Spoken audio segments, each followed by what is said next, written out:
Lin Shou was a servant, sweeping floors for a powerful sect. Then he was chosen for deadly trials he couldn't survive. A fallen mentor offered him a dangerous path, one that would awaken a power meant to stay hidden. What happens when a weapon meant for sacrifice refuses to be controlled? Ash's Beneath the Azure Crucible, a web novel, Cultivation Xianxia. The complete audiobook, only on Novel Charter, free to listen. Subscribe so you never miss a new release. Chapter 1 begins now. Chapter 1. Dawn came gray and bitter to the outer court. Lin Shou swept frost and ash from the flagstones in overlapping passes, one hand low on the broom handle, the other guiding the head through the same rhythm he had used for 6 years. The bristles scraped against stone with a sound like tired breathing. Ash from the furnace caves had settled overnight in a fine gray film over everything, and the frost had crusted the edges of the drains where the kitchen runoff pooled before freezing. 2 disciples from the inner court walked past without slowing.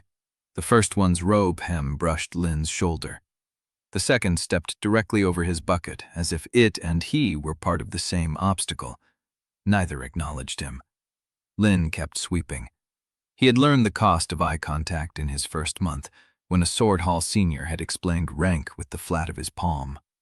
The bruise had taken 2 weeks to fade. By the time it healed, Lin understood that the outer court was not a place but a condition, and he was the condition made flesh. He reached the corner where the drain grate had rusted loose and worked the broom head into the gap. Dead leaves packed wet and black beneath the iron. He hooked them free and swept them into his dustpan with the same patient economy he used for everything. Efficiency was survival. Speed was an acceptable substitute for dignity.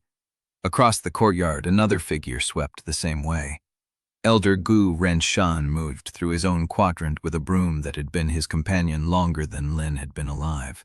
The man wore the same unbleached servant's tunic as Lin, but something in the set of his shoulders made the cloth sit differently. Even in disgrace, the body remembered what it had been trained to do. Gu had been a furnace master before the fall. 20 years of ash and silence had not erased the way he carried his weight, grounded and ready. Lin did not approach him.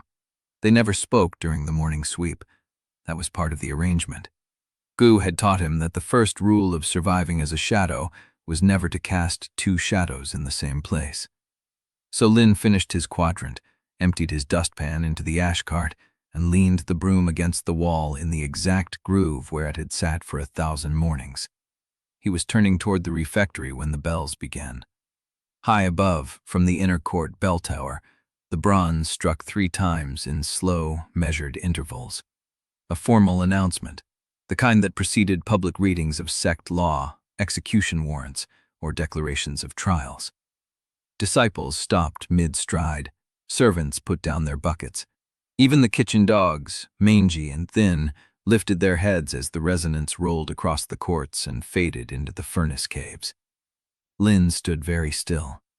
A herald in Record's pavilion gray appeared at the top of the eastern stairs, unrolling a scroll that caught the first thin light. His voice carried without effort, trained to project across crowds and courtyards. By order of the presiding elders and the succession council, the Azure Crucible sect does hereby announce the convening of the succession trials, held once in a generation to determine the next heir of the Crucible method. By lot, every registered disciple of the outer court, inner court, and pavilion ranks shall be eligible to compete. The lottery shall be drawn at noon today in the Assembly Plaza. The herald rolled the scroll. The bells struck again, twice this time, a closing flourish. Then the outer court exploded into noise. Lin heard it in fragments as he walked toward the refectory, disciples arguing about odds, servants calculating who among them might be stupid enough to enter, laughter sharp and dismissive. Someone said the trial would be over before they started. Someone else said the real contest was between the pavilion favorites, and the rest of them were just filler for the bracket. Lin kept his face empty and his pace steady. He had no intention of entering. The succession trials were for disciples, not sweepers. Even the outer court disciples who could barely circulate chi had more right to stand in that line than he did. His meridians were sealed. The sect had told him so the day they stopped feeding him as a potential disciple and started feeding him as a servant. 6 years of brooms and buckets and silent meals had confirmed it. He was nothing. He had built his life around being nothing. It was the only safety he knew. The refectory was already crowded when he arrived. He took his bowl to the back corner, where the steam from the kitchen vents fogged the window, and the light came thin and gray. The rice was undercooked. The broth was thin. He ate it anyway, 1 spoonful at a time, while disciples around him shouted about the lottery and who would draw which bracket. "Did you hear? They pulled a name from the outer court sweepers." Lin's spoon stopped halfway to his mouth. The speaker was a kitchen hand named Old Feng, who had been at the sect longer than anyone remembered. He stood at the serving counter with his arms crossed, talking to a younger cook who was scraping the bottom of a pot. "A sweeper?" the younger cook said. "Which one?" Old Feng shrugged. "Don't know yet, but I heard one of the records clerks talking. Said the drawing was already done before the announcement. Some names were picked last night." Lin put the spoon down. The broth had gone cold. He left the refectory before anyone could notice he had stopped eating, crossed the outer court at the same steady pace he always used, and found Renshan in the narrow passage behind the ash silos, where the furnace exhaust condensed into gray sludge on the walls. Gu was sharpening a blade, not a cultivator's sword, just a kitchen knife, but he did it with the same attention he gave everything. The whetstone sang against the steel in long, even strokes. "You heard," Gu said slowly. It was not a question. "The lottery," Lin said. "They said a sweeper was drawn." Gu did not look up from the blade. "Your name was chosen last night. Su Lingtai's clerks filed the registration before dawn." Lin felt the words land like a physical blow, a compression strike to the chest that stole his air. He stood in the narrow passage with ash settling on his shoulders and tried to understand what he had just been told. "I didn't enter. You don't have to. The lottery is a formality. The names were selected before the announcement." Gu set the knife down one final time. He stood, and for a moment the old furnace master looked almost young, almost dangerous, almost capable of the thing Lin had never dared to ask him about. "Then don't win," Gu said. "Survive. The bracket is wide. The first elimination round is still days away. In that time, you will learn what I have been trying to teach you for 6 years." He stepped closer, close enough that Lin could smell ash and old metal on his clothes. "Before your first bout, you will reach the first stage of chi gathering. Say it aloud." Lin stared at him. "Say it," Gu said.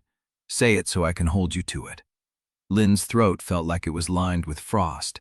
The words scraped coming out. "Before the first bout, I will reach the first stage of chi gathering." Gu nodded once. "Good. Now eat something. You have work to do tonight." He turned and walked back toward the furnace caves, leaving Lin alone in the ash and the cold, with a future that had changed shape between one breath and the next. Lin stood there until his hands stopped shaking. Then he went to find breakfast he could keep down. Chapter 2. The registration court was packed by the time Lin arrived. Disciples crowded the flagstones in clusters, organized by faction colors and training hall loyalties. Sword hall candidates wore steel gray sashes. Pill pavilion disciples carried furnace talismans pinned to their collars. The records pavilion clerks had already set up their tables beneath the eastern colonnade, inkstones arranged in precise rows and registration scrolls weighted against the mineral wind that gusted through the outer court. Ling kept to the edge of the crowd. He had worn his cleanest outer robe, the one with only 2 patches instead of 4, and he had tied his hair back tight enough to ache at the temples. It did not matter. The moment he stepped into the open, disciples turned to look. He was the only sweeper in the registration line. A boy from Sword Hall saw him first. Tall, broad-shouldered, with a cultivator's easy arrogance in the way he stood with his arms crossed and his weight on one hip. He nudged the disciple next to him and nodded toward Lin. "Is that the one?" The other disciple laughed. Looks like they swept him in by accident. Lin kept walking. The line moved forward. He counted his breaths the way Gu had taught him, slow and even, letting each exhale carry the tension out through his feet into the stone. In the refectory, after Gu had told him, Old Feng's words were real. A sweeper's name was drawn before dawn. Su Lingtai's clerks filed the registration before sunrise. The line shuffled ahead. Lin reached the first table. A records clerk with tired eyes and ink-stained fingers looked at his name slip and then up at his face. The clerk's expression did not change, but something in his posture shifted, a fractional straightening that Lin had learned to read as recognition. Lin Shou, outer court sweeper. Yes. The clerk dipped his brush and wrote something in the margin of the scroll. You have been entered into the succession trials bracket. Your first bout will be scheduled after the preliminary examinations. Report to the East Arena at dawn on the third day for the alchemy gauntlet orientation. I don't practice alchemy, a voice from behind him, sharp and amused. He doesn't practice alchemy either. The sword hall boy had moved closer. A few others followed, drawn by the novelty of a sweeper at the registration table. Lin kept his eyes on the clerk. Gauntlet orientation is mandatory for all registered participants, the clerk said. Attendance or forfeit. Lin took the orientation slip. The paper was crisp and white, better quality than anything he touched in his daily work. He folded it carefully, creased it along the middle, and tucked it inside his robe. He turned to leave. The sword hall boy stepped into his path. Wait, let me see it. Lin stopped. The courtyard had gone quieter. Disciples near enough to hear had turned to watch, and the ones farther back were craning necks to understand the commotion. Lin could feel the weight of their attention like a physical pressure on his shoulder. See what? He asked. The entry slip. I want to see if they wrote sweeper as your cultivation rank. The boy grinned. Or maybe they wrote broom as your technique. Laughter rippled through the crowd. A few disciples from Pill Pavilion joined in, more polite but no less amused. Lin stood very still, his hands at his sides, his dark eyes fixed on a point just past the sword hall boy's shoulder. The boy waited. Lin did not move. Come on, the boy said. Show us. We don't laugh. More laughter. Someone in the back called out that the sweeper was probably afraid the paper would get dirty touching a real cultivator's hand. The sword hall boy was still grinning, but something in his eyes had gone flat, the way a predator's eyes went flat when prey refused to run. Lin could feel the old instinct rising, the one that had kept him alive for 6 years. Make yourself small. Do not meet their eyes. Let them forget you exist. He could apologize, bow, step back, and let the boy take the satisfaction of watching a cripple retreat. The crowd would lose interest. He would survive the day. He thought of Gu's face behind the ash silos, the fear hidden beneath discipline. He did not bow. I have no technique, Lin said. I sweep. That is all I have done for 6 years. The registration is correct. He stepped around the boy and walked toward the edge of the courtyard. The laughter followed him for a few steps. Then it shifted to murmurs, speculation, the kind of noise that rose when the crowd found something more interesting than a sweeper's humiliation. By the time Lin reached the colonnade, the registration line had moved on, and the sword hall boy was already talking to someone else. Lin found a shadow behind a stone pillar and stood there until his hands stopped shaking. He had not bowed. He had not withdrawn. The decision felt like standing on a ledge with no ground visible below. He found Gu in the furnace caves, the ones too old and too shallow for the sect's serious work. The air was thick with mineral heat and the ghost of old fires. Gu sat cross-legged beside a cold crucible, his hands resting on his knees, his eyes closed. You went to registration, Gu said. Lin sat. Empty your lungs, then fill them from the diaphragm, not the chest. 3 counts in, hold for 7, released for 8. He had heard this before. 6 years of fragments, breathing exercises hidden between chores, footwork disguised as carrying buckets. But Gu had never been this direct, never this urgent. Now, Gu said, find the seal. Lin closed his eyes. He had known the seal's location since the day the sect first loved his meridians. A cold knot of pressure beneath the pale spiral scar over his navel, dense as a stone, immovable as a wall. He had learned to ignore it the way men in prison learned to ignore chains. Breathe against it. Lin inhaled. The air hit the seal and stopped. Harder. He pushed. The seal held. Pressure built behind his ribs, the sensation of trying to force water through a pipe that had been sealed with lead. Again, Gu said. This time do not push straight. Push at an angle. Imagine you are sliding a thread through a crack that does not exist yet. Lin's jaw tightened. He adjusted the angle, shifted the pressure, felt the seal resist and then, impossibly, give a fraction of a hair's width. Something moved beneath the scar, a pulse of warmth, tiny and fleeting, gone before he could name it. His eyes flew open. What was that? Gu's face was unreadable. That was the first thread of chi you have held since the day they locked you. It was nothing. It lasted half a breath. It lasted. Gu knelt in front of him. Do you remember what you told me in the refectory? You would reach the first stage of chi gathering before your first bout. Lin nodded slowly. Say it again. Gu was watching him with those ash-gray eyes, and Lin understood suddenly that this was not about training. This was about commitment. Saying it aloud in the refectory had been easy because it was only the two of them in an alley. Saying it here, after feeling the seal move for the first time in 6 years, was different. It made the goal real. Before the first bout, Lin said, I will reach the first stage of chi gathering. Gu held his gaze for a long moment. Then he stood and walked back toward the cold crucible. Good. Now do it again. And again. And again until the thread stays longer than half a breath. We have until dawn. Lin closed his eyes and reached for the seal. Outside, beyond the furnace cave, the registration line had finished processing. The bracket was set. The trials would begin soon. Lin Shou, outer court sweeper, was in the fight of his life before he had learned how to throw a proper punch. And in the records pavilion, high above the outer court, archivist Su Ling Tai sat at a desk covered in open scrolls and watched the furnace caves through a window that faced west. His ink-stained fingers rested on a single document, a genealogy trot with Lin Shou's name at the bottom and a spiral mark next to the birth date. He smiled. The boy was ready. Chapter 3. The oil lamp flame barely moved. Lin's lungs burned.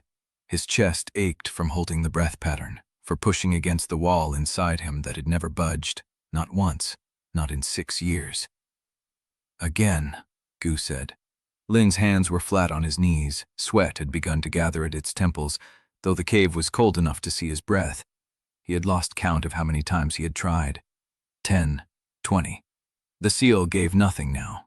No warmth, no thread, just the same dense, indifferent pressure like a stone door that had never been meant to open. He said, I think I exhausted it. You did not exhaust it. You pushed against it with the wrong angle 3 times in a row.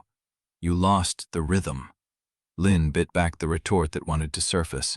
It was not Gu's fault. It was his own body, stubborn and useless, refusing to cooperate even when he wanted it to move. He had felt the seal give once. That was supposed to mean something. It was supposed to mean he could do it again. He inhaled from the diaphragm. 3 counts, held for 7, released for 8. The seal stayed shut. You are thinking about the result, Gu said. Stop. Focus on the breath itself. The seal is not the goal. The breath is. That sounds like something you would tell a beginner. Because you are a beginner. Gu's voice was flat. You have never done this before. You have spent 6 years learning to survive as a shadow. Now you must learn to survive as a cultivator. They are different skills. Lin opened his eyes. I almost held it. That was not nothing. It was not enough. Gu gestured at the stone floor. Again. Lin closed his eyes and reached for the seal. The spiral scar beneath his navel was warm now, warmer than the surrounding skin, as if the single thread of chi had left a trace behind. He pressed against the seal, not straight on, not with force, but with the angled pressure Gu had shown him, like sliding a needle through fabric that had never been pursed. The seal resisted. He adjusted, resisted. He let the breath go, emptied his lungs, and tried again with the next inhale. The pressure built behind his ribs, dense and uncomfortable, filling the spaces that the seal would not let through. His pulse beat in his throat. The scar throbbed in counterpoint, a dull, insistent ache that radiated through his lower belly. "Breathe through it," Gu said. "Do not hold the tension in your chest. Let it settle below." Lin forced his shoulders down. The tension dropped into his core, gathered behind the seal like water behind a dam. He held the breath, held the pressure, and then, without thinking, he twisted the angle the way you would twist a key that had stuck in a lock. The seal moved. It was not the same as before. This was not a brief, fleeting warmth that vanished before he could grasp it. This was a shift, a realignment, the sensation of something that had been locked suddenly becoming unlocked. The scar pulled taut. Heat flooded through him, not gentle, not welcome, a surge of pressure that felt like his veins were being filled with molten metal. Lin gasped. His hands flew up, palms flat against his chest, as if he could physically contain what was happening inside him. "Hold it," Gu said. "Do not let it collapse." The chi thread was thin, thinner than a hair, thinner than the first strand of silk drawn from a cocoon. But it was there. It was moving. It traveled from his dantian up through a channel that had been dead for 6 years, following the path the seal had guarded, a path he had forgotten existed. Lin held the breath, held the thread. His vision grayed at the edges.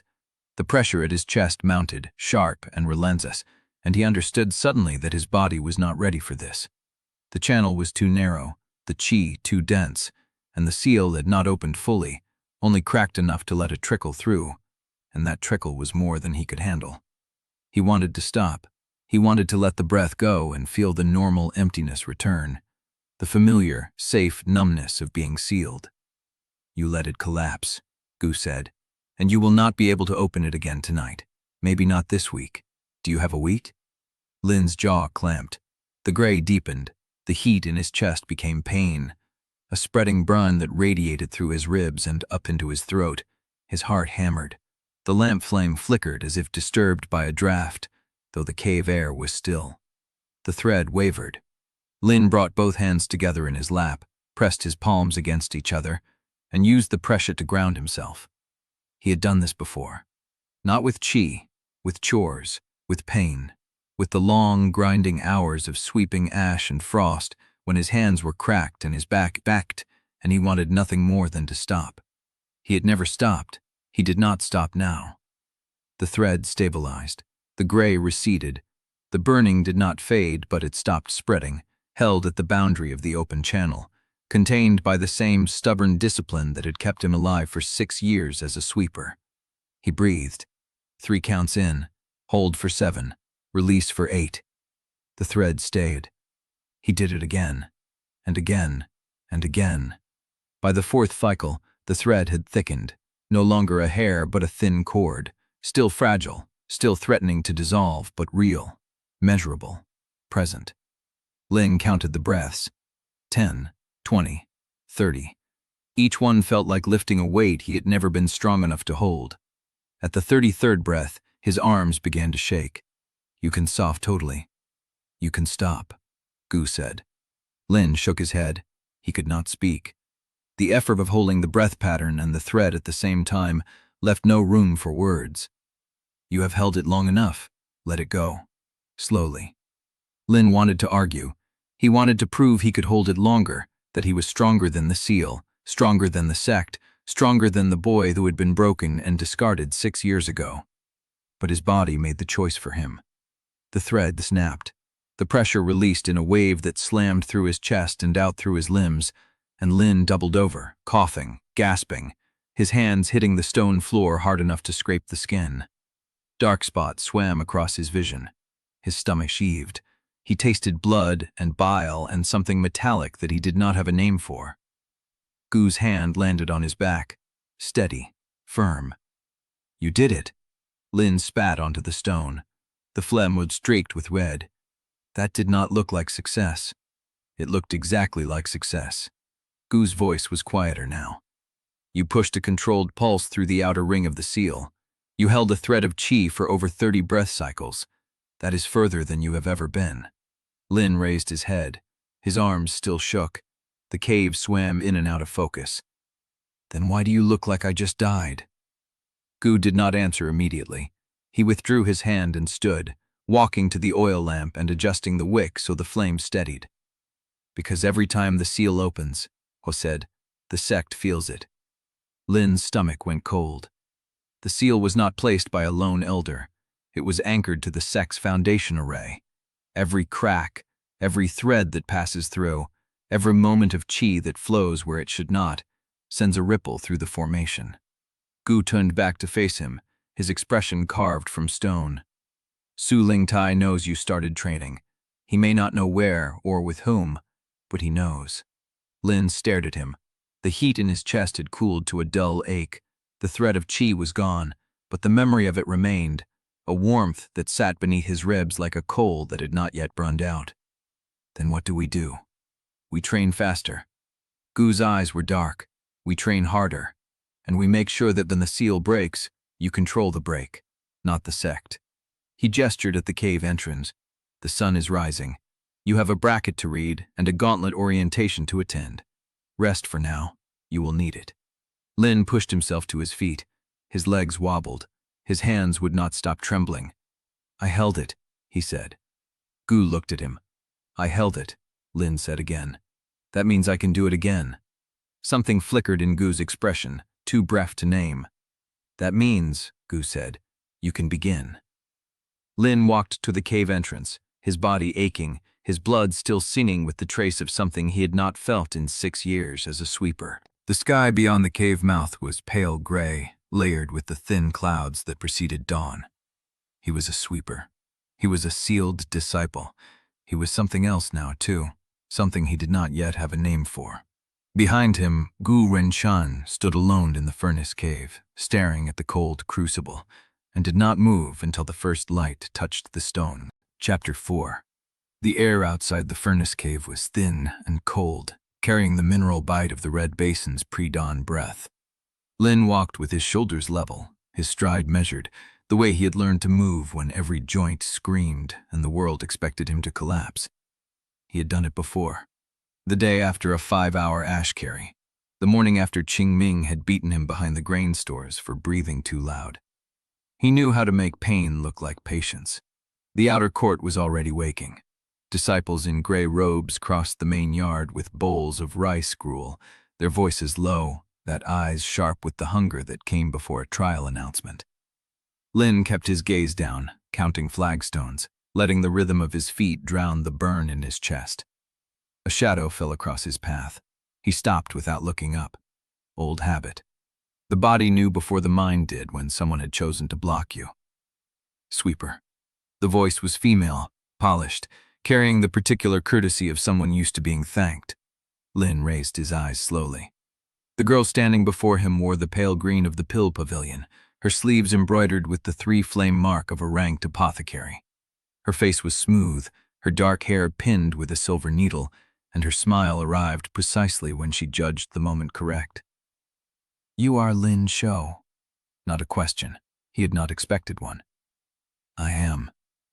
By Nianju's, she inclined her head, a gesture that acknowledged his existence without granting him equal footing. I watched your registration yesterday. You stood your ground against a sword hall initiate who outweighed you by 2 stone. Lin said nothing. The memory of the registration court rose unbidden, the heat of humiliation, the cold thread of defiance, Gu's voice in his head telling him not to bow. I was impressed, she said, her voice dropping. I am asking you to remember that when the trial begins in earnest and the Sword Hall disciples start targeting you for the embarrassment you caused their favorite initiate, you will need more than footwork to survive. And I am asking you to remember who recognized your potential before the sect decided what to do with you. She pressed the pouch into his hand. Her fingers were warm, her grip deliberate. Then she stepped back, smoothed her sleeves, and became a courteous apothecary again. The bracket will be posted at the hour of the snake, she said. I recommend you read it before the gauntlet orientation. Knowledge of your opponents is worth more than any pill. She turned and walked away, her green robes swaying with the practiced grace of someone who knew she was being watched. Lin stood in the middle of the courtyard, holding the silk pouch, his hand trembling from the trading and from something else. Something that sat cold and heavy in his stomach. He did not open the pouch. He tucked it into his belt, adjusted his sleeves to cover it, and continued walking toward the refectory. Old Feng was wiping bowls behind the serving counter when Lin arrived. The kitchen hand glanced up, took in Lin's pale face and the way he favored his left leg, and said nothing. He ladled an extra scoop of rice gruel into Lin's bowl, added a piece of dried fish he had to have hidden beneath the counter, and jerked his chin toward the corner table. "Eat slow," Feng said. "You look like you crawled out of a furnace." Lin sat. The gruel was hot, the fish salty, and his body screamed for rest. He ate slow, as instructed, letting the warmth spread through his chest. His hand found the silk pouch beneath his sleeve. Iron Blood Tonic. He knew the name. Gu had mentioned it once, in passing, as a common recovery aid for inner disciples recovering from intensive training. 3 doses, weeks of training. Gratitude was a leash. Every apothecary in the sect knew it. He finished the gruel, returned the bowl, then walked to the posting boards at the edge of the inner court. A crowd had already gathered. Disciples pressed shoulder to shoulder, necks craned, voices rising in the particular pitch of competitive excitement. Lin found a gap behind a tall Spielhall initiate and looked past his shoulder at the bracket parchment. The board was divided into 4 quadrants, each representing a track through the opening elimination rounds. Names were written in bold black ink, with faction affiliations noted in smaller script beside each entry. The Sword Hall names clustered in the upper left quadrant. The Pill Pavilion's candidates filled the lower right. A scattering of unaffiliated names dotted the remaining space, placed like filler between the real contenders. Lin found his own name near the center of the 3rd quadrant. Lin Shou, unaffiliated. The space above his name read, First Opponent, First Bout. Bao Keru, Sword Hall. The crowd murmured. Someone laughed.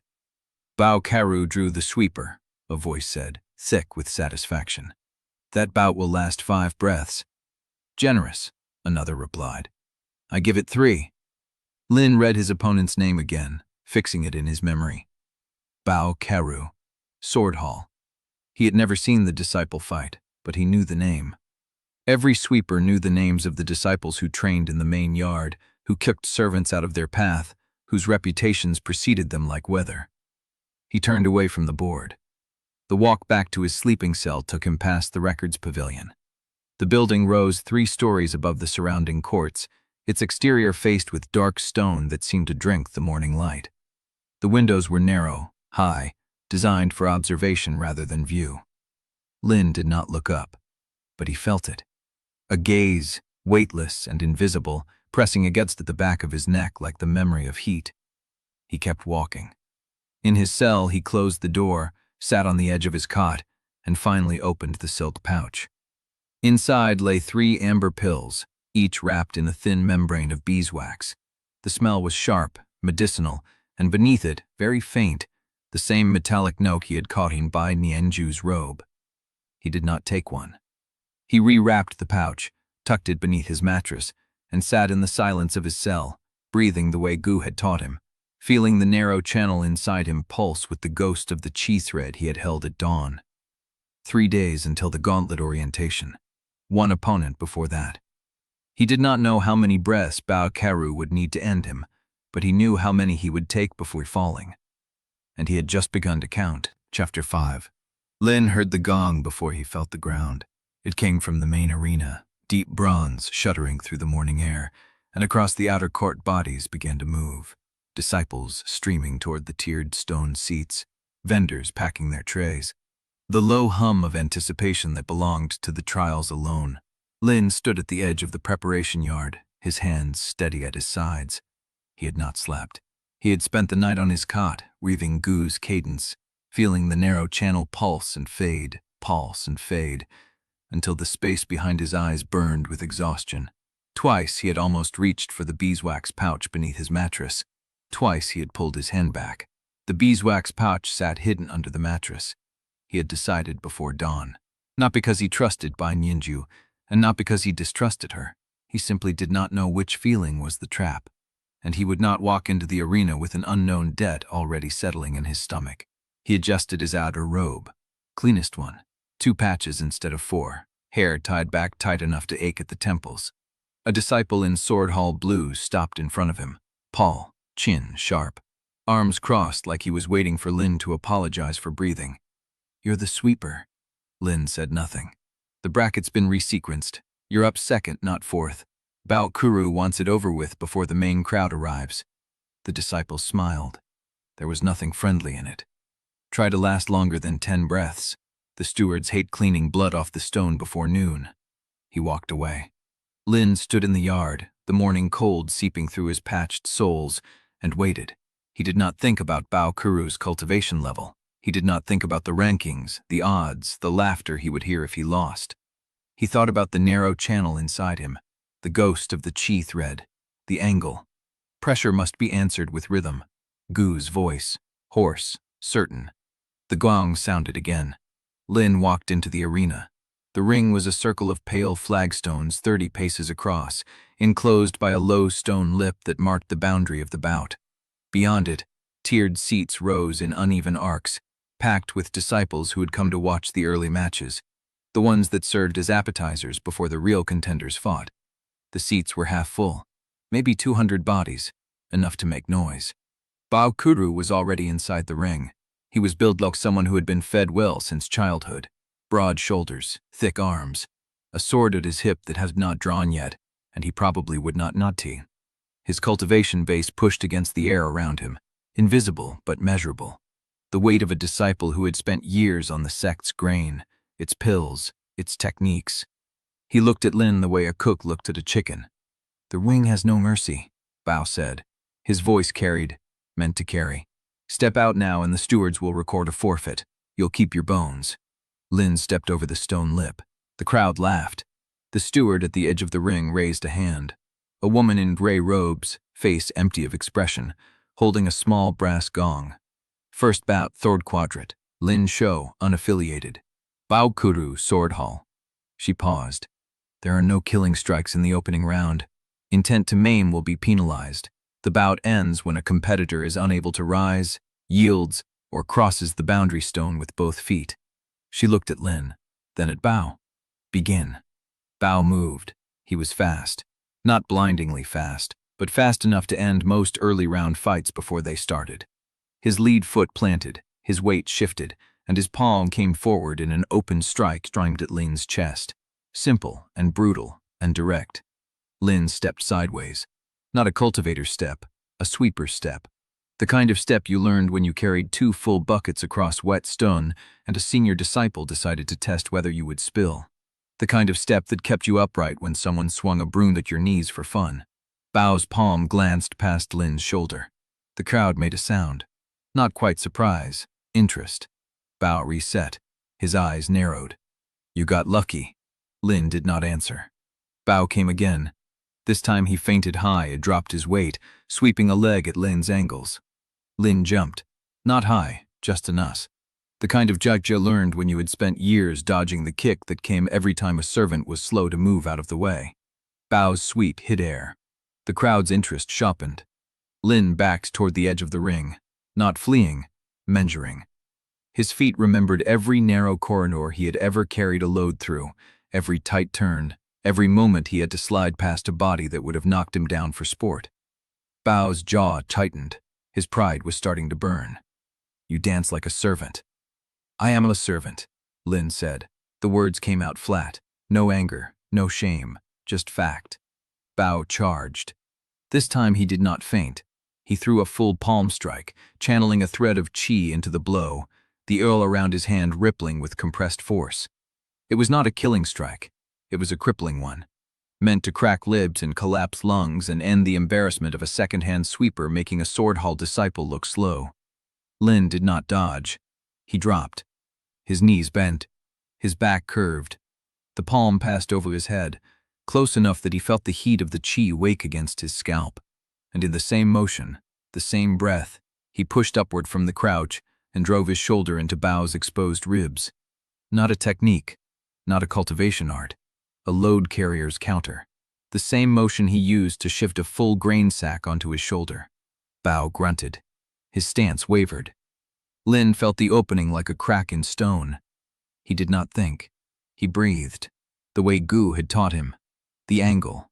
The narrow channel inside him pulsed, and he drew on that thread of qi, that sliver of borrowed power, and drove his palm into the center of Bao's chest. It was not a compression strike. Not really. It was a shadow of one. A half-formed pulse that carried barely a fraction of the force Gu had shown him. But it hit exactly where Bao's weight had shifted, exactly where his balance had tipped a hair too far. Bao's feet left the stone. He flew backward 2 paces, 3, his arms flailing, his cultivated strength useless against a momentum he had not planted against. His heel hit the stone lip. The crowd went silent. Bao's arms wheeled. His other foot came down, found nothing, and he tipped over the boundary like a sack of grain falling from a cart.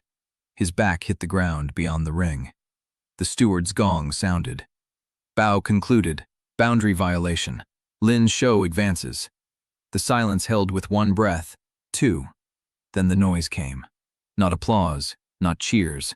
The sound of 200 people not believing what they had just seen. Disciples turning to each other. Voices rising in confusion, in argument, in the first stirrings of anger. Lin stood in the center of the ring, his palms still extended, his breath coming in shallow pools. The narrow channel inside him had gone dark. He had spent everything.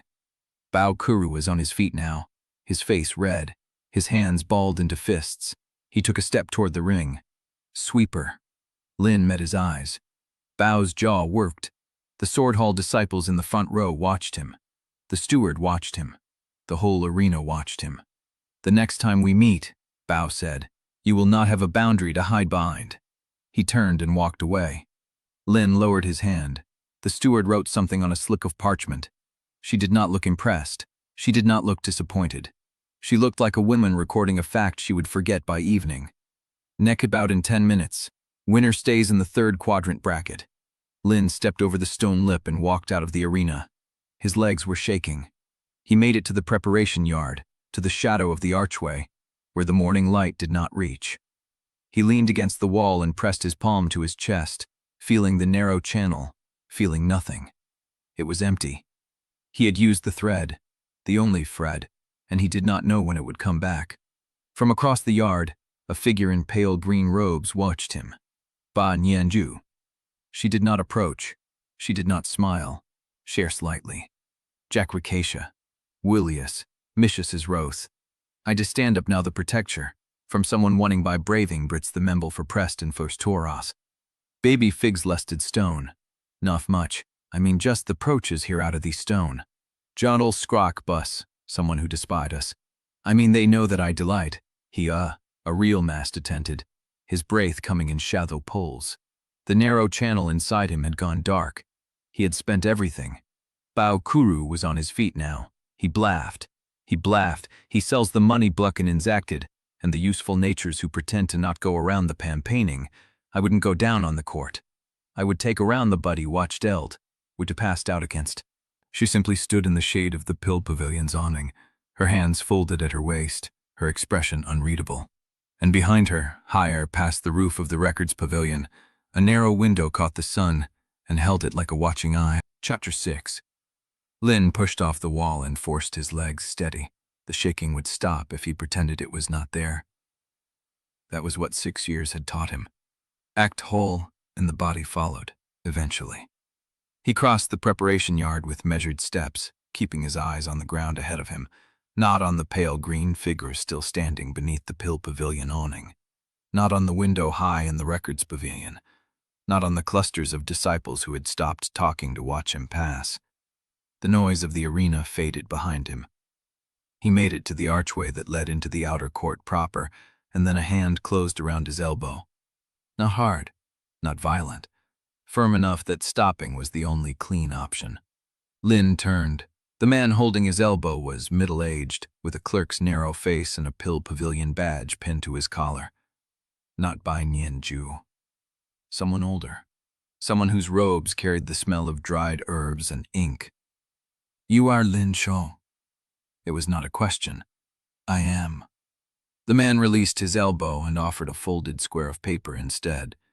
The seal on the flap showed a 3-flame mark pressed into amber wax. The pill pavilion congratulates you on your advancement.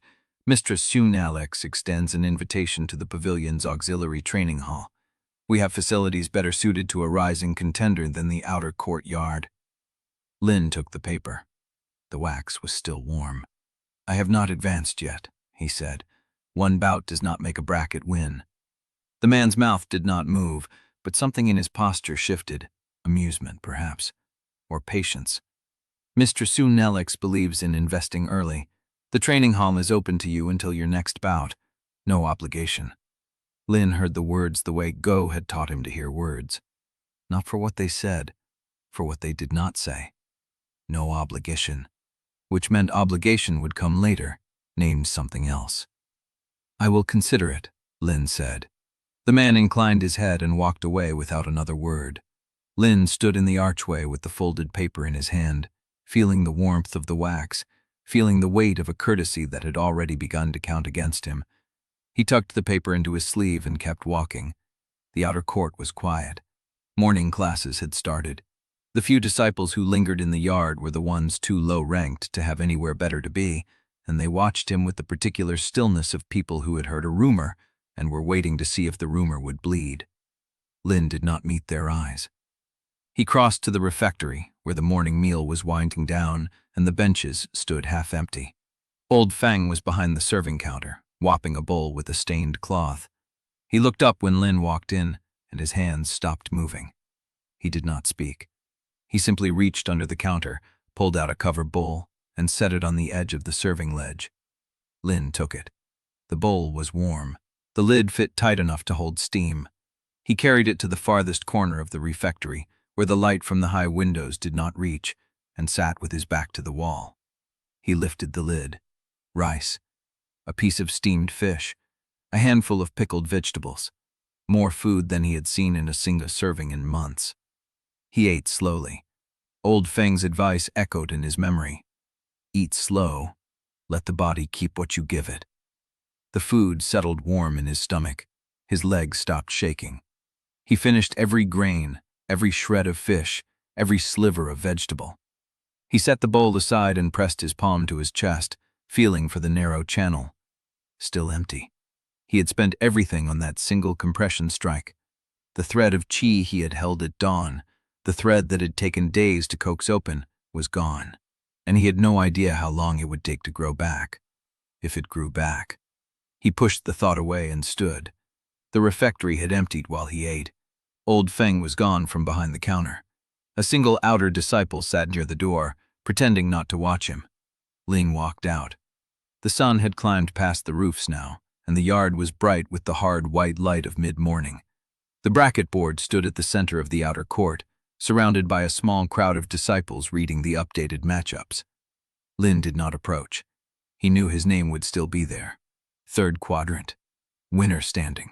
Next opponent unassigned until the quadrant bracket solidified. What he needed was not the bracket. He needed the furnace caves. He needed goo. He turned toward the old path, the one that skirted the main bound and wound through the mineral terraces toward the abandoned furnace caves. The path where no one went because no one had reason to go there. He took 3 steps. Lin Shou. The voice was young, female, and flat in a way that suggested it was used to being obeyed. Lin stopped. A girl stood at the edge of the yard, where the path met the main compound. She wore the gray robes of a records pavilion clerk, with a junior badge sewn into the collar. Her hair was pulled back tight enough to pull at her temples. Her hands were empty. She held out a slip of paper. Record summons, she said. Archivist Su Lingta requires your presence at the pavilion before the hour of the horse. Lin did not take the paper. For what purpose? The archivist did not specify. The girl's face gave nothing. She had delivered the message. That was her function. Lin took the paper. The summons was written in clean, precise strokes. No flourish, no seal, just a time and a place and the archivist's name beneath it. Before the hour of the horse, he repeated. That is when you are required. She turned and walked away, her steps light and even, her gray robes brushing the stones. Lin stood at the edge of the yard, holding the summons. He had won one bout, and already 3 factions had found him before the sun had climbed past its peak. Pill Pavilion with its open-handed offer and its unnamed debt. Sword Hall with its silence and its inevitable reckoning. Records Pavilion with its summons, its attention, its patience that felt nothing like patience at all. He folded the summons and tucked it into his sleeve beside the Pill Pavilion invitation. Then he turned and kept walking toward the furnace caves. The path was empty. The mineral terraces rose in stepped rows on either side, their stones still damp with condensation. The air sickened with the smell of sulfur and old heat. Lin reached the outer entrance of the cave and stopped. A figure stood in the shadow of the entrance. Not Gu. Taller, younger, a sword at his hip, robes trimmed with the pale blue of Sword Hall. The figure stepped forward into the light. Xiao Yan. Lin had seen him before, in the registration crowd, at the bracket board. A Sword Hall disciple with a reputation for blunt speech and a fighting style that favored speed over power. Lin Shou. Lin said nothing. Xiao Yan studied him with the flat attention of someone examining a tool he had not yet decided to buy. That was an ugly win. Lin waited. No technique, no form. What hit him with a load counter and pushed him off a line he had already overcommitted to. Xiao Yan tilted his head. It worked, but it will not work again. I know. Good. Xiao Yan's hand rested on his sword hilt, not threatening, but present. Sword Hall has not decided what to do with you yet. Some of them want to see you broken in the next bout. Some want to see if you can be useful. Lin met his eyes. What do you want? Xiao Yan smiled.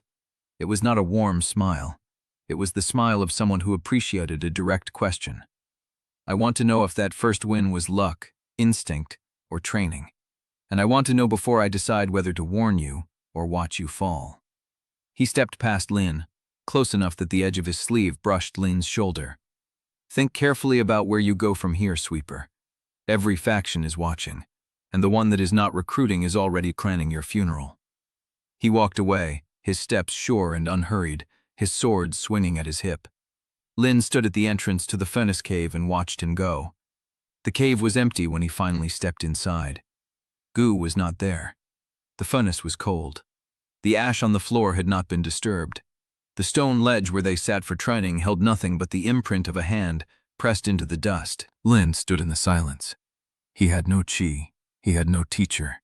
He had 2 folded papers in his sleeve, one from the Pill Pavilion and one from the Records Pavilion, and neither of them offered anything he could trust. He pressed his palm to his chest. The narrow channel pulsed. Once, faint, thread-fine, barely there, but there. He closed his eyes and began to breathe. Chapter 7. Lin stood in the cold furnace cave and counted his breaths. The narrow channel in his chest pulsed once every 10 counts, faint, unreliable, but there. His chi was returning, thread by thread, like water seeping through cracked stone. He needed practice. The alchemy gauntlet was coming. 2 days, maybe 3, and Gu was not here to teach him. Lin turned and walked out of the cave. The path to the Pill Pavilion Auxiliary Training Hall took him past the main compound, through a gate he had never entered, and into a yard where the air smelled of medicinal herbs and hot metal. 3 furnaces stood in a row beneath a tiled awning, their vents glowing faintly. A few disciples in pale green robes moved between them, checking temperatures, adjusting drafts. Lin stopped at the threshold. A senior clerk sat at a table near the entrance, writing in a ledger. Her robes bore a 2-flame rank mark. She did not look up. State your business. I need furnace time to prepare for the alchemy gauntlet. The clerk's brush paused. She lifted her head and looked at Lin with the flat disinterest of someone who had seen 100 desperate petitioners. Name? Lin Shou. Outer Court. Affiliation? Lin hesitated. The clerk's eyes flicked to her ledger, then back to his face. I need a faction sponsor or a paid reservation. Those are the only ways to book furnace time. Auxiliary hall rates are 30 contribution points per hour, paid in advance. Lin had no contribution points. He had never been issued any. Outer court servants did not earn them. I was told Mr. Soon-Alex extended an invitation, he said. The clerk's expression did not change. The mistress's invitation covers the main training hall, not the auxiliary furnaces. Different schedule, different authorization. She turned back to her ledger. Lin stood at the threshold and felt the shape of the trap. The offer had been broad enough to sound generous, narrow enough to mean nothing when tested. He could appeal to Mistress Shun directly, but that would mean naming his need, entering her debt, and giving her the leverage she had clearly left room for. He turned to leave. "Wait," the voice came from behind him, low, measured. Lin looked back. Bai Ju stood at the entrance to the furnace yard, her pale green robes immaculate, her dark hair pinned with the silver needle. She had been watching from the shadow of the awning. He had not noticed her.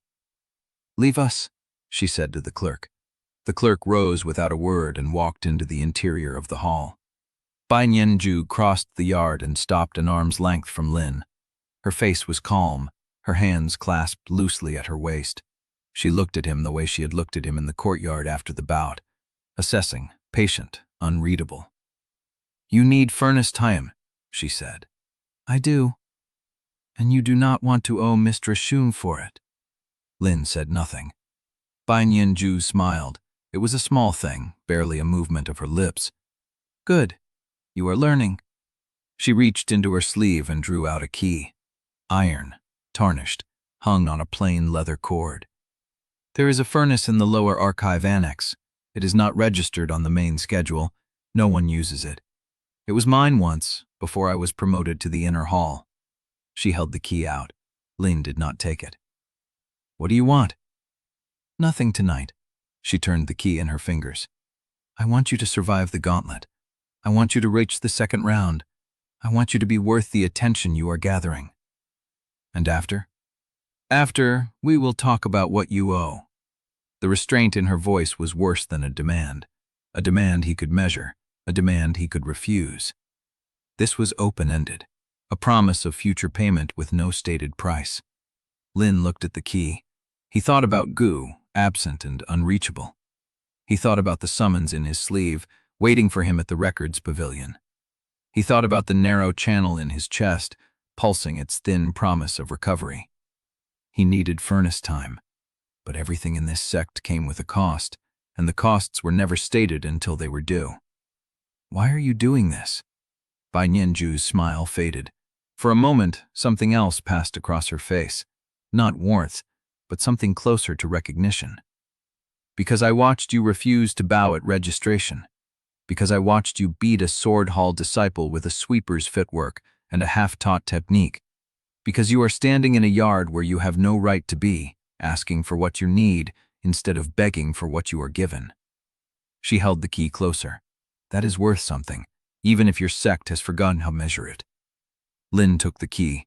The metal was cold in his palm. The leather cord was worn smooth, soft from years of handling. "The annex is behind the main archive," Bai Ju said. "Third door on the left. The draft is temperamental, and the furnace takes time's heat, but it will hold a steady temperature once it settles." She turned and walked toward the interior of the hall, her steps light and even. "Do not tell anyone who gave you the key?" Lin stood in the yard with the key in his hand. The furnaces glowed in their row. The medicinal smell clung to the air. Somewhere above, beyond the tiled roofs and the mineral terraces, the sun was climbing toward the hour of the horse. He had a furnace. He had a summons. He had a teacher who was not where he should be, and he had a key that felt, in his palm, less like a gift and more like a tether. He slipped it into his sleeve beside the two folded papers and began walking toward the archive annex. The path was narrow, lined with old stone walls that blocked the wind. The annex door was set low in the wall, half hidden behind a cluster of dried medicinal vines. The lock was old. The key turned with a soft click. Lin pushed the door open. The room inside was small. One furnace, cold and dark. One stone bench. One shelf with a few cracked crucibles and a mortar. Dust on every surface. He stepped inside and closed the door behind him. The silence was thick. He knelt beside the furnace and began to check the draft, the way Gu had taught him. His hands knew the movements. His body remembered the rhythm. But his mind was elsewhere. The key in his sleeve, the summons in his pocket, the empty furnace cave, the narrow channel pulsing in his chest. Everything was moving faster than he could track. He pressed his palm to the cold stone of the furnace and breathed. And in the silence, he heard it, A footstep, not his own, outside the door. Chapter 8. The footstep stopped. Lin held his breath. His palm was still pressed to the cold stone of the furnace. The dust in the room had not settled. It hung in the dim light like suspended evidence. 3 breaths. 4. The handle turned. Lin rose. His body moved before his mind caught up, shifting weight to the balls of his feet, hands open at his sides. The door swung inward. Renshan stood in the threshold. His robes were dark with something wet, not blood, water, or condensation from the lower tunnels. His face was drawn, the lines around his mouth deeper than they had been at dawn. He looked at Lin. He looked at the furnace. He looked at the key still visible on the leather cord where it had slipped from Lin's sleeve. "You found a furnace." Lin let his hands fall. "You were gone." "I was occupied." Gu stepped inside and closed the door behind him. The latch clicked. He did not ask how Lin had gotten the key. He did not ask who had helped. He simply crossed to the furnace, ran his fingers along the draft vent, and grunted. "This one breathes poorly. The lower channel is clogged. It will take twice as long to reach temperature." Lin watched him. "Where were you?" Gu did not answer immediately. He pulled a folded cloth from his sleeve and began wiping the furnace rim. The motion was slow, deliberate, the same rhythm he used when cleaning a brush or a crucible. "Records Pavilion," he said at last. The call to preliminary inquiry, questions about the training history of unaffiliated trial entrants. The words landed like cold water. "What did you tell them?" "What I have always told them." Gu's voice was flat. "That a sweeper boy swept the courtyards. That I saw nothing worth reporting. That 16 years of service should be enough to satisfy curiosity."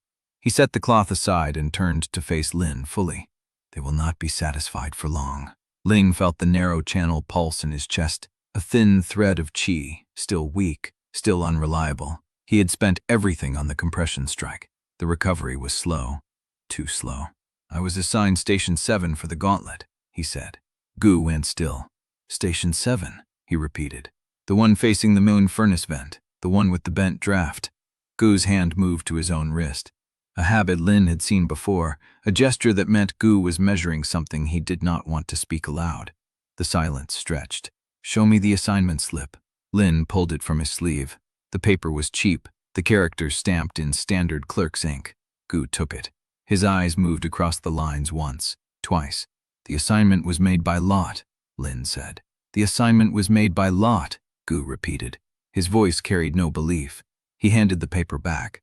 "Station 7 draws heat from the eastern furnace channel. That channel was rebuilt 30 years ago, after a collapse. The rebuild was flawed. The draft does not pull evenly. It pulls in surges." Lin waited. "A stable furnace teaches you to control temperature. A bent draft teaches you to predict surge patterns. If you do not know the pattern, your batch destabilizes before you reach half-cook." Gu's eyes met his. "The gauntlet judges measure stability above all else. They do not care why your batch failed, only that it failed." Lin looked at the paper in his hand. The characters had not changed, but they felt heavier now. "How do I predict the pattern?" "By feeling it." Gu moved to the furnace and laid his palm flat against the stone. "The draft leaves a signature in the heat memory. The first surge comes at the count of 40, the second at 90. The third is irregular, a double pulse that repeats every 110 counts if the main furnace is running hot."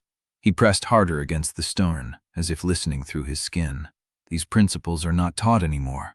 They were discarded when I was discarded." Lin stepped closer. "Then teach me now." Gu studied him. The hesitation was brief, but Lin caught it, a flicker of something that might have been fear. "If I teach you this," Gu said, "and if you use it at the gauntlet, they will know where you learned it. Not by proof, by recognition. The same way they will know where you learned the compression strike." Lin understood. Every visible skill Lin used was evidence against Gu. Every victory collected interest. Every lesson Lin survived left a trail that could be followed back to the furnace caves, to the old man with the ash-gray eyes and the disgraced name. "I need to pass the gauntlet," Lin said. Gu nodded. A single, slow motion. "Then listen." He positioned Lin in front of the furnace. He placed Lin's hand on the stone, fingers spread. "The furnace is a body. The draft is its breath. The heat is its blood. You do not fight a body. You read it. You find the rhythm and move inside it." Lin closed his eyes. The first surge comes at 40. Breathe with it. Do not resist. When the pressure builds, let it pass through you. That is the only way to hold stability in a bent draft. Lin counted. 1, 2, 3. The furnace was cold. There was no heat to read, but he felt the shape of the training, the way Gu's voice gave structure to the silence. At 40, he breathed. Good, Gu said. Again. They ran the count 3 times. By the third repetition, Lin's hand had learned the rhythm. 40, 90, 110 with the double pulse. The numbers settled into his bones like prayer. Gu stepped back. When you enter the gauntlet hall, you will see Station 7. You will feel the heat before you reach it. You will be tempted to rush. I will not rush. No, you will stand still. You will count to 40 before you touch the crucible. You will let the first surge pass. And then you will begin. Lin nodded. There is nothing more I can give you tonight. Gu's voice was quieter now. Rest. Eat. Keep your channel quiet. Do not fight anyone between now and the gauntlet. What about the summons? Gu's expression flickered. Su Ling Tai's summons. Lin pulled the second paper from his sleeve. The summons. The one that required him at the records pavilion before the hour of the horse. Gu took it. He did not open it. He looked at the seal on the outside, the red wax pressed with the records pavilion mark, and his hand tightened around the paper. You will go, he said. You will be polite. You will answer every question with the least truth you can offer, and you will tell me everything he says. Lin took the summons back. What does he want? Gu's eyes were on the paper. He wants to measure you, to see how fast you are ripening, to decide whether the schedule needs to be accelerated. The word hung between them. Ripening. Lin remembered the spiral scar over his navel, the way it throbbed when he pushed Qi through the seal, the way Su Ling Tai had looked satisfied at his arena victory. Why does he want me to ripen? Gu did not answer. Gu. Still nothing. Lin stepped forward. You told me the seal was anchored to the foundation array. You told me Su Ling Tai has been watching me since birth. You told me to trust the training. But you have not told me what he wants me to become. Gu looked at him. The silence in the room was absolute. And in that silence, Lin understood.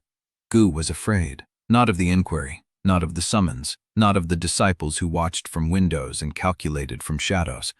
Gu was afraid of what Lin would do when he learned the truth. I will tell you, Gu said, but not tonight. Lin's hands tightened at his sides. Then when? When the answers cannot be taken back. Gu moved toward the door. His hand rested on the latch. When you are ready to act on what you know, I will tell you everything. But once you hear it, you cannot unhear it. You cannot pretend you do not know. You cannot go back. He opened the door. Rest. The gauntlet is tomorrow, and Station 7 is waiting. Lin stood alone in the small room, the furnace cold against his palm, the 2 papers heavy in his sleeve, and the narrow channel pulsing in his chest like a countdown he could not stop. Chapter 9. The gauntlet hall was louder than Lin had expected. Furnace vents roared from all 4 walls, their heat pressing against the high stone ceiling in rippling sheets. 20 stations lined the floor in 2 staggered rows, each with a crucible mount, a cooling trough, and a raw ingredient tray bolted to the stone. Disciples stood at their assigned stations, robes already damp, faces tight with the strain of a room that breathed fire. Lin found Station 7 at the far end of the second row. It sat directly across from the main furnace vent, an iron grate set into the wall where heat pulsed in visible waves. The draft pulled toward it, a constant tug against his robes, and he felt the uneven rhythm beneath his feet before he touched the crucible. He stopped at the station and did not reach for the ingredients. The judges had already begun their circuit. 3 elders in formal robes walked the center aisle, clipboards in hand, watching every disciple's opening motion. Behind them, a row of clerks recorded stance, hesitation, and confidence with the same precision they measured pill weight. Lin counted. Not the judges, not the other disciples. He counted the space between heat pulses, letting the rhythm of the bent draft settle into his bones as Gu had taught him. 1, 2, 3. The air surged. Heat rolled over him, thick and mineral, then receded. He counted again. At 40, the first surge hit exactly as Gu had promised. The furnace vent coughed a wave of pressure that made the crucible base tremble. Two disciples nearby flinched, their hands snapping back from their ingredient trays as if burned. Lin did not flinch. He let the surge pass. He let it flow around his stillness, through his breath, and out the other side.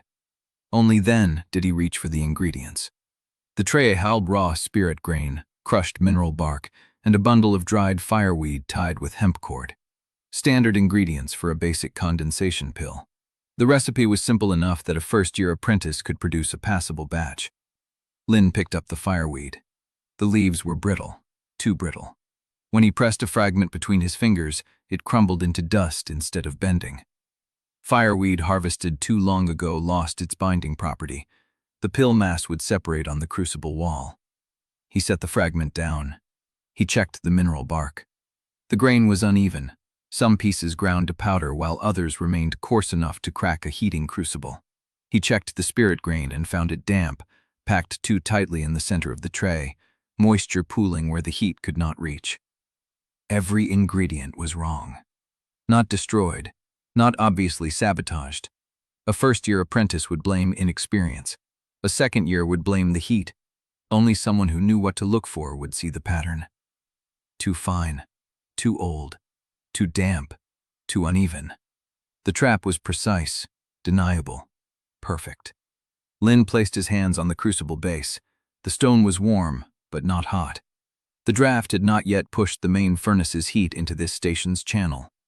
He had maybe 60 counts before the temperature rose past the point where ingredient corrections became impossible. He worked fast. He set aside the crumbling fireweed and pricked through the mineral bark, separating the coarse fragments from the usable powder with his fingertips. He spread the damp spirit grain across the edge of the tray, letting the station's ambient heat begin to dry it while he adjusted the crucible's intake valve. The valve was stiff. Someone had tightened it past its normal range. Lin forced it open a quarter turn. The draft shifted. Heat climbed faster now, but the flow was steadier, less likely to spike at the wrong moment. He had bought himself time. 30 counts. He sorted the remaining ingredients. The fireweed was unusable, but the fireweed's binding could be partially replaced by heat pressure if he layered the mineral bark correctly. Gu had taught him that. A discarded principle, a technique that did not appear in any approved manual because the sect had rejected Gu's lineage along with his name. 40 counts. The first surge hit. Heat rolled up from the crucible base, climbing Lin's arms, pressing against his chest. He breathed through it, as Gu had shown him, letting the pressure pass without resistance, keeping his hands steady on the crucible walls. Around him, other disciples cursed. A station 2 rows ahead sent up a plume of black smoke as a crucible cracked under uneven heat. A judge's voice cut through the roar, sharp and final. "Disqualified! Step away!" Lin did not look up. He fed the mineral bark into the crucible in measured increments, letting each layer settle before adding the next. The bark particles hissed as they hit the heated stone, releasing a thin vapor that smelled of iron and ash. The smell was wrong, not the bark. Something else. Lin paused. He lifted a pinch of the bark powder from the tray and held it close to his face. The metallic scent was faint, almost lost beneath the furnace's mineral breath, but it was there. The same scent he had noticed in Bai Yanjia's Iron Blood tonic. The same chemical edge that did not belong in standard ingredients. Someone had laced the bark with a heat-activated catalyst. Not enough to destroy the batch. Just enough to make the pill mass unstable at the critical moment when the judges were watching. A failure that would look like inexperience, a failure that could not be traced. 90 counts. The second surge arrived. Heat swelled through the crucible, climbing toward the rim. The bark particles began to glisten, their surfaces catching the light as the catalyst activated. Lin did not fight it. He let the catalyst burn. Instead of suppressing the reaction, he fed it. He added a larger portion of the laced bark, letting the heat accelerate the binding, turning the destabilizing agent into fuel rather than poison. The technique was reckless. It went against every orthodox principle of temperature control. It was also exactly what Gu had taught him. Pressure must be answered with rhythm. Lin held the crucible's rhythm in his hands. He felt the heat climb, peak, and recede. He felt the mineral bark fuse with the spirit grain, felt the pill mass thicken and separate, felt the moment when the catalyst's energy bled out and left the batch stable. He did not rush. He let the mass settle. He let the heat cool.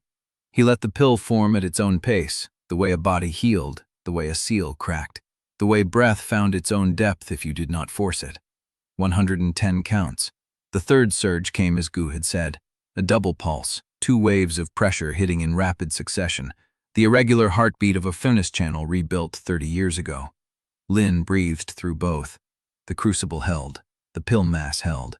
He reached for the cooling trough and lifted the crucible off the heat, setting it into the water with a steady hand. Steam rose. The water hissed. And when the crucible settled, Lin saw the pill mass inside. It was not beautiful. It was uneven, slightly cracked along the upper edge. The color was duller than a properly formed condensation pill, more gray than amber, the surface rough where the catalyst had burned through. But it held. It was stable. It would pass inspection. Lin released a breath he had not realized he was holding.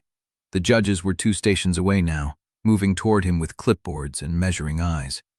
Behind them, the clerks were writing. Behind the clerks, at the edge of the gauntlet hall, standing half in shadow beneath the observation gallery, Bai Yanjia watched. She was not looking at the pill mass. She was looking at Lin. And in her eyes, Lin saw something shift. Not surprise, not concern, recognition. She knew. She knew the ingredients had been tampered with. She knew the catalyst was there. And she knew that Lin had seen it, understood it, and worked around it anyway. The trap had been meant to break him, and he had broken the trap instead. The head judge reached station 7. He looked at the crucible. He looked at the pill mass. He picked up a fragment, held it to the light, and turned it over in his fingers. Stable, he said. Grade 7. The clerk wrote it down. Then, his face empty. But in his sleeve, where the 2 folded papers sat against his wrist, he felt the heat of the furnace still pulsing at his side, and he knew that the gauntlet was not the test he had needed to survive. The test was what came after. The judge moved on. Lin picked up the cooling crucible and carried it toward the evaluation table. He did not look back at Bai Yanjia. He did not look at the station where the tampered ingredients sat, like evidence no one would examine. But his hand tightened around the crucible handle, and in the space between one breath and the next, he understood that the sect was not a place where traps were accidental. They were deliberate, they were measured, and they were only the beginning. Chapter 10. The evaluation table stretched across the back wall of the gauntlet hall, long enough to hold 40 crucibles at once. Only 8 were occupied now. Lin set his cooling crucible beside the others and stepped back, hands at his sides, face empty. The head judge did not look at him. He picked up the pill mass, turned it, set it down, wrote something on his clipboard with the careful precision of a man recording a verdict he had already decided. Grade 7, marginal stability, pass. The words carried no weight. They were sounds shaped to fill silence, nothing more. The judge had already moved to the next station before Lin could form a response. Marginal. The pill had held. It had survived the bent draft, the sabotaged ingredients, the catalyst that should have turned the batch to slag. It had passed every test the station could throw at it. And the judge had called it marginal. Lin picked up his crucible and carried it toward the exit. The hall felt smaller than it had an hour ago, the walls pressing inward, the heat still clinging to his robes. Behind him, he heard the clerks murmuring. He did not turn to see what they were writing. The rumors reached him before he cleared the outer arch. Heard he used some scavenged trick. Old furnace technique, dreg knowledge. Anyone could have done it. Should have failed. The judges just didn't want to deal with another complaint. Lin kept walking. The words slid off his back the way ash slid off a broom, weightless and expected. He had spent 6 years learning to let insults pass through him without settling. But these were not insults aimed at a sweeper. These were explanations. The sect needed a reason for his success that did not threaten the hierarchy.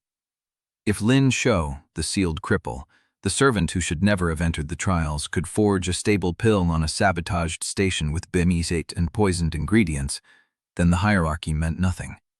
So the story became a scavenged trick, a lucky guess, a judge who did not want to deal with paperwork. Lin reached the refectory as the hall bells rang for the evening meal. The benches were half empty, the outer disciples already eating in clusters that shifted and whispered as he passed. He collected his bowl from the counter and found a spot at the far wall, back to the stone, eyes on the room. Old Feng did not meet his gaze. That was normal. Old Feng never met anyone's gaze. But the bowl he handed Lin had an extra scoop of rice beneath the vegetables, and the fish was whole instead of shredded. Lin ate slowly. Let the food settle. Let the heat of the gauntlet bleed out of his muscles. The whispers did not stop. They did not need to. He finished his bowl, broached it in the trough, and walked back across the outer court as the sun dipped behind the furnace caves. The ash had settled into a fine gray carpet over the flagstones. His broom stood where he had left it that morning, propped against the wall of the refectory, waiting for dawn. His bunk was in the servants' quarters, a narrow room with 6 cots and a single window that faced the wrong direction for morning light. The other 5 cots were empty. The outer disciples who slept here were still at their evening duties. Lin closed the door, bolted it, and saw the pouch on his pillow. White cloth, small, tied with a red cord, the kind of pouch the pill pavilion used for single-dose medicines. Lin did not touch it. He stood in the center of the room, breathing slowly, letting his eyes adjust to the dim light. The window was latched. The floor showed no fresh footprints. The pouch had been placed with care, centered on the pillow, the red cord arranged in a neat bow. He picked it up. The cloth was warm, not from the furnace, not from the room. Warm as if it had been carried close to someone's body, delivered moments before he returned. Inside, a single wax-sealed packet, a slip of paper, for Yunmei's eyes. 1 dose at dusk, mixed with warm wine. 7 days. The site will hold. No signature, no origin, no demand. Lin turned the paper over. The back was blank. The handwriting was careful, educated, the strokes of someone who had trained in calligraphy long enough to make the letters look effortless. He set the pouch on the cot. His grandmother's medicine was expensive, hard to find. The inner court stipend he was fighting for would barely cover a month's supply. This packet held 7 days of treatment. 7 days that he did not have to pay for. 7 days that someone had given him without asking for anything in return. Lin sat on the edge of the cot and stared at the pouch. The room was silent. The ash wind had died with the sun. Through the window, the furnace caves glowed faintly, their fires banked for the night. He thought about the rumors, the judges, the way the sect had turned his success into a scavenged trick. And now this. A gift that arrived the same evening he proved he could survive sabotage. He heard the bolt lift before he saw the shadow move. Renshan stepped through the door, closed it behind him, and leaned against the frame. His robes were wet again. His face was carved from the same stone as the furnace caves, hard and unreadable. "You are still alive," Gu said. "Barely. Barely is enough." Lin held up the pouch. Gu's eyes tracked to it, stayed there, and did not move. "Found it on my pillow," Lin said. "No signature, no demand. Medicine for my grandmother's eyes, 7 days." Gu crossed the room in 3 strides. He took the pouch, opened it, sniffed the wax-sealed packet. His expression did not change, but something behind his eyes tightened. "It is real," he said. "Good medicine, expensive. Who sent it?" Gu set the pouch back on the cot. He did not answer immediately. Instead, he looked at the window, at the glow of the furnace caves, at the darkening sky. "Anonymous kindness in this sect," he said slowly, "is usually advance payment for obedience." Lin felt the words settle in his chest, cold and familiar. "Then I should not use it." "You should use it," Gu said. "Your grandmother needs it. But you should know that the person who sent it now knows you accepted. And if I had refused, they would have found another way." Gu turned from the window. His face was tired in a way that went beyond exhaustion, a weariness that had settled into the bone and would never leave. "They are measuring you," he said. "Every reaction, every choice, the rumors, the sabotage, the gift, none of it is accidental." Lin looked at the pouch, the red cord, the neat bow, the handwriting that had taken years to perfect. "You know who sent it," he said. Gu did not deny it. "Can you refuse him? Not without consequences you cannot afford." Lin picked up the pouch, felt its weight, felt the warmth that still clung to the cloth. "Then what do I do?" Gu met his eyes. "Survive, win, and when the time comes, be ready to choose which debt you will pay." He turned and walked to the door. "Rest. The next trial is in 2 days. I will find you before dawn." The door closed. Lin sat alone in the dark, the medicine warm in his hands, and wondered whether the gift had already begun to bind him to someone he had never chosen to serve. Chapter 11. Dawn came gray through the ash haze, and Lin found Chao Yan waiting for him at the edge of the practice yard. She stood with her weight balanced, no sword drawn, her pale blue sleeves rolled to the elbow. The yard was empty at this hour. The mist had not yet burned off the flagstones. "You did not sleep?" she said. Lin stopped 10 paces from her. His body still ached from the gauntlet. His chi channel pulsed with a thin thread of recovered energy, barely enough for one compression strike, if he timed it perfectly. "I slept enough." "You came to the refectory. You ate. You went to your bunk. Then you came here." Chao Yan tilted her head. "I have been watching the door for an hour. You walked past it 3 times before you stopped." Lin said nothing. She drew a training blade from the rack beside the yard wall. Wooden, dud edge. She tossed it at his feet. "Spar with me." The blade clattered on the stone. Lin looked at it, then at her. "Why?" "Because I want to know if you are lucky or trained." She rolled her shoulder, loosening the joint. "The bracket resequenced your first bout so you would be an appetizer. You won anyway. That could be luck. Or it could be that someone taught you how to survive losing." Lin did not pick up the blade. "And if I refuse?" Chao Yan smiled. It was not a kind smile. "Then I will report that you refused a fair spar from a sword hall disciple of equal rank, which will make the judges very interested in why you are afraid to fight without a boundary line to protect you." The words carried the shape of a threat, wrapped in procedure. Lin recognized the shape because he had spent 6 years learning to read the weight of every sentence spoken by people who could destroy him with paperwork. He picked up the blade. The grip was worn smooth, the balance was neutral, neither weighted for cutting nor tipped for thrusting, a practice weapon that had seen years of use. He stepped into the yard.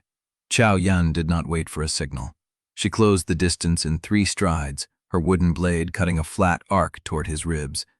Lin moved, not fast. He did not have the speed for fast, but he moved early, reading the angle of her shoulder before the strike landed, slipping inside the arc instead of away from it. The blade scraped past his back. He felt the air shift, felt the wake of the strike. Chao Yan corrected immediately, reversing her grip, driving the pommel toward his kidney. Lin turned with it, letting the blow glance off his hip instead of landing clean. She stepped back, assessed. "You move like a sweeper." "Yes." "That is not an insult." She circled. "Sweepers learn to dodge without looking like they are dodging. It keeps them from being hit again." Lin watched her feet. Her weight was on the balls of her feet, ready to spring forward or sideways. She had told him her style was speed. She was not lying. "I learned," he said, "because if I fell, they would kick me until I got up." Chao Yan attacked again. This time she came low, sweeping at his knees. Lin jumped, but she had already adjusted, angling the blade up to catch him in the chest while he was airborne. He took the hit. Wood cracked against his sternum. He landed, staggered, kept his feet. The pain was sharp and clean, a bright line across his ribs. He had been hit harder. He had been hit by people who meant to bruck bone. Chao Yan straightened, frowned. "You did not block. Blocking would have told you how I think. And taking the hit told me what?" Lin met her eyes. "That I can still stand." She held his gaze for a long moment. Then she laughed, a short sound without humor. "You are going to die in these trials, Lin Shou. You know that, yes? Everyone dies in these trials. Not everyone. Some of them win." She set her blade on her shoulder. "But you are not winning. You are surviving. There is a difference." Lin felt the thin thread of chi pulse in his channel. One strike. That was all he had. He did not use it. "Surviving is enough," he said. "For now." Xiao Yan opened her mouth to answer, but her eyes shifted past him, toward the observation gallery above the yard. Lin turned. Two judges stood at the railing. One held a ledger. The other was speaking. Their voices did not carry, but their hands moved in the gestures of official recording, measurement, notation, adjustment. One of them looked down at the yard, looked at Lin, then turned back to the ledger or wrote something. Xiao Yan's expression changed. The amusement drained from it, leaving something harder underneath. "They are not recording the spar," she said. Lin watched the judges. One of them closed the ledger. The other nodded. "They are adjusting your trial record," Xiao Yan said slowly, "making your win look smaller, less significant." Lin felt the words settle in his chest. He had expected this. He had known, after the gauntlet, after the rumors, that the sect would try to shrink his climb. But knowing did not make it easier to watch. "Why are you telling me this?" Xiao Yan turned back to him. Her face was unreadable. "Because I want to know if you can still win when the score is being written against you." The judges finished their notation. One of them glanced at the yard again, then walked away. Lin looked at Xiao Yan. "I can still win." She studied him for a long moment. Then she set down her blade. "I believe you," she said. "That is what unsettles me." She walked past him toward the yard entrance. "The next trial is in 2 days. They will try to break you before then. Do not let them." She was gone before he could answer. Lin stood alone in the yard, the wooden blade still in his hand, the ache in his chest spreading like a slow fire. The mist had begun to burn off. Through the thinning haze, he saw someone watching from the shadows beneath the observation gallery. Bai Nianju. She did not move, did not speak. She only stood there, arms folded, her expression hidden in the dark, as if she had been waiting for Xiao Yan to leave before she made her own approach. The red cord from the medicine pouch felt warm against Lin's chest, hidden beneath his robe. A gift he had not chosen, a debt he had not agreed to pay. And now, a witness to the spar who had not spoken a single word. "Gentle too much with Shaka right now, still if the recess currents are steading out." The Schaub was faced in pale stone that caught the mid-morning light, like bone. Lin had never been inside. Sweepers did not enter the archive. They swept the steps and the courtyard, and they knew to keep their eyes down when clerks passed. He climbed the steps now, the summons folded in his sleeve, his palms dry and his pulse steady. The doors stood open. Inside, the air smelled of ink, wooled paper, and the faint mineral tang of preservation salts. Shelves lined every wall, climbing into the gloom of the upper galleries, each one packed with scrolls bound in leather and cloth. Clerks moved between them in silence, their robes the pale gray of the records pavilion, the footsteps soft on the stone. Lin stopped at the threshold. A clerk at a low desk looked up, young, with ink-stained fingers and a nervous habit of tucking his collar. He studied Lin for a moment, then glanced at a ledger open before him. "Lin Shou, Outer Court, summoned by the archivist." "Yes." The clerk marked something in the ledger. His hand trembled slightly. "Follow me." He led Lin through the main hall, past rows of reading tables and cabinets filled with sealed documents. The shelves grew denser as they walked, the scrolls older, their bindings darker. Some bore seals in red wax, some had no markings at all. Lin counted the turns, left, right, past a stairwell, through a narrow corridor lined with locked cabinets. The clerk stopped at a door at the end of the corridor. It was plain, unmarked, the wood dark with age. "He will see you now." The clerk did not knock. He simply stepped aside, his eyes fixed on the floor, as if he wanted to look anywhere but at the door. Lin met his eyes. "Yes." Su Lingtai nodded, as if Lin had confirmed something he already knew.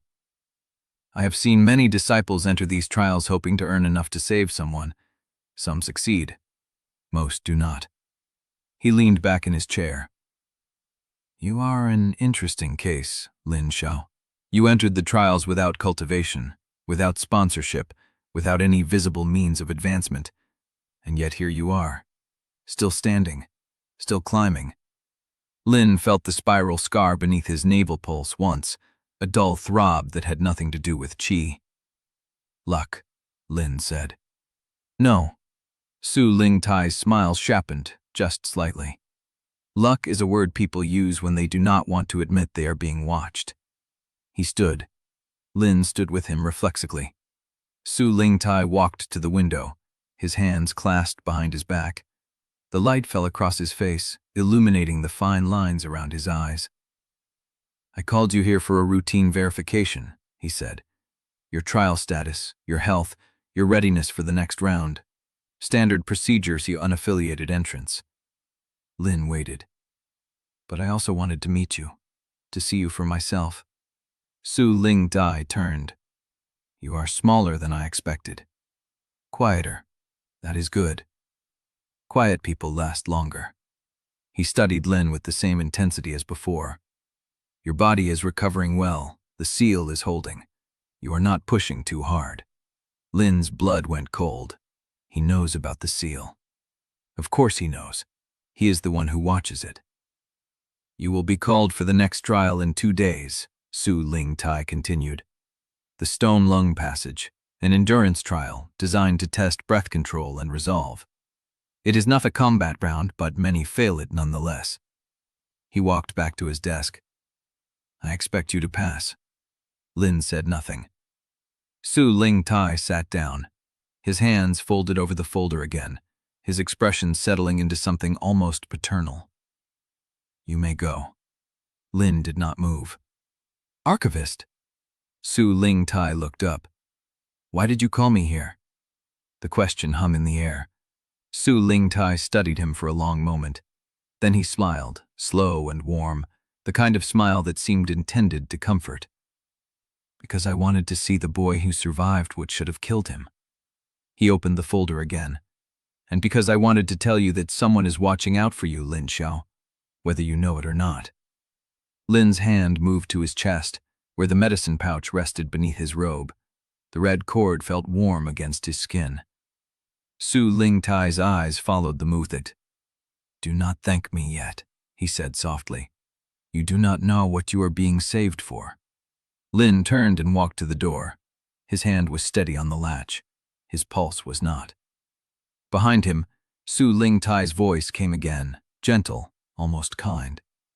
Take care of yourself, Lin Shou. The trials are only the beginning. Lin stepped out and closed the door. The corridor was empty. The nervous clerk was gone. Lin stood in the silence, the warmth of the medicine pouch pressed against his chest, and felt the spiral scar beneath his navel throb once more. A countdown he could not hear. A debt he had not chosen. And above him, in a tower of records and memory, a man who had known his name before he was born.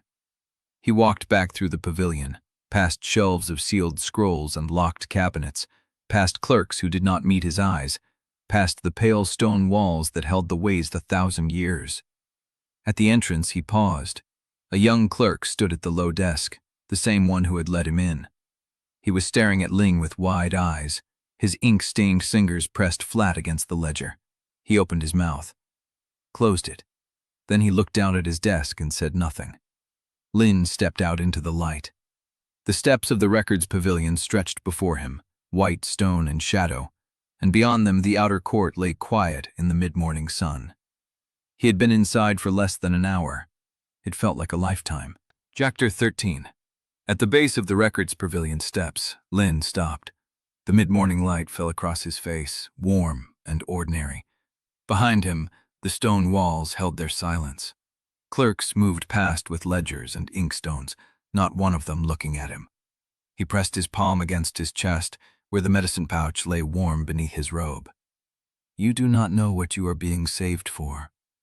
The words circled in his skull like smoke. He forced them down. The outer court stretched before him, empty now in the hour between meals and training.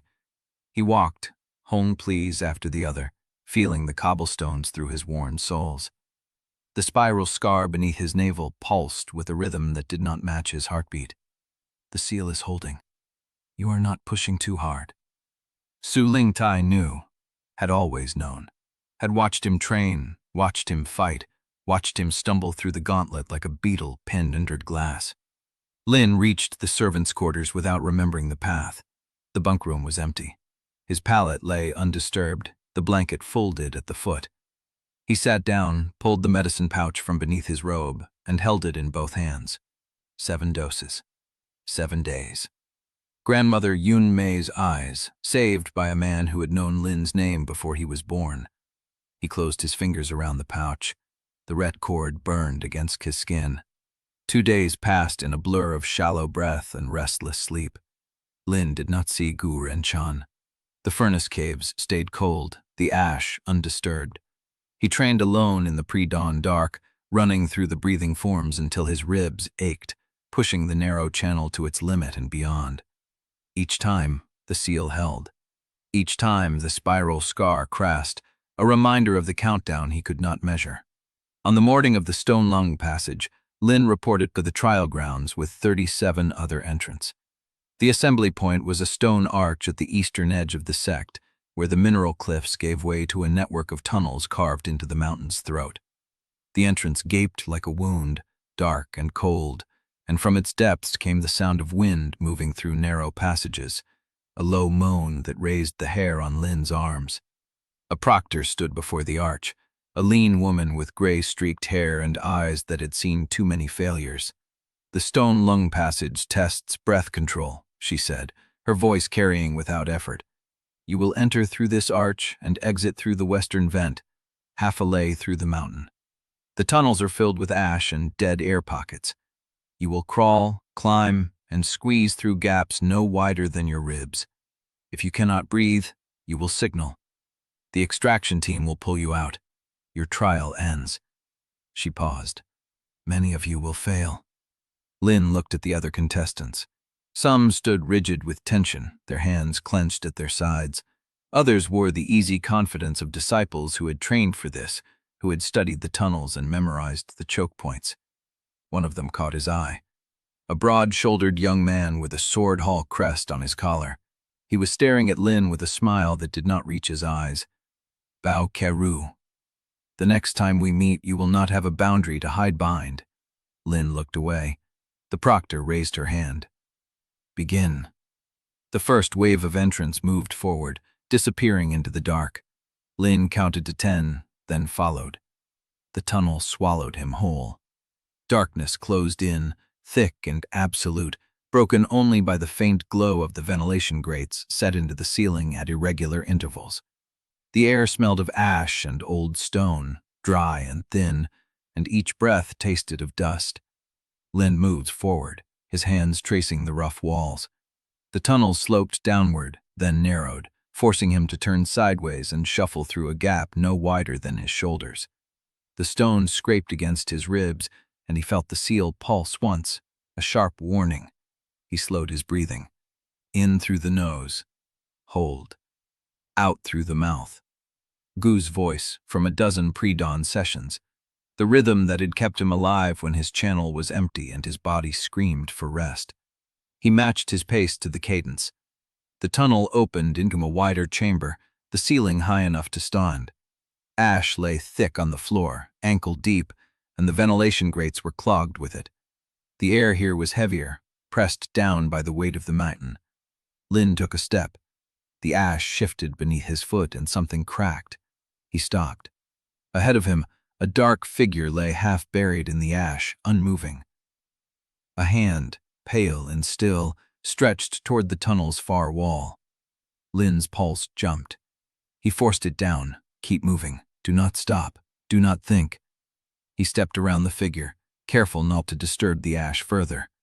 The ventilation grates rattled above him, and the low moan of wind grew louder. Then the air pocket collapsed. The pressure dropped without warning, a sudden vacuum that sucked the breath from Lin's lungs. His chest seized, the air gone before he could draw another, and he stumbled, his hands hitting the ash as the tunnel around him grew darker and the silence pressed in. Breathe. He could not. Breathe. His ribs locked, his vision blurred at the edges. Breathe.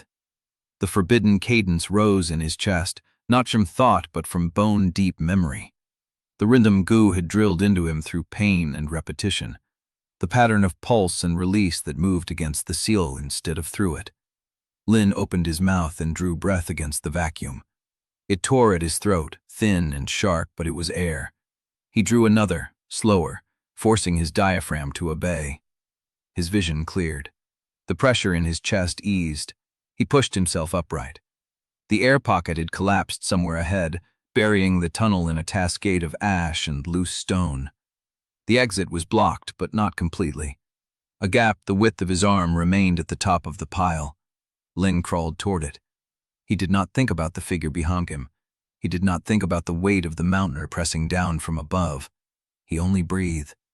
The tunnel narrowed again, then widened into a second chamber. 3 other entrants sat against the walls, their faces pale, their hands trembling. One of them was crying, silent tears cutting tracks through the ash on her cheeks. They had given up. Lin passed them without speaking. The Zid had been close now. He could feel the draft, cold and clean, pulling at his clothes. He climbed the final slope, his hands raw from the stone, his lungs burning with the effort of each breath. Light appeared ahead, pale, thin, the color of overcast sky. He pushed through the gap and emerged into the open air. The western vent was a stone platform overlooking a narrow canyon. A proctor stood at the edge, a ledger in her hand. She looked at Lin, then at the time mark on the page. Her eyebrows rose. "Lin Shou," she said. "4th." Lin nodded. He did not have the breath to speak. He sat down on the stone, his back to the mountain, and let the cold air fill his lungs. The proctor stared at him for a moment longer, then turned to the next entrant emerging from the vent. Lin closed his eyes. The seal throbbed beneath his navel, a countdown he could not hear, a debt he had not chosen. And in a tower of records and memory, a man who had told him the trials were only the beginning. He did not know what was coming next. But the wind carried a whisper he could almost understand. Chapter 14. Ling waited until the proctor turned her back. The 4th place finish had earned him a nod and a mark in the ledger, nothing more. The other entrants were still emerging from the western vent, coughing ash, their faces gray with exhaustion. No one watched him slip down the canyon path. He moved fast, keeping to the shadow of the cliff face. The lower gates of the Azure Crucible sect stood at the base of the mountain, 2 stone pillars weathered by centuries of wind. They were not guarded. No one bothered to secure the exit that led only to the outer villages, the farms, the places that supplied grain and labor, and nothing more. Lin passed through without slowing. The road beyond was dirt packed hard by cartwheels, lined with dying grass and the occasional stunted tree. He had walked it once a season for 6 years, always with a purpose, always counting the steps until he could turn back. Today he carried the white cloth pouch beneath his robe. The red cord felt warm against his chest. The village sat in a hollow between 2 hills, 30 houses clustered around a well that had run dry twice in Lin's memory. Smoke rose from a few chimneys, thin and pale against the overcast sky. He found the house at the eastern edge, where the road ended and the fields began. The door was ajar. He pushed it open. Grandmother Yunmei sat by the window, her hands wrapped around a cup of tea that had long gone cold. Her eyes were clouded, the sickness that had been stealing her sight for years pressing a white film across the irises. She turned her head at the sound of his footsteps. "Lin?" Her voice was thinner than he remembered. "Yes," he said. "It's me." He crossed the room and knelt beside her chair, taking her hand. The skin was dry and fragile, the bones sharp beneath. "You should not be here," she said. "The trials, between rounds," he said. "I had time." She did not ask why he had used that time to come here instead of resting. She never did. Lin reached into his robe and pulled out the medicine pouch. The red cord caught the light from the window, dull and ordinary. "I brought something," he said, "for your eyes." Her fingers found the pouch, traced the knot of the cord. "Where did you get this?" "A patron," he said. "Someone in the sect." The lie tasted bitter, but the truth was worse. You do not know what you are being saved for." Yunmei was silent for a long moment, her thumb pressed against the pouch as if testing its weight. "Sect clerks came here," she said, "years ago." Lin's chest tightened. "When?" "Before they stopped your training, before they gave you the broom."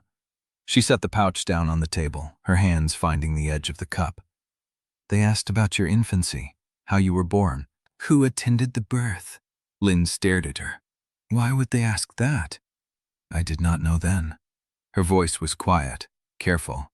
"I do not know now, but I told them nothing they did not already know." The seal throbbed beneath his navel. A countdown, a debt, a question he had never thought to ask. What did they want to know? Yunmei was silent. Her clouded eyes stared past him, toward the window, toward the mountain that held the sect. "The month you were born," she said. "The hour, the color of your eyes when you first opened them." Lin's hands felt cold. "They asked if you cried." He stayed until the tea grew cold again. Yunmei did not ask about the trials again. She held the medicine pouch in her lap, her fingers moving over the cord, and when he stood to leave, she reached for his hand and held it. "Be careful," she said. "The sect does not forget what it owns." Lin nodded. He walked back through the village, past the empty well, past the fields where the grain bent under the weight of the wind. The road climbed toward the mountain, and the lower gates appeared ahead, dark against the pale sky. He passed through them without slowing. The outer court was quiet. The ash had been swept into neat piles along the walls, waiting for the next dawn. The refectory was empty, the practice yard silent. Lin climbed the stairs to the servants' quarters. The door to his room was closed. He stopped. He had left it ajar, he was certain. He pushed it open. The room was the same.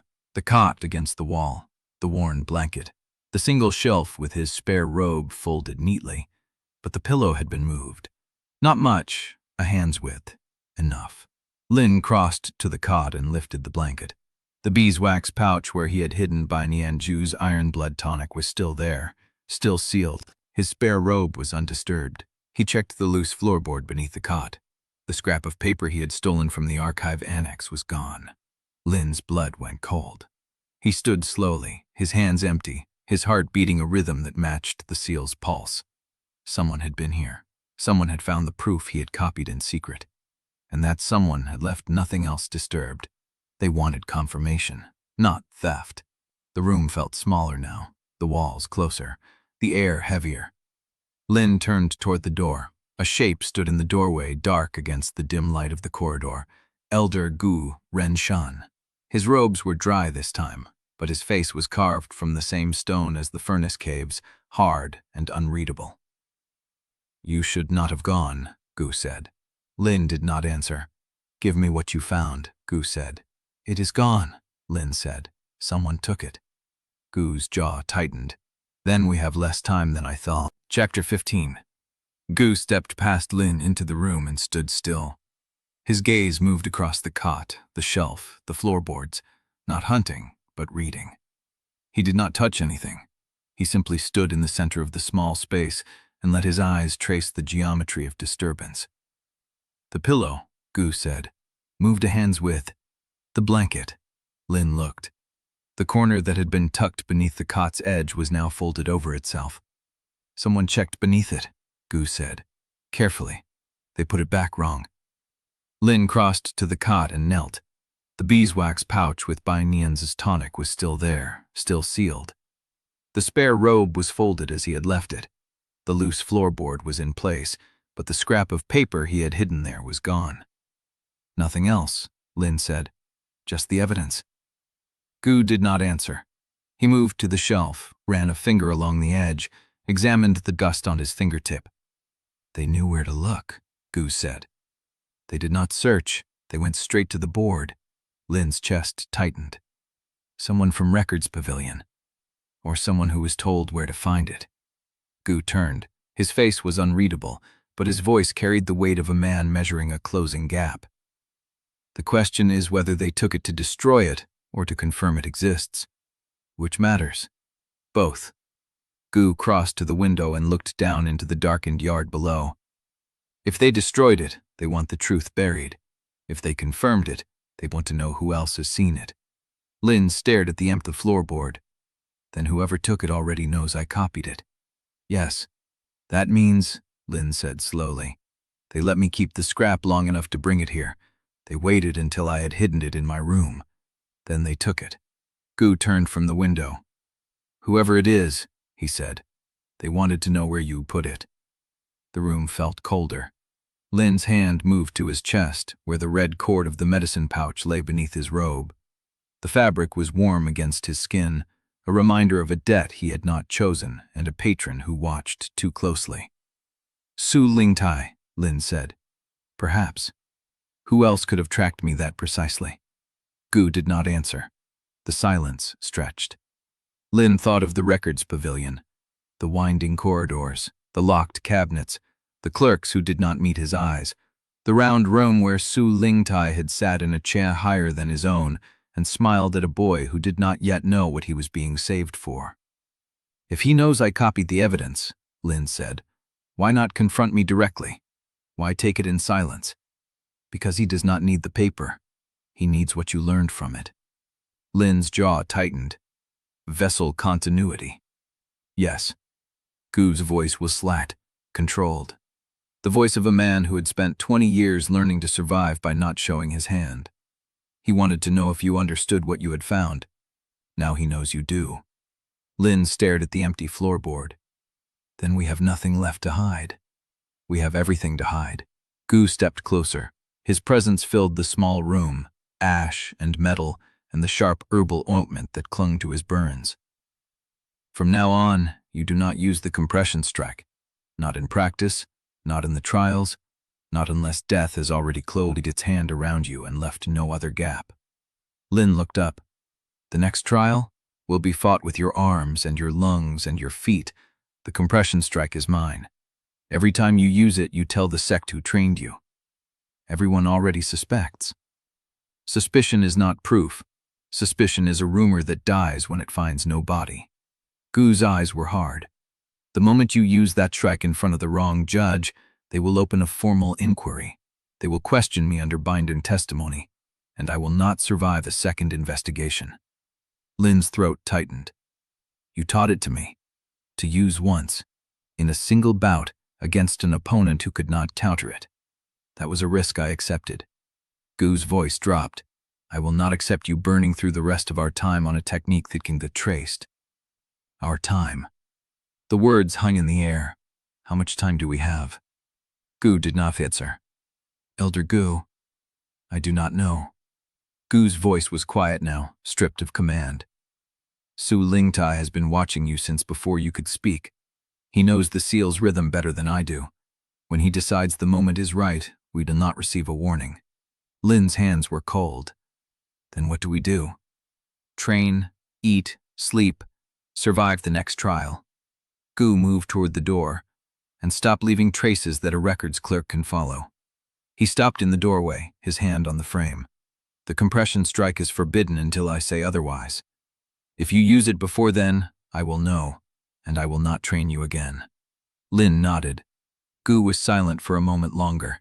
Then he stepped into the corridor and was gone. Lin stood alone in the small room. The pillow was still displaced. The blanket corner still folded. The loose floorboard still in place, holding nothing. He knelt and lifted the board anyway. Empty. He set the board back and sat on the cot, staring at the wall.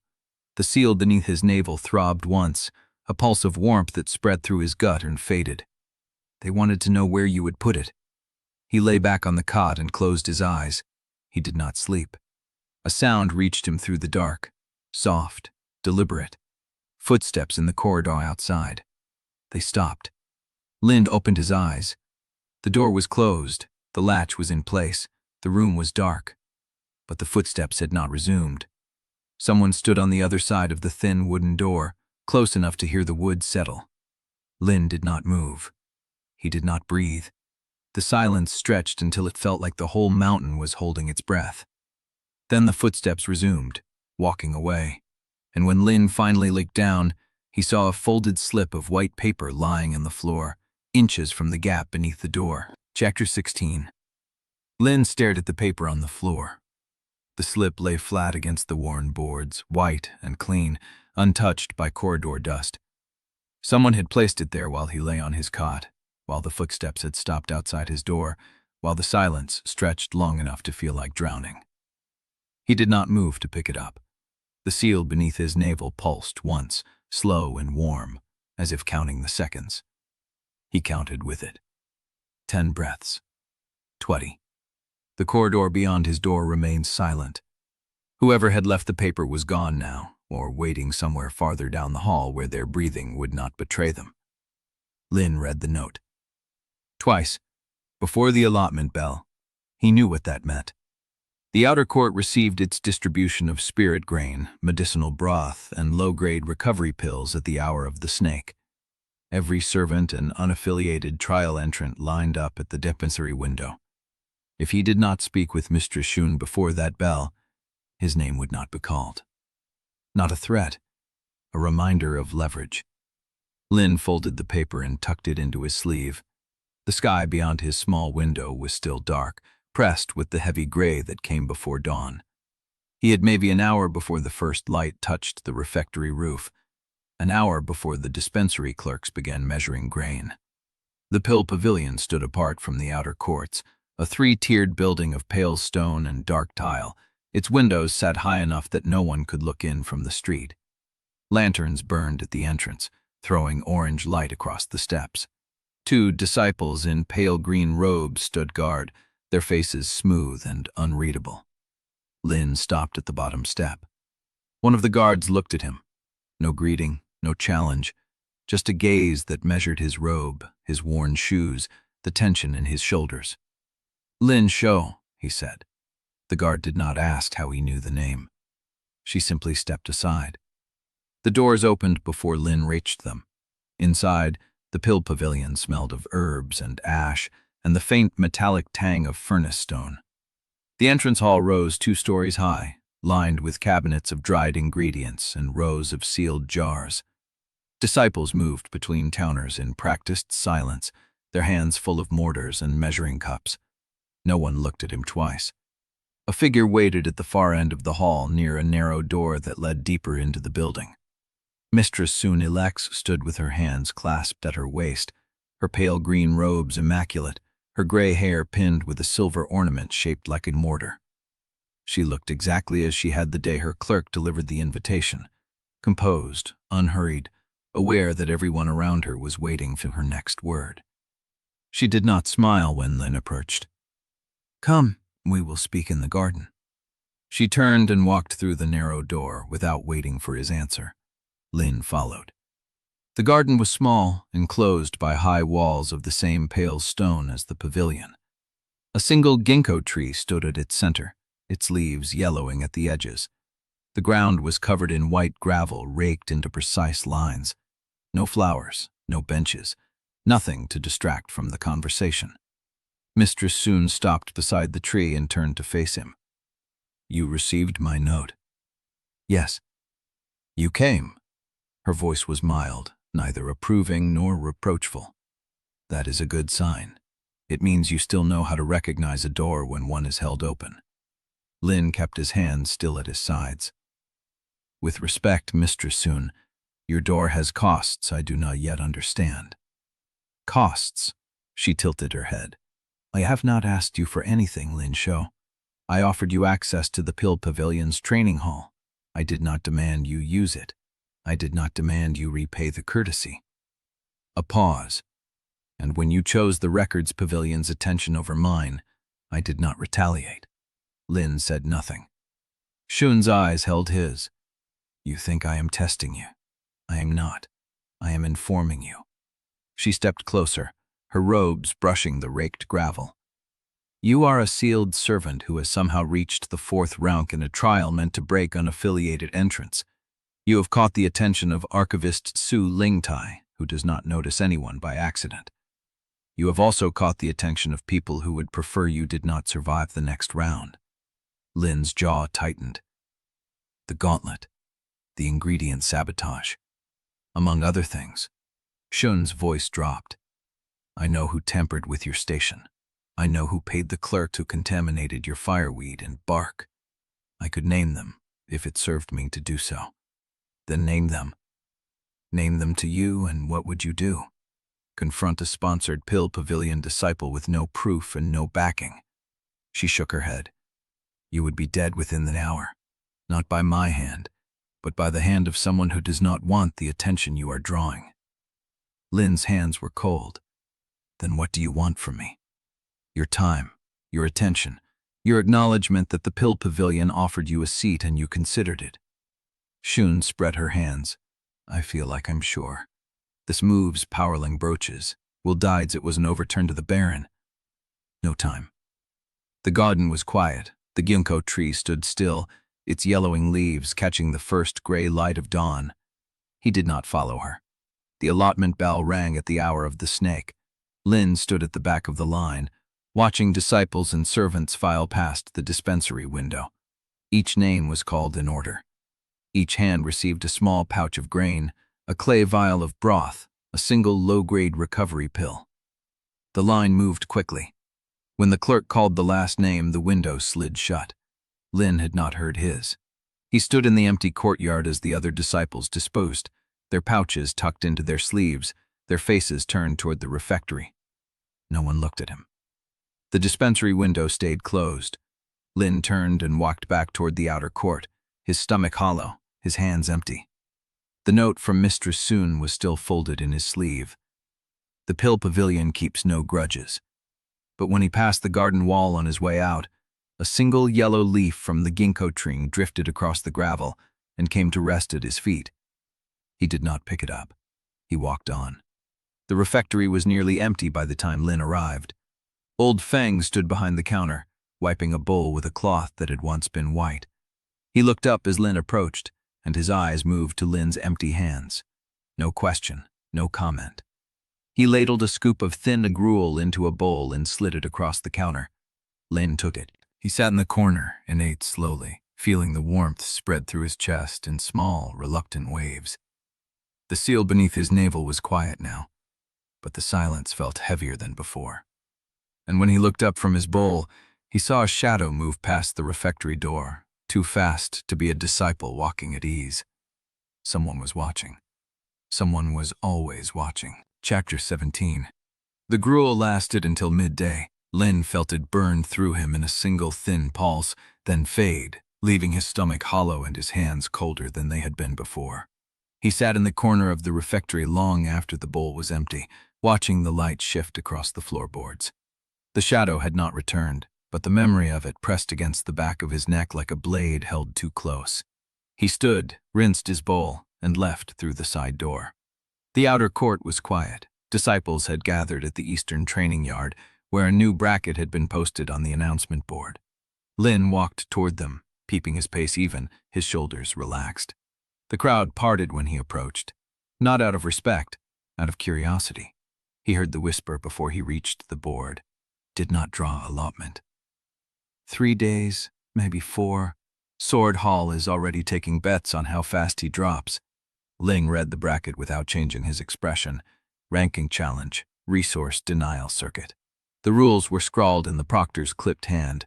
12 entrants, 1 circuit, last one standing without breach or forfeit advances, no outside supplies, no recovery pills, no intervention from faction sponsors. The challenge was set for the hour of the rooster, 8 hours away. Lin had no grain, no broth, no pill. He turned from the board and walked toward the furnace caves. Behind him, he heard the whispers resume. The furnace cave was cold. Lin sat on the stone floor and closed his eyes. His chi channel was quiet, barely a thread of movement, the seal beneath his navel a dead weight. He had survived worse than hunger.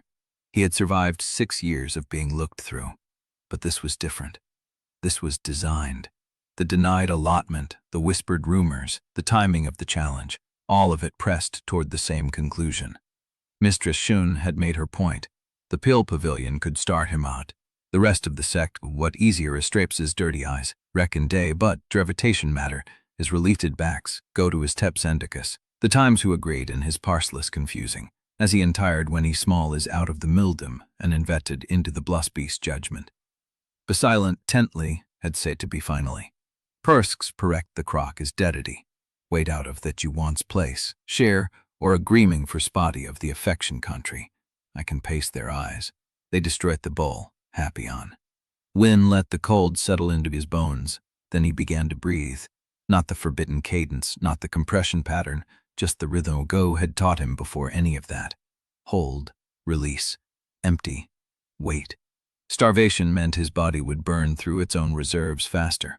That was a problem, if he fought with strength. But the resource denial circuit was not about strength. It was about who broke first. Lin smiled in the dark. It was not a kind smile. He had spent 6 years learning how not to break. The hour of the rooster came with gray light and a wind that smelled of ash. Lin stood at the starting line with 11 other Autrans. Some wore inner court robes with faction marks. A few had the lean, hungry look of unaffiliated climbers like himself. One boy was already shaking. His hands clenched at his sides, his eyes darting toward the supply cache that sat just beyond the boundary line. The cache was the bait. The proctor explained the rules in a flat voice. The circuit ran half a lie through the western ridge, a loop of collapsed tunnels, narrow chimneys, and dead-end chambers. No weapons, no pills, no food or water carried in. The first entrant to reach the cache at the far end, or the last one standing inside the circuit, advanced. Everything else was optional. Optional. That word meant the proctor would not stop a beating, would not intervene if someone collapsed, would only record the result. Linda looked at the entrance around him. The shaking boy met his eyes for a moment, then looked away. The inner court disciples were already positioning themselves near the front, shoulders squared, jaws tight, ready to sprint for the cache and end this quickly. They thought it was a race. Lin knew better. The tunnel swallowed them. Lin let the pack surge ahead, their footsteps echoing off stone walls that narrowed and widened without pattern. He walked, not slow enough to lose sight of the last runner, not fast enough to burn what little he had. The air grew stale within 50 paces. Dust coated his throat. The seal beneath his navel pulsed once, a dull warning, then went quiet again. He heard the first collapse ahead, a grunt, a scrape of boots on stone, a voice cursing. Someone had taken a wrong turn and hit a dead end. Lin slowed further. The tunnel branched. He chose the path that angled upward, where the air would be thinner but the light would last longer. He was not looking for the calves. He was looking for the ones who thought they knew where it was. By the third fork, 6 entrants had pushed ahead into a gallery that opened wide enough to stand in. Lin reached the gallery last. He saw them before they saw him. 4 inner court disciples standing in a loose circle around the shaking boy, who had his back to a wall and his hands raised in a gesture that was almost surrender. "Give it up," one of the disciples said. "You are not reaching the cache before us. Lie down now and save yourself the bruising." The shaking boy said nothing. His hands trembled. Lin stepped into the light. The disciples turned. The one who had spoken was broad-shouldered, wearing a sword hall armband, his face already flushed with the effort of the run. "You," he said, recognition flattening his voice. "The sweeper who got lucky." Lin said nothing. "Heard you did not draw allotment today." The disciple smiled. Must be hard to fight on an empty stomach. Lin met his eyes. Held them. The shaking boy slid along the wall, out of the circle, and disappeared into the shadow of a side tunnel. The sword hall disciple noticed. His smile thinned. "You think you are clever?" "No," Lin said. "I think I am patient." He turned and walked into the tunnel the shaking boy had taken. Behind him, he heard the disciple curse and the scrape of boot starting to follow. Then the tunnel narrowed. Lin slipped sideways through a gap the disciple could not fit. The cursing grew louder, then faded. He found the shaking boy in a chamber with 3 exits, sitting against the far wall with his knees drawn up. "You did not need to do that," the boy said. "I know. Then why?" "Because you are not my enemy." Lin sat down across from him, keeping the exits in view. "And I want to know who is." The boy's eyes widened. His hands stopped shaking long enough to press flat against the stone floor. "I do not know anything." "You do not have to." Lin leaned back. "Just tell me your name." The boy swallowed. "Liang Wei, Outer Court, no faction." Lin nodded. "Then we wait together." Liang Wei stared at him. "Wait for what?" "For them to stop running." Ling closed his eyes. "The cash is not the prize. The prize is being the one who still has something left when the others have burned through everything. The silence stretched. Lin counted his breaths. The seal pulsed in time. When he opened his eyes again, Liang Li was watching him with something close to wonder, and the sound of footsteps had stopped echoing through the tunnels. They were alone. The hunt had become a vigil. Time passed without measure. Lin sat, breathed, and let his body settle into the rhythm of patience. The hunger was a dull ache, present but distant, like a bruise that had stopped hurting. His chi channel was still thin, still slow, but it had not worsened. That was enough. Liang Wei shifted beside him. "You are Lin Shou," the clerk said. His voice was barely a whisper. "I am." The clerk swallowed. His eyes darted toward the tunnel behind him, then back to Lin. "You need to know." The words came fast, tripping over each other. "The Records Pavilion has reopened old files. Files sealed before you were born. They are building a case not just against Elder Gu, but against the evidence itself. Documents are being altered, entries erased." Lin's chest went cold. "Who are you?" "Pei Lushan, 10th clerk." The boy's voice cracked. "I was assigned to the cataloging.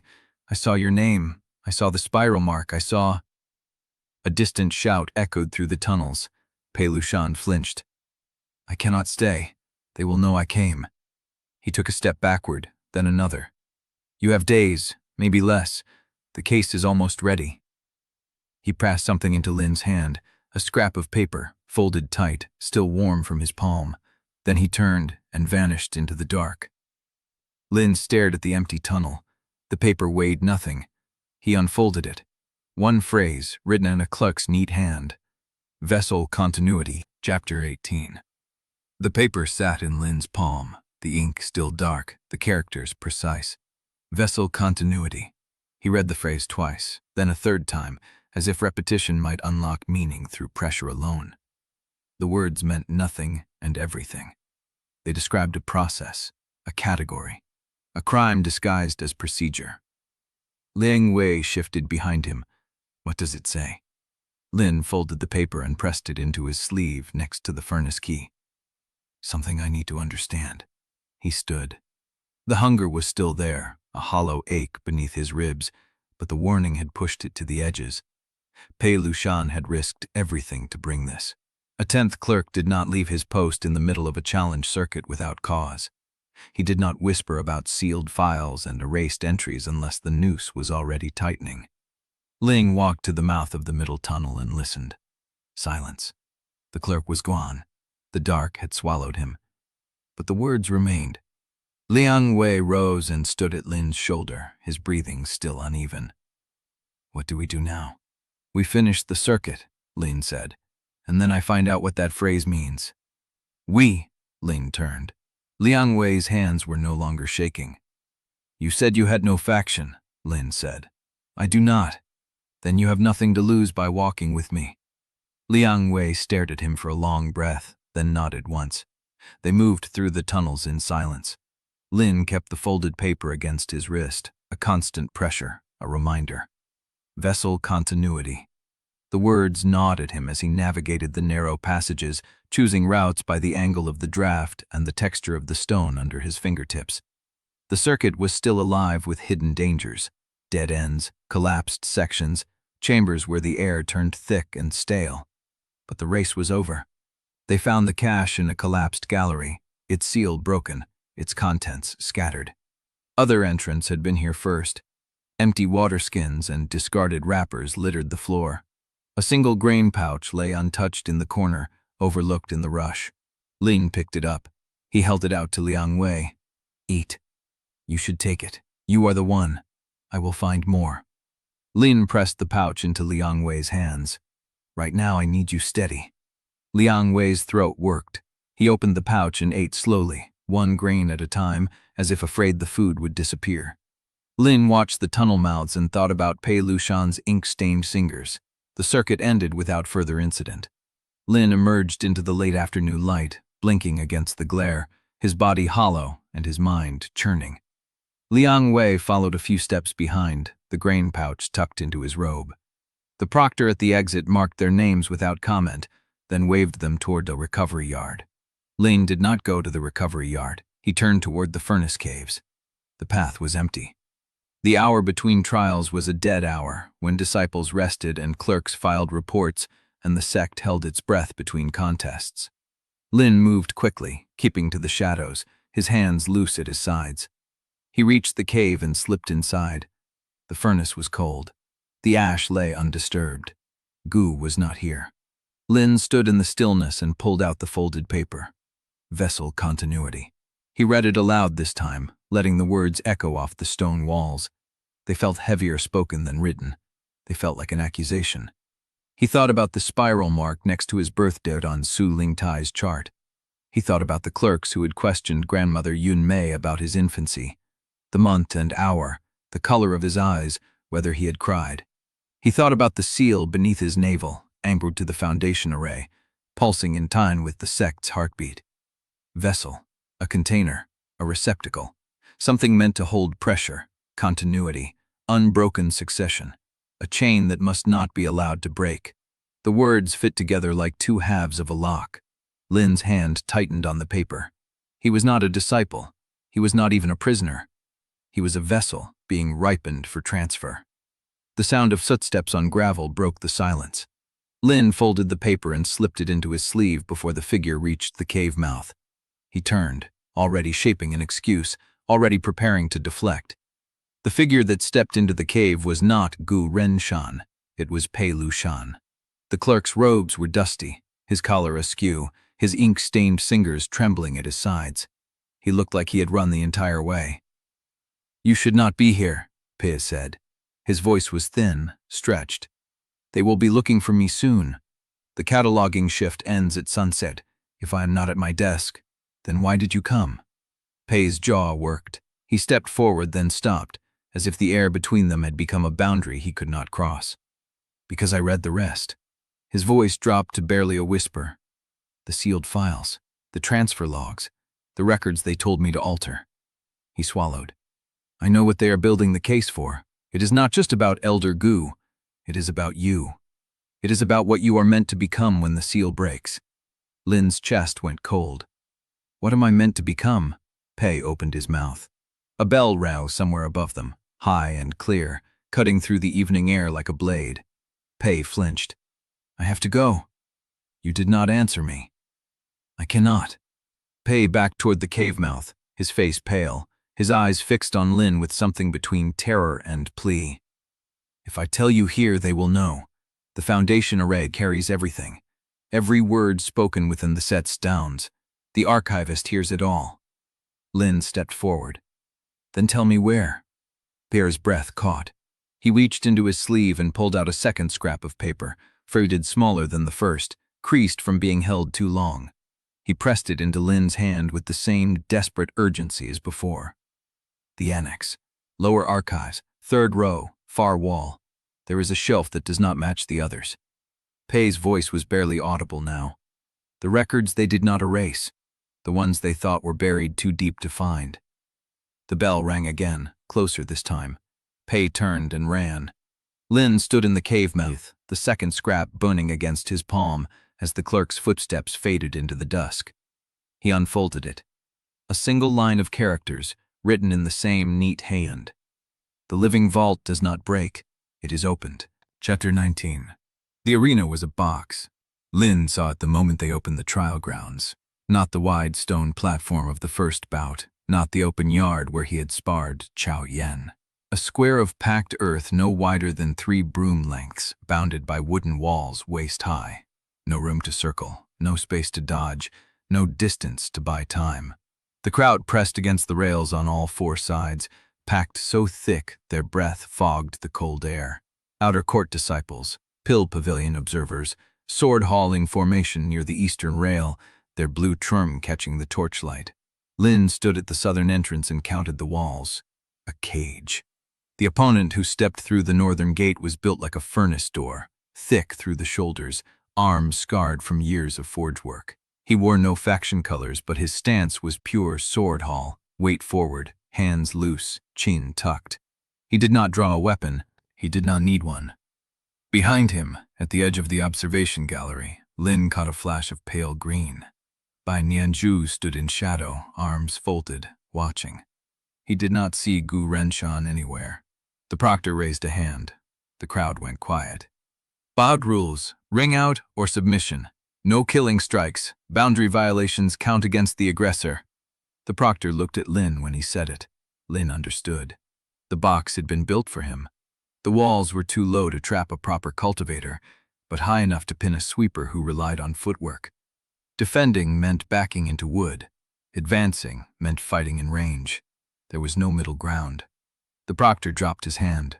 The opponent moved before Lin finished his first breath. Lin twisted, left, right, the old rhythm from years of dodging kicks in narrow corridors.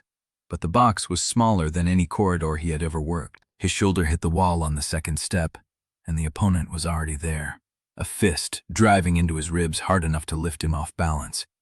The crowd roared. Lin hit the dirt, rolled, came up with his arm pressed against his side. The pain was bright and clean, nothing broken, but the space was already gone. The opponent was pressing, crowding, forcing him toward the north wall where there was no room to circle. Lin backed along the wall. 3 paces left. 2. The wood bit into his spine. The opponent swung. Lin ducked, slid under the arc of the blow, came up inside the other man's guard and drove his elbow into the hinge of the jaw. The opponent's head snapped back. He staggered. Lin followed, trying to push him toward the boundary line. The opponent caught his wrist, fingers like iron bands. Lin felt the bones grind as the other man twisted, locking his arm, and then the world tilted as he was slammed into the wall. The wood cracked. Lin's vision swam. The opponent's voice was low, almost kind. "They told me you were slippery, but a cage is a cage." Lin pushed off the wall, spinning low, trying to break the grip. The opponent held. Lin drove his free hand into the other man's elbow, once, twice, and felt something give. The fingers loosened. Lin tore free and scrambled across the dirt, gasping, his right arm numb to the shoulder. 3 breaths. He had 3 breaths before the opponent recovered. He used them to stand. The crowd was laughing, not at the opponent, at him. A sweeper with a dead arm trapped in a box built to hold him. Lin looked at the high seats. Su Lingtai was there, seated in the observation gallery, hands folded, pale robes immaculate, watching with the patient stillness of a man who had already seen the outcome. Their eyes met. Su Lingtai smiled. Lin's chest went cold. The opponent came again. This time there was no footwork, no evasion, no clever reading of angles. The box was too small, and the opponent was too close. Lin took the first blow on his forearm, the second on his ribs, the third across his cheek hard enough to spray blood across the dirt. He hit the wall again. But this time he did not try to slip away. He planted his feet. The opponent saw the shift and paused, just for a heartbeat, reading the change in Lin's stance. Not the stance of a dodger, the stance of a man who had stopped running. Lin pulled the breath. Not the shallow gasps of combat, the deep, hollow draw of Gu Renshan's forbidden rhythm. The one that pushed against the seal instead of flowing with it. The one that hurt. The opponent came forward. Lin met him. He took the next blow to the body, let it land, used the impact to anchor himself deeper into the earth. The pain was a door. He pushed through it. He pulled again. The seal beneath his navel pulsed, not the slow throb of passive pressure, a warning. The outer ring was straining against the fist of compressed chi he was driving toward it. He felt the resistance like a wall of stone inside his own flesh. He pushed harder. The opponent's fist connected with his jaw. Lin's vision went white, but he did not fall. He was still pulling breath, still driving chi through the narrow channel, still pressing against the seal with everything Gu had taught him, everything he had hoarded and hidden and saved, and the seal was cracking. He felt it. A hairline fracture in the outer ring, a sliver of light in the dark. The opponent drew back for the finishing blow. Ling released. The chi that had been compressed behind the crack exploded through his channels in a single, uncontrolled flood. It was not refined. It was not elegant. It was raw pressure, years of it, beating against a wall that had finally given way. The outer ring shattered. The sound was not loud. It was deep, a pulse that vibrated through the earth beneath Lin's feet, through the wooden walls of the cage, through the bones of the spectators nearest the rail. A shockwave of released force. The opponent's fist stopped an inch from Lin's face. His eyes went wide. Lin struck. It was not a technique. It was not a compression palm or a measured blow. It was chi flooding out of him through channels that had never been open, through a body that had spent 6 years learning to contain what was now pouring free. His fist connected with the opponent's chest, and the other man left the ground. He sailed over the rail and crashed into the crowd. Silence.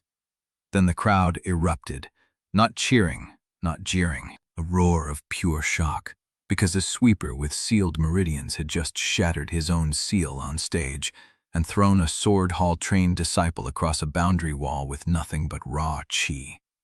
Lin stood in the center of the cage. His hands were shaking. His channels burned like rivers of fire. And he was standing. He looked up at the high seats. Su Lingtai was still smiling, not the measured satisfaction of a man who had witnessed an upset. The smile of a man watching a fruit ripen exactly on schedule. Beside him, a figure in gray robes turned and walked away. Lin did not recognize the face, but he recognized the movement.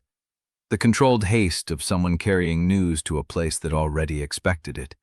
The proctor was speaking. Something about the bout being over, something about advancement. Lin did not hear. He was looking at his own hands. Chi was moving through them, visible, measurable, real, the first stage of gathering. He had done it. And Renshan, standing at the far edge of the crowd, had gone so pale he looked like ash. Chapter 20. The crowd was still roaring. Lin heard it through a wall of water, as if his ears had filled with something thick and distant. Voices, shouts, a percussion of feet against wooden galleries. The sound of 100 people trying to understand what they had just seen. He stood in the center of the cage. His hands were still shaking.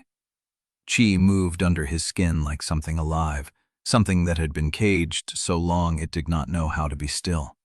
It coursed through channels that had been dry for 6 years, flooding them with sensation he had forgotten existed. Heat, pressure, the unmistakable feeling of a river running where there had only been dust. He looked at his palms. The chi was visible, a faint silver shimmer gathering at his fingertips, dispersing, gathering against. The proctor had climbed into the cage. The man was speaking. Ling caught fragments, advancement, ruling, medical evaluation. The words did not stick. They slid off the surface of his attention like rain on oiled cloth. He looked up. The galleries were packed with faces he did not recognize. Outer court disciples pressed against the rails, a cluster of sword hall blue near the eastern stair, pill pavilion green at the western column, all of them staring at him, at the sweeper who had shattered his own seal, at the cripple who was standing. Lin searched the crowd. He found Renshan first.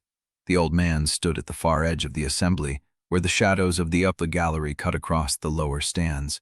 His robes were the same worn gray he always wore. His hands hung at his sides. His face was the color of ash left too long in a dead fire. He was not cheering. He was not moving. He was staring at Lin with an expression Lin had never seen on his master's face before. Not pride, not anger, fear. Lin's stomach tightened. He turned his head and found the high seats. Su Lingtai was still there. The archivist had not risen. He had not leaned forward. He sat exactly as he had been sitting when the bout began, hands folded, back straight, pale robes immaculate against the dark wood of the observation gallery. He was smiling. Not the broad smile of a man celebrating an upset, not the tight smile of a man hiding disappointment. A small, patient smile. The smile of a man who had watched a seed crack open and was satisfied to see the sprout emerge exactly when he had expected it. Their eyes met. Su Lingtai inclined his head, a fraction, barely visible. Then he rose and walked away, his robes brushing the gallery floor, his departure unhurried. The gray-robed figure was already gone. Lin stood in the cage. The chi was still moving through his hands. The crowd was still roaring, but the tribe had cootled in his chest. The proctor was saying something about medical attention, about protocol. about clearing the arena for the next bout. Lin heard the words without understanding them. His body was moving, stepping over the boundary line, crossing the packed earth where his opponent had landed, walking toward the exit tunnel. Hands reached for him. He flinched. It was the trial medics. Two of them, faces he did not recognize, one holding a diagnostic talisman, the other reaching for his wrist to check his pulse. Their mouths were moving. They wanted him to stop. They wanted to examine him. Lin kept walking. The tunnel mouth opened ahead of him, dark and cool, and he stepped into it without looking back. The roar of the crowd faded behind him, replaced by the sound of his own breathing, too fast, too shallow, the rhythm of a body that had not yet caught up with what it had done. He made it 20 paces before his legs gave out. His knees hit the stone floor. His hands braced against the wall. The chi was still moving, still burning, still filling channels that had never held this much pressure, and his body did not know how to process it. His meridians were screaming. His dantian, barely formed, was spinning faster than it should, pulling in ambient energy from the air around him without his permission. He was cultivating without willing it. The seal beneath his navel throbbed, not the pulse of pressure building against a closed door. Something else, a tremor. The sensation of a lock that had lost its first pin and was now holding by the remaining ones. Footsteps. Lin forced his head up. Renshan stood at the tunnel entrance, silhouetted against the light of the arena. He did not speak. He crossed the distance in 4 strides, grabbed Lin by the arm, and hauled him to his feet. "The medics will come," Gu said. His voice was a flat, controlled, the voice of a man holding something back. "We need to be somewhere else when they do." Lin nodded. He did not trust his voice. Gu dragged him down the tunnel, past the branching passages that led to the recovery yard, past the stair that led to the treatment hall, deeper into the network of maintenance corridors that ran beneath the arena. The air grew colder, the torches thinner. The walls changed from fitted stone to rough-hewn rock. Lin stumbled twice. Gu did not let him fall. They emerged into a chamber Lin did not recognize. Low ceiling, a single lamp burning on a shelf, crates stacked against the far wall, storage, abandoned, forgotten. Gu pushed Lin onto a crate and knelt in front of him. "Let me see your hands." Lin held them out. The silver shimmer was fading. The chi was settling, finding its new level, learning the shape of the open channel. But the tremor had not stopped. His fingers were shaking, fine and fast, the way a bowstring vibrated after the arrow was released. Gu held his wrists, his fingers pressed against the pulse points. His face was very close. "The outer ring," Gu said. "How much of it broke?" "All of it." Lin's voice came out rough. "I felt it. The whole ring." Gu closed his eyes. For a long moment he did not move. Then he opened them and looked at Lin with an expression that was almost gentle. "You have reached the first stage of gathering," he said. "You are a cultivator now." Lin waited. There was more. Gu's jaw tightened. The seal had 3 rings. The outer was the shallowest, the one that held the least pressure. Cracking it was meant to be the first step, the moment when the vessel began to ripen visibly, the moment when everyone who needed to know would know. Lin felt the cold spout from his chest to his fingers. "I did what you trained you for," Gu said. "We survived the next stage. We find the records Pei Lu Shan told you about. We learn the full shape of the mechanism before Su Lingtai forces the next ring open." He walked to the door. "We have 3 days, maybe less." He stopped with his hand on the frame. "Lin?" "Yes." "The crowd saw you break your seal. The sect knows you are gathering chi. By tonight, every faction in the Azure Crucible will have a file on you with a new label." Lin waited. "You are no longer a sweeper," Gu said. "You are the vessel." He stepped through the door. The lamp guttered. Lin sat in the dark with his hands shaking and chi moving through channels that had never been open, and for the first time in 6 years, he understood what Gu had been trying to tell him all along. The climb had never been the hard part. The hard part was surviving what came after. Chapter 21.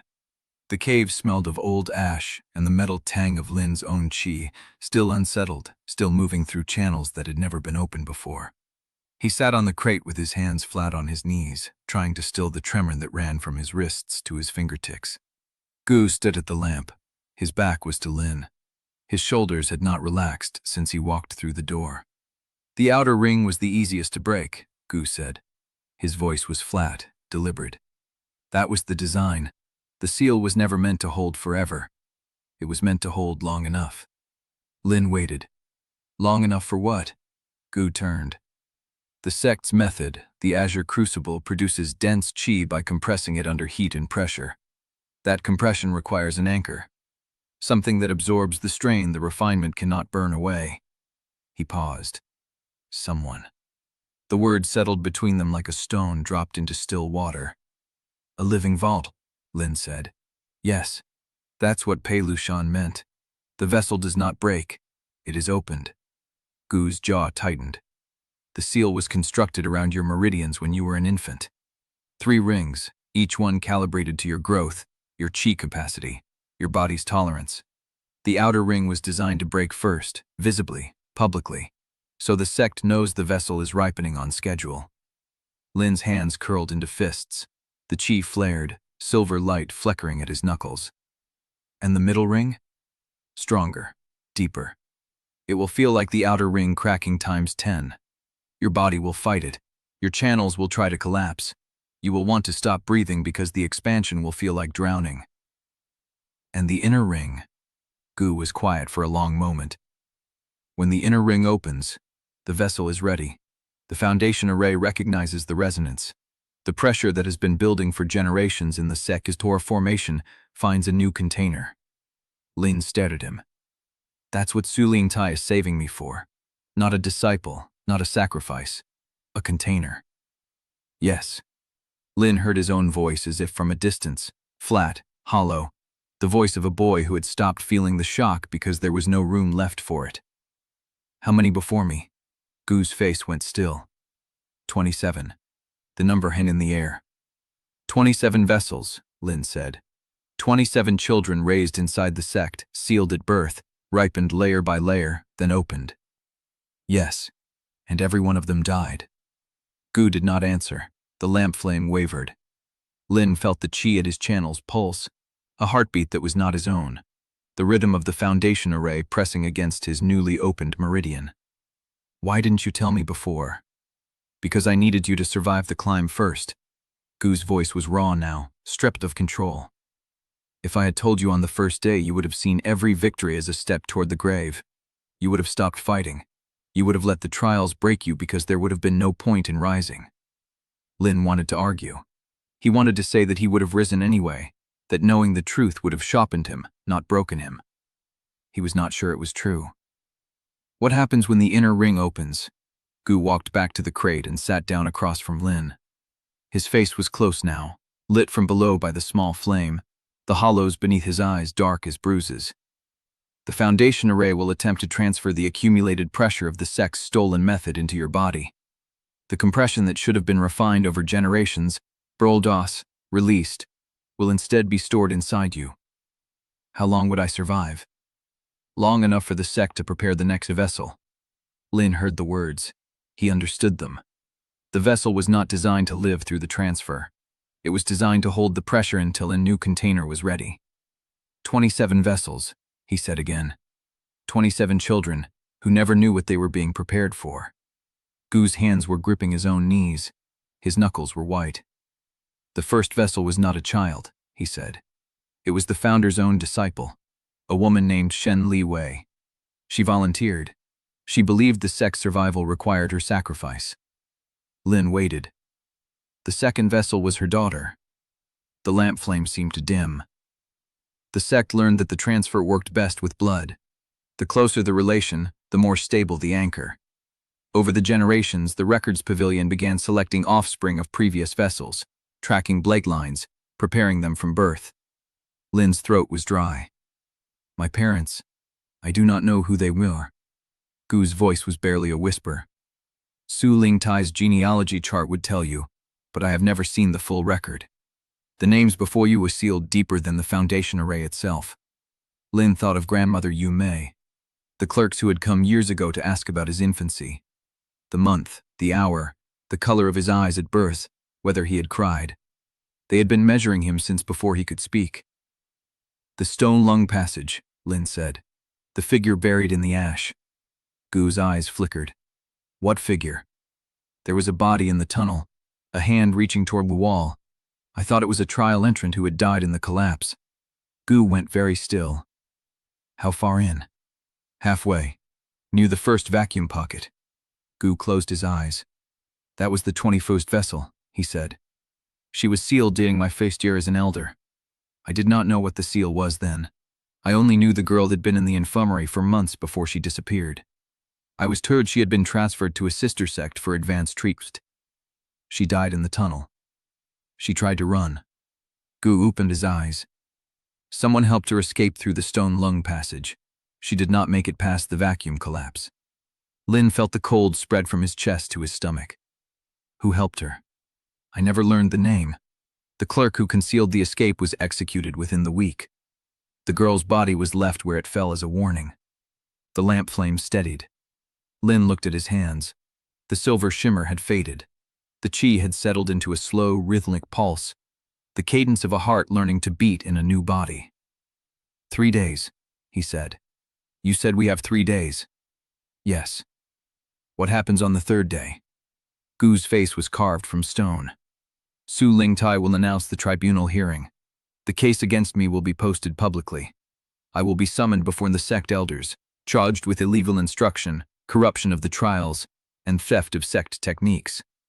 And if you do not appear, then I am condemned by default, and the sect is authorized to use any means necessary to secure my testimony. That includes your grandmother." Lin's hands curled into fists. The chi flared. "We find the records first." "Yes." "Where do we start?" Gu stood up. "The hidden shelf Lushan told you about. The lowered archive annex. 3rd row, far wall."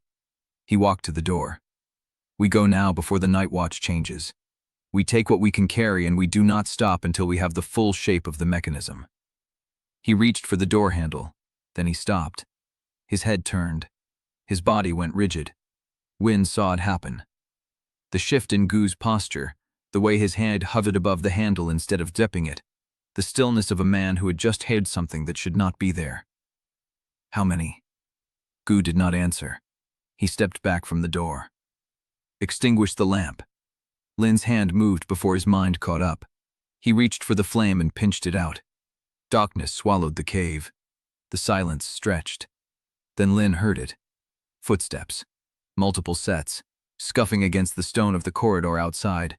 Too careful to be casual. Too coordinated to be passing. Gu's whisper came through the doit. "They are here." Chapter 22. The footsteps did not slow. Lin pressed himself against the cave wall, breath held, hand still extended from extinguishing the lamp. The dark was absolute. He heard Gu shift, the faint scrape of a sleeve against stone, then the whisper of a blade being drawn. The voices outside came clearer. "Check the upper tunnels first. He likes the high ground. He's an old man with a broom, not a strategist. And yet he hid a sealed disciple under your nose for 6 years." The second voice was dry, amused, unhurried. Lin recognized it. He had heard it in a round study with tall windows, speaking of gratitude and ripening. Su Lingtai's agent. Not Su Lingtai himself, but someone trained in his cadence. Gu's hand found Lin's arm in the dark. The grip was hard. "Stay here. Do not move until you cannot hear them anymore." Gu's voice was iron. "Then go to the annex. Do not stop for anything." Lin felt the pressure of Gu's fingers, the urgency in the grip that did not loosen. "What are you going to do?" "Give you time." Gu's voice cracked at the edge. "You are the 28th. Do not let me be the one who prepares the 29th. The hand released. Gu moved toward the door. Lin heard it open, heard the surprised intake of breath from the corridor, the sharp command to halt, the sound of metal meeting metal, then running. Not toward the voices. Away. Gu drew them away. Lin stayed pressed against the wall until the footsteps faded, until the shouts became distant echoes, until the silence settled back into the cave like ash after a fire. Then he moved. The corridor outside was empty. A single oil lamp swayed on a hook where a guard had dropped it. the flame casting long shadows across the stone. Lin took it, held it low, and walked in the direction Gu had not gone. He did not look back. The lower archive annex was 3 levels beneath the main records pavilion, accessible through a maintenance stairwell that smelled of mold and old paper. Lin had never been this deep. The walls were raw stone here, unplastered, the ceiling low enough that he had to duck under a support beam. The third row stretched ahead of him, shelves packed with leather-bound ledgers, their spines cracked and faded.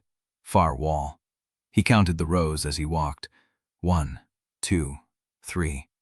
The far wall was not a wall. It was another shelf, set back at an angle that caught the light wrong, designed to look like the end of the row until you stood directly in front of it. Lin set the lamp on the floor. The shelf was mismatched. The wood was darker, older, the grain finer than the surrounding frames. The ledgers here had no titles on their spines, just dates, stamped in faded ink. He pulled the first one. The leather was brittle. It cracked along the spine as he opened it, pages flaking at the edges. Handwritten entries in a clerk's precise script. Year 47 of the Crucible era. Transfer record. Vessel designation 7. Subject age at transfer 11. Duration of viability 8 days. Cause of termination meridian rupture stage 3. Lin's hand trembled. He turned the page. Year 62. Vessel designation 8. Subject age at transfer 12. Duration of viability 16 days. Cause of termination internal hemorrhage stage 4. He kept turning. The entries blurred together. Year 81. Year 97. Year 113. Each vessel younger than the last, each viability shorter, each cause of death written in the same calm administrative hand. Year 189. Vessel designation 16. Subject age at transfer 10. Duration of viability 19 days. Cause of termination chi burnout, full systemic collapse. Lin stopped at year 241. The entry was different. The handwriting changed. A new clerk, a new ledger, but the same cold precision. Vessel designation 21. Subject age at transfer 14. Duration of viability did not complete transfer. Cause of termination escape attempt terminated by vacuum collapse in stone lung passage corridor. Notes. Subject was informed of her purpose by a third party. Clerk identified and executed. Recommend increased surveillance on all sealed subjects. Recommend bloodline reinforcement through earlier isolation. Lin stared at the words, earlier isolation. They had learned from the 21st vessel's failure. They had tightened the cage. He turned to the final page. Year 278. Current era. Vessel designation 28. Subject name Lin Shou. Subject lineage Shen Li Wei, founder's disciple, Vessel 1. Bloodline confirmed through maternal descent. Current status, outer ring opened. First stage of gathering achieved. Awaiting middle ring activation. Scheduled transfer window. 14 to 21 days from outer ring break. Lin read the entry again. Shen Li Wei's bloodline. The first vessel. His blood. The lamp flickered. He heard footsteps in the stairwell. Lin's hand moved before his mind caught up. He tore the page from the ledger, folded it into his sleeve, and shoved the ledger back onto the shelf. The lamp went out. The footsteps grew louder. 2 voices. Male, unhurried. Did you check the third row? Nothing down here but old tax records. Check it anyway. The old man's loose and the boy has to be somewhere. Lin slid sideways into the gap between the mismatched shelf and the wall. The space was narrow, barely wide enough for his shoulders. He pressed himself into the dark. The footsteps stopped at the end of the row. A light swept across the shelves. See? Nothing. Fine. Let's circle back to the furnace caves. The light retreated. Lin counted to 60 before he moved. He emerged from the gap on shaking legs, the folded paper pressed against his chest. His breath cake short. His chi pulsed in rhythm with his heart, faster than he could control. Scheduled transfer window. 14 to 21 days. He had already used 2. Lin climbed the maintenance stairwell with the lamp extinguished, navigating by touch and memory. The archived annex was silent. The night watch had not yet changed. He reached the ground level and slipped out through a service door into the pre-dawn air. The sky was gray. The courtyard was empty. And somewhere behind him, in the dark of the records pavilion, a clerk was already noticing that a ledger had been disturbed. Chapter 23. The pre-dawn courtyard held no comfort.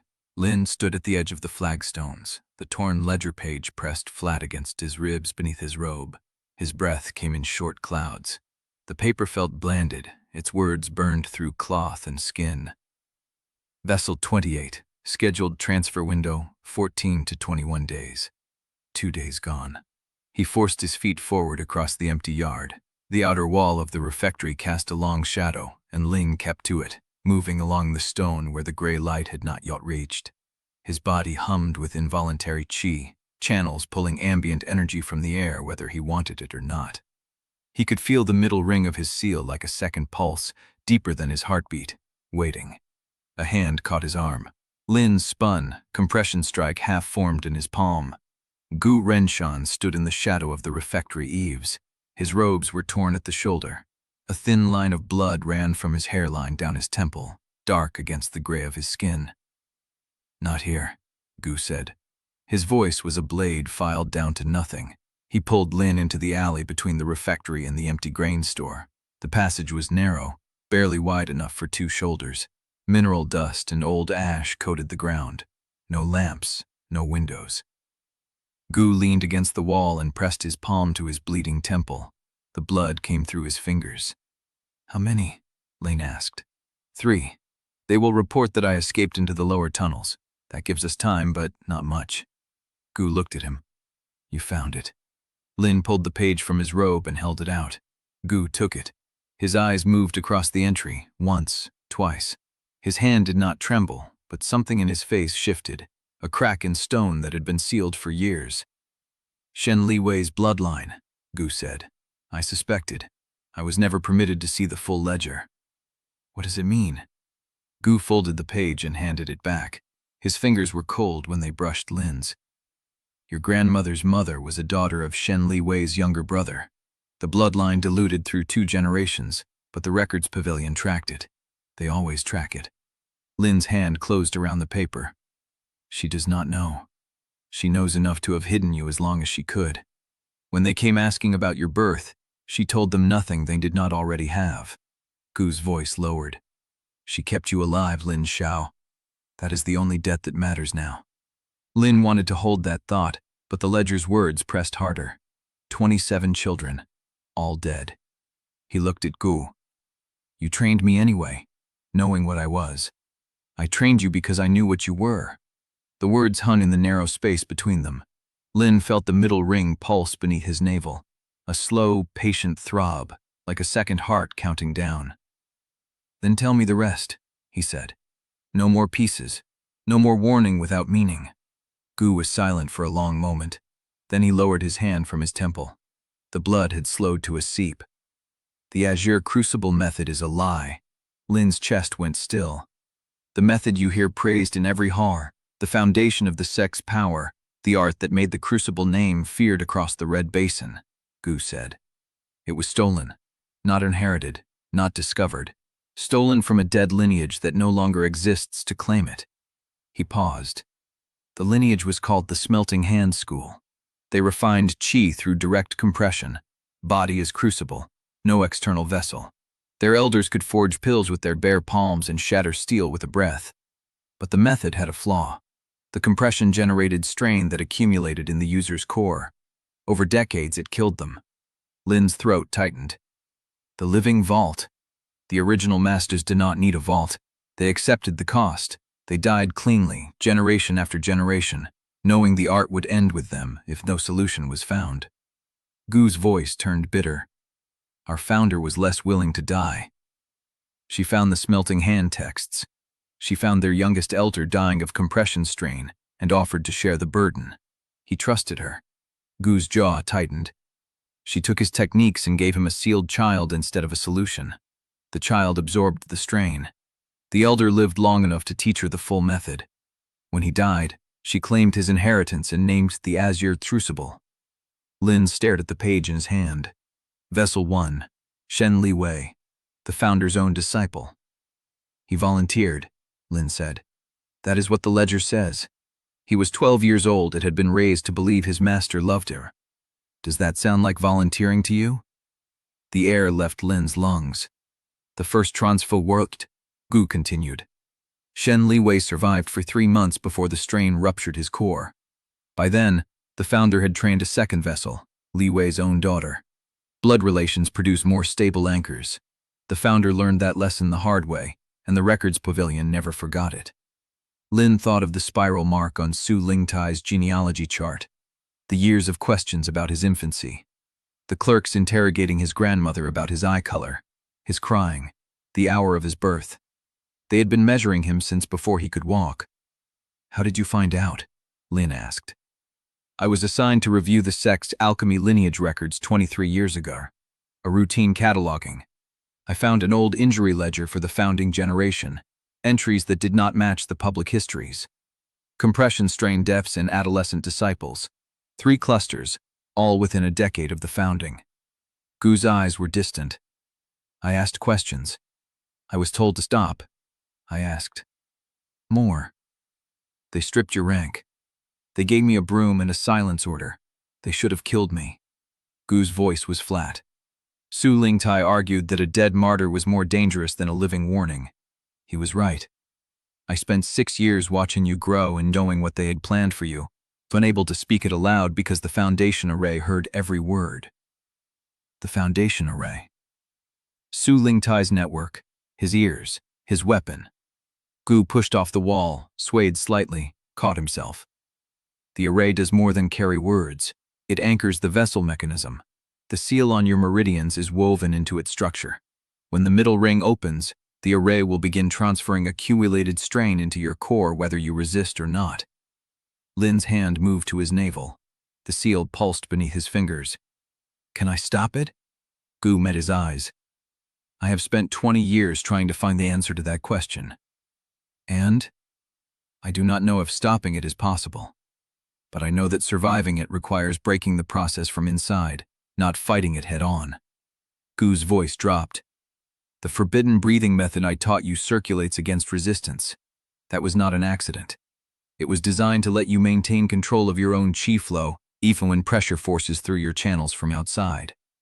Lin remembered the ash-filled tunnels of the stone lung passage, the forbidden cadence that had kept him breathing when the vacuum collapsed. You taught me this years ago. I taught you to survive a trial. The rest, I taught you to survive what I knew was coming. Gu's hand gripped Lin's shoulder hard. You have 12 to 19 days before they force the middle ring open. That is not enough time to master what I need to teach you, but it is enough time to learn one thing. What? How to make your body reject the transfer when it begins. Lin's blood chill. Gu filled his gaze. If you cannot stop the mechanism, you destabilize it. You poison the vessel so thoroughly that the strain cannot settle. You make yourself unusable. And if I do that, your cultivation is damaged permanently. You may never reach the next realm. You may not survive the attempt. Lin looked at the torn page at his hand. 27 children, all dead. I trained you for 6 years so you could choose, Gu said. Die as the sect wants you to, clean and silent and grateful, or live broken and free, with nothing to trade but what you carve for yourself. The seal pulsed again. A second heart. A countdown. You said 12 to 19 days, Lin said. Before the middle ring activation, Su Lingtai will not wait for the window to expire. He will force it as soon as the political stage is set. The Tribunal. He wants me condemned publicly. He wants you isolated. Gu's voice was quiet. And then he will open you. The alley fell silent. Somewhere beyond the refectory roof, a bell rang once. Second hour. The sect was waking. Lin pressed the folded page deeper into his sleeve. Teach me, he said. Teach me how to make myself unusable. Gu's face did not change, but something in his shoulders eased, the barest fraction. Then we begin now. He turned and led Lin deeper into the shadow between the buildings, where the morning light had not yet reached. Chapter 24. The summons came before the bell finished striking. A records pavilion clerk in pale gray found Lin in the maintenance shadows where Gu had left him, barely 10 minutes after Gu disappeared into the lower tunnels. The clerk did not speak. He simply held out a folded paper and waited. Lin took it, unfolded it. Present yourself at the archive steps before the hour of the snake. No signature, no seal. The handwriting was clean, unhurried, the strokes of a man who had written this exact message 100 times before. The clerk's eyes stayed on Lin's face, waiting for a question. Lin gave none. He followed because refusing would mean running, and running meant abandoning Gu's plan before it began. And because some part of him still wanted to believe that sitting across from Su Ling Tai in a quiet room who yielded a different answer than the one the vessel ledger had already written. The courtyard was waking. Disciples in training robes crossed the stone, their conversations halting as Lin passed. The sweeper who had shattered his seal on stage. The vessel. They did not know the word yet, but they felt its shape in the way their eyes tracked him. Lin kept his pace steady and his hands still. The records pavilion rose ahead, its windows dark. Inside, the clerks did not look up. They had been told to expect him. The staircase to the upper chambers was empty, the air still and cool, carrying the smell of old paper and ink and something metallic beneath it. The same iron tang that clung to Lin's own hands when he woke from dreams of pressure. The study door was open. Su Ling Tai sat behind his desk, the low visitor chair already placed across from him. The tall windows let in the gray morning light, painting the room in tones of ash and pallor. The genealogy chart was not visible. No ledgers on the desk, only a single sheet of paper face down beside Su's right hand. Lin stopped in the doorway. "Sit," Su said. Not a command, an invitation, polite and patient, as if Lin had come of his own will to discuss the weather. Lin sat. The chair was lower than Su's, deliberately so. Lin had noticed it the first time and noticed it again now, the way the angle forced him to look up, to receive Su's words from below. There was a long pause. Su let it stretch, filling the room with silence, watching Lin the way a physician watches a fever patient for the first sign of a turn. "You broke your seal yesterday," Su said at last, "in front of the entire arena, before Sword Hall, Pill Pavilion, and every outer disciple who matters." His tone was soft, almost admiring. "I did not expect you to force the break yourself. I expected the arena master to do it for you. At the right moment, in a controlled cadence, you accelerated my schedule by approximately 4 days. Lin said nothing. "Do you know what that means? That you have less time to prepare the tribunal." Su's lips curved, a flicker of genuine amusement. "That I cannot control, but I expected it. The tribunal moves at its own pace, shaped by documents, not by arena timetables." He leaned back. "No, I meant something smaller. You have 4 fewer days to settle your affairs, 4 fewer days to see your grandmother, 4 fewer days to decide whether you will accept what happens next with grace or with resistance." The words hung in the air, soft as dust settling. Zin's hand found the torn ledger page in his sleeve, pressed against his ribs. "Acceptance implies a choice," Lin said. "Does it?" Su tilted his head. "You chose to enter the trials. You chose to train in secret. You chose to break your seal on stage. Each decision brought you closer to this room." His voice did not rise. "What you call fate, I call a series of choices you made without counting the cost. The only decision left is whether you meet the end with dignity or with screams." Lin's jaw tightened. "I am not here to threaten you," Su continued, as if sensing the shift. "I am here to explain arithmetic. There are 11,000 disciples in the Azure Crucible sect. 11,000 young men and women who draw on the foundation array every day to cultivate, refine, and advance. The method that sustains them requires balance. Pressure must be vented. Strain must be absorbed." He paused. "One body, properly prepared, can absorb what would cripple 1,000. One body," Lin said. "One death, one life." Su corrected gently. "One life against 10,000 futures, against your grandmother's continued treatment, against the stability of every family in the Red Basin who depends on sect protection." He spread his hands. "I do not ask you to rejoice. I asked you to understand that the arithmetic is not cruel. It is necessary." Lin stared at him. The room was very quiet. "If I refuse, you will not." Su's voice did not change. You are not built for refusal, Lin Shou. You have spent 6 years erasing yourself, bending your spine and swallowing every insult because survival mattered more than pride. That discipline is what makes you a good vessel. You are not going to throw it away now for the sake of a dramatic gesture.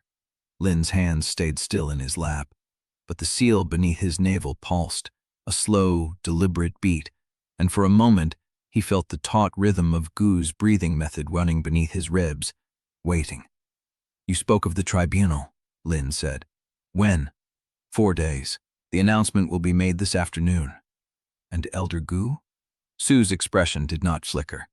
He will be tried for illegal instruction, corruption of the trials, and theft techniques. The evidence is complete. The verdict is prepared. The sentence is exile at minimum, execution at maximum, depending on how he chooses to conduct himself. He will not cooperate, I know. Su's voice was flat. That is why I am speaking to you now, before the announcement, while there is still time for you to consider the full shape of your choices. He reached out and turned the paper face up on the desk. It was not a genealogy chart. It was a treatment ledger, dated 7 days ago, with Grandmother Yun Mei's name at the top. Lin's blood stopped. Su's hand rested beside the paper, gentle, unmoving. Her medicine continues for as long as the sex pharmacy supports it, Su said. You have seen her eyes. You know how fast the sickness moves without treatment. The room was very cold.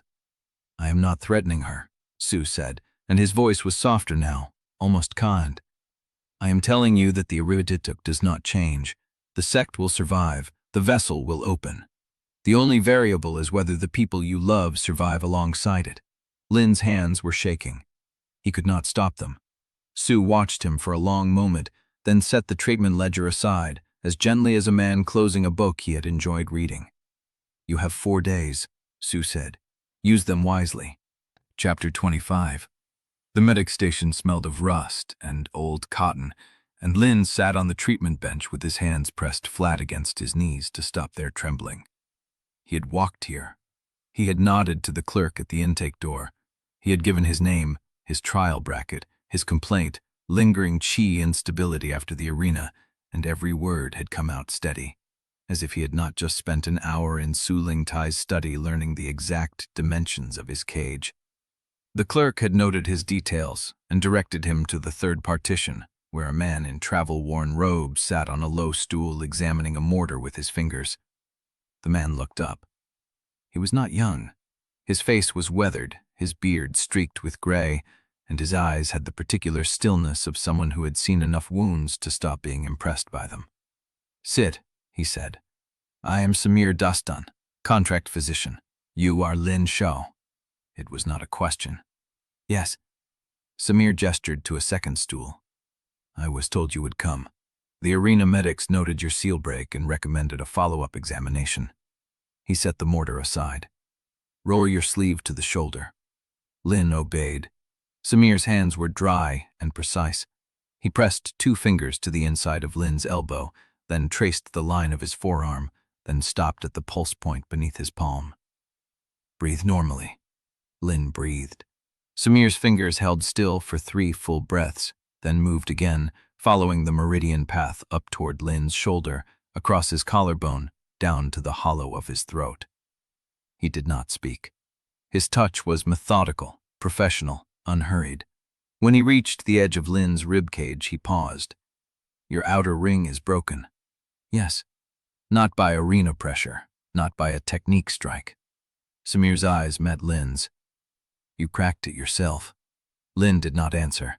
Samir held his gaze for a long moment, then looked down and pressed harder, his fingers finding the spot beneath Lin's ribs where the seal's scar tissue met living muscle. The pressure sent a spike of heat through Lin's chest, and he inhaled sharply despite himself.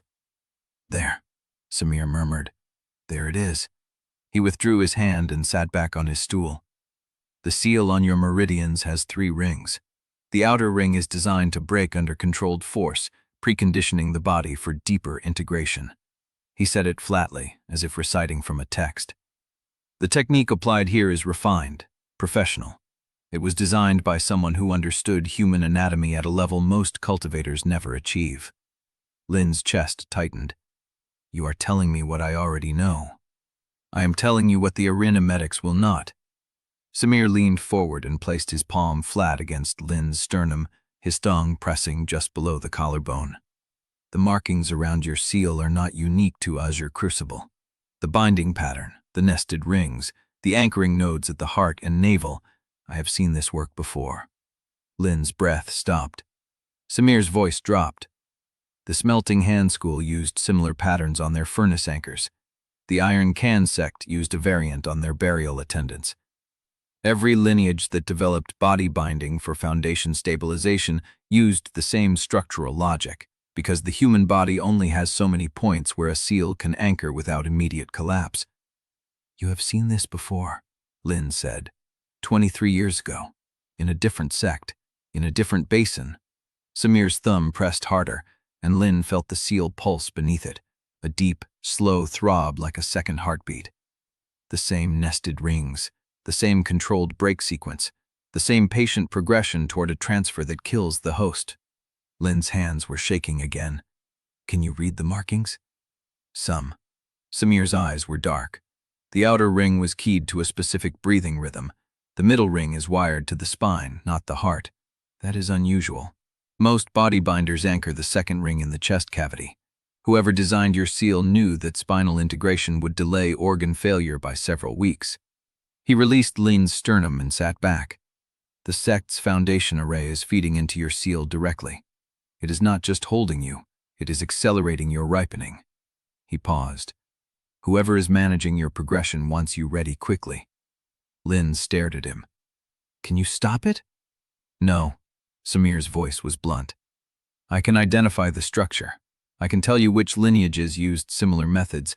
I can give you a map of your own cage, but I cannot dismantle a seal that is wired into a foundation array built over generations of refinement. Then tell me which lineages. Samir opened his mouth. The partition curtain opened. 2 men in Records Pavilion Gay stood at the entrance. Their robes bore the ink badge of Tribunal attendants. Their faces were blank, formal, and their hands rested on their belts in a way that made clear they were not there to deliver a message. Healer Dastan. The older one's voice was flat. Your consultation is concluded. The trial participant Lin Shou is to be confined for observation under Records Pavilion authority. Lin's blood went cold. Samir did not look at them. I am not finished with my examination.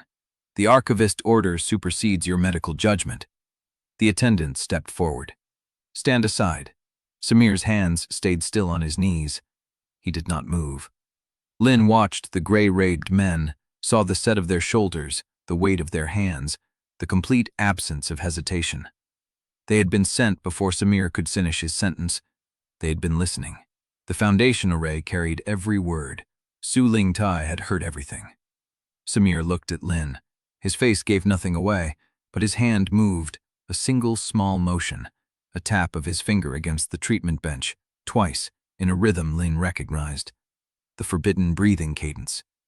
Lin's jaw tightened. I will cooperate, Lin said. The older attendant nodded once. Stand, hands where we can see them. Lin rose, his hands lifted, palm out, at shoulder height. The younger attendant circled behind him and fastened a length of cord around his wrists. The knot was tight, practiced, deliberate, not cruel but not gentle either. Enough to hold, enough to remind. Samir watched from his stool. He did not say another word. As the attendants guided Lin toward the partition curtain, Lin glanced back. Samir was still sitting, his hands still on his knees, his eyes fixed on something Lin could not see. The last thing Lin saw before the curtain closed was Samir's hand moving, once, in the same small rhythm. Tap, tap, pause. Tap, tap, pause. A warning, or a promise. The attendants marched him into the corridor, and the gray walls closed around him as the seal beneath his navel pulsed in time with his breathing, steady, patient, waiting for the next ring to break. Chapter 26.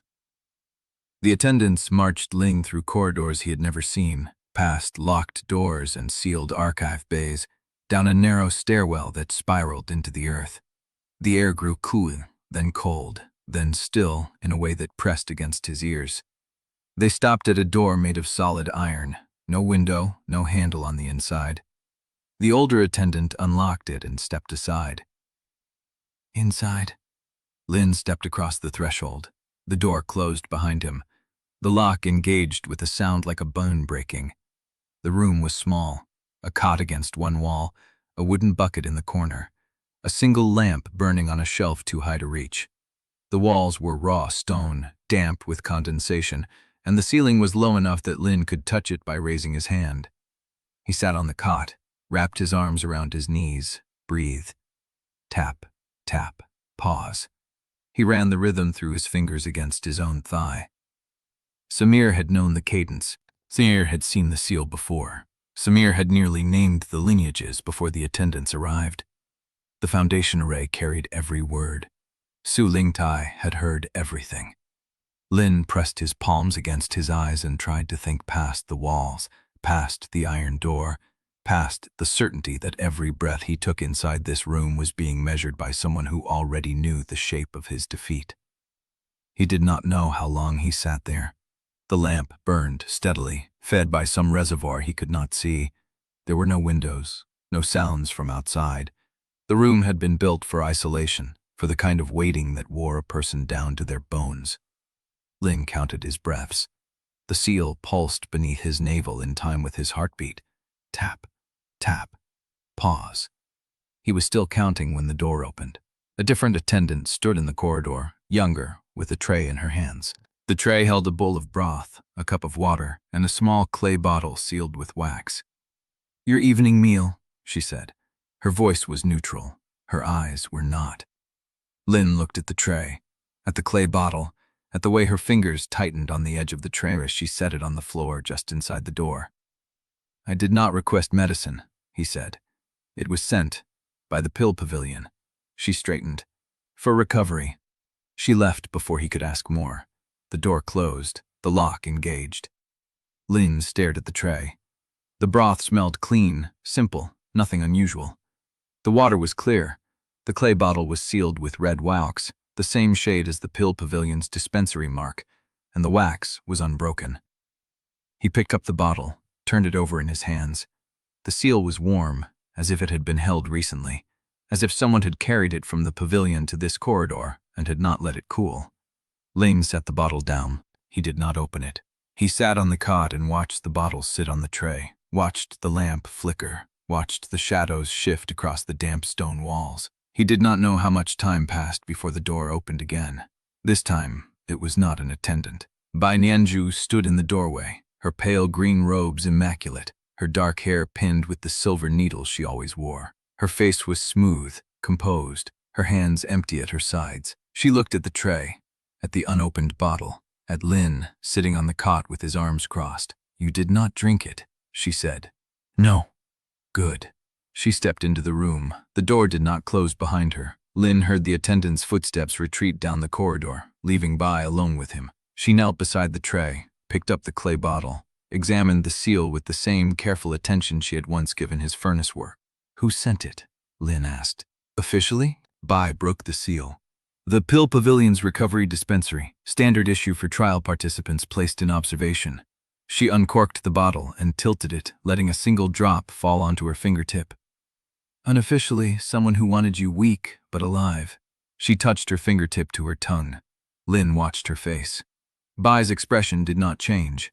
She set the bottle down, reached into her sleeve, and pulled out a strip of polished iron.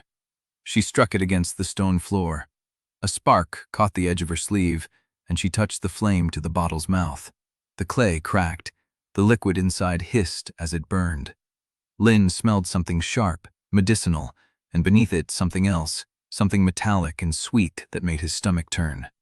Bai held the bottle until the last of the liquid had burned away, then set the smoking shard on the tray. "Nightshade root extract," she said, "mixed with a meridian relaxant, enough to slow your circulation by half without stopping your heart. If you had drunk it, you would have felt sluggish within the hour. Unable to gather qi, unable to resist." Lin stared at the cracked clay.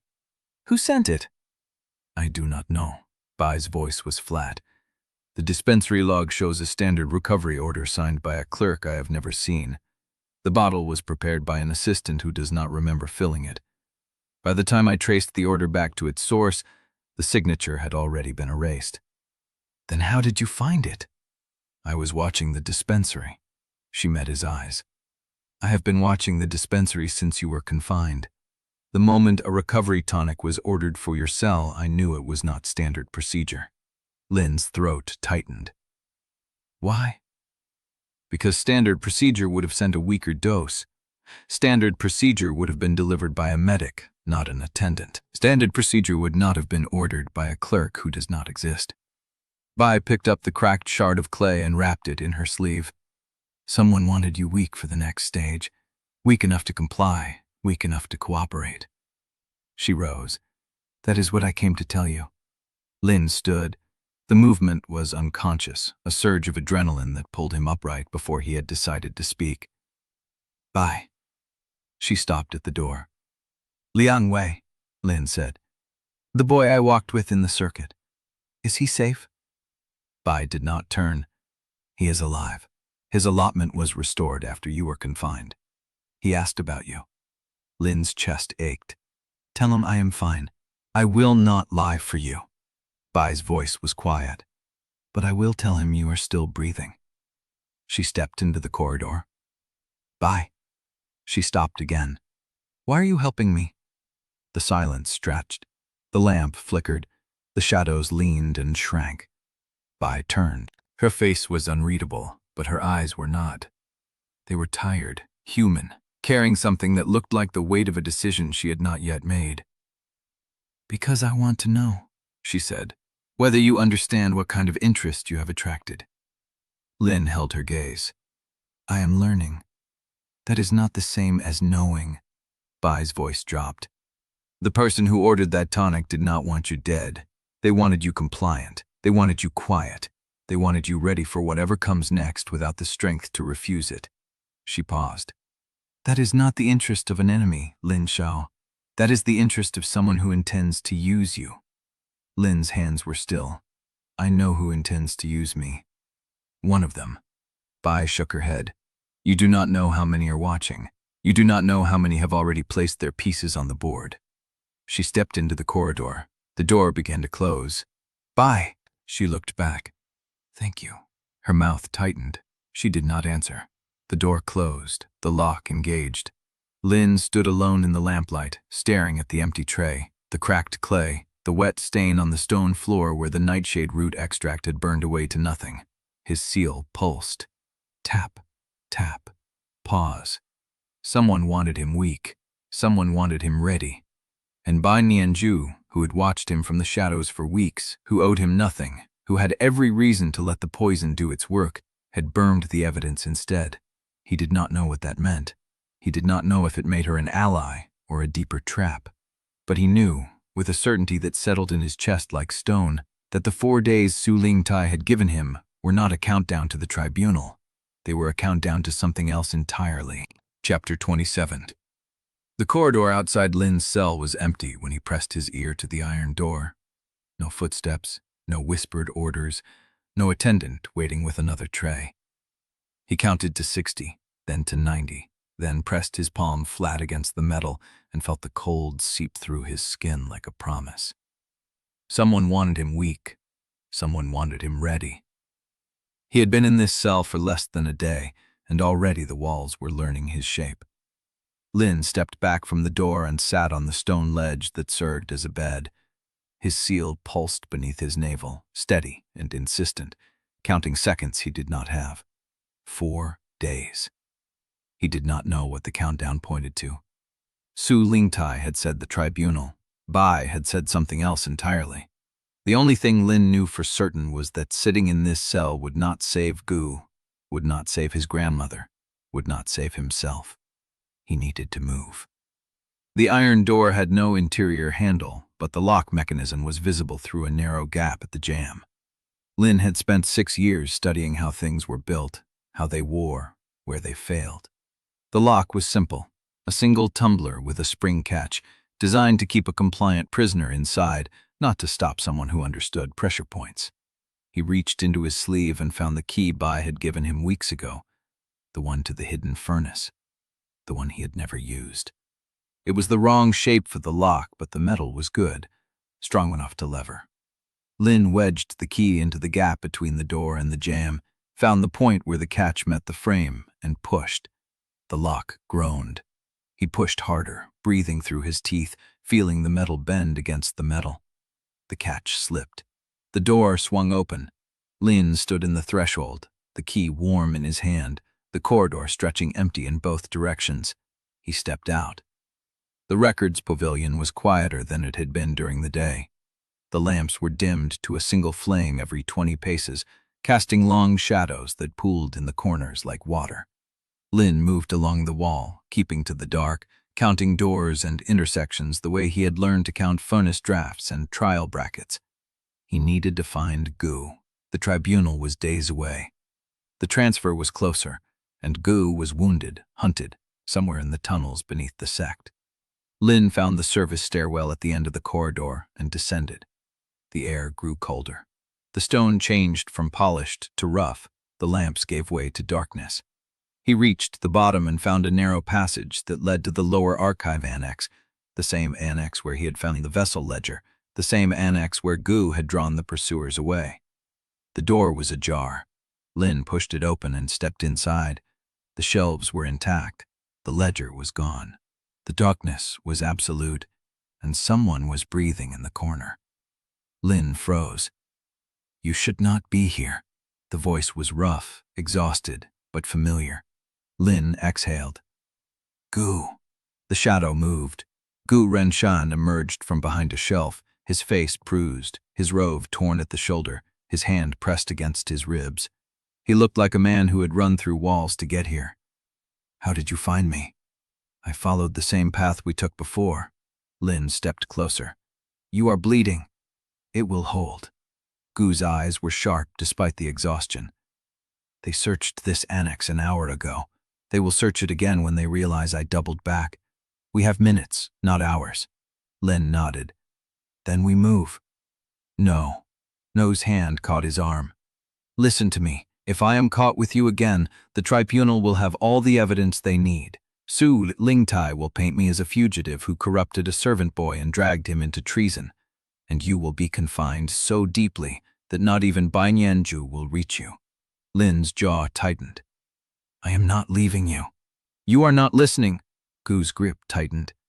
"I did not spend 23 years waiting for you to throw yourself into the same trap. If I am taken, you keep moving. You find the breathing method. You survive the transfer. You make sure that what the sect stole dies with you." Lin stared at him. "And what about you?" "I have already lived longer than I deserved." Gu's voice softened. "Long enough to teach you what matters. Long enough to see you stand on your own." The silence stretched. Then a footstep echoed from the corridor. Gu's head snapped toward the sound. His hand went to his blade. "Go," he whispered. "Now." Lin did not move. "Lin Shou." Gu's voice cracked. "Go." Lin turned and ran. He did not look back. The corridor swallowed him. The darkness closed behind him.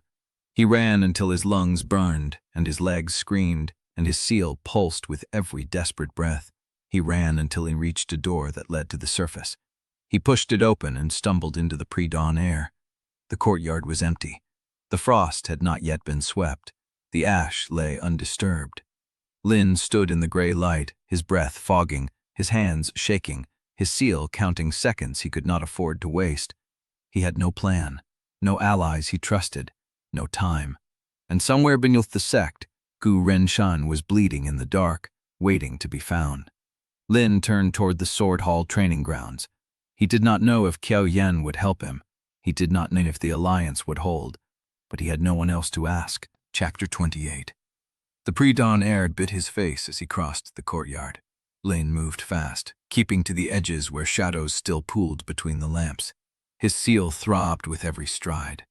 The sword hall training grounds lay past the main refectory, past the bell tower, past the open square where trial brackets were posted and announcements read. He rounded the corner of the refectory and stopped. The square was full. Disciples clustered in loose rings around the central notice board, outer court in patched robes, inner court in clean trim. A handful of sword hall gray, pale green from Pill Pavilion, and the unmistakable ash dark of Records Pavilion clerks standing at attention along the colonnade. No one was sparring. No one was queuing. They were reading. Lin's chest went cold. He pushed through the edge of the crowd, keeping his head low, using his shoulders the way he had learned to move through packed refectory lies. Disciples muttered. Someone laughed, a short, brittle sound. Someone else said finally, with the satisfaction of a grudge long held. The notice board was covered. 3 sheets of rice paper, each sealed with the Records Pavilion stamp, each written in the same formal hand that recorded trial results and allotment distributions. The first sheet listed charges, the second named evidence. The third carried the signature of Archivist Su Ling Tai and the date of the tribunal. Lin read the first line. Elder Gu Renshan, formerly of the Alchemy Hall, is hereby charged with 1. Illegal instruction of an unaffiliated trial entrant, including the transmission of forbidden techniques outside sect curriculum. 2. Corruption of the succession trials through unauthorized influence, match tampering, and deliberate bracket manipulation. 3. Theft of sect techniques classified as restricted, specifically the compression strike method and the Azure Crucible breathing sequence. Lin's hands went numb. He read the next paragraph. The language was precise, bureaucratic, devastating. It named Gu as a bitter exile who had spent years building a hidden network of influence. He described a pattern of secret training sessions conducted in unregistered furnace caves. It claimed Gu had used a servant boy as a proxy to test forbidden techniques, risking the integrity of the trials and the safety of every disciple who competed in good faith. It did not name Lin, but it did not need to. Everyone who had watched the arena match knew which servant boy had broken his seal on stage. Everyone who had seen Lin stand after striking Bao Keru out of bounds knew which unaffiliated entrant had used a compression strike that no sweeper should have known. The crowd murmured. Lin stood frozen at the edge of the press, his seal pulsing, his breath shallow. The servant boy. The proxy. The weapon. That was what they would call him when the Tribunal started. He forced himself to read the second sheet. The evidence section listed testimonies from 3 unnamed witnesses, documented observations from the arena match, and a sealed alchemy record that allegedly proved Gu had stolen the compression strike method from the Pill Pavilion archives 20 years ago. The record was dated, stamped, and signed by 2 clerks whose names Lin did not recognize. He did not doubt they were real. He did not doubt they were lies. The third sheet listed the tribunal date. Tomorrow. Not 4 days from now. Not 3. Tomorrow. At the hour of the serpent, in the hall of adjudication. Before the assembled pavilion heads and the acting sect master. Lin's stomach turned. Su Ling Tai had moved faster than he promised. The 4-day countdown was gone. The tribunal was not a deadline. It was a trigger. And Gu was still bleeding in the dark beneath the sect. He turned to move, to run, to find Gui before the clerks did, and that was when he heard the footsteps. They came from the eastern gate. A column of Records Pavilion attendants in gray, 6 of them, walking in formation. Between them walked a figure in torn robes, hands bound in front of him, head held high despite the bruise on his temple and the dried blood on his collar. Gu. Lin's body locked. The crowd parted. The attendants marched Gu across the square toward the hall of adjudication. He did not look at the notice board. He did not look at the disciples who stared. He looked straight ahead, his ash-gray eyes fixed on the door that would swallow him. Lin's feet moved before he decided. He stepped forward, out of the crowd, into the open. One of the attendants saw him and shifted position, hand going to the hilt of a baton. Gu's eyes found him, and Gu shook his head. A single, almost invisible motion. No, do not come closer. Lin stopped. The attendants kept moving. They passed within 10 paces of him. Lin saw the rope around Gu's wrists, the way it had been tied tight enough to darken his fingers. He saw the stiffness in Gu's back, the way he held himself upright even now, even with his robe torn and his ribs likely cracked. He saw Gu being taken away, and he did not stop it. The column reached the hall of adjudication. The doors opened. The attendants filed in with Gu between them. The doors closed with a sound like stone settling into stone. The square was quiet. Then the murmuring resumed, louder now, more urgent. Disciples turned to each other with questions and theories and barely concealed glee. An elder was falling. That meant openings. That meant redistributions. That meant someone else's rise.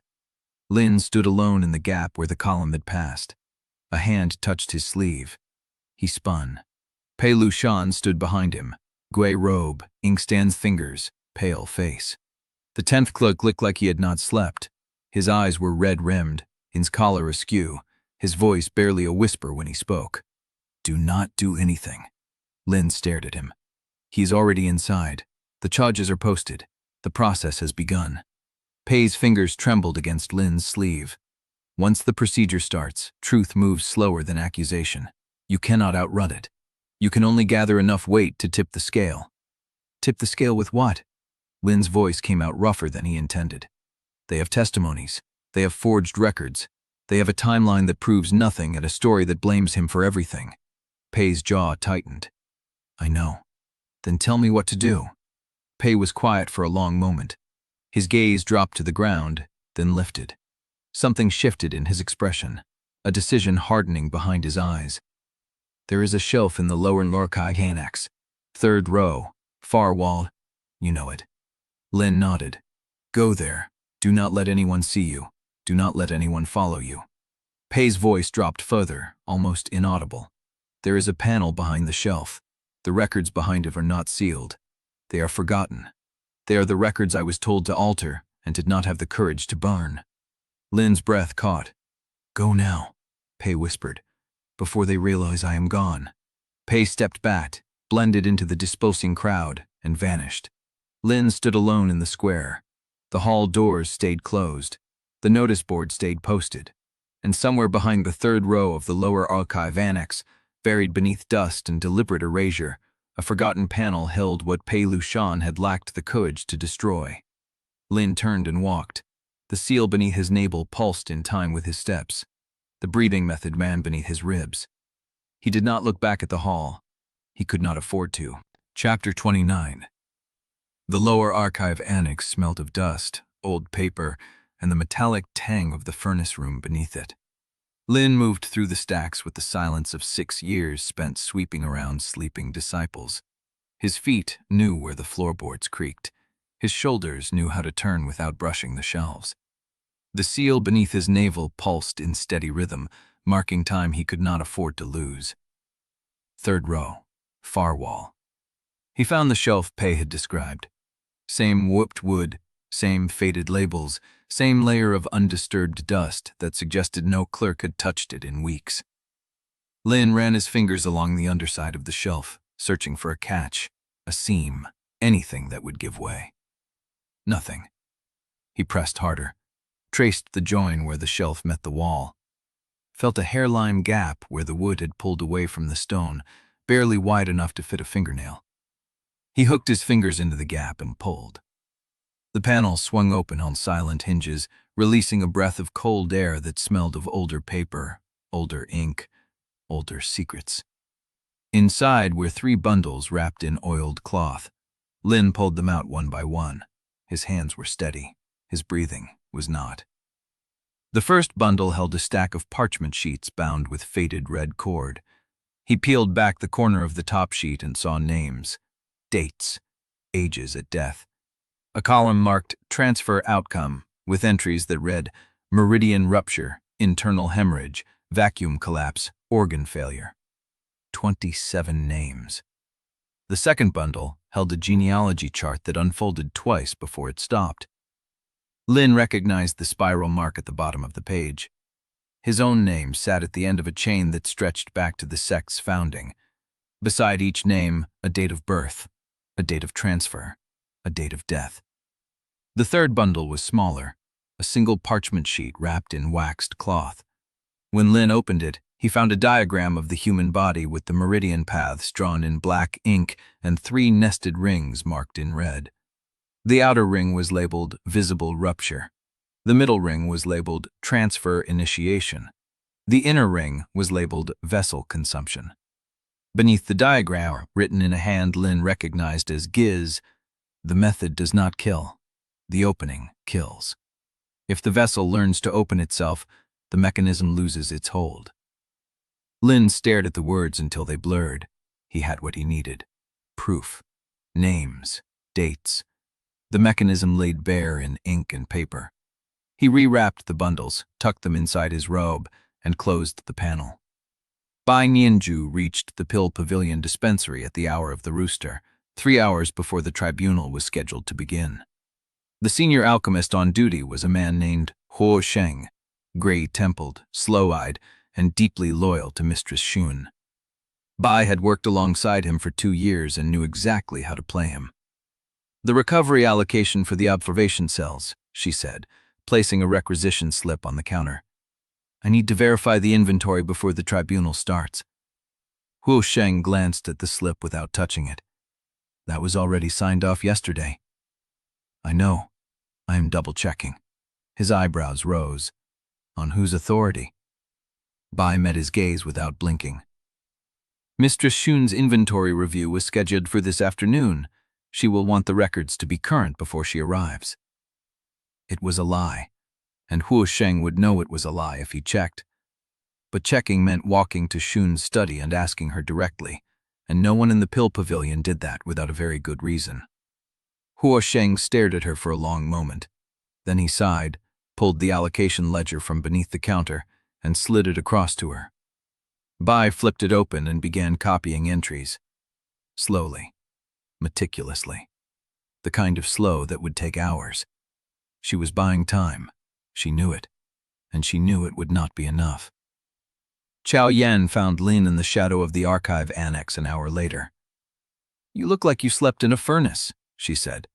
"Close enough." Lin kept the bundles pressed against his ribs. "The tribunal is today. Hour of the Serpent." "I know. I have proof.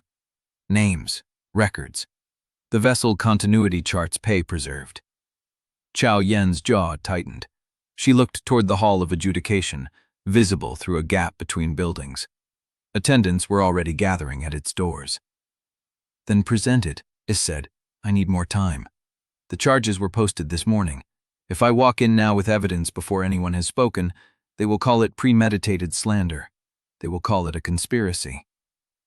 They will call it that anyway.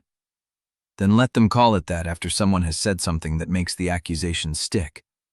Lin's voice was low, urgent. "I need the tribunal to start. I need Su Lingtai to show his hand. I need witnesses to hear him lie before I prove it." Chao Yan was quiet for a long moment. Then she stepped closer. "I can delay the Sword Hall delegation," she said. "My senior brother was supposed to lead the observation squad. If I tell him the training grounds need inspection first, he will send me instead. That buys you until the hour of the snake." "Will it hold?" "It will hold until someone above my rank countermands it." She met his eyes. "That is the best I can give you." Lin nodded. Chao Yan turned and walked toward the sword hall without looking back. Pei Lushan was waiting for Lin inside the annex. The 10th clerk's hands were shaking. "I delayed the filing," he said before Lin could spit. "The charges were supposed to be registered by dawn. I told the senior clerk the ink had smudged and needed to be recopied. She will discover the lie within 2 hours. 2 hours is enough." "It is not," Pei's voice cracked. "Su Lingtai has already moved the hearing forward. It is not at the hour of the serpent. It is at the hour of the horse." Lin's stomach dropped. "Horse? That is barely past noon." He heard someone was tampering with the filings. He knows something is being withheld. Pei's ink-stained fingers twisted together. He will push the judgment through before anyone can produce contrary evidence. He will declare Gu guilty by midday and order the sentence carried out before sunset. Lin pressed his palm against the bundles inside his robe. The paper edges bit into his skin. "He cannot do that if I am there." "Then you need to be there." Pei's voice dropped to a whisper. "But if you walk in with those records before he speaks, he will say you forged them. He will say Gu coached you. He will say the proof is poisoned because you were his student." "Then when do I present them?" Pei was silent. The answer hung between them, unspoken. After Su Lingtai had already condemned himself. After he had spoken the lie in front of witnesses. after the trap had closed far enough to leave marks. Lin looked down at the bundles in his hands. 27 names, 27 deaths. The mechanism drawn in red ink. He thought of Gu bleeding in the dark beneath the sect, of Gu shaking his head in the courtyard, telling him not to come closer. I did not spend 23 years waiting for you to throw yourself into the same trap. Lin lifted his head. The hour of the horse, he said. I will be there. Pei nodded once, turned, and vanished into the stacks. Lin stood alone in the dim light of the archive annex, the proof pressed against his chest, the breathing method running beneath his ribs, the seal pulsing in steady time with a countdown he could not stop. And from somewhere above, he heard the tribunal bell begin to ring. Early. It was ringing early. Chapter 30. The tribunal bell kept ringing. Lin stood frozen in the archive annex, the oilcloth bundles pressed against his chest, counting the strokes. 1, 2, 3. Each pulse rattled through the stone like a hammer against his ribs. The hour of the horse was not for another mark. Someone had started the bell early on purpose. Pei Loshan reappeared from between the stacks, his face the color of old paper. That is not the tribunal bell, Lin said. It is the assembly bell. Pei's voice barely carried. Su Lingtai is calling the sect to gather before the hearing. He wants a crowd. He wants witnesses for whatever he plans to say before you arrive. Lane's grip tightened on the bundles. Then I go now. You will not make it through the main corridor. Every attendant in the records pavilion will be moving toward the hall. They will see you. They will stop you. Then show me another way. Pei's hands were shaking, but his eyes had gone still. The stillness of someone who had already made a decision and was now living inside its consequences. There is a sub-vault, he said, below the main archive. It was sealed when I started here. I have never seen anyone open it. But the key is in the senior clerk's office, and she is at the assembly. Lin studied his face. You want to hide me in a sealed vault? I want to show you what is in it first. Pei turned and began walking deeper into the stacks. The records I preserved were not the only ones. There are older documents, origin documents. I have never dared to open them, but I know where they are. Lin followed. They moved through the lower archive annex, past the hidden panel where Lin had found the oilcloth bundles, past the furnace cave where Bai Nianju's key had first opened a door. The corridor narrowed. The light dimmed. The walls chained from fitted stone to rough-cut bedrock, sweating moisture that smelled of iron and old ash. Pei stopped at a door that looked like wall. No handle, no hinge line. Just a seam so thin Lin would have walked past it without slowing. Help me, Pei said. He pressed his palm against a section of the wall and pushed. Nothing moved. Lin set down the bundles and pressed beside him. The stone shifted. It slid inward with a grinding sound, revealing a narrow stairwell descending into darkness. Cold air rushed up, carrying the smell of sealed paper and mineral dust. The sub-vault, Pei said. Records Pavilion was built over an older structure, the original archive. When they moved the records up, they sealed the lower chambers. Some things were left behind. Lin picked up the bundles and followed him down. The stairs ended in a chamber half the size of the annex above. Shelves lined the wall, warped with age, aiding scroll cases sealed with wax that had cracked centuries ago. A desk sat in the center, its surface stained with rings from ink pots long dry. The air was still. Nothing had breathed here in generations. Pei moved to the far shelf and pulled down a scroll case. The wax seal broke at his touch, crumbling into dust. This is the original vessel ledger, he said. Not the copy I preserved, the one the Records Pavilion believes was destroyed. He unrolled it across the desk. Lin stepped closer. The characters were older than the script he had learned. The ink had faded to a color between brown and rust, but the names were still legible. Shen Li Wei, age 12, cause of transfer, voluntary induction, duration of Basin function, 3 months, notes, first anchor, bloodline foundation established. Shen Hui, age 14, cause of transfer, meridian rupture, duration, 8 months, notes, offspring of Li Wei, Second-generation binding confirmed. Lin's eyes moved down the list, name after name, age after age, each entry in a different hand, spanning decades, then centuries. The 27th name was a girl, age 10, cause of transfer, vacuum collapse, notes, terminated during escape attempt. All bloodline tracking transferred to collateral branch. Beneath it, a blank entry. Vessel 28, no name written yet, just the spiral mark. Lin's hand went to his stomach, pressing against the scar beneath his robe. "They erased your name from the published records," Pei said quietly, "but they never erased it from here. They thought this chamber was forgotten. How did you know it existed?" "I found a reference in the senior clerk's private notes, a single line, lower vault sealed, origin documents retate par for founding protocol. I spent 3 years looking for the entrance." Lin looked up from the ledger. "You have been planning this for 3 years." Pei's jaw tightened. "I have been watching them alter records for 3 years. I have been watching them erase names. I have been watching them prepare vessels and pretend the deaths were natural. I did not know who the next one would be until your registration was filed. After that, the planning became personal." The assembly bell stopped ringing. The silence that replaced it was heavier. "They will be gathering now," Pei said. "Su Ling Tai will speak first. He will lay out the charges. He will call witnesses. He will let the crowd settle into certainty before you arrive." Lin rolled the ledger carefully and tucked it into his robe beside the oilcloth bundles. "Then I should not keep him waiting." Pei did not move. "There is one more thing," he said. He reached into his sleeve and pulled out a folded sheet of paper, creased and softened from being carried against his chest for a long time. "This is the file on your grandmother." Lin's breath stopped. "The Records Pavilion has been tracking her since before you were born. They knew she would raise you near the sect. They knew she would need treatment. They made sure the only medicine that could help her was controlled by the Pill Pavilion, which is controlled by Su Ling Tai." Lin took the paper. His hands were steady. His voice was maud.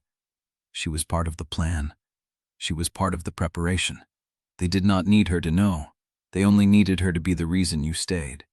Lin read the file in the dim light of the subvault. Dates, dosages, names of physicians who had treated her. All of them connected to the Records Pavilion. All of them reporting back. 6 years. For 6 years, Lin had been sweeping and serving and fighting his training, believing he was protecting her. And all of it, every moment, had been watched, guided, Aloud. He folded the paper and placed it with the ledger. "Thank you," he said. Pei's eyes widened slightly. "For what?" "For telling me. For not letting me die believing I chose this." The silence stretched between them. Then footsteps echoed from above. Pei's face went white. "They are checking the annex. They will find the panel open. They will find the empty shelf." He grabbed Lin's arm. "You need to go." "Go where?" "There is a service tunnel on the far shelf. It connects to the eastern courtyard. From there you can reach the Hall of Adjudication through the Pill Pavilion's delivery corridor." Lin hesitated. "What about you?" "I will close the vault. I will erase the access trail. I will tell them I was inventorying the lower stacks and saw nothing." "They will not believe you." No, his voice was very quiet. "They will not." Lin looked at the thin clerk with ink-stained fingers, who had spent 3 years searching for a door he had never opened, who had hidden records he had been ordered to destroy, who was now standing between Lin and the people who would kill him. "Why?" Lin asked. Pei met his eyes. "Because someone should have done this for Shen Li Wei," he said. No one did." The footsteps grew louder. Pei pushed Lin toward the far shelf. "Go. Do not let what I just gave you die in a sealed room." Lin ran. He found the service tunnel behind the shelf, narrow and dark, the walls rough with uncut stone. He did not look back. He heard the sub-vault door grinding shut behind him, sealing Pei inside with the origin documents and the evidence of his own treason. The tunnel curved upward. Lin climbed, the bundles pressed against his chest, the ledger warm against his ribs, the file on his grandmother burning in his mind. He emerged into the eastern courtyard through a hatch hidden beneath a loose flagstone. The tribunal bell had stopped, but the crowd had not. They stood packed before the Hall of Adjudication, Hundreds of disciples in every rank of robe, their faces turned toward the raised platform where Su Lingtai stood in gray silk, his hands folded, his voice carrying across the square. Charges of illegal instruction, corruption of the trials, and theft of restricted techniques. The accused, Elder Gu Renshan, has been remanded to the Hall of Adjudication pending sentence. By the authority vested in the Records Pavilion, I call this tribunal to order. Lin stepped out of the shadows. The crowd did not see him, but Su Lingtai did. Their eyes met across the square, and Su Lingtai smiled. Chapter 31. Lin moved before his legs agreed to carry him. The eastern courtyard opened around him, packed disciples shoulder to shoulder, their attention fixed on the raised platform where Su Lingtai's voice rolled across the square like oil over stone. No one looked at the boy emerging from a loose flagstone. No one saw the oilcloth bundles pressed against his chest. Lin should have walked toward the Hall of Adjudication.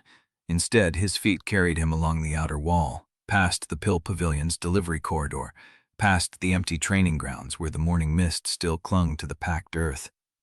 He moved through gaps in the crowd with the same instinct that had kept him invisible for 6 years, sliding between bodies, never meeting eyes, never slowing.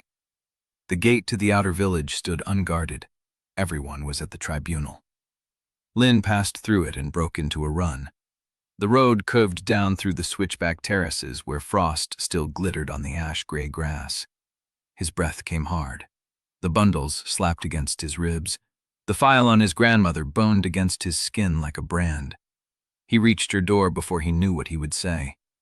The house stood at the edge of the village, its wooden walls gray with weather, the window shuttered against the morning cold. A thread of smoke rose from the cooking hole. She was awake. Lin stopped with his hand on the latch. 6 years of sweeping. 6 years of pretending. 6 years of believing he was protecting her by staying small and silent and useful. And all of it had been watched. Guided. Aloud. He pushed the door open. Grandmother Yun Mei sat on her mat by the cold hearth, a half-stitched robe spread across her lap, her needle moving through the fabric with the careful precision of someone who had long ago learned to trust her fingers more than her eyes. Her gray hair was braided neatly. The medicine pouch he had brought her lay beside the hearth, the sid's cord still tied. She looked up at the sound of the door. Lin. Her voice was thinner than he remembered, or maybe he was only listening differently now. It is me, he said. He closed the door behind him.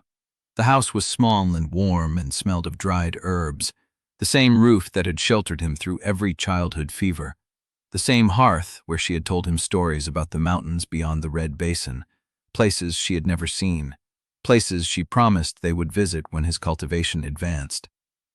She had believed in his cultivation when everyone else had called him a cripple. She had believed because the sect had made sure she would. The tribunal bell rang early, Yun Mei said. She set the needle down and turned her face toward him. Her eyes were clouded, the sickness pressing white over the irises like morning frost on still water. I heard it from the ridge. I thought you would be there. I should be. Then why are you here? Lin crossed the room and sat on the floor before her, close enough that her hand could find him if she reached. He did not take her hand. He could not. Not yet. I need to tell you something, he said. She waited. He had rehearsed this a dozen times in the service tunnel. Clean words, controlled words, words that would tell her the truth without telling her how deep the rot went. He opened his mouth, and nothing came. The file was in his robe, page after page of dates and dosages and physician names, a record of her illness measured and managed by people who had never seen her face, who had only needed her to stay alive long enough to keep him tethered.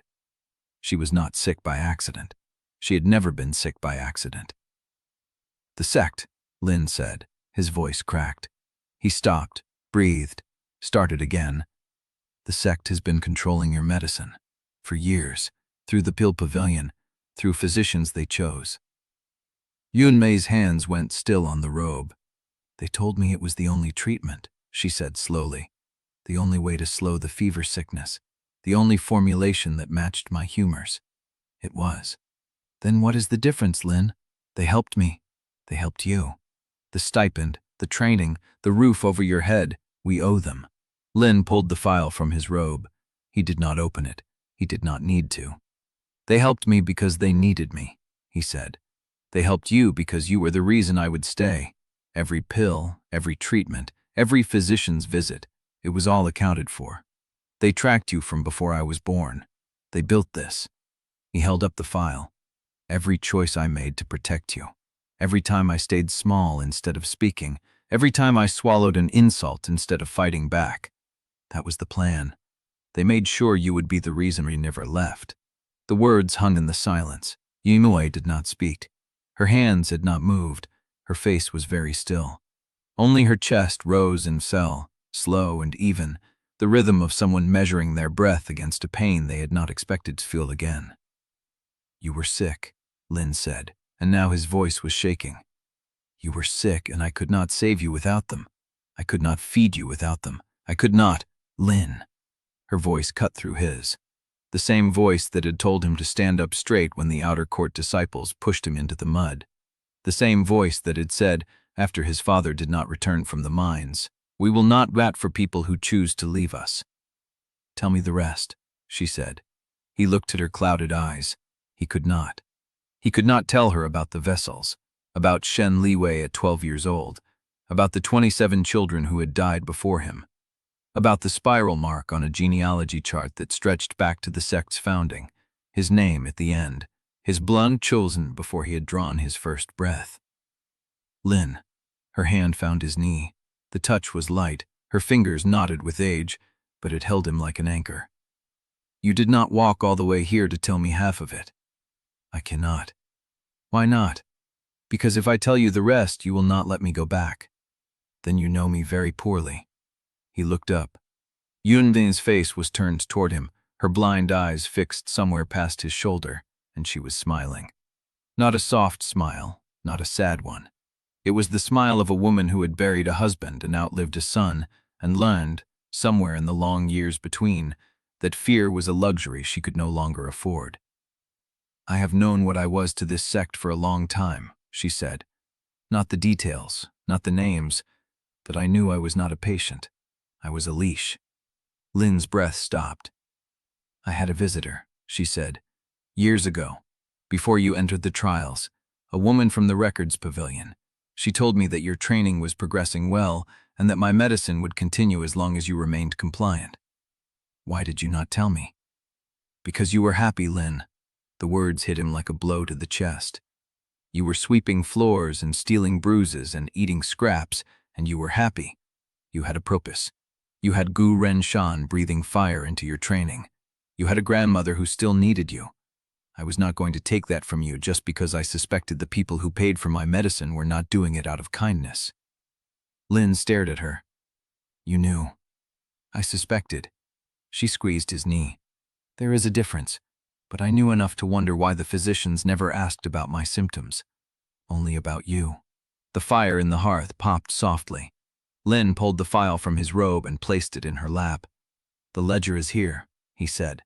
"Names, dates, the physicians who reported to the records pavilion, the dosage adjustments they made to keep me bound."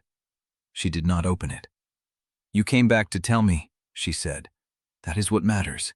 You could have walked into that tribunal with your evidence and let them silence you before I ever learned the truth. But you came here first, to speak it aloud, to let me know that you chose to tell me. I could not bear you hearing it from someone else. Then you understand the shape of it." She set the file aside and reached for his face with both hands, her fingers tracing the line of his jaw, the hollow beneath his cheekbone, the bruises he had not bothered to hide. "You are not their knife, Lin. You are not their vessel. You are not the leash they tied around my neck." "I know." "Then act like it." Her hands fell away. "You have evidence. You have witnesses. You have a master who has spent 23 years waiting for the day you would be ready to stand and speak. Do not let me be the reason you stop now." Lin rose. His legs felt steadier than they had all morning. "What if I fail?" he asked. Yunmei picked up the half-stitched robe and set the needle back into the fabric. "Being raised by wolves does not make a boy meat," she said. "It makes him the one who knows the den. Go, before someone chooses your life for you again." Lin reached the door. "Grandmother?" "Yes." He stopped with his hand on the frame. The square lay beyond the ridge. The crowd waited. Su Lingtai's voice was already shaping the story that would kill Gu Renshan if Lin did not arrive in time. "Thank you," he said, "for not letting me die believing I chose this." He did not hear her answer. He was already running. Chapter 32. The Hall of Adjudication swallowed sound. Lin felt it the moment he crossed the threshold. The crowd pressed shoulder to shoulder along the walls, disciples from every pavilion packed into the galleries, their breath clouding the air above their heads. No one spoke. The silence was thick enough to taste ash and old ink and the oil from 1,000 pressed robes. He found a place at the back, against the wall, where the light from the high windows fell short and the shadows were deep enough to hold him. His hand went to his chest beneath his robe. The oilcloth bundles were still there. The vessel ledger, the genealogy chart, Gu's diagram with the note about self-opening, grandmother's file, the names and dates and dosage adjustments that proved the records pavilion had tracked her for 6 years. Evidence. He had evidence. But the hall was watching Su Lingtai, who stood on the raised platform before the tribunal bench, his gray robes immaculate, his ink-stained fingers folded at his waist, his expression the calm of a man who had already written the ending. "Elder Gu Renshan," Su said, and his voice carried without effort, polished and unhurried. "Stands accused of 3 offenses: illegal instruction of an unaffiliated trial entrant, corruption of the succession trials through bracket manipulation, theft of restricted techniques, specifically the compression strike method and the Azure Crucible breathing sequence." The words landed like stones. Lin watched the crowd. The Sword Hall disciples in the Eastern Gallery sat rigid, hands on their knees, faces unreadable. The Kill Pavilion observers near the western columns had their heads bent together, whispering behind cupped palms. The Records Pavilion clerks lined the lower benches like a row of gray birds, their eyes fixed on Su Lingtai, their mouths closed. No one looked at Gu. Gu stood in the center of the hall, his wrists bound, his gray skin sallow under the torchlight. His robe was torn at the shoulder where the attendants had gripped him too hard. A bruise had bloomed across his temple, purple and yellow at the edges. But his spine was straight, his jaw was set, his eyes were fixed on a point somewhere above the tribunal bench, as if he had already left the room and was watching from a great distance. Lin's throat tightened. He is going to let them sentence him. "Elder Gu," Su Lingtai said, turning slightly, his tone shifting from public announcement to something almost conversational, almost kind. "You have the right to speak in your defense. The tribunal will hear your testimony before judgment is rendered." The silence stretched. Gu did not move. "We have testimonies from 3 witnesses who observed you training the servant boy in restricted techniques," Su continued, walking a slow arc around the platform. "We have arena records documenting the compression strike he used in his first bout, a technique taught only to inner court disciples. We have a sealed alchemy record dated 20 years ago, from the period before your fall, detailing the exact method you were forbidden to practice." He paused. "Would you like to contest any of these?" Gu's lips parted. Lin leaned forward, his heart hammering against his ribs. "Deny it. Tell them I trained you. Tell them everything." Gu's voice came out rough, scraped from a dry throat, but steady. "I have nothing to say." The hall stirred. A murmur rippled through the galleries, quickly silenced by a look from the tribunal elder seated at the center of the bench, an old woman with iron-gray hair and eyes like chips of flint. Su Lingtai's expression did not change. "Elder Gu," he said, and now there was something else beneath the polish, a thread of satisfaction so thin it was almost invisible. "You understand that refusing to speak will not delay judgment. The tribunal has enough evidence to proceed without your cooperation. Silence is not innocence." "I know what silence is," Gu said. His eyes moved. For the first time since entering the hall, he looked directly at the crowd. His gaze swept across the galleries, past the Sword Hall disciples, past the Pill Pavilion observers, past the rows of gray-clad clerks. It found the back wall. It found the shadow where Lin stood. It held there for one heartbeat. Gu's lips moved. No sound came out, but Lin read the shape of the word anyway. No. Then Gu looked away. Proceed with judgment, Su Lingtai said. The accused has declined to present a defense. The tribunal will— I have evidence. Lin's voice rang out before he knew he had spoken. The hall turned. Heads swiveled. Bodies shifted. The packed crowd opened a seam, and suddenly Lin was visible, standing against the back wall with his hand pressed to his chest where the oilcloth bundles lay, his heart slamming against his ribs, his mouth dry as ash. Su Lingtai's eyes found him. The smile did not reach his lips, but it was there, behind his smoke-gray eyes, a flicker of something that looked almost like approval. The servant boy, Su said. I wondered when you would arrive. Ling's hand closed around the ledger beneath his robe. Let him lie first, Pei had said. Let him condemn himself before witnesses. Sui Xingtai had told the hall that Gu taught Lin restricted techniques. That was not a lie. Gu had taught him the compression strike, the forbidden breathing method, the principles of heat memory and mineral breath that came from a stolen lineage. But Su had not named the vessel mechanism. He had not named the 27 children who died before Lin. He had not named the theft of the Azure Crucible method from the Smelting Hand School. The lie was not in what he said.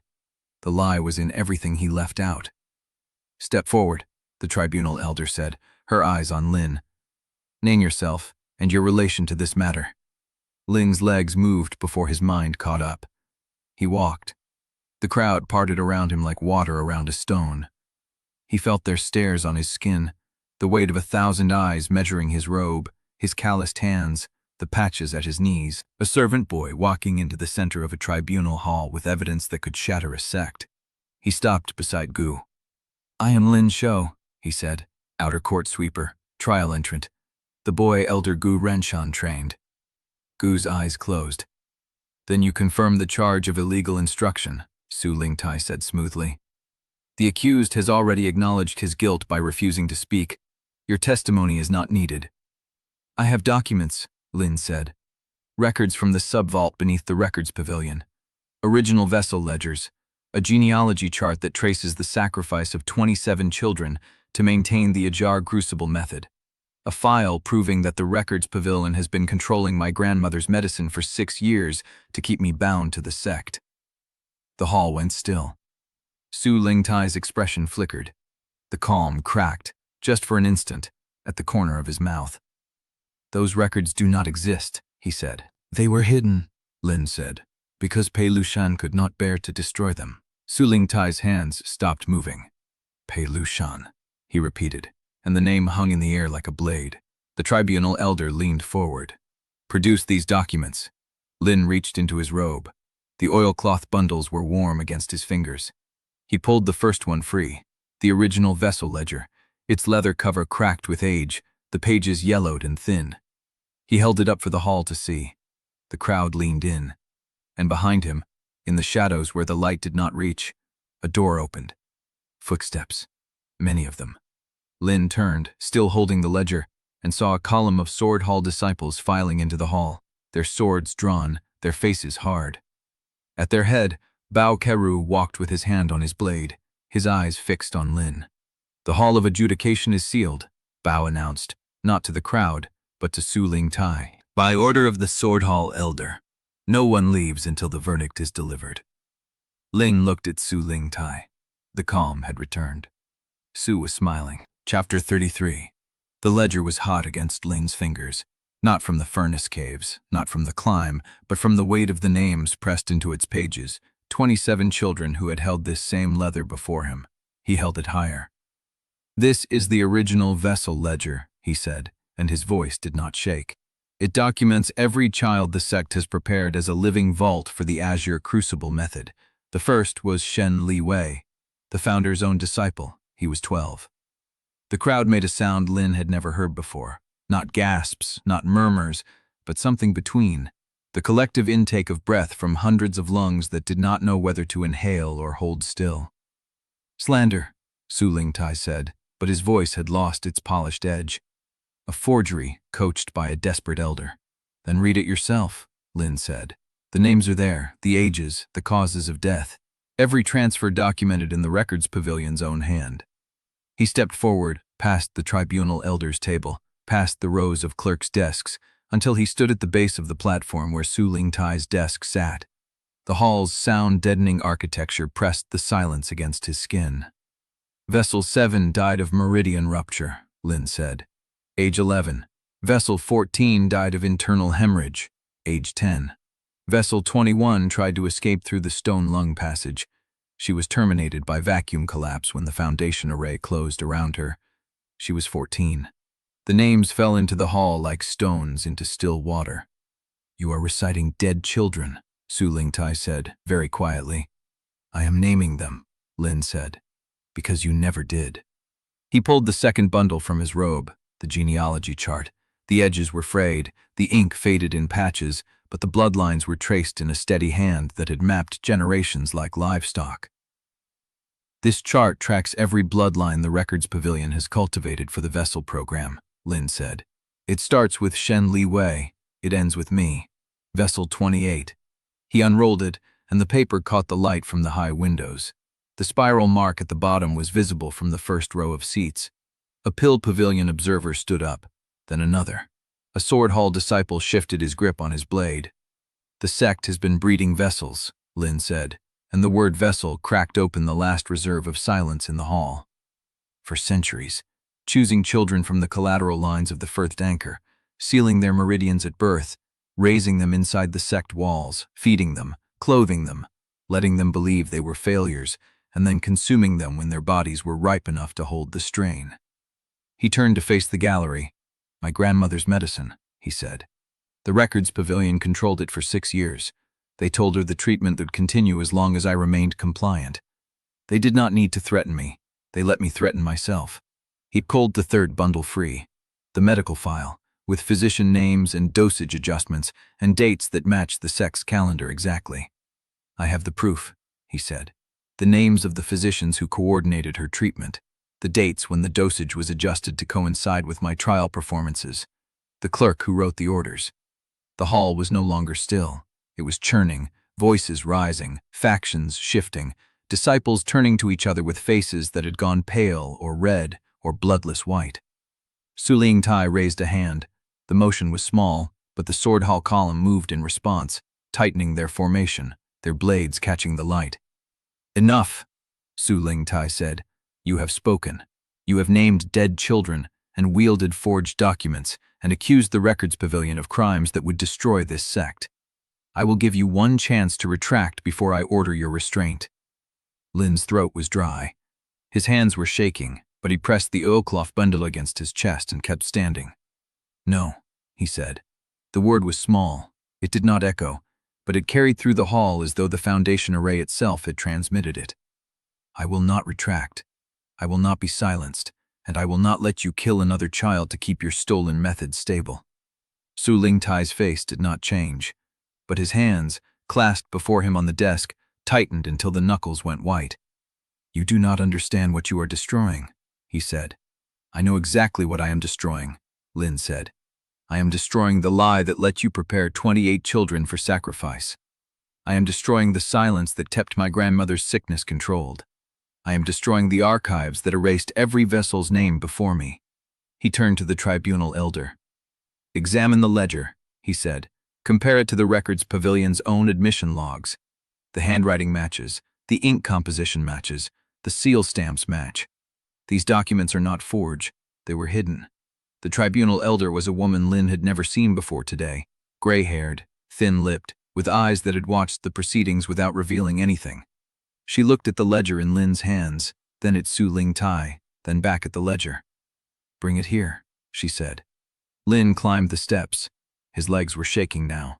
He could feel the seal pulsing beneath his navel, the middle ring pressing against his core like a hand closing around a throat. The breathe-in method was there, waiting beneath his ribs, but he could not activate it. Not yet, not while the hall was still watching.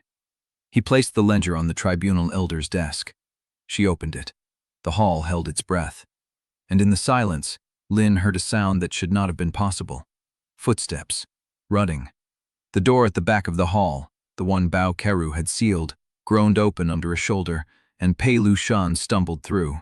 His robes were torn, his collar was stained with something dark, his ink-stained fingers were shaking. "I have more," he said, and his voice was raw, as though he had been screaming. "I have everything. The transfer orders, the dosage schedules, the recorded conversations." He held up a sheaf of papers, trembling in his grip. "I was told to alter them," he said. "I did not destroy them. I kept them. And I will testify." Pei Lushan looked at Lin, and his eyes were wet. "I will testify before the entire sect." Chapter 34. The hall had not yet settled. The silence Pei Lushan had shattered was still falling in pieces, each fragment a breath held too long, a robe rustling as disciples shifted weight from one foot to another. Pei Lushan stood in the broken doorway, his chest heaving, the papers in his hands trembling like leaves in a furnace draft. His ink-stained fingers were white at the knuckles, and the dark stain on his collar was blood, already drying to brown along the edge. He crossed the floor. Every step was audible. The hall had gone so quiet that the scuff of his shoes against the stone sounded like a blade being drawn. He reached the Tribunal elder's desk and placed the papers beside the ledger Lin had already given her. His hands were shaking so badly that the top sheet slid sideways, and he had to catch it, press it flat, hold it there. "I was assigned to build the case against Elder Gu," Pei said. His voice cracked on the first word, steadied on the second. 10th Clerk Pei Lushan, Records Pavilion, 7 years of service. I was told to document the charges. I was told to collect testimonies. I was told to make the evidence clean. He looked up at the Tribunal elder, then at the gallery, then at Su Lingtai. I was not told to forge it, but I understood what clean meant. The Tribunal elder did not speak. She looked at the papers, then at Pei, then back at the papers.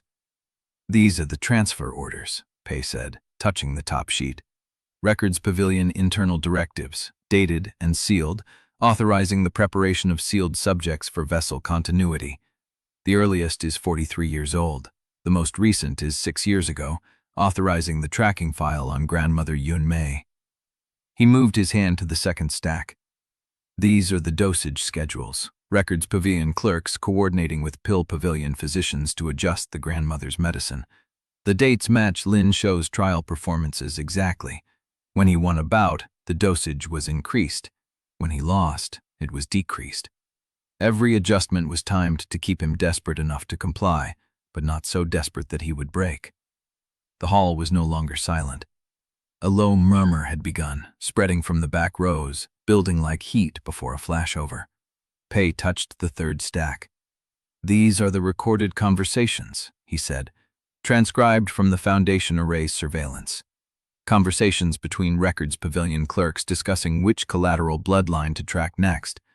Conversations between Pavilion elders debating whether the 27th vessel's death was caused by early exposure or insufficient ripening." He paused. Conversations between Archivist Su Lingtai and the Pill Pavilion Deputy Master, Mistress Shunt Nilex, discussing how long Grandmother Yun Mei's treatment could go stretched before Lin Shou's compliance broke. The murmur became a roar. Disciples turned to each other. Sword Hall disciples, still in formation, exchanged glances that were no longer certain. A Pill Pavilion healer near the front row had gone pale, her lips pressed into a thin line. Su Lingtai did not move. He stood at the raised desk, his hands still clasped before him, his face still composed, his ink-stained fingertips still as stone. But Lin saw it. A flicker, a pause, a single beat where Su Lingtai's composure was not a choice, but a recovery. Then Su Lingtai smiled. It was not the satisfied smile from the arena. It was something older, something that had been practiced across decades of bureaucratic warfare, a smile that said, "I have already planned for this contingency." 10th Clerk Pei, Su Lingtai said, and his voice carried across the churning hall without effort. "You have been very thorough." Pei flinched. "I have," he said. "I have been thorough for 7 years. I have watched the Records Pavilion erase names, adjust dates, and silence clerks who asked too many questions. I have kept every document I was told to destroy, because I knew that one day someone would need them." "And you chose today?" Su Lingtai said. You chose to deliver them in the middle of a tribunal, to a boy who has already admitted to receiving forbidden training from a disgraced elder. I chose today, Pei said, because today is the first day the sect has been forced to look at what it has built. The hall went still again. Su Lingtai looked at the papers on the tribunal elder's desk. He looked at the vessel ledger. He looked at the genealogy chart. He looked at Grandmother Yun Mei's medical file. Then he looked at Lin. You believe this is proof of malice? Su Lingtai said. You believe these documents expose a conspiracy, but you have misunderstood what you found. He stepped around the desk and walked to the edge of the raised platform so that his voice carried to every corner of the hall. The Azure Crucible sect has stood for 3 centuries, he said. 3 centuries of cultivation, refinement, and survival in a basin that has swallowed lesser sects whole. The method that allowed that survival was not stolen. It was preserved. It was carried forward by the only means available, because the alternative was extinction. He spread his hands. Every sect in the Red Basin has a foundation price. Some pay in blood, some pay in land, some pay in allegiance to powers that would consume them. We paid in continuity. 1 child per generation, sealed at birth, raised inside the sect, and prepared to hold the strain that would otherwise collapse our foundation array. 1 life to sustain 10,000. The hall was silent now, but not with acceptance. It was the silence of a blade held at the throat. 27 children died, Su Lingtai said. 27, and 27 generations of disciples lived, cultivated, and advanced because of that sacrifice. Do you think I do not jerry their names? Do you think I do not know what I have done? He turned to face the gallery directly. I know exactly what I have done, and I know that if this sect learns to hate me for it, I will stand before every tribunal and accept every judgment. But I will not apologize for choosing the survival of 10,000 over the life of 1. The hall held its breath. Su Lingtai turned back to Lin. You have spoken, he said. You have named the dead. You have shown the documents. You have done what no vessel before you was brave enough to do. He raised his hand. But I cannot let you leave this hall. The sword hall column moved. Bao Kiru stepped forward, his blade still drawn, his face unreadable. Behind him, the column tightened, forming a perimeter around the tribunal dais. Restrain him, Su Lingtai said. The seal must be stabilized before the crowd can be turned. Lin felt the breathing method surge beneath his ribs. The middle ring pulsed, and the attendants moved. Chapter 35. The floor beneath Lin's feet changed. Not the stone, not the boards. Something deeper, something that hummed up through his bones, and he knew it before he understood it. The foundation array. A pulse traveled through the hall, visible as a ripple of dust across the flagstones, and every disciple who had been cultivating in the sect for more than a season felt it. Heads turned, hands went to weapons. The murmur that had been building since Pei's testimony died into a single drawn breath. Su Lingtai stood at the raised desk with his hand still raised. Bao Kiru, he said quietly. Restrain Lin Shou. Bao took a step forward. His blade came up. Behind him, the sword hall column shifted, steel scraping leather as swords cleared scabbards. But Lin was no longer watching Bao. The pressure inside his chest had begun to move. It rose from the middle ring, not as a crack or a tear, but as a slow, deliberate expansion, like something long coiled, finally deciding to stretch. Gu's breathing method answered it without Lin's permission, a counter-rhythm that pushed back against the pressure, and for 1 breath they held each other, equal, suspended. Then the array pulled. Lin's knees buckled. The pressure did not come from outside. It came from inside, from the seal's middle ring, which had begun to pulse in time with something beneath the hall, deep in the sect's stone roots where the foundation array had been laid 3 centuries ago. Each pulse tightened the spiral. Each pulse compressed his channels toward a point he could feel but not reach, a center that would collapse inward and take everything with it. He heard Gu's voice in his memory from a Predawn training session 6 months ago. The mechanism does not need your permission. It only needs your body. Lin forced his hands flat against the floor. The breathing method pushed back. Restrain him, Su Lingtai repeated, and his voice had lost its polished edge. Now. Bao moved. So did Xiaoyan. She stepped from the gallery's edge, and her blade was in her hand before Lin saw her draw, not aimed at him, aimed at Bao Keru's approach. The sword hall column stopped. "Stand aside, Yan," Bao said. "No. You are a sword hall disciple." The elder gave the order. The elder gave an order to murder a boy in open court. Qiao's voice did not waver. "I am a sword hall disciple. I am not a butcher." Bao's jaw tightened. Behind him the column shifted, uncertain, not yet breaking but no longer solid. Lin tried to breathe. The middle ring pulsed again, harder, and he felt something to tear. Not muscle, not bone, something finer, something that had been holding his channels in a shape they were never meant to hold, and now that shape was collapsing. He heard himself make a sound, low, involuntary, a breath forced out by pressure, not by choice. "Lin!" Pei's voice, somewhere to his left, then footsteps, then Pei was crouching beside him, ink-stained hands reaching for his shoulder. "Don't touch me!"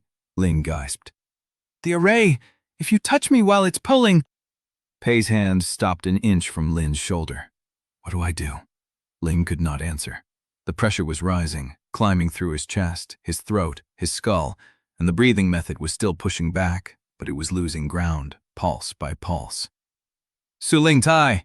Pei's voice cracked across the hall. "Stop this! You will kill him!" Su Ling Tai did not answer. He was watching Lin with the same expression he had worn in the arena, the same satisfaction, the same patience. But the vessel was ripening. The array pulled again. This time, Lin felt his control slip. The breathing method that Gu had planted beneath his ribs, the counter-rhythm that had kept him alive through every crack and every pulse, began to fray. Not because it was weak, because it was being overpowered. The foundation array was not a single source. It was the accumulated pressure of 10,000 disciples' daily cultivation, channeled through 3 centuries of refinement, and it was all being directed at one point, at the seal, at Lin. He was going to die here. The thought arrived without panic, without drama, without the resistance he had expected to feel. It was simply true, the way a furnace was hot and the ground was hard. The array would pull, the middle ring would open, and the pressure that had been building for generations would pour into him, and there would not be enough of Lin Shou left afterward to remember his grandmother's face. Su Ling Tai raised his hand again. "Prepare the stabilization formation." The words barely registered. The hall's temperature was dropping, a chill spreading from the floor as the array drew heat into the seal's core. Lin's vision began to tunnel, edges going gray, the center holding only Su Ling Tai's silhouette against the raised desk. Then movement, a crack of wood. Gu Renshan's bound hands came apart. He did it without ceremony, without warning, without the dramatic stillness of a man making a stand. He simply snapped the ropes that held his wrists to the tribunal post, stepped forward, and drove his shoulder into the closest sword hall disciple before anyone could react. The disciple went down. Gu grabbed the fallen blade. "Get away from him!" The voice was not Gu's. It came from the gallery, from a woman in pale green robes Lin had last seen burning a poisoned tonic in an iron cell. Bai Nianzhu stood at the edge of the crowd, her smooth face for once not composed, her dark hair unpinned and falling loose around her shoulders. She held a furnace key in one hand. "Su Ling Tai!" she shouted. "The Pill Pavilion's stores will burn if I do not return within 3 minutes. Do you understand? I have already set the triggers, the alloy cabinets, the stabilized solvents. One missing cycle and the entire eastern wing goes up." The hall went still. Bai Nianzhu, who had spent her entire sect career building reputation through composure and debt, looked at Lin across the crowd. "You owe me," she said quietly. "Remember that." Then she turned and ran. The Pill Pavilion disciples in the gallery hesitated. One of them, the gray-templed senior from the dispensary, looked from the open door to Su Ling Tai to the empty space where Bai had stood, and his face went pale. "Archivist," he said, "if she means it, then she will have burned her own future to protect a servant boy." Su Ling Tai's voice had gone flat. "Let her. The eastern wing can be rebuilt. Lin Shou cannot." Gu was moving. He crossed the floor in 3 long strides, the stolen blade low, his wounded body moving with a precision that had nothing to do with his condition. He reached Lin as the middle ring pulsed again, and Lin saw Gu's face change. Gu knew what was happening. He had seen it before, 27 times. Lin. Gu dropped the blade and knelt, his gray-skinned hands finding Lin's shoulders. Listen to me. Do not fight the pressure. Do not push against it. Let it pass through you. Do you understand? I can't. Yes, you can. Gu's grip tightened. You have been training for this your whole life. Not to break the seal. To survive it breaking.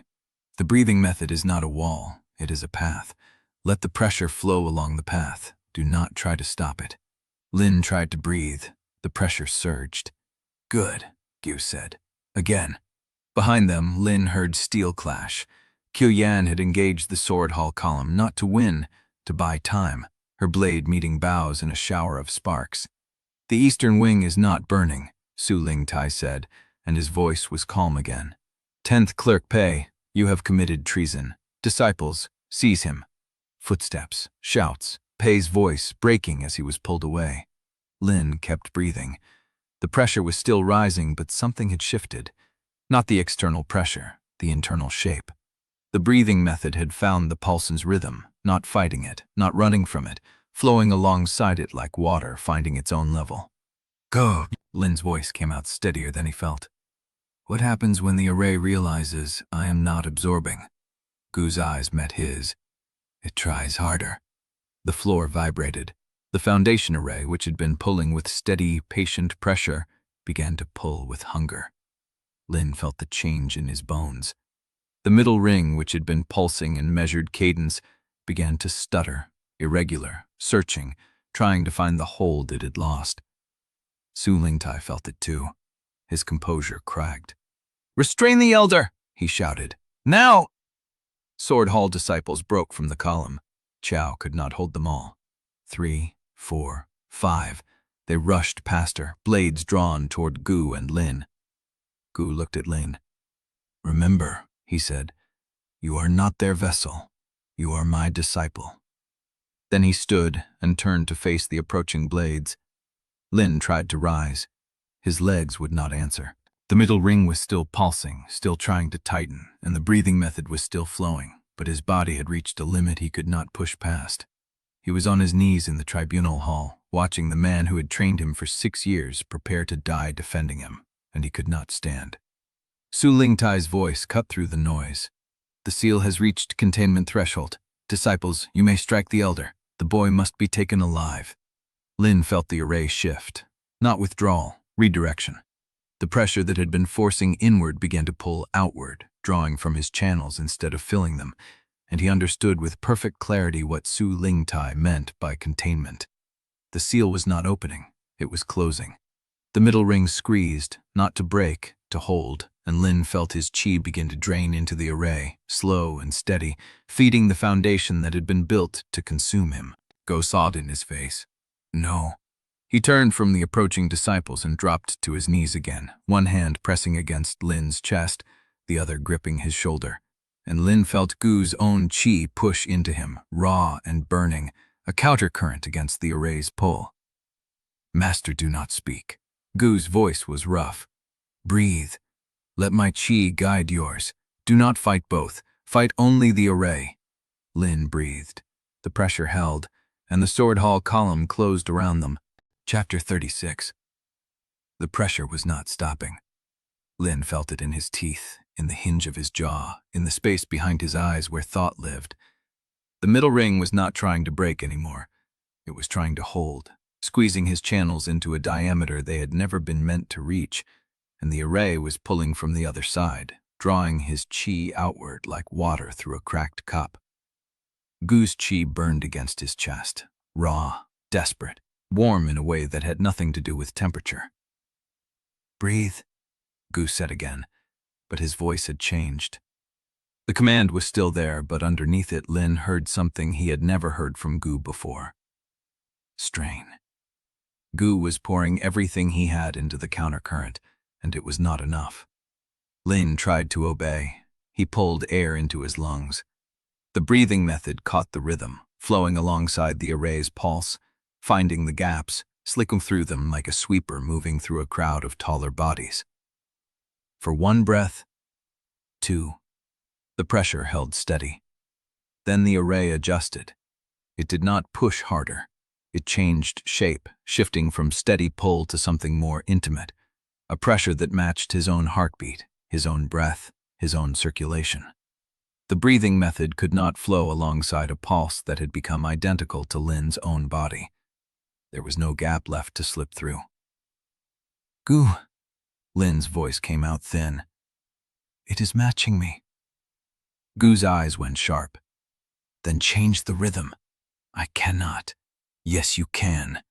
Gu's grip tightened on his shoulder. "Do not wait for the array to set the tempo.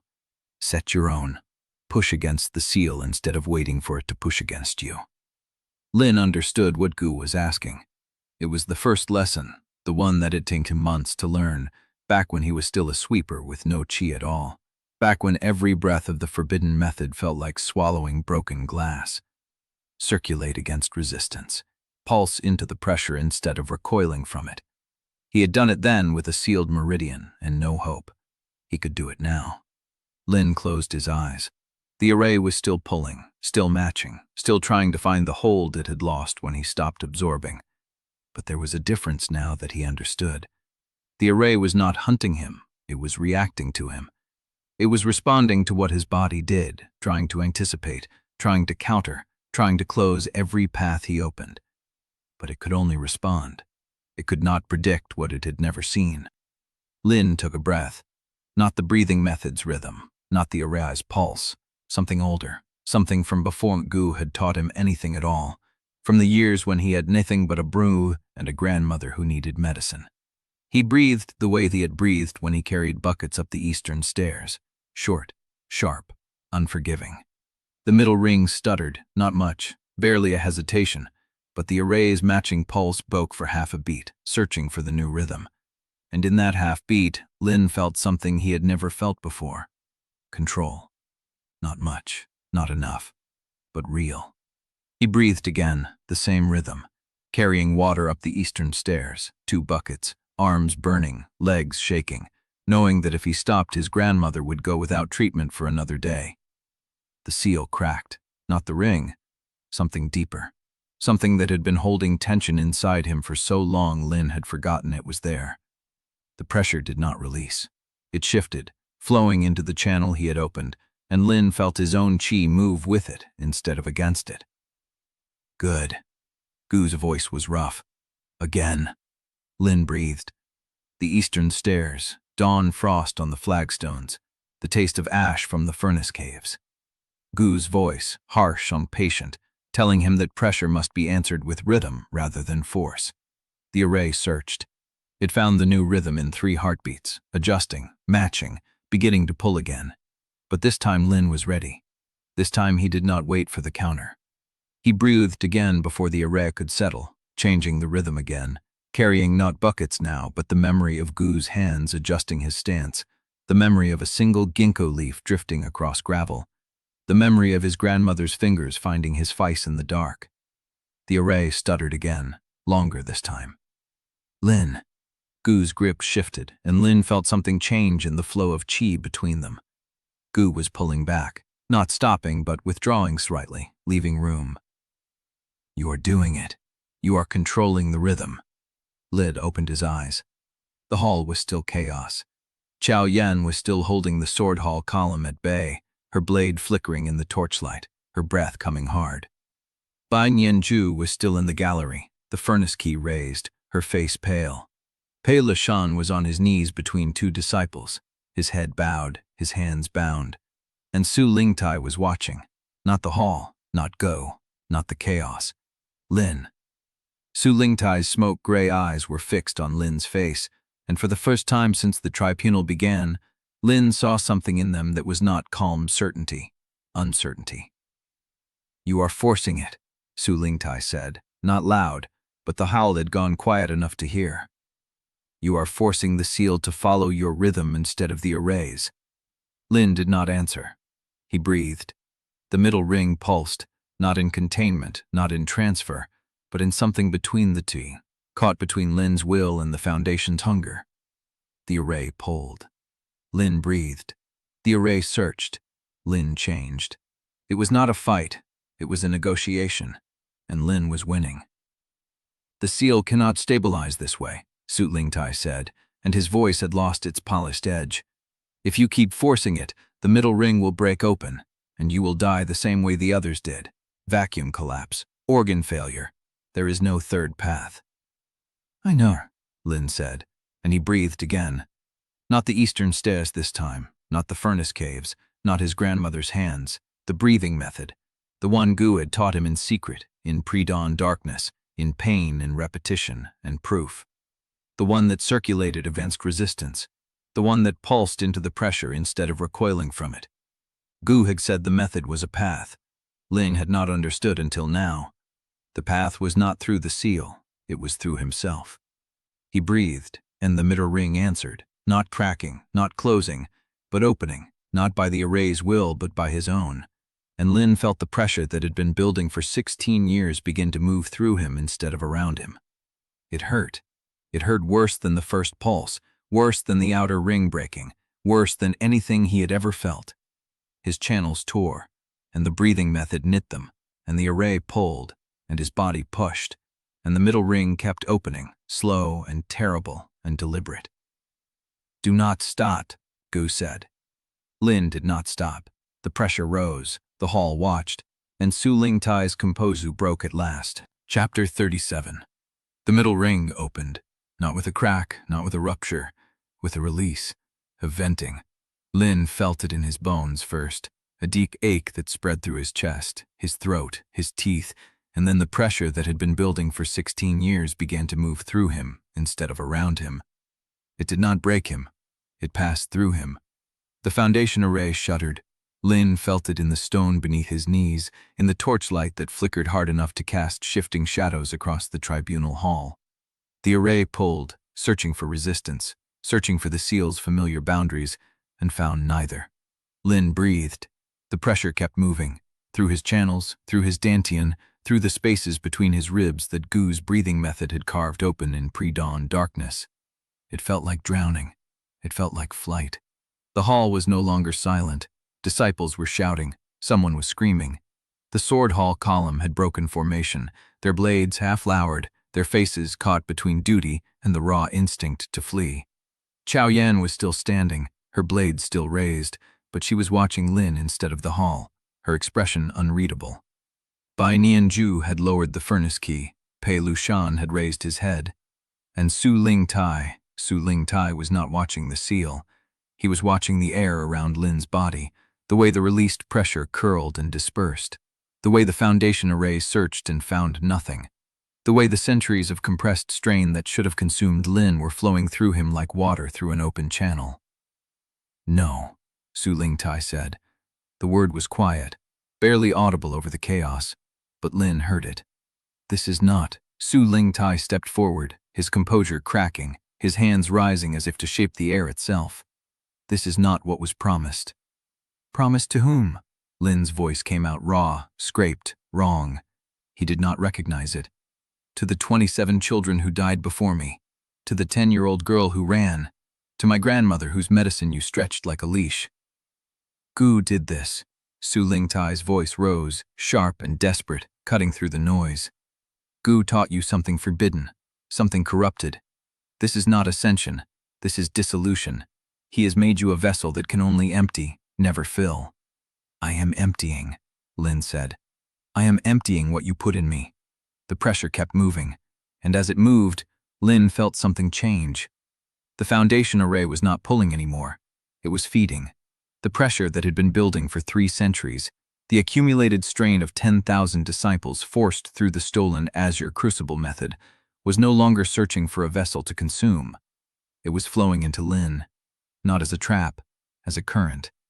Lin felt the years compressed behind his ribs, felt the weight of every transfer, every child who had died, every generation of cultivators who had built their power on a stolen foundation. The pressure filled him until he thought he would burst, and then it kept moving, passing through him, leaving traces of warmth, of memory, of lives he had never lived. A girl's voice, high and clear, singing a song in a language Lin did not recognize.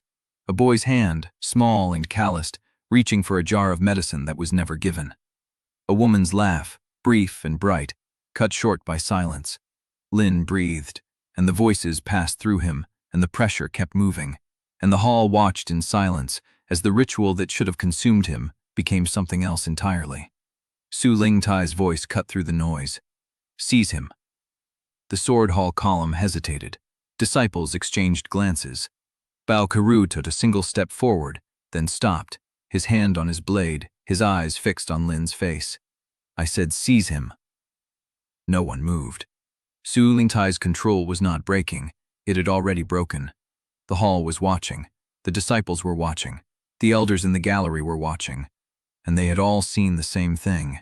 Lin had torn open his seal. Lin had survived. Lin had taken the foundation array's pressure into himself and let it pass through him like breath. That was not a ritual. That was not a failure. That was something the sect had never seen before, something that could not be explained away as Gu's corruption. Something that made every claim Su Lingtai had ever made about the vessel system look like what it was. A lie. "Elder Su," the tribunal elder's voice was calm, measured, deliberate. "The seal has broken. The boy is alive. Explain what I am seeing." Su Lingtai turned to face her. For a long moment he did not speak. Then he smiled. "You are seeing treason," he said. "Gu Renshan's corruption has destroyed the vessel years before the transfer. The method cannot be stabilized. The foundation cannot be maintained. And the boy," he pointed at Lin, "the boy has been hollowed out by forbidden techniques. He is no longer a cultivator. He is a wound." Lin felt the pressure settle. Not stop. Settle. The voices faded. The warmth receded. And Lin felt his own body for the first time since the middle ring had opened. Felt the channels that had torn and been knitted. Felt the chi that moved through them in a rhythm that was neither his own nor the array's. Something new. "Well," Gu Renshan said, his voice rough, his grip still warm against Lin's chest. "That was not what I taught you." Lin laughed. It came out broken, half sob, half breath, but it was real. "I know," he said, and then the hall's far door exploded inward. Chapter 38. The explosion of splintered wood sent a shockwave through the tribunal hall. Disciples ducked. Dust rolled across the floor in a gray wave, carrying the smell of scorched timber and something sharp, metallic, like a furnace door thrown open after years of sealing. Lin raised his arm against the debris. His new channels sang with the pressure still moving through them, the foreign rhythm of the foundation array pulsing beneath his ribs in a cadence that was neither his nor the sect's. Through the settling dust, a figure stepped through the broken doorway. Sword hall blue, tall, blade drawn. Not Bao Karu. A woman Lin had never seen before, her face scarred along the jawline, her robes marked with the silver trim of a sword hall captain. Behind her, a column of disciples fanned into formation, their blades already clear of their sheaths. "Captain Ju," Su Lingtai's voice carried across the hall, sharp with recovered authority. "You are late. The tribunal has been compromised. Seize the boy." Captain Ju did not move. She stood at the threshold, her blade held low, her eyes sweeping the hall with the measured patience of someone who had walked into a burning building and was deciding which walls would fall first. "I was not summoned," she said. "I was sent." "By whom?" "By the wall watch." She turned her gaze on Su Lingtai. "The foundation array is pulsing irregularly. The outer gates have been sealed, and there are reports of pilled pavilion smoke rising from the eastern wing." The hall went quiet. Lin felt Bai Nianju's presence shift in the gallery above, a faint rustle of fabric, a sharp intake of breath. The furnace key, the threat she had made. If she had actually done it, burned the eastern wing. "Captain Ju," Su Lingtai's voice dropped, cold and precise. "You will follow my order. Now, before they decide which side wins." Lin looked at the hall, at Su Lingtai, standing alone on the dais, his ink-stained hands trembling at his sides. At Captain Ju, blade steady, jaw set, waiting. At Chao Yan, still standing between Lin and the sword hall column, her shoulders shaking with exhaustion but her feet planted. At Bai Nianju in the gallery, her hand still raised, the furnace key visible in her grip. At the tribunal elder, gray-haired and silent, watching everything. They are not going to decide, Lin said. They are going to wait. Then we make the decision for them. Gu's hand tightened on Lin's shoulder. His chi was fading. Lin could feel it. The warmth that had poured into him as a countercurrent was thinning, growing threadbare. You are spent. I am enough. Gu's voice was rough but steady. I am enough to get you to the gate. The gates are sealed. The gates are sealed. Gu's grip shifted, his weight settling onto his good leg. But the wall watch is watching the gates, and the wall watch called Captain Zhu, and Captain Zhu is not following Su Ling Tai's order. That means the wall watch has seen something they cannot explain. Lin understood. The foundation array, the pulse, the disruption Lin had caused. The wall watch had felt the array shift, had seen the pressure move through the sect's roots like a current reversing course. And they had called Captain Zhu instead of Su Ling Tai because they did not know what else to do. That gives us time. Not much. Gu winced, his hand pressing against his ribs. But enough. Above them, Bai Nanju moved. She did not run. She did not shout. She simply lowered the furnace key, tucked it into her sleeve, and began walking along the gallery toward the eastern exit. A single gesture. A signal. Lin did not know what it meant. But he saw Captain Zhu's gaze follow Bai's movement, saw Zhu's jaw tighten, saw her blade shift slightly, as if she was recalculating. Captain Zhu. The Tribunal elder's voice cut through the silence. The Sword Hall column has been ordered to secure the hall. You will hold this position until I determine what charges apply. Charges. Su Lingzai's conduct. Gu Renshan's testimony. The documents presented by Clerk Pei Lushan. The Tribunal elder rose, her robes settling around her like stone. This hall is under Tribunal authority. No one leaves until I have heard all evidence. Elder. Su Ling Tai started. Sit. The word was flat, final. You have spoken enough. Su Ling Tai did not sit, but he stopped speaking. The Tribunal elder turned to Captain Zhu. Hold the hall. The Sword Hall column answers to me now. Zhu did not hesitate. Yes, Elder. The column shifted, blades lowered. The armed disciples fanned out along the walls, creating a perimeter around the hall, no longer pointed at Lin, no longer pointed at anyone. Lin exhaled. Now, Gu said. They moved together, Lin supporting Gu's weight, their steps synchronized from 6 years of pre-dawn training, from furnace caves and broomstrokes and silence. No one stopped them. Chao Yan fell into step behind them, her blade still drawn, her eyes fixed on the Sword Hall column. Bai Nianju was already gone from the gallery, and behind them, in the shattered doorway of the Tribunal Hall, Captain Zhu watched them go, her blade held low, her expression unreadable. Lin did not look back. The pressure inside him pulsed once, twice, a steady rhythm that was neither the array's nor his own. Something new. He carried it with him as they moved through the smoke-filled corridors, past the burning eastern wing of the Pill Pavilion, past the shuttered windows of the Records Pavilion, past the kitchens where old Fen used to give him extra gruel. The gates were sealed, but the wall watch was watching, and Lin Shou, who had spent 6 years learning how things were built and where they failed, knew that every sealed gate had a gap if you knew where to press. The question was whether he could find it before Su Ling Tai found his voice again. Chapter 39. Lin moved through the smoke with Gu's weight against his shoulder, each step measured, each breath deliberate. The eastern wing of the Pill Pavilion burned behind them. Flames licked through shattered windows, casting long shadows across the corridor walls. Disciples ran past with buckets and blank faces, their training overriding their shock. Chao Yan stayed close, her blade still drawn, her eyes scanning every doorway. They will not hold, she said.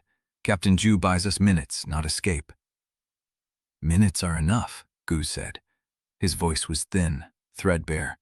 The warmth that had poured into Lin as a countercurrent was nearly gone, and what remained flickered like a dying candle. Lin adjusted his grip, taking more of Gu's weight. The lower gates, he said. The service corridor behind the kitchens. It connects to the outer wall. Chao Yan's jaw tightened. That corridor was sealed after the stone lung passage collects. Sealed from the inside. Lin's voice came flat, certain. The bars is on the servant's side. I swept that corridor for 3 years. I know where the lock binds. She looked at him. A long look, measuring. Then she nodded. They moved. Smoke drifted through the corridors in sheets, reducing the sect to fragments.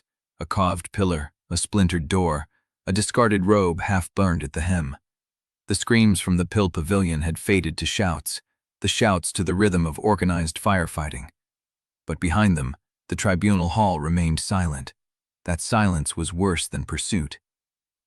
"He is regrouping," Lin said. Gu did not ask who. "He has lost the hall. He will not lose the gates." "Then we reach the gates before he finds his voice." They passed the kitchens. The door hung open, empty. Old Feng's counter stood bare, the bowls washed and stacked, as if the world had ended while someone finished their chores. Lin did not stop. The corridor narrowed, the ceiling dropped, the walls changed from carved stone to rough brick, then to packed earth reinforced with timber, the architecture of servants and sweepers, not disciples. They reached the sealed door. It was iron-banded, bolted from the outside, a heavy bars wedged into brackets across the servant's side, exactly as Lin remembered. He eased Gu against the wall. Gu's eyes were half closed, his breathing shallow. "Master." Gu's eyes opened. "Stay with me." Gu's hand found Then's wrist. His grip was weak, but it held. "I have not released you yet, boy. Do not release yourself." Lin turned to the door. The bars was oak, warped with age and moisture, wedged into iron brackets that had rusted in the lower air. He had seen it every day for 3 years. He had wondered, once, whether he could lift it. He had never tried. Now he set his hands against the wood, found the balance point, the place where the warp met the bracket, and pushed. The bars did not move. He pushed again. The wood groaned. The bracket held. Behind him, Chao Yan's blade scraped free of its sheath.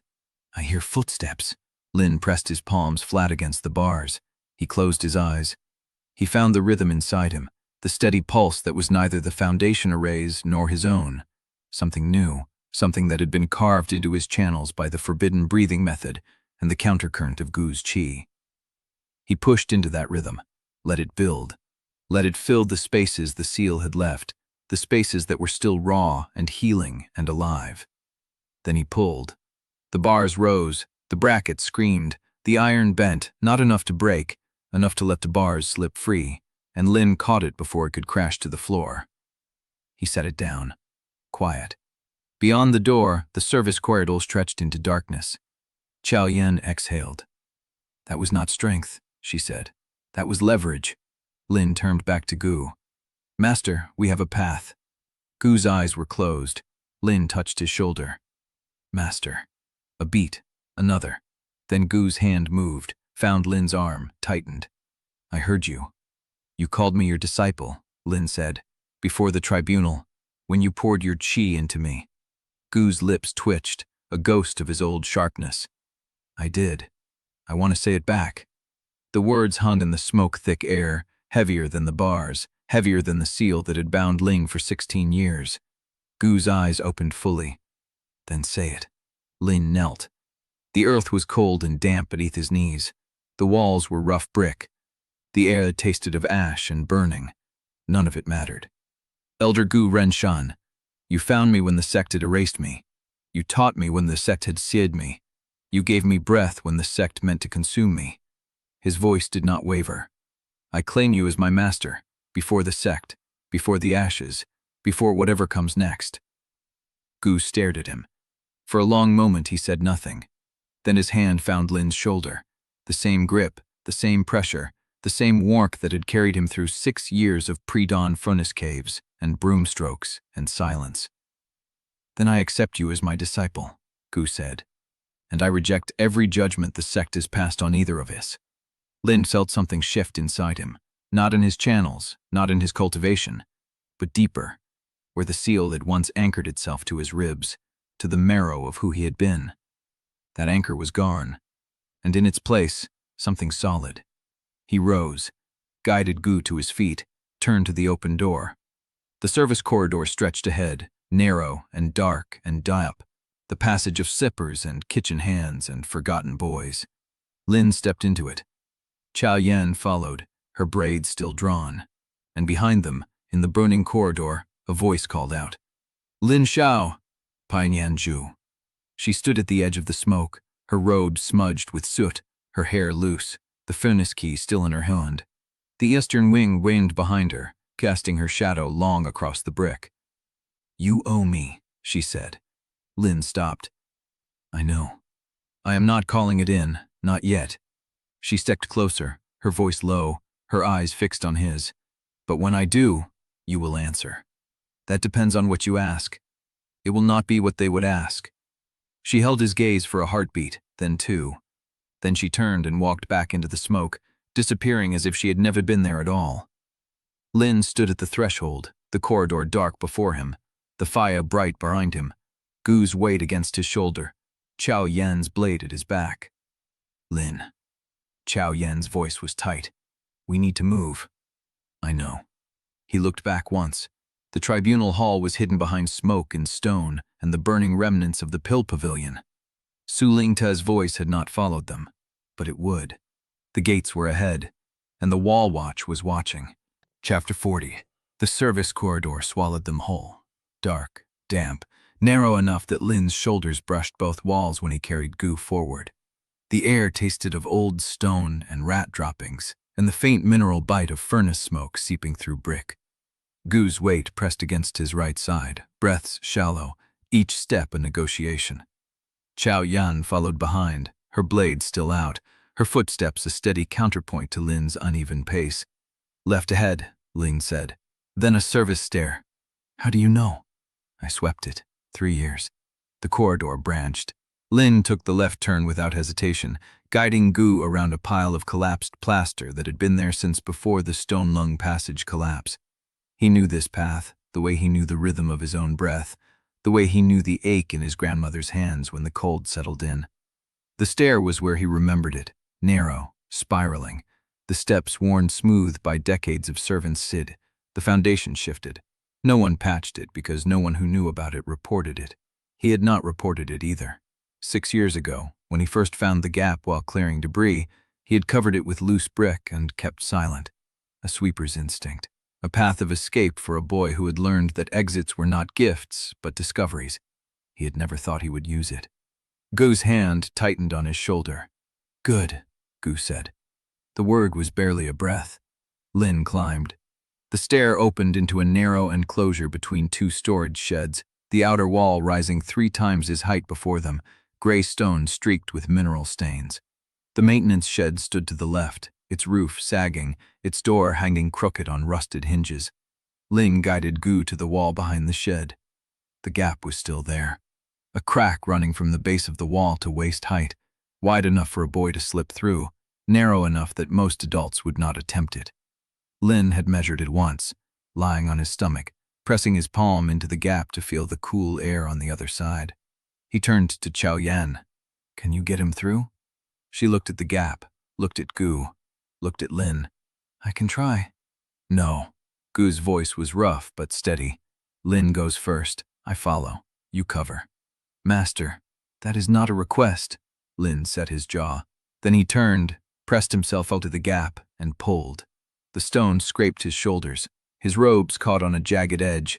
The gap squeezed his ribs, forced the air from his lungs, and then he was through, stumbling onto the loose gravel of the outer slope, the night air cold against his face.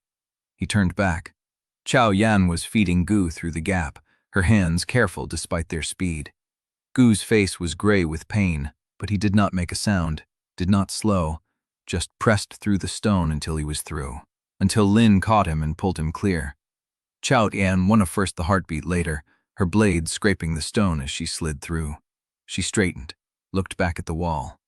"That was not easy part," she said. Lin looked too. The Azure Crucible sect rose behind the wall, its towers dark against the night sky, smoke still curling from the pill pavilion's eastern wing. The Tribunal hall was hidden behind higher walls, but he could imagine it, the chaos, the shouting, the moment when Su Lingtai's voice finally returned and the hunt began. He had lived inside those walls for 16 years. He had swept its courtyards, carried its buckets, swallowed its insults, and survived its seal. And now he was outside them. It did not feel like victory. It felt like standing on a cliff edge with the ground still crumbling beneath his feet. Lin. Xiao Yan's voice was tight. We need to move. I know. He shifted Gu's weight. He turned his back on the sect. And then he heard it. A horn. Distant. Low. A single long note that cut through the night like a blade. Xiao Yan went still. That was not a retreat signal. No. Lin's throat was dry. It was not. The horn sounded again. Closer. Then another voice joined it, a second horn from a different direction, and Lin understood. The basin was closing. Every gate, every path, every pass that led out of the red basin was being sealed. Not to keep enemies out, to keep them in. Lin. Gu's voice was barely a whisper. You need to leave me. No. I am slowing you. I will slow you until they catch us both. Then I will carry you until I cannot. Lin, you called me your disciple. Lin's voice cracked. You do not get to unclaim me now. Gu stared at him. Then slowly his lips curved to something that might have been a smile. I would not dream of it. Xiao Yan moved past them, scanning the slope below. There is a gully about 200 paces east, she said. Ash gullies. They lead down to the lower terraces.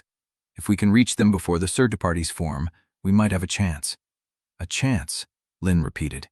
Better than standing here. The horn sounded again, third time, closer. Lin looked back at the wall one last time. Smoke rose from the sect. Shouted voices carried over the stone. Somewhere inside, Su Lingtai was recovering his voice, and when he did, the hunt would become organized, methodical, merciless. And somewhere beyond the wall, Grandmother Yun Mei was alone. Lin made himself trot away. East, he said. We go east. He adjusted Gu's weight. He found his rhythm, the steady pulse that was neither the Foundation arrays nor his own, but something new, something that had cost him everything to forge. He took a step, then another, and behind him, beyond the wall, the sect brawled and the hunt began. Chapter 41. The ash gully dropped steeply, the loose surface shifting under every step like dry water. Lin braced Gu against his shoulder and slid, one hand gripping the old man's robes, the other outstretched for balance. The ash rose around their ankles, then their knees, fine and gray and cold, carrying the smell of old fires and mineral dust. In Agenit, the wall was already out of sight. Master? Still here. Gu's voice was thin, barely a thread. Stop asking. Lin set his jaw and kept moving. The gully walls rose on either side, high enough to block the view of the sect towers, high enough that the sky was a narrow strip of gray above them. The ash had settled in layers, years of furnace exhaust and seasonal fires compressed into a soft, treacherous floor that showed no footprints. Good. Bad. Because every step threatened to slide them sideways onto the slope where they would leave tracks. Left, Gu said. The drainage channel. Cut across before the shelf narrows. Lin looked. A stone channel cut into the gully wall, dry now, running perpendicular to their descent. It would take them off the main path, buy time. He pulled Gu toward it. The old man's weight was wrong, too light, too passive. The counter-pressure that should have helped Lin steer was barely there. Gu's feet dragged, catching on roots and rocks that Ling could not see until they hid. Master. I said stop asking. I am not asking. I am telling you to lean harder. A pause. Then Gu's hand tightened on Lin's shoulder, and the weight shifted, fractionally more cooperative. They reached the drainage channel and followed it east, away from the gully's main stent, into a cut where the walls pressed close enough to brush both shoulders at once. The light dimmed. The air grew cooler. Lin listened for horns. Nothing yet. Xiao Yan had stayed above, covering their tracks where the ash slope met the wall. She would catch up when she could, she had said, and if she did not, Lin was not to wait. He had not argued. He had not agreed either. How far? Gu asked. I do not know. You always know. Lin swallowed. Not anymore, he wanted to say. Everything I knew was inside those walls. Half a li before the channel ends, he said instead. Then we find the lower terraces. There will be cover. If they have not sealed the terraces. Ifs. Gu made a sound that might have been a laugh or a cough. You are learning. Lin's chest tightened. That was not a good laugh. He found a flat stone where the channel widened and lowered Gu onto it, kneeling in the ash to check the old man's pulse. It was there, thin and fast, like a bird's heart beating against cupped hands. Rest, Lin said. 100 breaths. 50. 80.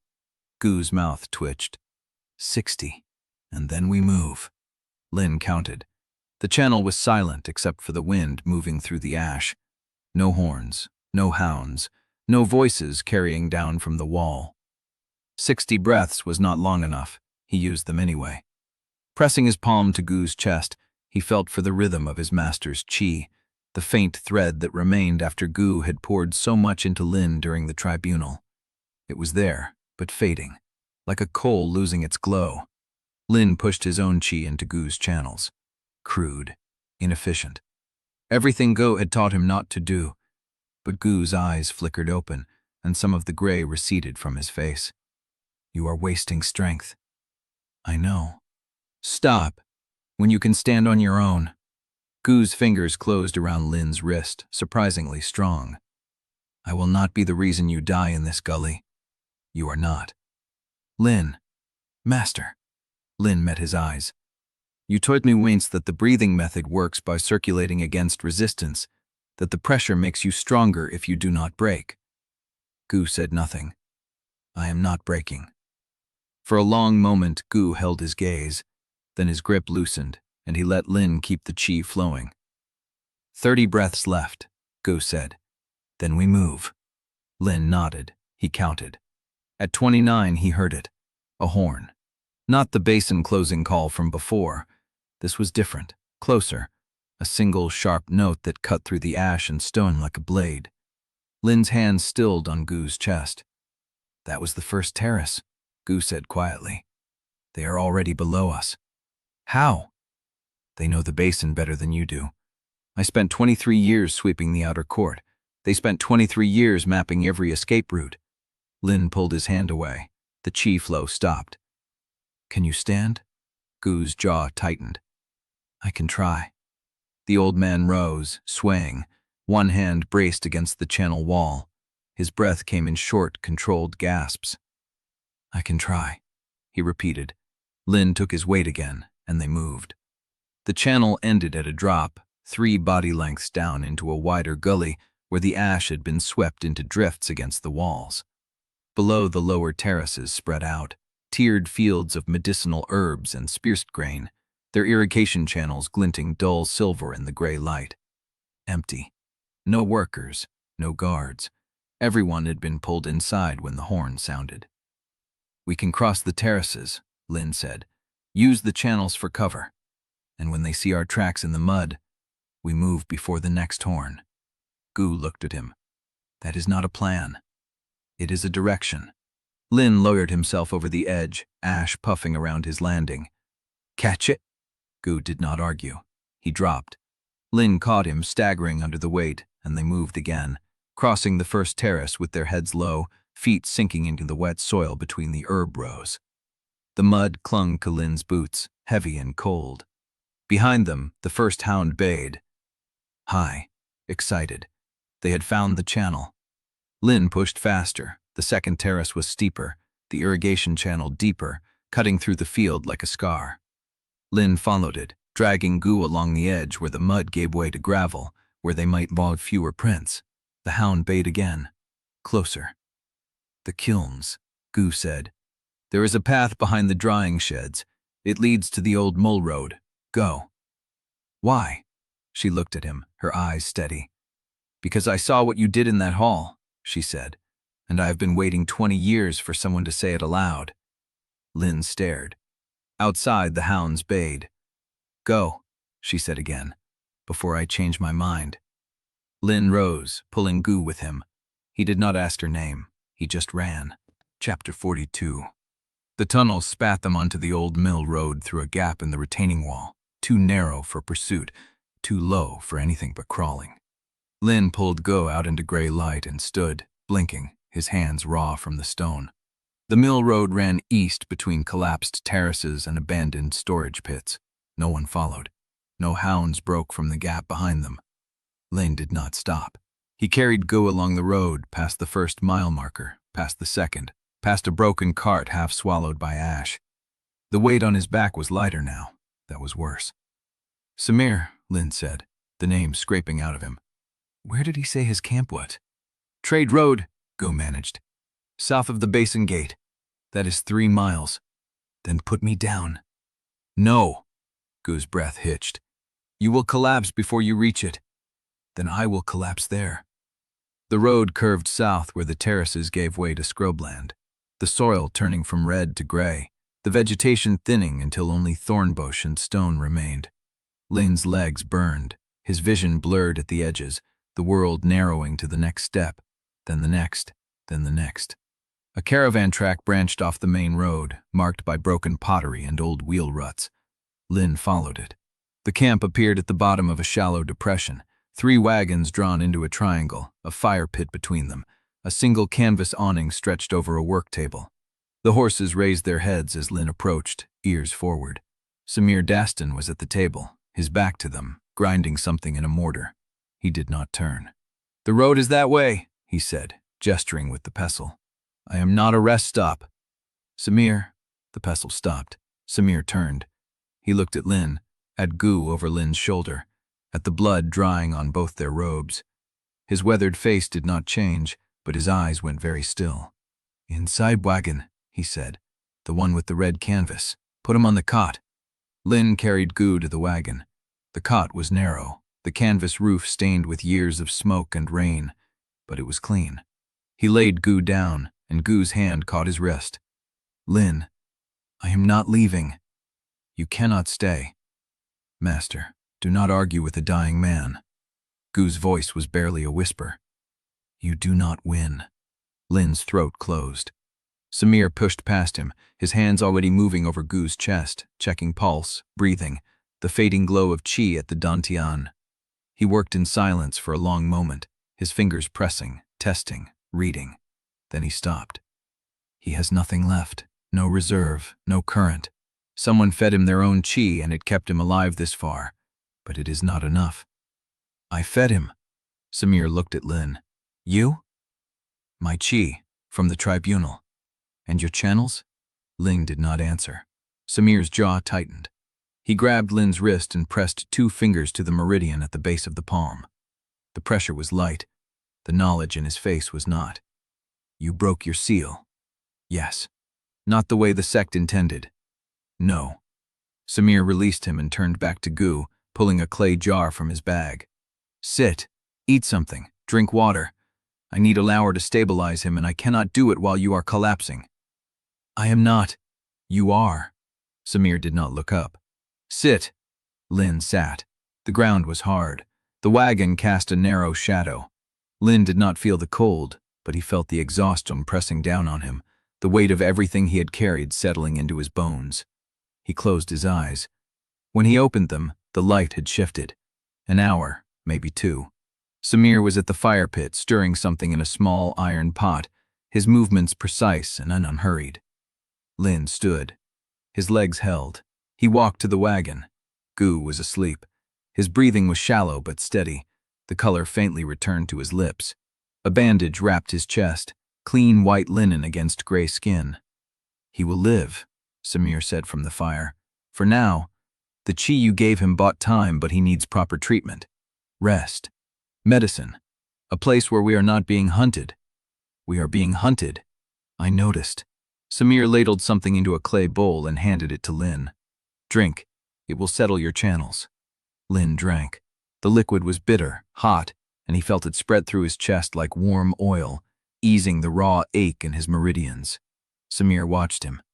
You broke your seal, he said again. Not by absorption, not by rupture. You opened it from within. Yes, that should have killed you. It did not. No, Samir's voice was flat. It made you something else. Lin set the bowl down. What? I do not know the word for it. In the Western traditions, they call it a vessel rupture survivor. In the Northern records, they call it the dead that walked. Samir met his eyes. There is no precedent in the Azure Crucible lineage because no vessel has ever survived to be studied. You are the first. Lin said nothing. Other powers will recognize what you are on sight, Samir continued. Some will want to study you. Some will want to replicate the process. Some will want to kill you before you become a weapon they cannot control. He paused. Who else already knows? Knows? That you survived the seal break. That you are no longer a vessel but something new. Lin thought. The Tribunal Hall, the gallery, 10,000 disciples saw it. 10,000 disciples saw something they did not understand. The question is, who understood it? Samir's gaze was steady. Su Ling Tai, the Tribunal Elder, anyone from the Records Pavilion who studied the vessel documents, possibly Mistress soon, if the Pill Pavilion kept their own records. He leaned back. That is 5 people who know exactly what you are. 5 people who will tell others. And you. I knew the moment I touched your channels. Samir's voice was quiet. You carry the resonance of the Foundation array in your chi. It is not a scar, it is a signature. Every cultivator who has ever studied the Azure Crucible method will feel it when you are close. Lin's hand went to his chest. How do I hide it? You do not. Samir stood, brushing ash from his robes. You learn to live with it, or you find someone powerful enough to mask it for you. He looked toward the road. We need to move. The Basin seal will not hold the sect forever. Someone will trace the mill road to this camp within the day. Where do we go? North. There is a count at the edge of the basin called Crosswind. Caravans stop there. News travels there. If you want to know who is hunting you, that is where you will find their names. Samir turned back to his work. You have until the horses finish watering. Wake your master. Lin looked at Gu, asleep on the cot, his breathing shallow but steady. The bitter taste of the medicine lingered on his tongue. He had survived, but survival, he was learning, was only the first step. Chapter 43. The road north had no name, just ruts worn by wagon wheels and the scattered ash of old campfires. Lin walked beside the cart, one hand on the sideboard, the other pressed against the cloth wrapped around his face.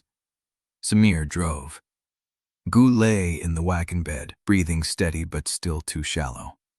2 hours into the journey, the basin walls flattened into foothills. The air changed, lost the mineral bite of furnace smoke, and took on the raw smell of dry earth and distant water. Lights appeared ahead, scattered at first, then clustering to the uneven glow of a market that had grown without plan. Bitterwater Crossing, Samir said without turning. Not a town, not a camp. Merchants stop here because the basin tolls end at the ridge. Refugees stop because there is nowhere else. Lin watched the lights grow. Will anyone recognize us? Recognize Renshan, possibly. He was famous once, before the fall. Recognize you? Samir's shoulders moved in something that was not quite a shrug. They will look for a sweeper boy in outer court rags. You are neither anymore. Lin touched his chest. His channels still hummed with the new rhythm, steady, unfamiliar, his own. He said nothing. The cart rolled into the market's edge between 2 sagging tents where a woman sold fried dough and a man sharpened blades on a foot-pedaled wheel. The smell of hot oil and metal and unwashed bodies pressed in from all sides. Lin pulled the cloth higher over his nose. Samir halted the cart near a wagon circle where other travelers had formed a loose camp. He climbed down, checked Gu's pulse, then looked at Lin. I need medicine he cannot afford. You need news. Stay within my sight. Do not speak more than you must. Lin nodded. He had never been in a market this large. The outer court's supply stalls were orderly, ranked by pavilion and purpose. Here, everything pressed together. Sacks of grain beside cages of live fowl, scroll racks next to trays of dull-colored pills, a woman selling bundles of dried herbs from a blanket spread on the ground. People moved between the stalls in a constant shifting flow, their faces worn by travel, or hunger, or both. Lin kept his head down and his hands still. Ahead, a cluster of listeners had gathered around a tea stall. The speaker was a merchant in stained travel robes, his voice carrying over the clatter of cups. Heard it from a clerk who fled the Basin last night. The whole sect is in chaos. The alchemy elder, Renshan, branded a traitor for teaching forbidden arts. They say he stole something from the Foundation vault. Stole what? Someone asked. The merchant leaned in. They do not say, but they are offering silver as a word of his location, and for the boy. Lin's feet stopped. Boy? Apprentice, young, named in the proclamation as a stolen sect asset. The merchant shook his head. Stolen asset. You know what that means. They want him back alive. The listeners murmured. Lin forced his feet to move again, passing the stall at a steady pace, his hands loose at his sides. Stolen sect asset. Not disciple, not runaway. Asset. He reached Samir at the medicine stall and stood beside him without speaking. Samir glanced at him once, then returned to examining a clay jar of dried root. You heard? Yes. Samir set the jar down. The proclamation will spread faster than we can travel. Every market, every way station, every village that trades with the Basin will know your face within days. They do not know my face. They know your description. Sweeper build, scar over the navel, chi signature that carries the Foundation resonance. Samir picked up a second jar, turned it in his hands. The description is enough. Lin looked back toward the tea stall. The merchant was still talking, his hands sketching shapes in the air. How much silver? For your capture? Samir's voice was flat. Enough that every hired blade between here and the northern passes will be watching for you. Lin turned away from the stall. His eyes moved across the crowd, past the sacks of grain, the cages of fowl, the woman selling herbs from her blanket. Then he saw the table. 3 men sat behind a low wooden plank at the edge of the market, where the lantern light thinned into shadow. One of them held a brush. The other 2 watched the crowd with the patient stillness of men who knew what they were looking for. On the table, weighted down by a stone, lay a sheet of paper. Ling could not see the drawing from this distance, but he knew what it was. A reward copy. His likeness, captured by someone who had been in the Tribunal hall. He turned back to Samir. We need to leave. Samir followed his gaze, his jaw tightened. Yes. They moved. Lin toward the cart, Samir gathering the jars he had selected, the merchant's voice still carrying from the tea stall behind them. Proclamation says he is dangerous. Do not approach. Report to Idi Authority and claim the silvo. Lin reached the cart. Gu was still asleep, his face slack, the bandage clean against his chest. Lin put his hand on the sideboard. The market hummed around him, voices, footsteps, the clatter of cups and the hiss of oil. Somewhere behind him, the broker with the brush was reproducing his face onto sheets that would spread across the Basin. He had hours, maybe less. Samir, I know. We cannot outrun paper. Samir climbed onto the driver's seat, his face unreadable in the dim light. No, but we can outrun the men who carry it. He snapped the reins. The cart lurched forward, carrying them past the last tent, past the woman selling fried dough, past the blade sharpener and his foot-pedaled tail, into the dark road beyond. Behind them, the market did not stop. It never did. And somewhere in that crowd of faces, one hand was already reaching for the reward sheet, folding it, tucking it into a pocket, carrying Lin's likeness toward the next town, the next camp, the next man who would trade a boy's lice as silver. Chapter 44. They found shelter in an abandoned miller's shed an hour before dawn. The roof had half collapsed, leaving a gap through which pale light filtered as the sky grayed toward morning. The walls were dry. The floor was packed earth, scattered with mouse droppings and rotted grain hulls.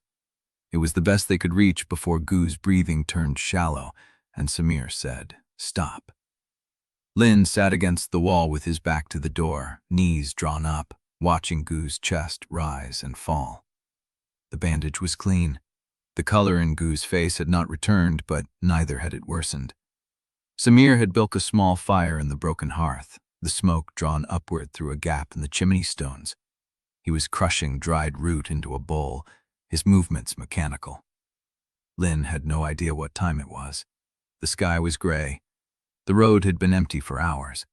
A sound pulled him upright. Footsteps. Slow. Deliberate, not the shuffle of a passing merchant. Lin pressed himself against the wall, hand flat against the earth, and listened. The footsteps stopped at the door. A pause. Then something slid beneath the crack, a fold of paper, thin, white, the same size as the slip that had appeared under his door in the sect. Lin stared at it. The footsteps retreated. He did not move for a count of 10, then another 10. When he finally crossed the room and picked up the paper, his fingers were steady. The tremor had been burned out of him somewhere between the Tribunal hall and the miller's shed. He unfolded it. 3 lines. Tight, precise brushwork, the hand of a man who spent years writing documents for the records pavilion. The ashes know where the fire started. I am 2 hours behind this message. Do not move until you see my face. No signature. He did not need one. Lin showed the note to Samir. Samir read it twice, then set it down beside the mortar. Pei Lushan. Yes, he is alive. Apparently. Lin folded the paper again. He was a clerk. He knew how to survive the collapse of a filing system. This is no different. Samir did not argue. They waited. The second set of footsteps came 2 hours later, measured and unhurried, accompanied by a single knock, 3 beats, then a pause, then 2 more. Lin opened the door. Pei Lushan stood in the gray morning light, his clerk's robe exchanged for a plain canvas tunic and a straw hat that shadowed his face. He carried a leather satchel strapped across his chest, and his ink-stained fingers had been scrubbed clean, though the residue lingered in the cuticles. He looked smaller outside the sect walls. Lin. Pei. Pei stepped inside and pulled the door shut behind him. He did not sit. He set the satchel down, unbuckled the straps, and began pulling out folded papers, each one creased along familiar archival lines. I left before the gate sealed, he said, not looking up. Su Lingtai had already sent clerks to seize the sub-vault. They closed the hatch. But I was not in the sub-vault when they sealed it. Where were you? Copying. Pei placed a stack on the packed earth. I had been copying for 3 days. Documents Su had overlooked or forgotten or not known existed. I grabbed what I could carry and walked out through the eastern courtyard while the pill pavilion was still burning. Lin looked at the stack. How much? Partial records. Transfer logs from the first 40 years. A ledger of physician payments that names every doctor who treated your grandmother. And a personnel audit from the year of your birth. Lin's hand stopped over the papers. Personnel audit? Pei met his eyes. His face was pale, and there was a tremor at the corner of his jaw that had not been there in the Tribunal hall. Your parents, Lin, both of them were employed by the records pavilion.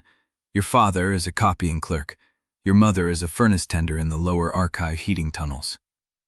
Lin's hand lowered. He had never known his parents. The sect had told him they died of a fever outbreak when he was an infant, a common enough loss. He had turned away from the hole in his history years ago, deciding it did not matter to the path ahead. Lin, Pei's voice was rough. They tried to leave the sect with you. When you were 6 months old, they requested a transfer to a subsidiary outpost at the northern edge of the Basin. The request was denied. 3 days later, they vanished from the personnel rolls. The audit records them as withdrawn due to voluntary separation, but there is a separate entry in the transfer office journal, 1 line only. Pei held out a folded sheet. Lin took it. The paper was thin, discolored at the edges, the ink faded but legible. A single entry in a clerk's hand. Personnel 117 and 118, requester of transfer to Basin North Station, recorded as voluntary separation. Actual disposition, reassigned to Foundation Maintenance Detail. Return not expected. Foundation Maintenance Detail. Lin knew what that meant. He had swept the floors below the Foundation chamber. He had seen the sealed doors, the air shafts that led to places no one spoke of. Foundation Maintenance Detail was not a job. It was a sentence. When were they reassigned? 3 days after the transfer denial. And where are they now? Pei did not answer immediately. He looked down at the stack of papers, then bent up at Lin, and something in his face told Lin the answer before the words came. There is no record of them beyond the reassignment order. No exit papers, no death certificates, no transfer confirmation. They entered the Foundation maintenance roster, and the records stop. Lin stared at the sheet in his hands. His parents had tried to leave. They had been denied. They had been taken into the Foundation, the same Foundation that fed the Array, the same Array that had been drinking vessel Qi for 3 centuries, the same Array that had tried to drink him. You think they were fed to the Foundation? Pei's jaw tightened. I think the Foundation maintenance detail had a high turnover rate, and then when I compared the personnel records against the vessel ledger, I found names that appeared in both. Not all of them were children. Lin folded the audit sheet and placed it on top of the stack. His hands were steady. What else did you bring? Pei opened the satchel wider. Names, dates, transfer orders, a map of the service tunnels below the Foundation chamber that was never filed in the main archive, and a list of all physicians who treated vessel children before they died, with their signatures. You brought enough to hang Su Ling Tai twice. I brought enough to make the truth impossible to bury. Pei's voice cracked. But only if we survive long enough to show it to someone who can act on it. Lin looked at the papers, then at Gu, still unconscious against the wall, his chest rising and falling. Then at Samir, who had not spoken but was watching the door. Someone will have followed you. Pei shook his head. I took the old postal route, purchased messages through a chain of traders who do not ask questions.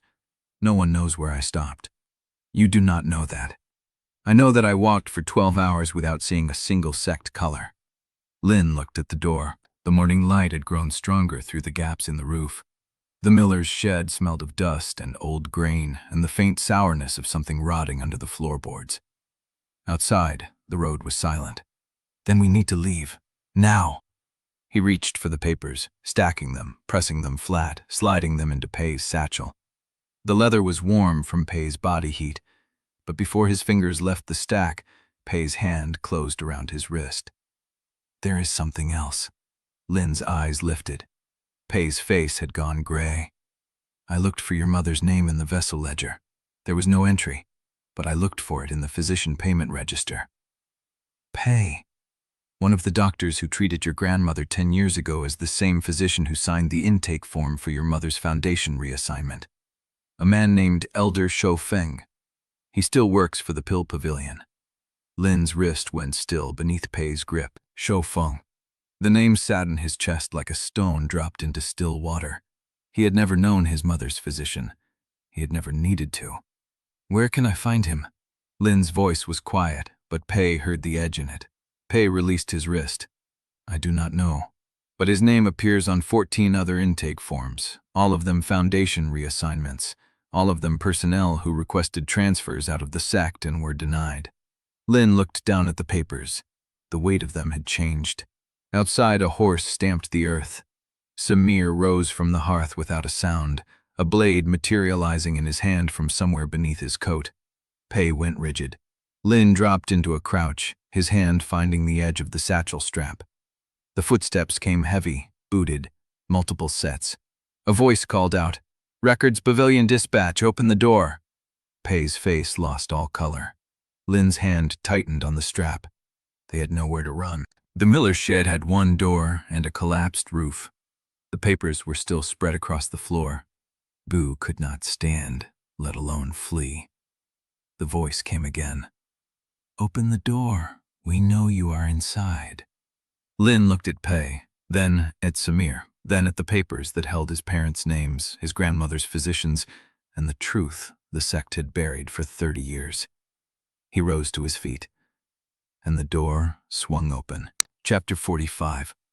The door swung open. Lin rose from his crouch, the satchel strap in his fist, his weight already shifting forward. He had no weapon. He had no plan. He had only the space between the Records Pavilion Dispatch and the papers at his feet. But the man in the doorway was not Records Pavilion. He wore a kiln worker's loose jacket, the sleeves singed at the cuffs, and carried a clay jar in both hands as if he had come to deliver water. His face was the same one Lin had seen in the drying shed the night before, the same gray-templed man who had pulled them through the hidden tunnel. Behind him, the road was empty. The kiln worker stepped inside and pressed the door shut without a sound. "Records dispatches 2 bends west," he said. "They are checking the miller's house first. You have maybe 10 breaths." Lin did not ask how the man had found them. He did not ask why. He lifted the satchel and turned to Samir, who was already folding Ku's blanket with the economy of someone who had packed camp 1,000 times. Pei stood frozen, his hands still spread over the documents. "Leave them," Lin said. Pei's face spasmed. "I spent 3 days copying these. You can copy them again if we are alive." Lin swept the papers into the satchel without sorting them, folded the flap, and slung the strap across his chest. The weight of ink and truth pressed against his ribs.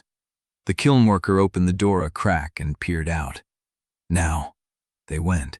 The kiln worker led them behind the shed, through a gap in the fence Lin would not have seen if he had stared at it for an hour, brush and shadow arranged to look like solid ground. Beyond it, a dry stream bed cut through the scrub, the stones worn smooth by water that no longer ran. Lin carried Goose across his shoulders, the old man's breath shallow and warm against his neck. Samir took the rear, his blade still in hand. Pei stumbled twice before finding the rhythm of the stream bed. The kiln worker moved ahead at a pace that seemed too fast for his age, his bare feet finding purchase on stone that shifted under Lin's boots. "Where are we going?" Lin kept his voice low. "Old kiln path, one's under the basin rim, not on any map." The man did not turn. "They sealed the roads, they did not seal the vents." The stream bed narrowed, the walls rising on either side until they walked through a cut in the rock no wider than Lin's outstretched arms. The morning light faded to a gray half-light, then to something darker. Ahead, the kiln worker stopped at a wall of stone. Lin almost asked, then saw the crack. It ran vertical from hip height to above his head, narrow enough that Lin would have called it a seam if he had not spent 6 years learning how the sect hid its secrets. The kiln worker pressed his palm flat against the rock at a point where the crack bent slightly, and the stone swung inward on a pivot Lin could not see. Warm air breathed out of the darkness. "The old shaft," the kiln worker said. 2 miles under the basin floor, comes up past the 3rd ridge, beyond the ceiling horns range. Lin shifted Gu's weight. "How do you know this route?" The kiln worker looked at him. The shadows had erased his features, but his voice carried something older than his face. "I was a furnace tender before I was a kiln worker, before they sealed the old vents. I know every breath this basin ever took." He stepped into the dark. Lin followed. The tunnel was not a tunnel. It was a wound in the earth, the walls raw and irregular, the floor uneven with rubble that had fallen decades ago and never been cleared. The air smelled of ash and mineral heat, the warmth rising from somewhere below, deeper than Lin wanted to imagine. They walked in silence. Lin's shoulders burned. Gu's weight had not changed, but the distance had, and the darkness made every step feel longer than the last. Behind him, Samir's breathing was steady, a counterpoint to Pei's shorter, faster rhythm. Lin counted his steps to keep to mind from the ache. 100, 200. At 300, Gu stirred. It was small at first, a shift of weight, a hitch in the shallow breath against Lin's neck. Then Gu's hand moved, the fingers brushing Lin's collarbone with the faint pressure of someone testing whether their limbs still obeyed. Lin knelt. "Who?" "The old furnace master of the 7th kiln. He was exiled before you were born. He knows what the Azure Crucible method costs. He knows the names of the vessels before they were erased." Gu's voice dropped. "If he still lives, he is north of the basin, the river shrine, the one the sect abandoned." Lin remembered the notation Pei had found, the river vault that remembers theft. "Crosswind," Lin said. "Beyond Crosswind." Gu's eyes closed. "But the shrine will have what you need. A marker, a name, proof that the theft was known before they sealed the records." Lin waited for more, but Gu's breathing had evened out, the effort of speech draining him back into unconsciousness. Lin looked at Pei. "The river shrine, in your notes." Pei nodded. His face was pale in the half-light. "I saw the reference. I did not decode the location yet. Then we decode it when we are out of this tunnel." Lin lifted Gu again, settling the old man's weight across his shoulders. The warmth from the tunnel walls pressed against his skin, and beneath it, something else. A vibration so faint he almost missed it. The foundation array. It was here, in the deep earth, running through the old kiln vents like a buried vein. The resonance hummed against his newly broken channels, not painful, but aware. The array recognized him. Lin, Samir's voice came from behind him. You are glowing. Lin looked down. A faint silver light was rising from his skin, visible even in the darkness, pulsing in time with the hum beneath his feet. The kiln worker had stopped ahead. He turned, and for the first time, Lin saw something like fear cross his face. You carried the array inside you, the man said. That light will be visible for miles if we surface with it. Lin looked at his hands. The silver light pulsed. And somewhere behind them, in the direction of the miller's shed, a horn sounded. Not a basin closing call, a finding call. They had been seen. Chapter 46. The tunnel ended where the old vents had collapsed. Lin emerged into twilight, ash wind hitting his face, the silver glow still pulsing from his skin. The kiln worker pointed north toward a smear of gray against the darkening sky, then dropped back into the shaft without a word, pulling the stone door closed behind him. Crosswind was 3 miles.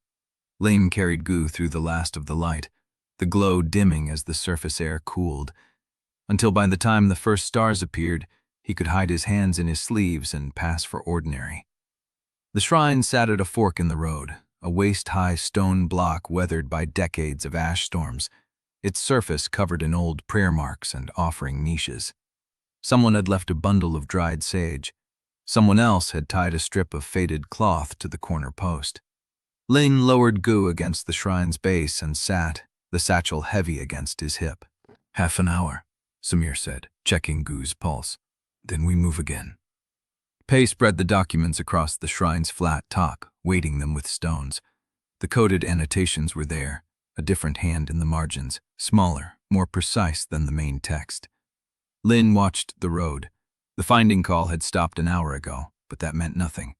They had changed direction twice, doubled back through a dry stream bed, crossed open ground where the silver glow would have been visible if anyone had been looking up at the right moment. The shrine's prayer marks caught the starlight, faint and faded. Lin touched one. The stone was warm, like the tunnel walls.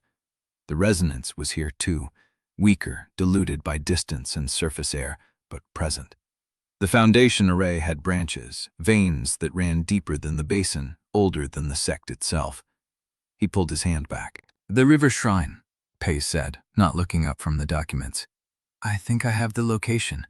There is a reference to a ford, a place where the current splits around a stone shelf. That is where the old furnace master would have gone. It is defensible, hidden. The sect abandoned it a century ago." "How far?" Pei's mouth tightened. 5 days, if we can find transport." Lin looked at Gu, at the shallow rise and fall of his chest. They did not have 5 days. And even if they did, the silver glow would betray them long before they reached the ford. Lin heard the footsteps before he saw the figure. He was on his feet, the satchel in one hand, Pei's arm in the other, already moving toward the deeper dark behind the shrine, when the voice came. "Do not run." It was a woman's voice, familiar. Lin stopped. Bai Nianju stepped out of the shadow of the shrine's corner post, her pale green robes dusted with road ash, her dark hair pinned with the silver needle, her face composed, but pale. She held a prayer bundle in both hands. For a moment, no one moved. Then Bai Nianju knelt at the shrine, placed the bundle in a niche, and pressed her palms together. Her lips moved silently. A prayer, or the appearance of one. When she rose, she held out a folded cloth to Lin. "Salves," she said, "for Gu. Refined with white jade powder and marrow root. Better than anything Samir carries." Samir's head came up, his eyes narrowed. "How did you find us?" Bai Nianju's gaze did not leave Lin's. Kill workers talk, not to the sect, but to each other. One of them owed me a debt from before the trials. She set the cloth on the shrine's edge, then reached into her sleeve and pulled out a small leather pouch. "Passage tokens, forged. They will get you through the northern checkpoints as far as the Iron Market Road.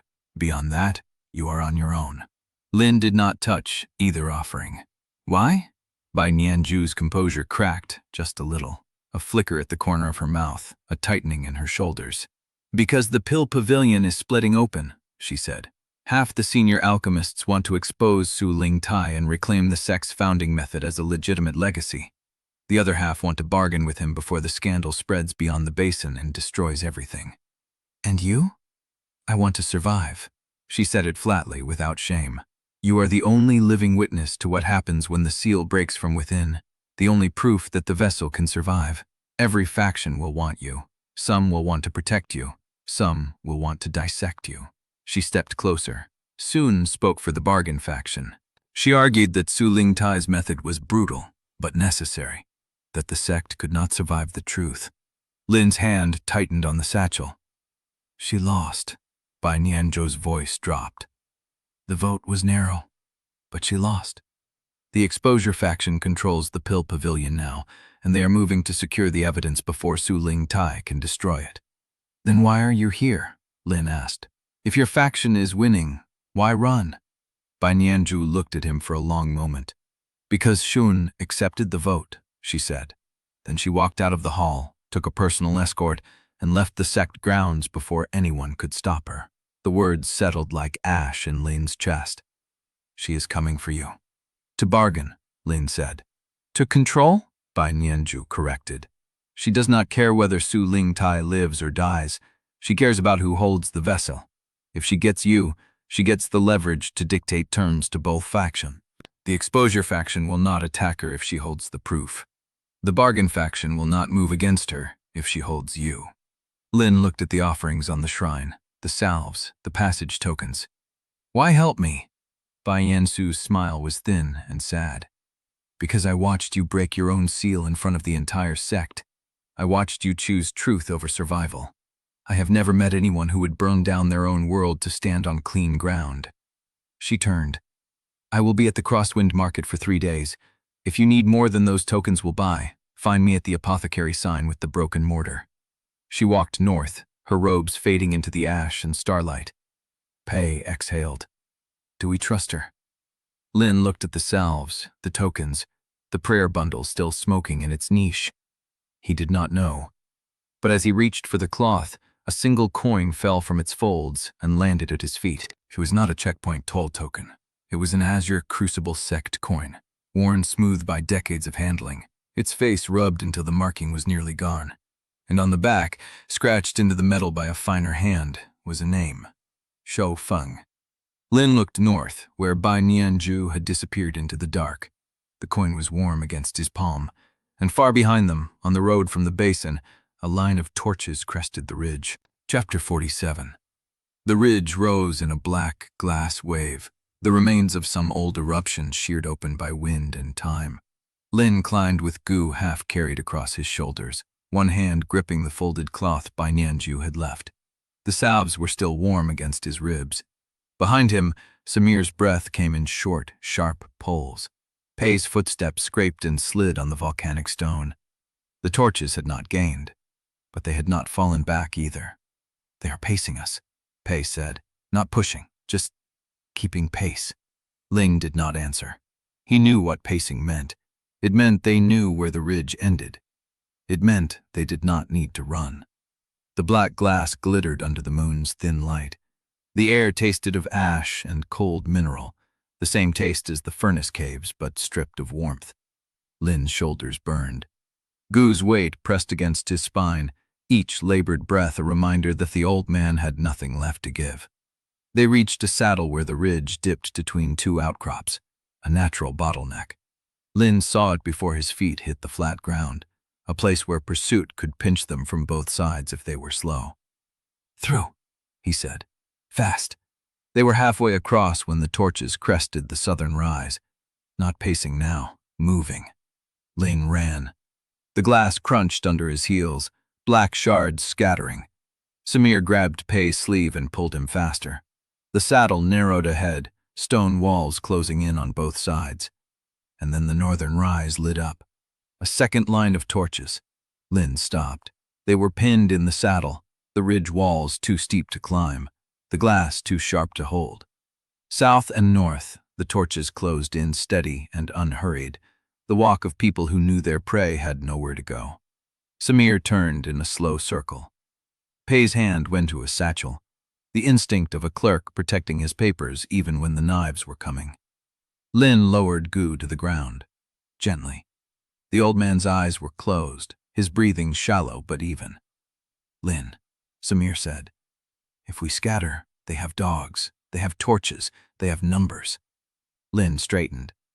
"Scattering just means they catch us one at a time." He stepped forward, into the center of the saddle, where the moonlight was brightest, and he waited. The southern torches reached him first.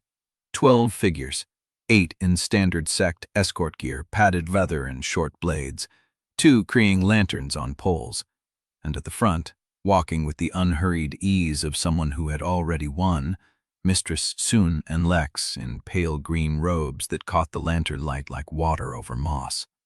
She stopped 10 paces from Lin. Behind her, the escort fanned out. No blades drawn, no thrusts spoken, just the quiet efficiency of people who had done this before. "Mistress Sun," Lin said. "Lin Shou." She smiled. It was not a warm smile. It was the smile of someone who had found exactly what she came for, and was pleased to have been right about where it would be. "You travel fast for a boy carrying a dying man. I travel light, and yet you carry so much." Her gaze dropped to the satchel at Pei's side. Documents, evidence, proof of crimes that could shatter the Azure Crucible sect. She lifted her eyes back to Lin's. "You must be very tired."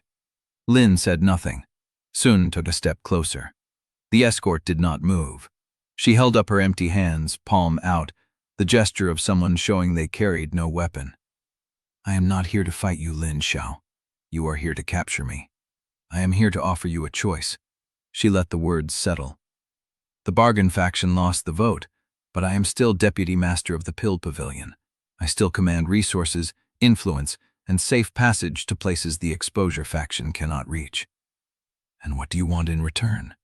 "Surrender the documents to me. Place yourself under Pill Pavilion protection, and your master may live under supervised confinement in a pavilion annex, with access to medicine, warmth, and proper care." Samir made a sound low in his throat. Supervised confinement. That is a cage with a nicer name. Sun did not look at him. Her eyes stayed on Lin. "It is a cage," she agreed, "but it is a cage where Gu Renshan does not die of his wounds in a ditch, where you sleep indoors, where no bounty hunter cuts your throat for silver." Lin felt the weight of it. The words landed like stones dropped into still water. A cage with a nicer name. But Gu would live. That was the hook. That was the part that made the cage look like shelter. Lin looked down at the old man at his feet, gray-skinned and shallowed breathing, and felt the offer press against his ribs like a second seal. "How do I know you would keep him alive?" "Because a dead Gu Renshan has no value to me. A living one, treated well, kept safe, he is proof of my good faith. I am a pragmatist, Lin Shou. I keep my assets healthy." "Assets?" Sun's smile did not waver. "I did not say it was a kind arrangement. I said it was a practical one." The northern torches reached the saddle's edge and stopped. Lin saw the second escort arrayed across the ridge, blocking the only other exit. 12 more figures. The net was complete. He looked at Samir.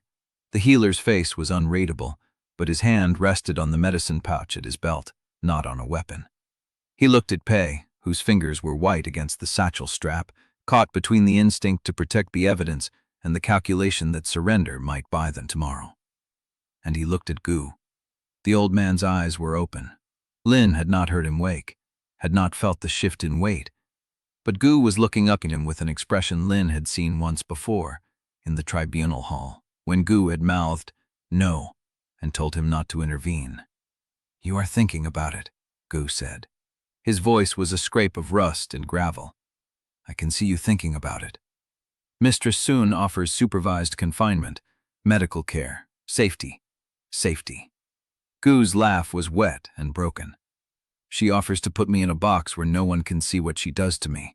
She offers to put you in a box where no one can see what she makes of you." Lin looked at Sun. She was still smiling. "The old man has a way with words," she said. But he is also dying. How long do you think he has, Lin Shou? A day? 2? Without proper medicine, without rest, without a healer who can work in peace. Pei had the satchel pressed against his chest, his eyes wide but his feet finding the ridge. They ran. Behind them, steel clashed against steel. Chao An's voice cut through the chaos, sharp and laughing. Is that all the pill pavilion has? Old women and torch boys? Lin did not look back. He ran.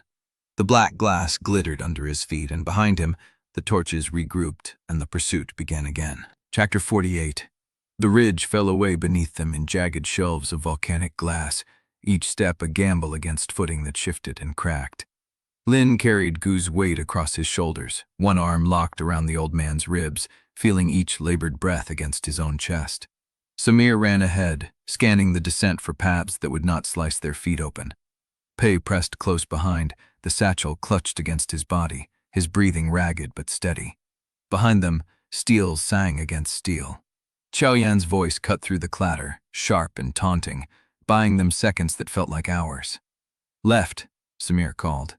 There is a game trail. It drops fast. Lin followed without hesitating. The trail was barely visible, a seam of packed earth between glass outcrops, winding down the slope at an angle that made his knees scream. Gu's weight pulled at his shoulders.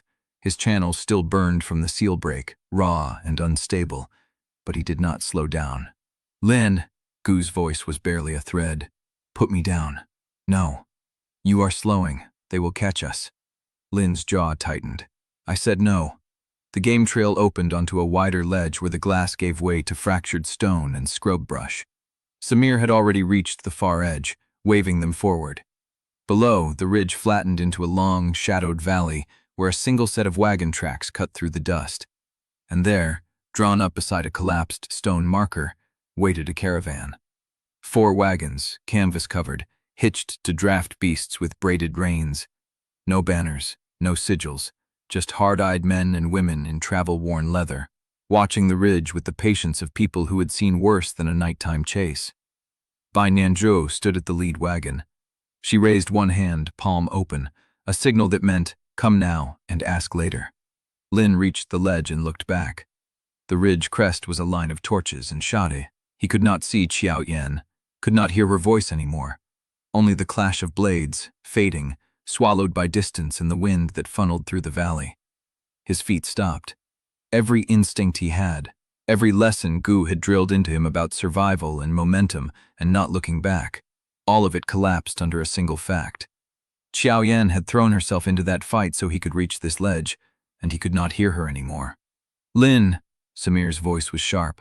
We have to move. One more breath. We do not have one more breath. Lin turned back to the ridge. The torches were regrouping. Figures moved against the firelight, forming up for the descent. And somewhere in the dark between those torches, alone, Xiao Yan was still fighting. He took a step toward the slope. Gu's hand closed around his wrist. The grip was weak, barely a hold. But it stopped Lin as surely as iron. Do not, Gu said. She is still up there. I know. I cannot leave her. You can.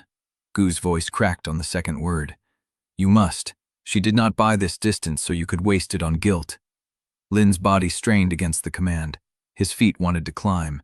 His hands wanted to find a weapon.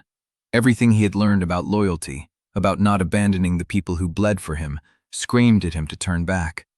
But Gu's hand did not let go. Lin Shou. Gu's voice dropped, barely audible. I did not train you for 6 years so you could die on a ridge trying to be a hero. She knew the cost. She paid it so you would live. Then I owe her. Then you owe her the debt of surviving. Gu's eyes were fever-bright but focused.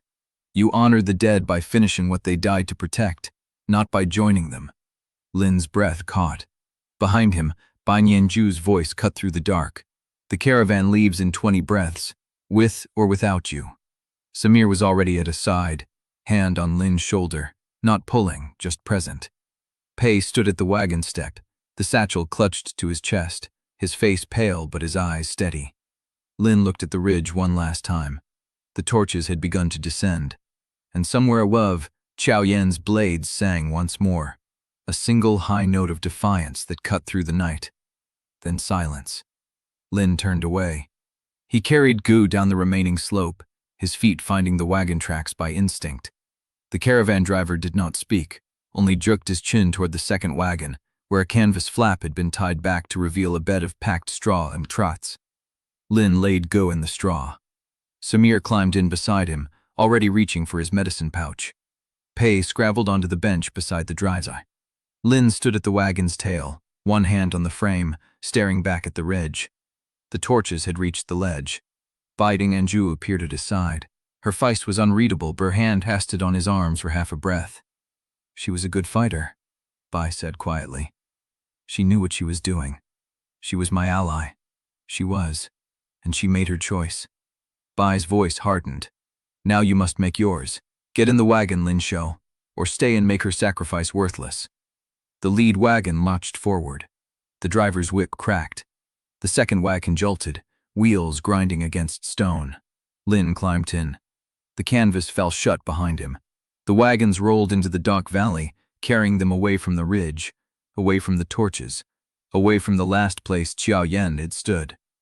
Lin sat with his back against a crate, Gu's breathing shallow in the straw beside him, and he did not look back. But he felt the distance grow like thread pulled taut, and he knew, with a certainty that sat deeper than cultivation, that he would carry the sound of that last ringing blade until the day he died. The caravan master's voice drifted back from the lead wagon, low and unhurried. Gate crew, 1/2 mile. They will search the wagons. The canvas rustled. Hands moved toward weapons. Bai Nianju shifted beside Lin, her voice dropping to a whisper. Do not speak. Do not move. Let me handle the gate. Lin pressed his palm flat against the wagon floor, felt the vibration of the road through the boards, and waited.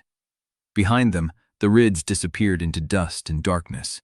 Ahead, torches burned at the valley mouth. Chapter 49. The wagons rolled through the valley mouth with the slow patience of beasts that had crossed this road 100 times before. Lin kept his hand flat on the wagon floor, feeling the vibration of wheels against packed stone, and did not move. Voices drifted from ahead, the gate crew. Low and unhurried, the way men spoke when they held the only lamp on a dark road. Late for this route. Late for everything, Bai Nianju answered. Her voice carried a different weight than it had in the shrine. Rougher, tired in a way that fit the hour. Spent half the day waiting for a shipment that never arrived. Empty wagons move faster, but they don't pay. A lantern swung past the canvas gap. Lin saw boots, spear shafts, the glint of a badge pinned to a leather vest. We heard there was trouble south of here, Basin side. There is always trouble south. Bai's tone flattened. The sect is burning part of itself tonight. I saw the dead folk from the ridge. Did your watch post see it? A pause. The lantern stopped swinging. Saw a glow. Could not tell the scale. Pill Pavilion's eastern wing. Someone set a furnace key to the foundations. Bai's voice dropped, confiding. If you want my advice, keep your crew close to the gate and away from anyone wearing sect colors until morning. The ones who survive tonight will be looking for someone to blame. The spearman grunted. You heard that from someone reliable? I smelled it myself, and I have been in this basin long enough to know what burning alchemy stores smell like. The lantern moved. The canvas flap shifted as someone peered inside. Lin held his breath. Gree lay still in the straw, his chest barely rising. Samir had pressed himself against the far crate, one hand on his medicine pouch, the other hidden beneath his robe. The spearman's gaze passed over them like a hand skimming water. He saw a wounded man, a physician, a boy with dirt on his robes. Nothing worth holding. Pass through, he said, and keep moving. The road gets tight past the iron bend. The canvas fell shut. The wagons lurched forward. Lin did not breathe again until the torches had faded behind them and the road opened into darkness thick enough to swallow sound. They traveled through the night without stopping. The caravan moved at a pace that felt practiced rather than urgent. 5 wagons strung out along a road that followed the valley's spine. Lin sat with his back against a crate of dried gourds, watching the stars wheel through gaps in the canvas. Gu's breathing had steadied but not deepened. Samir checked his pulse every hour and said nothing. Pei had climbed into the third wagon, where a traveling lamp had been lit. Through the canvas gap, Lin could see his silhouette bent over the spread of documents, ink-stained fingers tracing lines he had probably memorized on the first read. Bai Nianju walked beside the lead wagon, speaking low tones with the driver. She had not looked back once since the gate. Near dawn, the caravan stopped at a water station where a cistern fed a stone trough and a single lamp burned above a stable door. Lin climbed down to stretch his legs. His channels ached with the effort of staying still. The involuntary cultivation had not stopped. A low hum beneath his skins felt like a second pulse. Bai appeared at his side without warning, holding a tin cup of water. Drink. He took it. The water was cool and tasted of copper. The driver says there is a village a few hours north of here called Saltwash, Bai said. Small, no sect presence. We can rest there until dusk. And after that? Crosswind, I told you, 3 days. Ling drank again. The copper taste did not fade. You did not have to come for us. No. Bai's voice was flat. But I told you I wanted to survive. That is still true. And you are still the only proof that the vessel system can be broken. That is not the same as wanting me alive. It is close enough for now. She walked away before he could answer. Saltwash was a single street of packed earth, 20 buildings hunched against the winds, and a well that smelled of iron and wet stone. The caravan pulled into a yard behind a grain store, and the driver told them to stay inside the wagons until the village fell asleep. Lin sat in the wagon bed with Gu's head in his lap, feeling the old man's fever through the fabric of his robes. Samir had done what he could with the supplies in his pouch, but the wounds ran deeper than ointment could reach. The chi depletion was the real danger. Gu had poured himself hollow at the Tribunal, and nothing Lin had done since had filmed him back. Pei brought the documents to the second wagon as the sun sank. His face was gray with exhaustion, but his eyes were sharp. I found something, he said. Lin looked up. Pei unfolded a single sheet, holding it to the dying light. Doodled phone is master of the seventh Kiln. Gu mentioned him, but the records I pulled from the sub-vault name him as Warden Huo, not a furnace master at all. He was the overseeing administrator of the Foundation Array's maintenance cycle. Lin stared at the page. He was in charge of the array? Not in charge. He was the one who signed off on each cycle's calibration.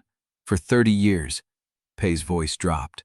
He signed the vessel activation orders for 16 of the 27 confirmed deaths. The words hum in the air. Gu said the old furnace master lives at the river shrine, Lin said slowly. But if he was the administrator, not a craftsman, then Gu lied about who he is. Or Gu only knew part of the story, Pei said. The records I have are incomplete. The sub-vault was sealed before I could copy everything. But whoever he was, this man knows the full mechanics of the Vesa system. And he has been living unpunished for 20 years at a shrine that supposedly proves the theft was known. Lin's hand tightened on the page. Behind him, Gu stirred in the straw. His eyes opened, unfocused, tracking the ceiling of the wagon before settling on Lin's face. Where are we? Saltwash, Lin said. North of the Basin, resting until dark. Gu's throat worked. How long until we reach the shrine? 3 days to Crosswind. Then, however long it takes to find the old furnace master. Warden Huo. Gu's voice cracked. Not a furnace master. He was never a furnace master. You knew. I knew he was the administrator. I told you what he was called because that was how the sect remembered him. But the shrine holds the proof, the marker. If he is still alive, he will confirm it. Lin leaned closer. Why did you not tell me the truth about him before? Gu's eyes closed. Because the truth about Warden Huo is not that he signed the orders. It is that he kept a separate set of records. Names, dates, allocations. A complete account of every child shed to the array. He wrote it down because he wanted leverage, not justice. And when the sect discovered he had hidden those records, they did not execute him. They exiled him. Because killing him would have scattered the evidence. Gu's hand found Lin's wrist. He is still dangerous. He has no conscience, only information, and he will sell it to whoever offers the highest price. The wagon fell silent. Outside, the wind picked up, carrying the smell of salt and ash from somewhere beyond the village. Lin pressed the pridge batch into Pei's hands. Then we reach him before anyone else does. He did not say what he was thinking, that they were already 5 days behind. that Mistress Shou knew the direction, that the sect had more resources and more coin and more reason to silence Warden Kuo than to hear what he knew. The thread that connected them to the truth was thin, and somewhere behind them, on a road they had already passed, a rider carrying a folded dispatch with the record's pavilion seal was gaining ground. Chapter 50. Saltwash slept under a sky the color of bruised iron. The wind carried salt and something sour from the wells, and the grain store's yard held the smell of old straw and horses. Lin sat in the wagon bed with Gu's head still across his knees. The old man's breathing had changed in the last hour. Each exhale came slower than the one before, as if the air were being measured out from a diminishing store. Samir knelt beside them, his weathered face unreadable in the dark. He pressed 2 fingers to Gu's throat and held them there for a long count. "He is bleeding inside," Samir said. "Not where I can reach. The chi depletion is pulling his organs into failure." Lin's hands tightened on Gu's shoulders. "Then give him more of the medicine." "The medicine stabilizes the outer wounds. It cannot fill what is empty." Samir's eyes met Lin's. "There is one thing that might slow the collapse, but you will not like it. Tell me, you attempt controlled circulation through the torn channels, not for combat, for transfer. If you can push stabilized chi into him the same way he pushed his into you at the Tribunal, his body may have enough to sustain itself until we reach the shrine." Lin stared at him. "My channels are raw. I cannot hold a full cycle." "You do not need to hold it. You need to sustain it long enough to push a single pulse into his chest meridian. The question is whether the channels can bear any pressure at all." The wind rattled the wagon's canvas. Lin looked down at Gu's face, the gray skin, the sunken hollows beneath his cheekbones. The old man had poured himself dry at the Tribunal. Every breath since was borrowed. "Tell me what to do." Samir shifted to face him fully. "Close your eyes. Do not reach for the foundation rhythm. Reach for the breathing method Gu taught you, the one that flows against the seal." "I broke the seal. The method should not work anymore." "The method was never about the seal. It was about circulation against resistance. The seal was just the first resistance you learned to push through." Samir's voice dropped. "Your channels are torn. That is resistance. The same principle applies." Lin pressed his palms flat against his thighs and closed his eyes. The darkness behind his lids was absolute at first, then filled with the memory of pain, the raw scrape of channels that had been stretched, torn, and knitted back together in the span of breaths. He found the thread. It was thin and unsteady, a trickle of ambient chi drawn through the wreckage of his cultivation base. It flickered when he tried to direct it. "Brove against the damage," Samir said. "Not through it, against it." Lin pulled air into his lungs and imagined the chi pressing against the torn walls of his channels instead of flowing through them. The resistance hit like a blade. His chest seized. The thread snapped. Again.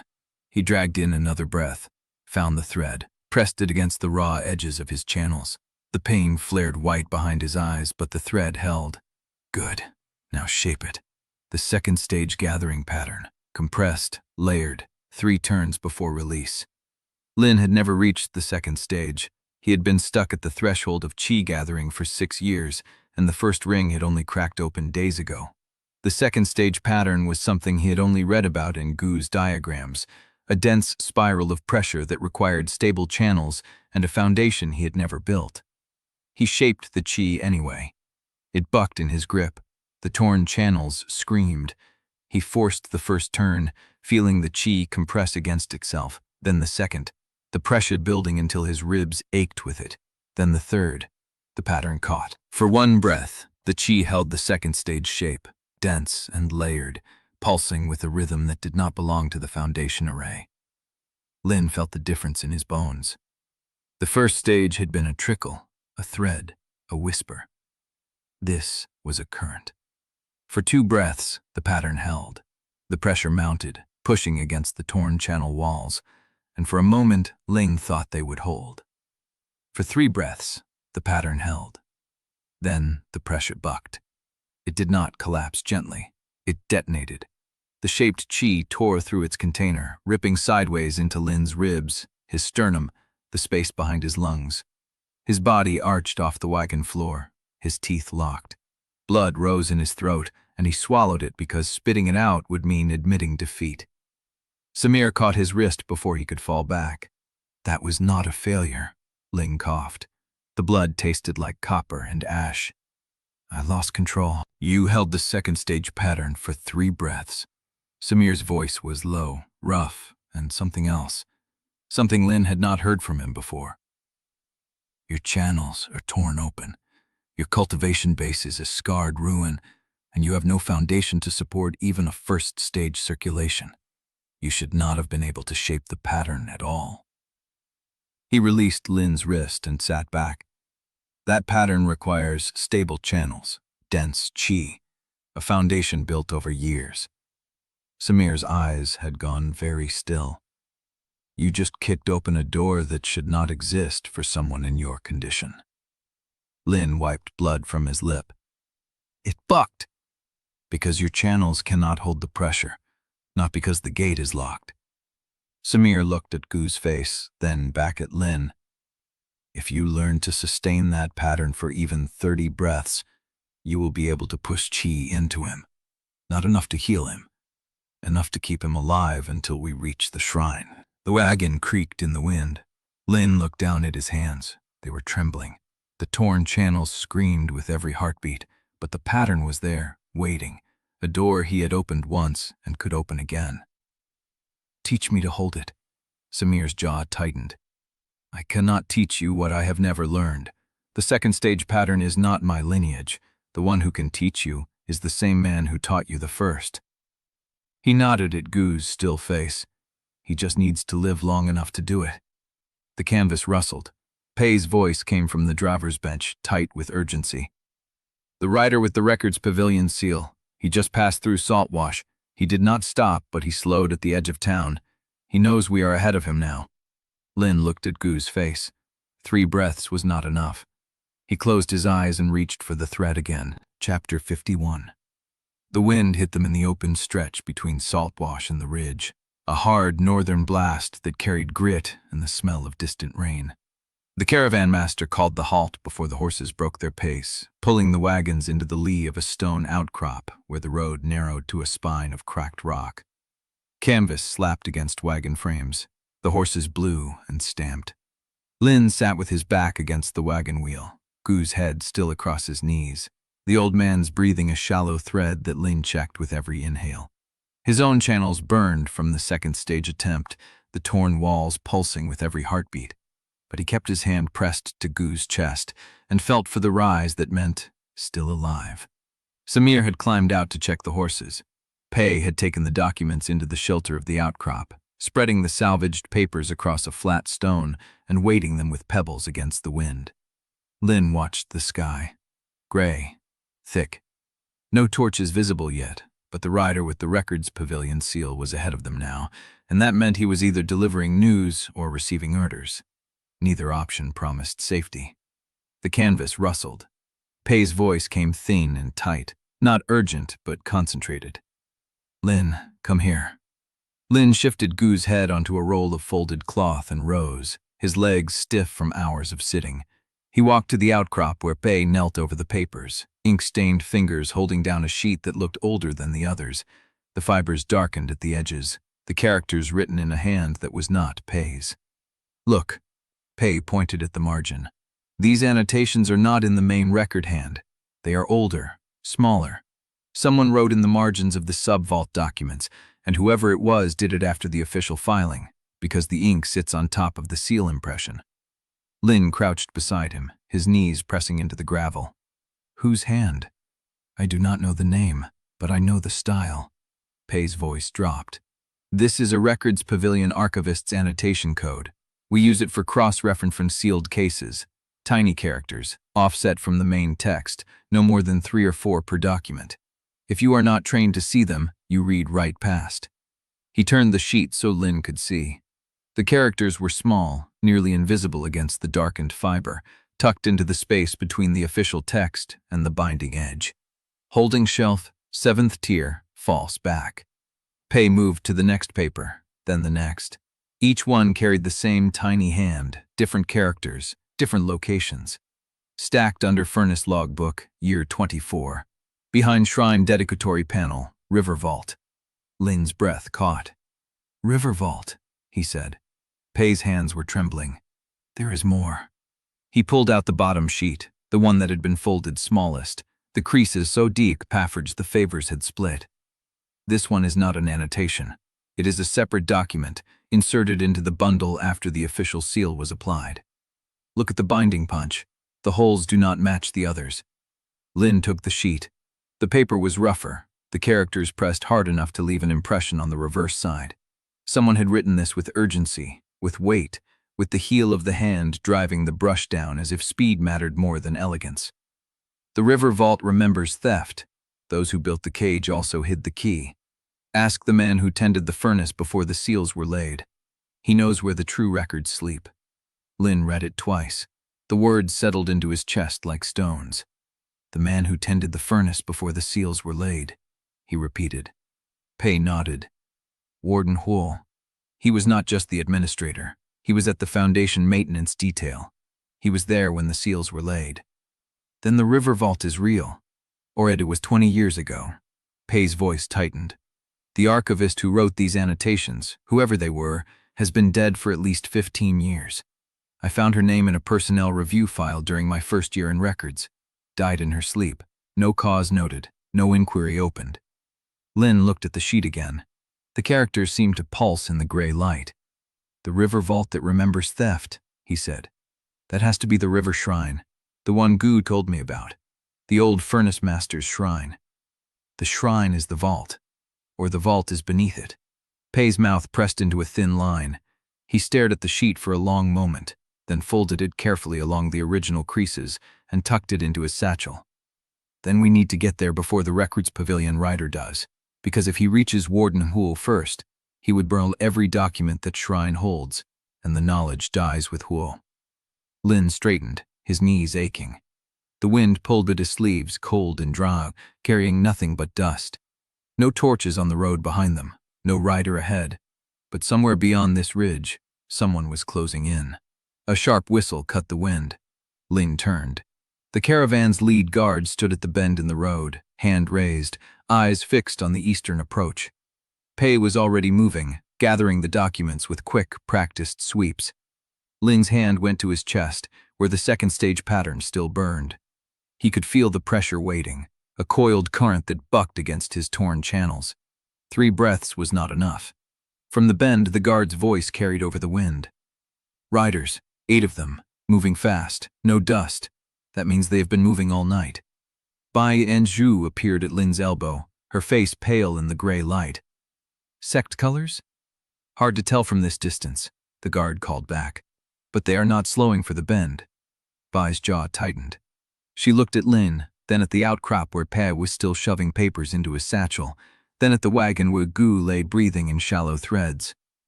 We do not have time to outrun them, she said. Lin met her eyes.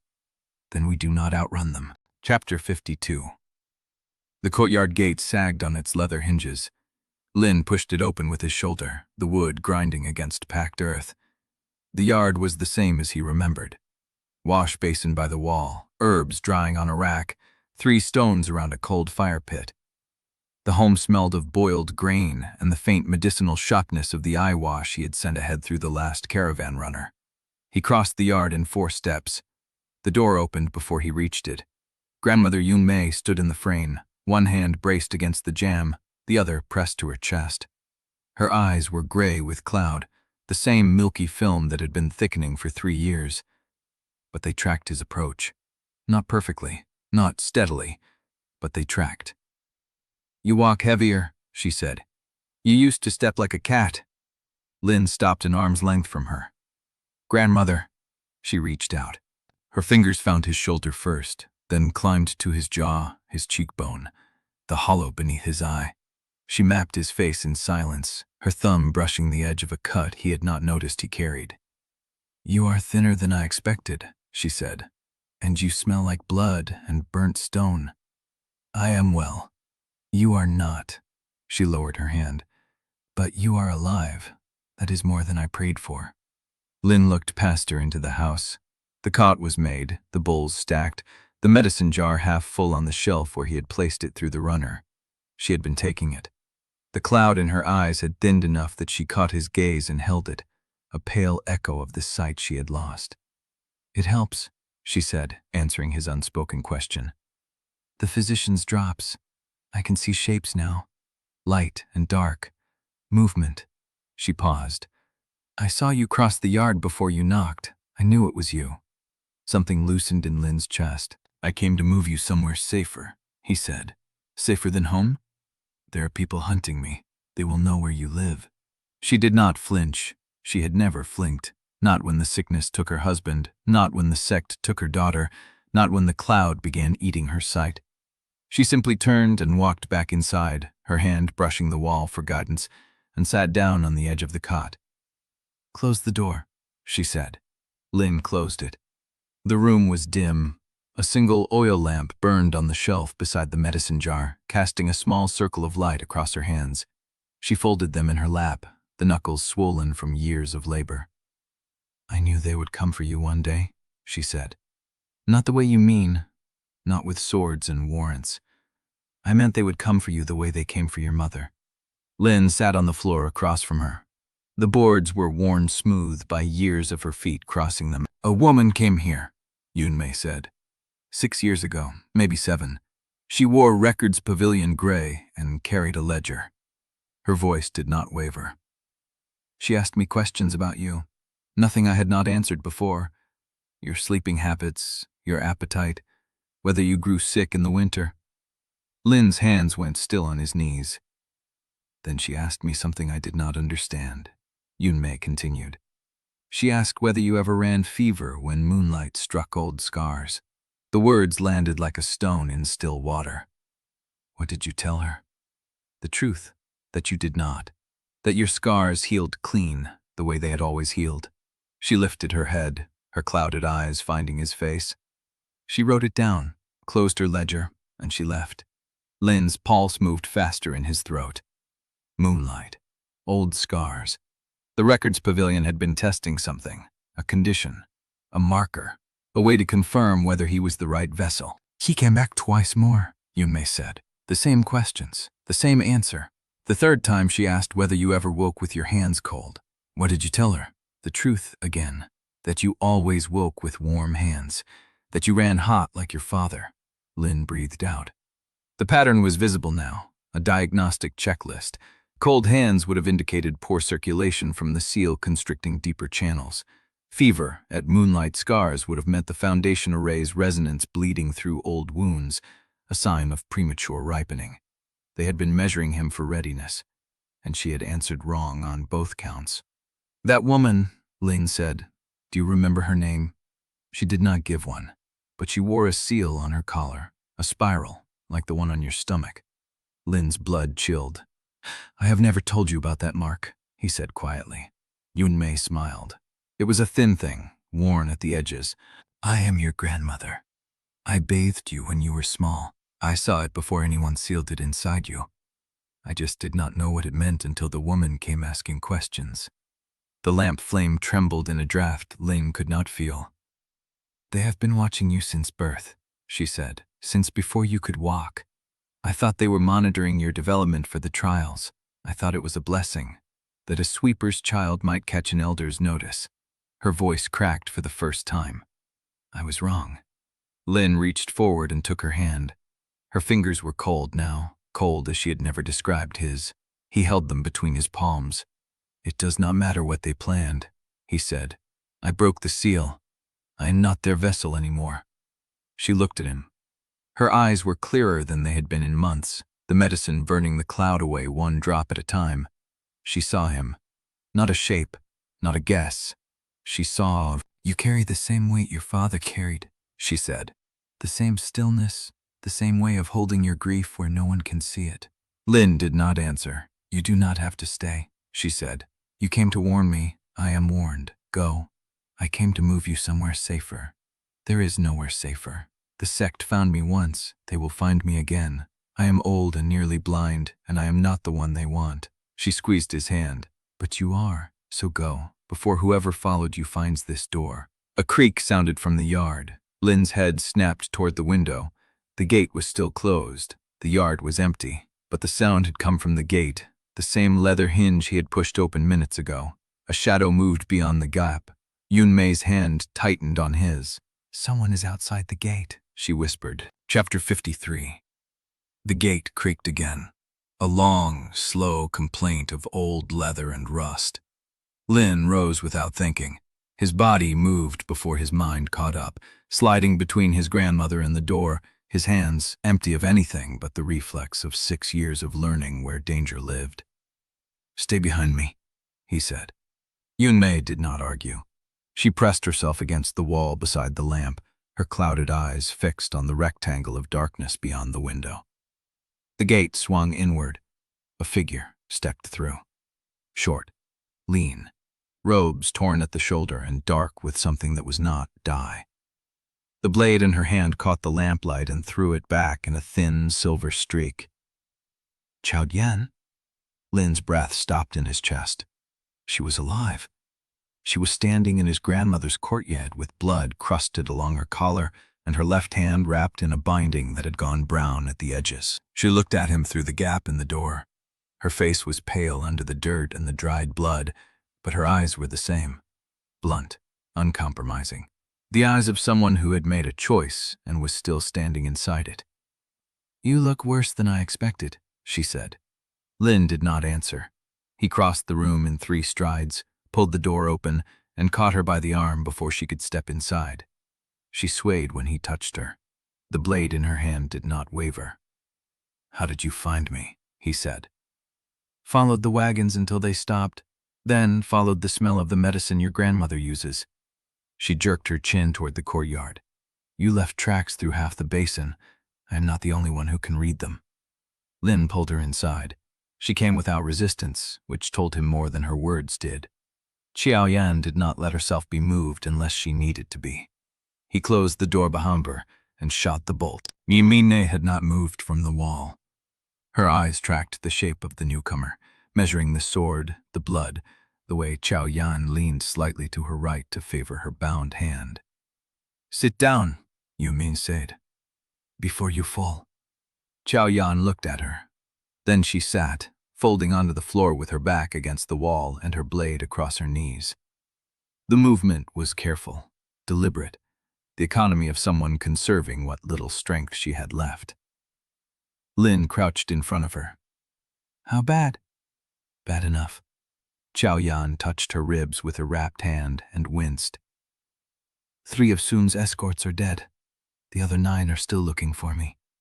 They think I went north over the scree fields. They will figure out you did not. By then, I will be somewhere else." She looked at him. "I did not come here to rest." Lin waited. "He told the assembled sect that you were a corrupted apprentice, spreading lies fed to you by a disgraced elder trying to tear down the Azure Crucible from spite." Lin's hands went still on his knees. He had expected denial. He had not expected it to move so fast. He had clerks copy the declaration before the tribunal hall was empty. Xiao Yan continued. "Messengers left before dawn. Every sect within 3 weeks' travel will have a version of the story before the month turns. You are not a whistleblower. You are a traitor's tool who was never strong enough to be a real vessel." "That does not matter," Lin said. "It matters to the people who will try to kill you based on what they read." Yun Mei made a soft sound from the wall. Not fear. Something older. Recognition. Xiao Yan's eyes did not leave Lin's. "There is more." He did not want to ask. He asked anyway. "What?"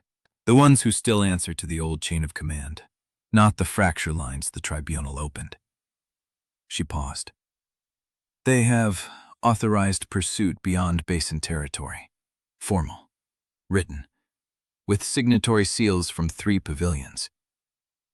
Lin's stomach turned cold. 3? Pill, records, and half of Sword Hall. The other half is still arguing about whether Captain Ju's report changes anything, but they will not hold out forever. He had known the sect would come for him. He had known Su Ling Tai would not let the truth walk away without a fight, but he had not understood the speed of it, the precision. Su had started moving before Lin cleared the basin rim. He had planned for this outcome while Lin was still learning to carry Gu across the glass ridge. "That is not the worst of it," Xiaoyan said. Lin looked at her. The lamp flame threw shadows across her face that made her look older than she was. "They are interrogating the outer court sweepers," she said. "The ones who shared your dormitory, the ones who worked your roots when you were sick, the ones who ever spoke to Gu Renshan in the courtyard." The words landed like a blade between his ribs. "How many?" "I do not know. I heard the names before I left. Liang Wei, a boy named Chen, 2 others I did not recognize." She held his gaze. "They are asking about your training, your movements, whether anyone else knew what Gu was teaching you." Lin's hands were shaking. He pressed them flat against his thighs to stop it. Liang Wei, the boy who had followed him through the circuit tunnels, the one who had eaten the grain pouch Lin gave him and walked beside him through the dark. He had been alive when Lin left. He had been safe, or as safe as an outer court boy could be in a sect that had just torn itself open. Now he was in a room with Su Ling Tai's questioners. "They do not know anything," Lin said. "It does not matter." Zhao Yan's voice was flat. "They will confess to whatever the questioners want them to confess. That is how it works. You know that." He did know it. He had known it since he was 10 years old and watched a kitchen boy dragged away for stealing spirit grain that turned out to have been miscounted by a records pavilion clerk. The boy had confessed to theft. He had confessed to conspiracy. He had confessed to everything they wanted, because the alternative was worse. Lin had told himself then that he was not that boy. He was careful. He was quiet. He was invisible. He had not been invisible enough. "How long do I have?" he said. "Until they catch you, until the bounty hunters catch you, until the loyal factions catch you." Zhao Yan shifted her weight, and the cut on her ribs pulled a hiss through her teeth. "Days, maybe a week if you move fast and stay off the roads." "We are already moving fast." "Not fast enough." Yun Mei stirred. She reached for the shelf beside the lamp and pulled down a cloth bundle wrapped in old blue cotton. She did not open it. She held it against her chest for a moment, then held it out to Lin. "There is dried meat in there," she said, "and a pouch of the fever medicine you sent me. I saved half of it. You will need it more than I will." Lin did not take it. "I came to move you. I am not taking your supplies." "I am not coming with you, Lin Shou." "Grandmother, listen to me." Her voice was thin, but it cut through the room like a blade. "I am old. I am nearly blind. I will slow you down and I will be caught within the first mile. The sect does not want me. They want you. If I stay here, they will question me and let me go because I am worthless to them alive. If I go with you, they will use me to find you." Lin's throat closed. "Take the bundle," she said. "Go, find whatever proof you need to make them listen, and when you have it, make sure every sect in the cultivation world hears it." The cloth was warm from her hands when he took it. Xiaoyan pulled herself upright using the wall. Her blade was back in her grip, the blood-stained binding on her hand dark against the steel. "There is a path behind the well," Yun Mei said. "It leads to the old charcoal road. The guards do not watch it because it goes straight into the marsh." Lin looked at her. "You knew we would need an escape route. I have lived in this house for 40 years. I know every way out of it." She smiled. It was thin, and it did not reach her eyes. "I am your grandmother. I was not going to let them take you from me without a fight." Something cracked inside Lin's chest. He stepped forward and put his arms around her. She was smaller than he remembered, frailer, but her hands held him with the same grip they had used when he was 6 years old and crying in the dark. "I will come back," he said. "I know you will." She released him first. Lin turned. Xiaoyan was already at the door, her ear pressed to the wood, her blade ready. "Clear," she said. He crossed the room. The bundle was heavy against his ribs. The medicine, the meat, the weight of a grandmother who had known the truth longer than he had. Xiaoyan unbolted the door. The night air hit him cold and damp. Behind him, Yun Mei blew out the lamp, and they ran. The path behind the well was narrow and choked with reeds. Mud sucked at Lin's boots. Xiaoyan moved ahead of him, her blade parting the tall grass, her breathing steady despite the blood crusted on her collar. They did not speak. Behind them, the courtyard gate groaned on its hinge. A voice called out, "Shop, official." Lin did not look back. He ran until the marsh swallowed the sound, and the dark closed around them like water. Chapter 54. The marsh reeds did not stop the voice. Lin heard it through the dark, thin and precise, carrying across water the way a blade carries across stone. Not a shout, not a command, a name, spoken as if the speaker had all the time in the world. Lin Shou. Xiaoyan stopped ahead of him. Her blade came up. The marsh water slapped soft against her boots. Lin turned. Mistress Shun Nalix stood at the edge of the reeds where the charcoal road met the first standing water. She wore pale green robes pinned clean at the collar. No escort, no torch. Her gray hair caught the moonlight like old silver. Behind her, the courtyard gate stood open. Lin's chest went cold. She is unharmed, Shun said. She did not raise her voice. She did not need to. I came alone. I will leave alone, if that is what you choose. But you will hear me first. Zhao Yan's blade did not lower. She killed 3 of my escort. She did not come alone. I did. Sun's gaze did not leave Lin. The 9 who survived your friend are still searching the northern ridge. They do not know I am here. I made certain of that. Lin's hand found the handle of the knife at his belt. It was small.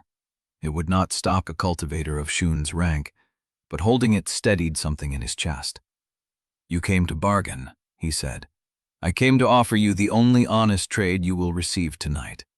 Shun stepped forward. The reeds bent under her feet and did not snap. Su Lingtai has already sent riders to every sect within 3 weeks' travel. He has declared your testimony a facultation. He has authorized pursuit beyond Basin territory. By dawn, the cultivation world will know you as a Fethfiel and a liar who corrupted a dying elder for forbidden technique. I know what he did. Then you also know that proof alone will not save you. Proof must reach the right hands before the lie hardens into fact. Sun stopped 10 paces from him, close enough to speak without effort, far enough that Zhao Yan's blade could not reach her throat before she moved. The pill pavilion controls medicine, treatment, and the only physicians who can stabilize Gu Renshan. I have a 30-year physician waiting at my camp. Your master could be breathing easily within the hour. Lin's jaw tightened. And my grandmother? Moved to a safe house outside sect jurisdiction. Protected, treated, left alone. Sun's voice dropped. I do not wage war through old women, Lin Shou. That is Su Lingtai's method, not mine. And what do you want in return? Every copy of the archive records, the originals, the annotations, the marginal code, everything Pei Lushan carried out of the subvault. You surrender them to the pill pavilion alone, and I will burn them in a furnace with my own hands. The marsh was silent. You want me to destroy the only proof I have, Lin said. I want you to choose who controls the truth before the truth becomes a weapon everyone will use against you. If Su Lingtai catches you, he will bury the records and kill everyone who touched them. If the Sword Hall finds you first, they will use the evidence to purge the records pavilion and install their own elder. If the exposure faction in my own pavilion reaches you, they will publish the records without context, and the sect will tear itself apart before anyone can reform it. Sun's voice was calm, clinical. I am the only faction head who wants the vessel to survive. You want to use me. I want to keep you alive. Those are not the same thing. Something moved in the reeds behind Sun. Lin's hand tightened on the knife. But the figure that stepped into the moonlight wore pale green robes and a 3-flame rank mark, and her face was the face of someone who had just walked into a room she was not expected to leave. Bai Nianzhu. She looked at Sun. Sun looked at her. Neither of them spoke for a long breath. Then Bai said, You told the council you would not pursue him beyond Crosswind. I told the council I would negotiate with the vessel if I found him first. Sun's voice did not change. These are negotiations. You are offering to burn every copy of the records. I am offering to consolidate them under controlled authority. There is a difference. There is not. Bai stepped past Soon and stopped between her and Lin. Her hands were empty. Her posture was straight. If Lin surrenders the evidence to you, you become the sole arbiter of what the sect knows about the Foundation theft. You control the narrative. You control the vessel. You control the succession. Soon smiled. It was thin, and it did not reach her eyes. And you would prefer he surrender the evidence to whom, exactly? The exposure faction that wants to publish immediately and trigger civil war. The sword hall that wants to bone every record and pretend the theft never happened. Or perhaps you would prefer he keep the evidence himself and let every bounty hunter in the Red Basin track him by the paper he carries. Bai's hands stayed at her sides. I would prefer he make his own choice, without a faction head cornering him in a marsh at midnight. His own choice. Soon's smile widened. Tell me, Lin Shou, do you truly believe any faction will let a living Vault remain merely a boy? The words hung in the air. Lin felt them settle into his chest like stones. He had spent 6 years making himself small, invisible, forgettable. He had believed that if he stayed quiet enough, the sect would forget he existed, and he could slip through the cracks into a life of his own. But he had cracked his seal in front of the entire assembly. He had spoken the truth at the Tribunal. His chi now carried the Foundation Array's resonance like a beacon, detectable to every cultivator who had ever studied the Azure Crucible method. He was not forgettable anymore. He would never be forgettable again. I do not believe that, he said. Sun's head tilted. But I also do not believe you will burn the records. Lin's voice came out steady. You said you want the vessel to survive. You do not. You want to control what the vessel proves. If you burn the records, there is no proof that the Foundation was stolen. There is no proof that the living vault was a crime. There is only me, and I am just one boy with a broken seal and a story no one has to believe. Sun's smile did not fade, but it did not deepen either. You are sharper than I gave you credit for, she said. You've got the Progest news. You do not apprehend now. My voice did not waver. You taught me that the truth of a transaction lives in what is not said. You are not saying what happens to Lin after he surrenders the records. I am saying it for you. The silence stretched. Lin watched Sun's face. He had seen factions in negotiation before, during the trials, when Pill Pavilion elders circled weaker disciples like carrion birds waiting to a kill. He had learned to lead the split-second tells, the tightening around the eyes, the breath held too long, the micro-shift in weight before a decision. Sun was weighing something. She was weighing whether Bai's defiance in front of a witness was worth crushing now, but whether letting it pass would serve a longer game. She chose. She smiled again. It was colder than the first. You have raised an interesting question, disciple, but you have not answered the one your friend must face tonight. She turned her gaze back to Lin. Do you let your master die while you search for a better offer that may not come? Do you let your grandmother be taken by Su Ling Tai's questioners while you hold on to records that no one will read if you are dead? Or do you trust that I am the least dangerous choice in a field of traps? Lin's hand was still on the knife. His throat was dry. Behind him, the marsh whispered with the sound of water moving through reeds. Ahead of him, Xuan stood waiting, patient, unhurried, the way a predator waits when it knows the prey has nowhere left to run. And somewhere in the dark, beyond the reach of the moonlight, Ling heard a sound he did not expect. Hooves. Not approaching fast, not slowing either. A single horse, moving at a steady trot along the charcoal road, coming from the direction of the basin. Shun's head turned. Bai's hand went to her belt. The horse stopped at the edge of the marsh. A figure dismounted. The robes were travel-stained, and the face was hidden in shadow, but the voice that spoke was familiar, and it carried the unmistakable cadence of someone who had been running for days. I would not take that offer if I were you, boy. Chapter 55. The rider dismounted before the horse had fully stopped. Travel-stained robes, a face hollowed by days of hard riding, and a voice Lin knew from the ash-choked tunnels beneath the sect. The gray-templed kiln worker from the 7th kiln. He walked past Shun without looking at her, passed by without slowing, and stopped 3 paces from Lin with his hands open and empty. "The grandmother is safe," he said. "I moved her myself before the moon rose. She is on a charcoal carrier heading east with 2 of my people. Su Ling Tai's questioners will find an empty house and a cold hearth." Lin's chest tightened. "She refused to leave with me. She refused to leave with you because you are hunted, and she would slow you down. She did not refuse to leave with men who owed her 40 years of kindness and knew the old roads before you were born." The kiln worker's eyes were tired but steady. "She sends word that you are not to come looking for her until you have done what needs doing." Shun made a sound low in her throat. It was not quite a laugh. "You have been planning this," she said. "Before I arrived, before the marsh, you had a man ready to pull her out from under my offer." Lin did not answer. He looked at the kiln worker instead. "How did you find us?" "I did not find you. I found her. She told me where you would run. Then I followed the marsh road and heard voices." The kiln worker's gaze shifted to Shun, then back to Lin. "You cannot trust her. She will use the physician to save your master, then use your master to control you. That is what bargain people do. They give you what you need so they can take what you have." "I know. Then you also know you have no time to argue with her." The kiln worker jerked his head toward the dark road behind him. "Su Ling Tai's riders are 2 hours west. They are not coming to negotiate. They are coming to kill the evidence and bring back the body that proves your story was a lie." Lin turned to Pei.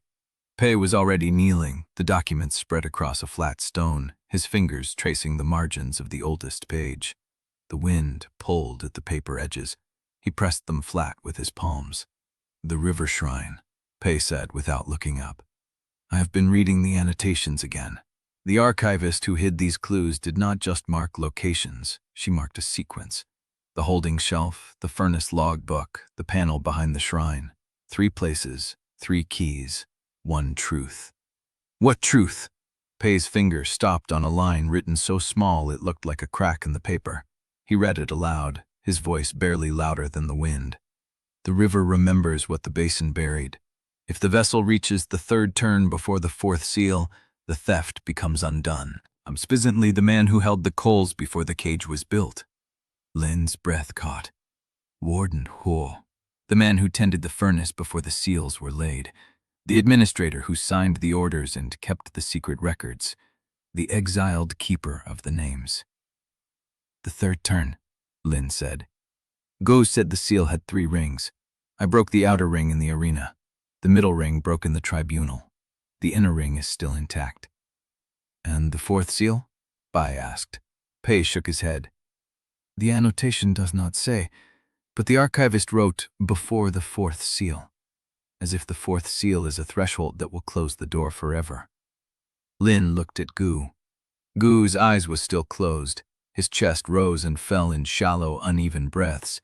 The wound at his side had stopped bleeding, but the skin around it was gray and cold.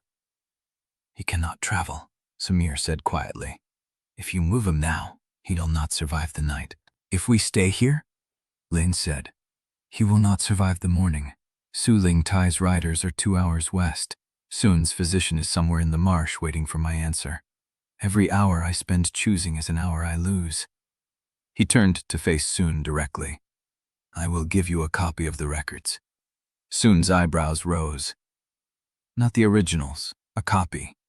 The pages that name the vessel system and the elders who signed the orders, the pages that prove the Foundation theft. You can burn them in front of me, and you can tell your faction that you destroyed the evidence before it reached outside hands. And what do you want in return?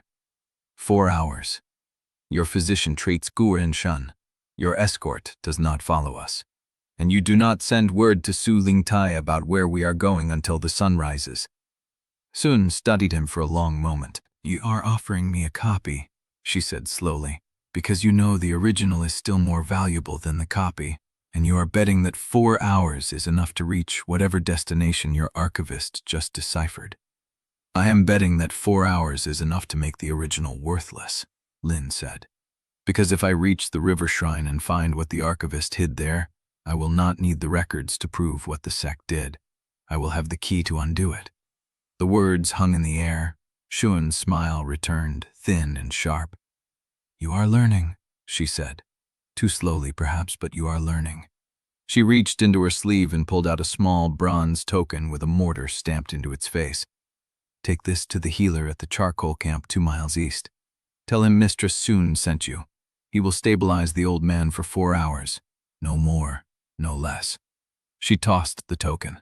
Ling caught it. And the copy? Lin looked at Pei. Pei was already sorting through the documents, pulling out the pages that named elders, dates, and vessel activation orders. His hands were steady, but his jaw was tight. The ones with the vessel ledger, Lin said. Not the annotations, not the archivist's code. Just the pages that proved the system existed. Pei nodded. He separated the bundle, folded it into a tight square, and held it out to Shun. Shun took it without looking at it. 4 hours, she said. If you are not beyond the border marches by dawn, I will assume you failed, and I will burn these pages and tell the sect that you died in the marsh with your lies still on your tongue. She turned and walked back into the reeds without another word. Vi watched her go. Her face was unreadable. She will not keep her word, Vi said quietly. She does not have to, Lin replied. I only need her to think she is still in control long enough for us to disappear. He turned to the kiln worker. Can you take us to the charcoal camp? The kiln worker nodded. I know the road. It is rough, but the wagon will hold. Lin looked down at Gu. Gu's eyes were open. They were pale and unfocused, but they were open, and they were looking at Lin with an expression that was equal parts pride and warning. The river shrine, Gu whispered. His voice was a scrape of breath, barely audible. The 3rd turn. You must reach it before the 4th seal closes. What is the 4th seal? Gu's hand moved. It found Lin's wrist and gripped with the last of its strength. The sect's new vessel, he said. They will not wait for you to die. They will transfer the bond to a new child. Another sealed child. Another sacrifice. Once the transfer begins, the inner ring will lock forever, and you will never be able to break it. Lin's blood went cold. How long? I do not know. Gu's eyes fluttered closed. But Su Lingtai has always planned for contingencies. If he cannot have you, he will take someone else. Lin straightened. He looked at the road ahead, dark and winding through the marsh, and he felt the weight of every choice pressing down on him at once. 4 hours. That was all he had. He turned to the kiln worker. Move the wagon. We leave now. The kiln worker moved. And behind them, in the reeds, the bronze token glinted in the moonlight where Lin had tucked it into his sleeve, a promise of time that was already running out, and a debt he would have to repay before dawn broke over the border marches. Chapter 56. The wagon moved through darkness that smelled of ash and wet earth. Lin sat in the bed with Gu's head across his knees, one hand pressed to his master's chest, feeling the shallow rise and fall that meant Gu was still alive, but barely present. The fever had climbed since they left the marsh. Gu's skin burned through the bandages, and every few breaths he muttered words that did not form sentences. The second stage pattern weighted in Lin's chest like a coiled wire. He had held it for 3 breaths at Saltwash, 3 breaths before his channels seized and the pattern detonated, tearing through the fragile pathways he had rebuilt after the seal break. 3 breaths that left him coughing blood into the wagon straw, while Samir pressed a cloth to his mouth and told him to stop. He could not stop. The charcoal camp was 2 miles east. The healer who would recognize Sun's token was there.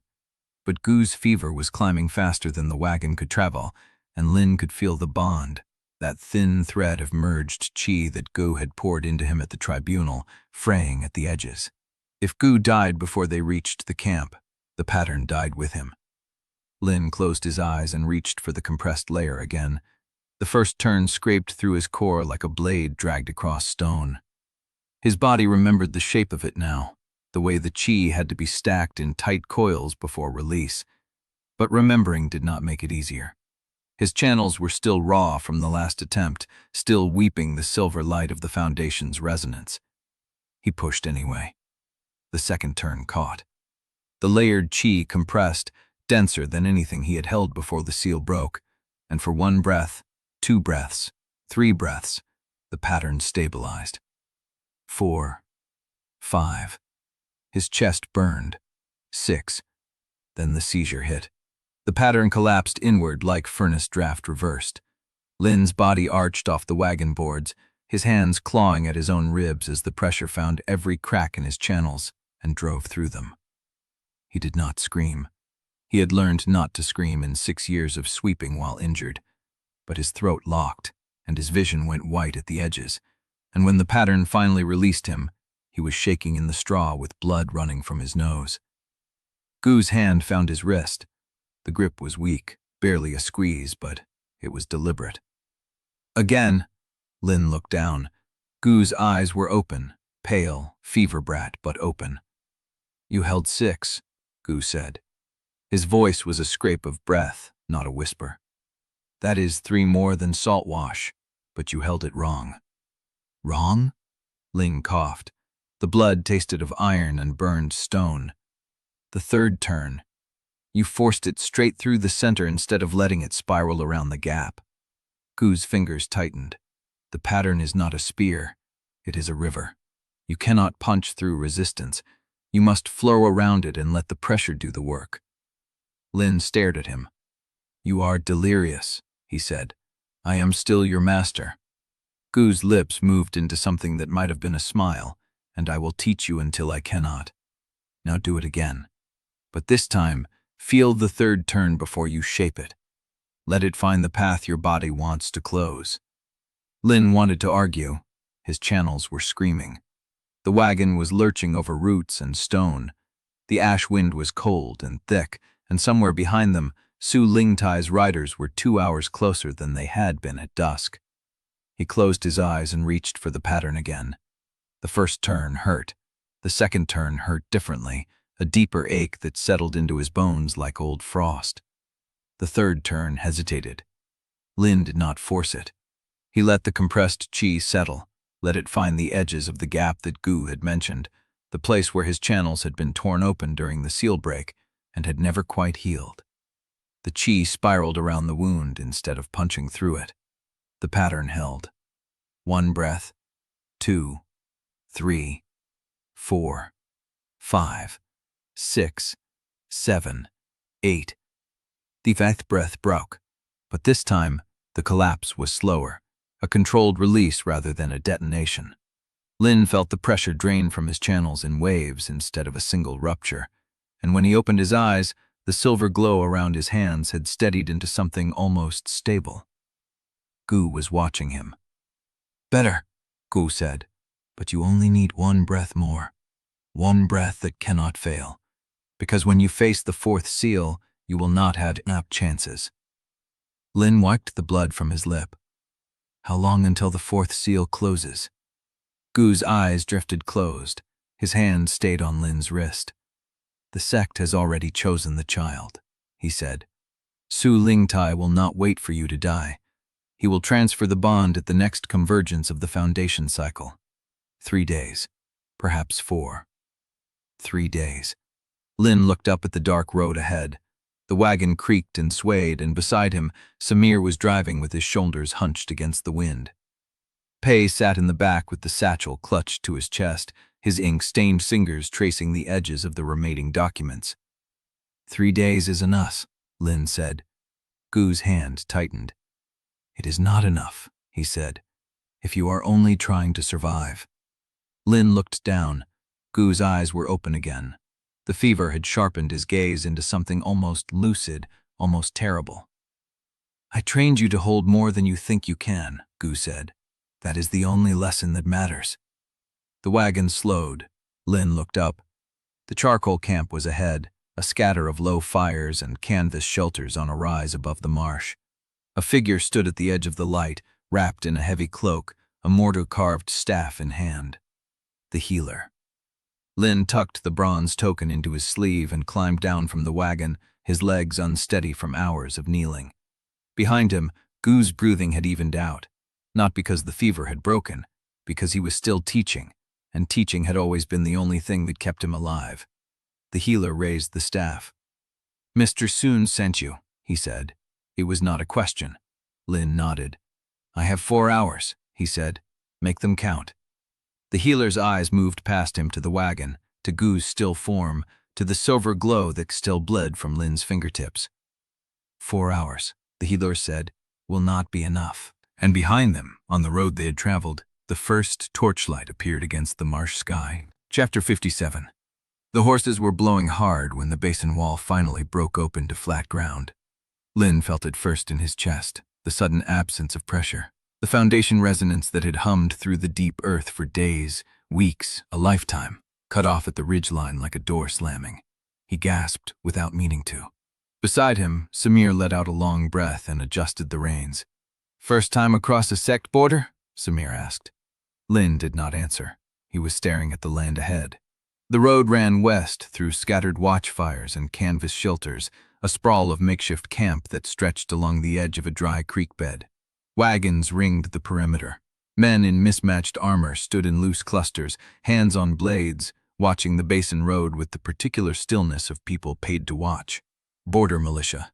Not sect, not quite law. The kind of authority that decided who passed and who turned back based on coin, temper, or the phase of the moon. Samir slowed the wagon. "Let me speak," he said. "Say nothing. Let them see your hands empty." Lin tucked his hands beneath his cloak.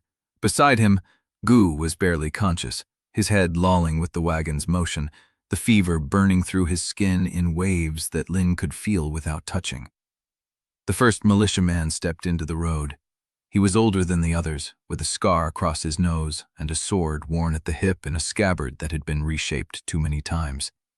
He did not raise the blade. He simply stood in the path and waited. Samir reined in. "Road's closed," the man said. "Sect business ahead. Turn back." "We are not sect business," Samir said. "I am a physician traveling east with my patients. The old man has a lung fever that will kill him before morning if I cannot get him to dry ground. The boy has a wound that will fester in another day of marsh air." The man's eyes moved to Lin. Held. "You look healthy for a boy with a festering wound." Lin did not flinch. He had practiced this face for 6 years, the face of someone not worth a second look. "It is an internal wound," Samir said. "You cannot see it until it opens, and by then, the patient is usually dead." The man's mouth tightened. Behind him, 2 more militiamen had drifted closer, hands resting on their belts.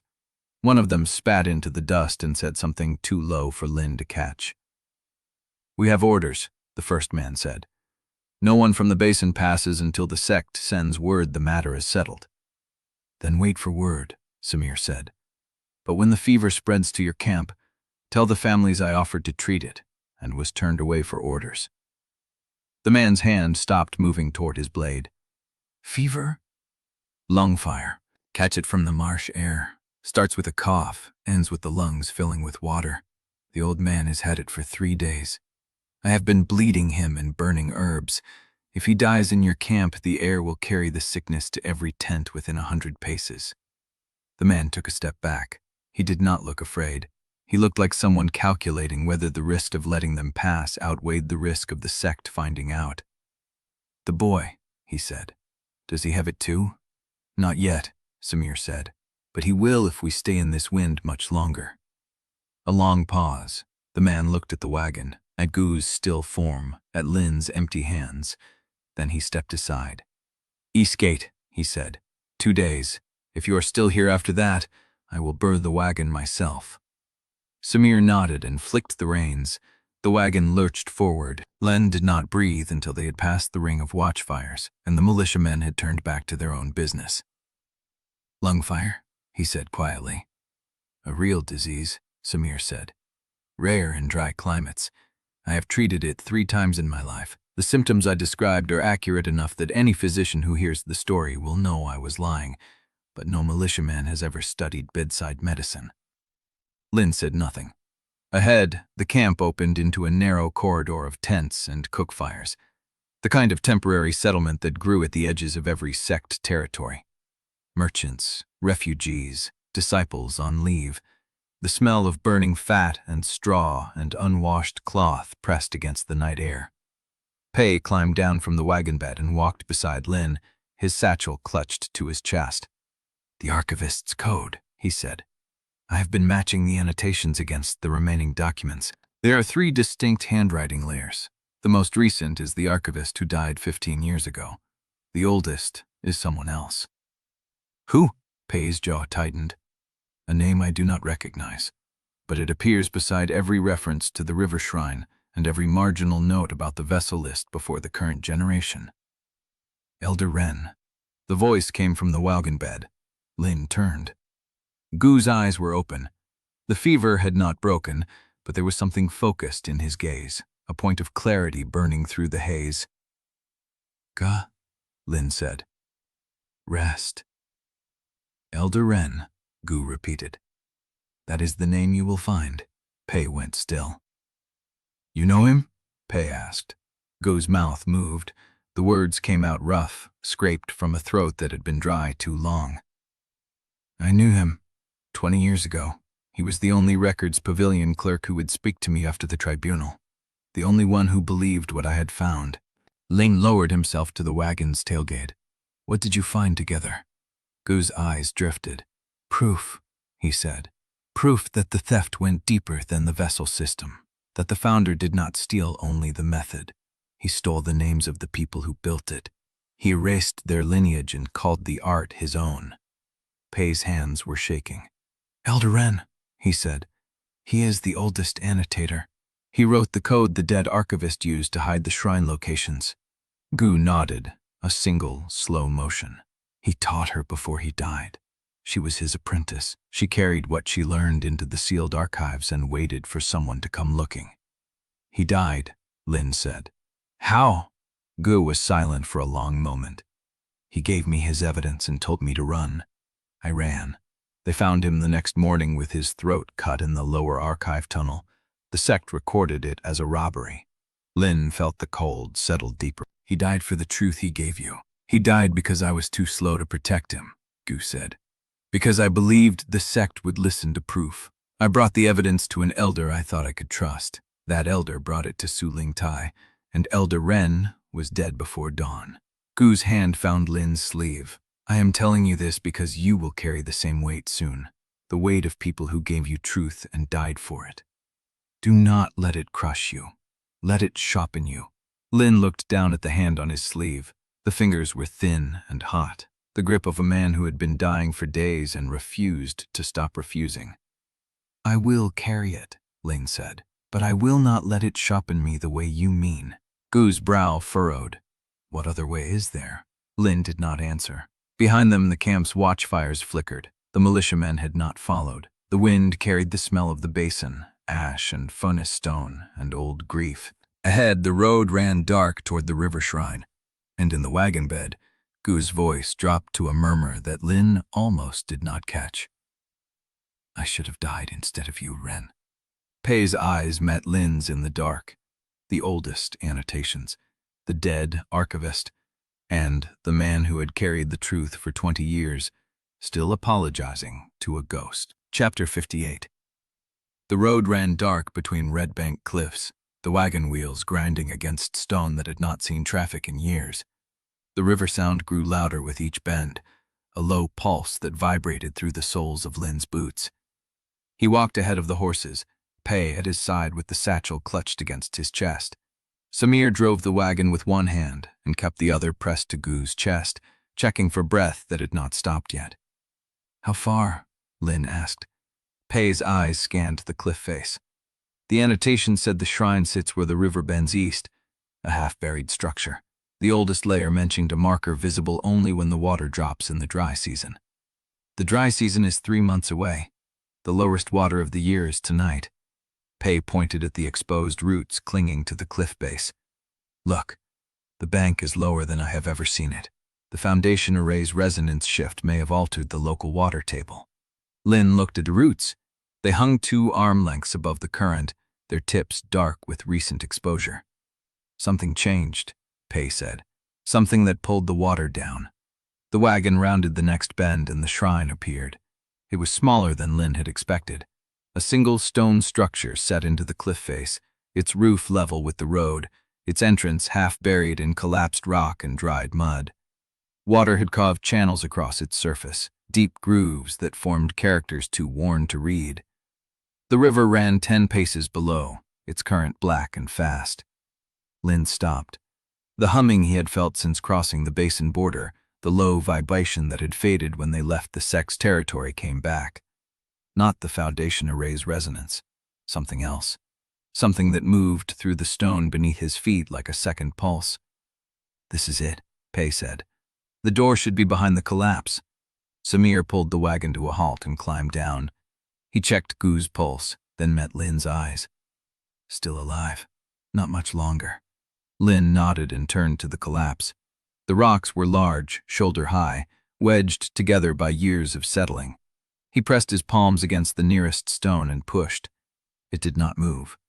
Pei set the satchel down and joined him. Together they braced against the stone, found a gap where the rubble had shifted, and pushed until their arms shook. The stone groaned, moved a finger's width. Lin shoved again, his channels burning, the second stage pattern flaring unbidden in his chest. The stone slid sideways and fell into the river with a splash that echoed off both banks. Behind it, the shrine's entrance was dark and dry. Lin took a breath. The humming in the stone grew stronger. It recognized something. It was waiting. He stepped through the entrance.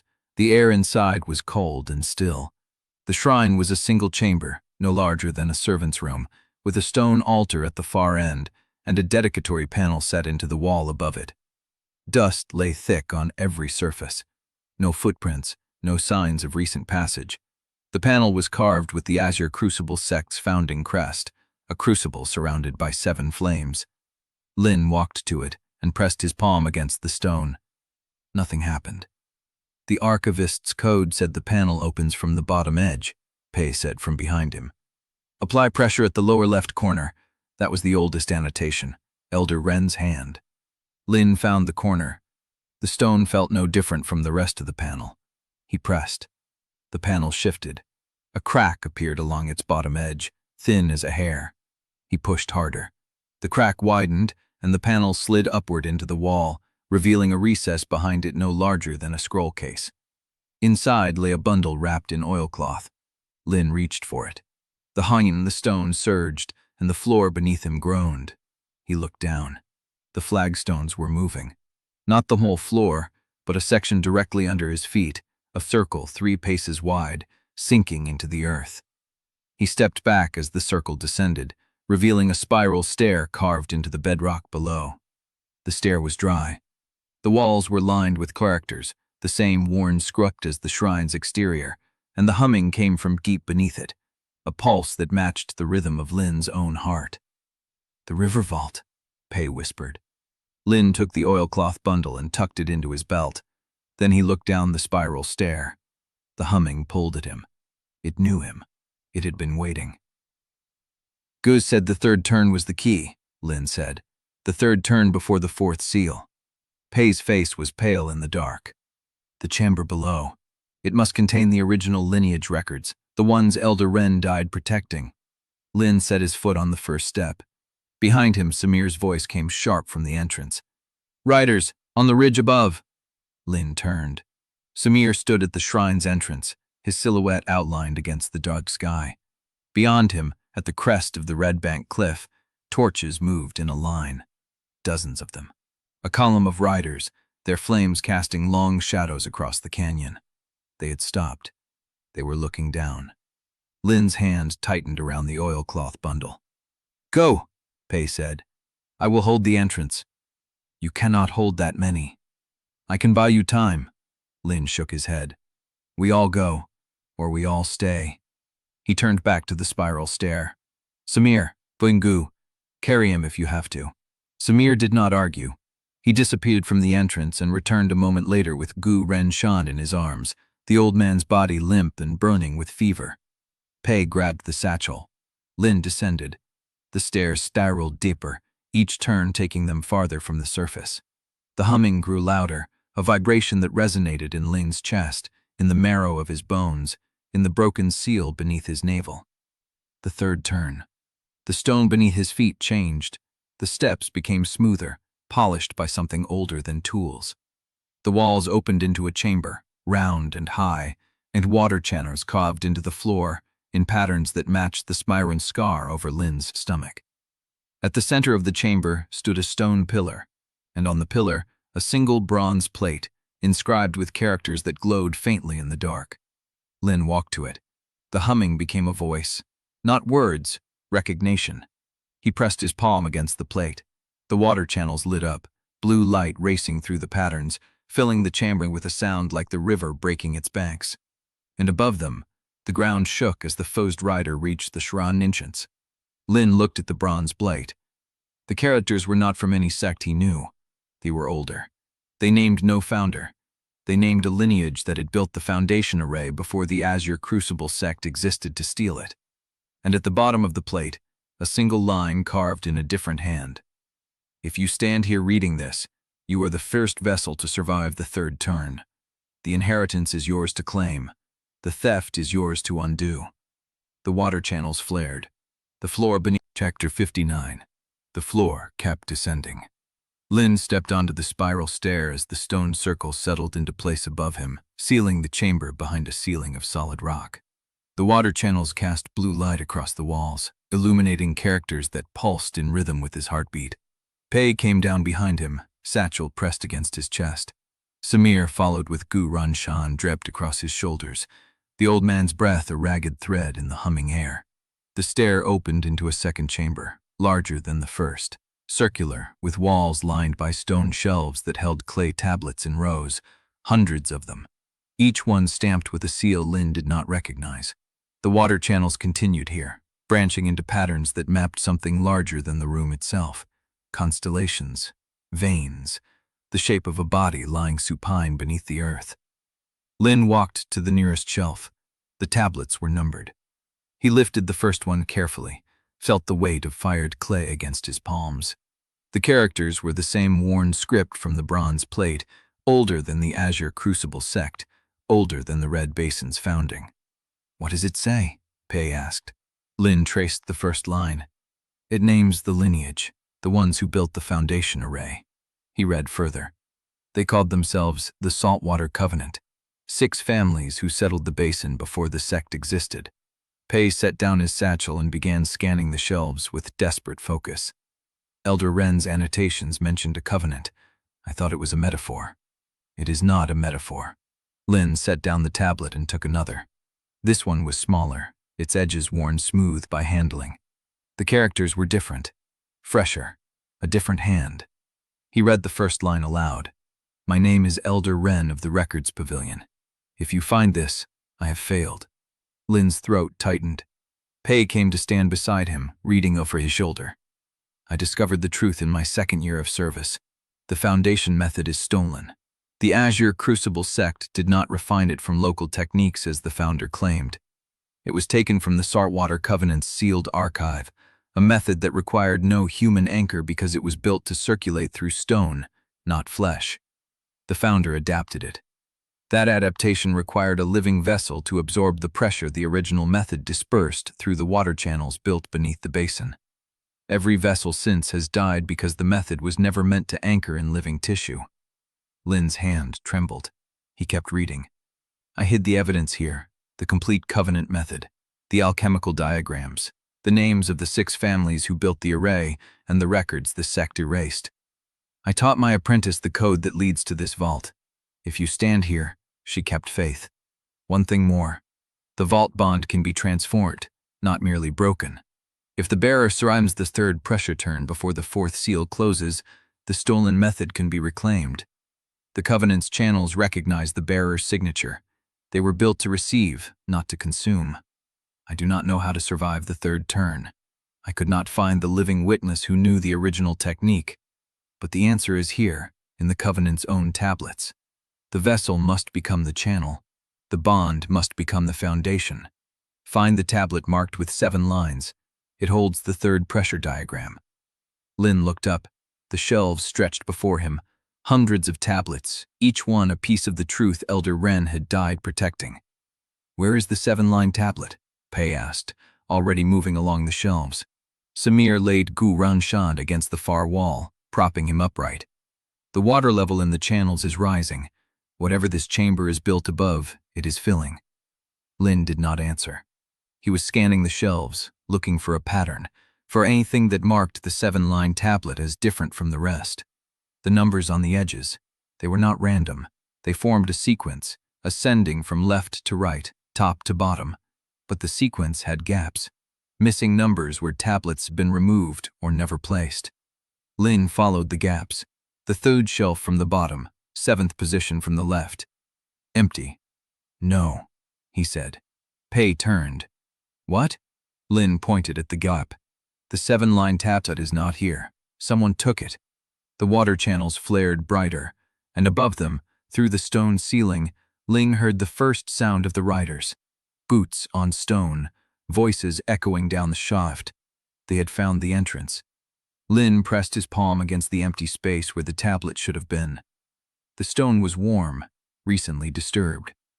"Whoever took it," he said, knew exactly where to look. Pei's face went pale. Elder Ren's apprentice died 15 years ago. If she told someone before she died, if the secret passed through another hand. "Warden Huo," Lin said. The name hung in the humming air. Lin looked at the open space on the shelf, the empty slot where the answer should have been. "The inheritance is mine to claim," he said, repeating the bronze bright's inscription. But someone else already claimed the diagram. The water channels pulsed. The floor beneath his feet vibrated, and somewhere deep below, a stone door began to slide open, flooding the chamber with the sound of rushing water. Chapter 60. The stone door below ground opened wider, water roaring into the dark beneath it. Lin grabbed Pei's arm. "We cannot go down. The tablets will drown with us." Lin turned from the open door and scanned the shelves. He could not carry hundreds. He grabbed the smallest tablets, the ones with names and numbers stamped into clay, and shoved them into his inner robe. Elder Ren's testimony. The Saltwater Covenant's founding seal. 3 tablets with water channel diagrams. Pei understood. He swept a handful of the thinner tablets into his satchel, leaving the bulk behind. Samir hoisted Renshan across his shoulders, grunting at the weight. Voices echoed down the spiral stair. Boots on stone, multiple sets. Lin reached the stair first.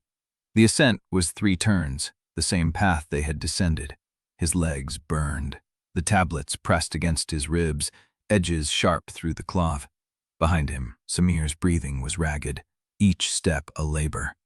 They reached the first turn. Torchlight flickered above. Lin stopped. He pressed his palm against the wall, feeling the damp stone, the hum of the water channels below. His inner seal ring was still intact. The 4th seal had not closed. The pressure sat coiled beneath his navel, dense and waiting.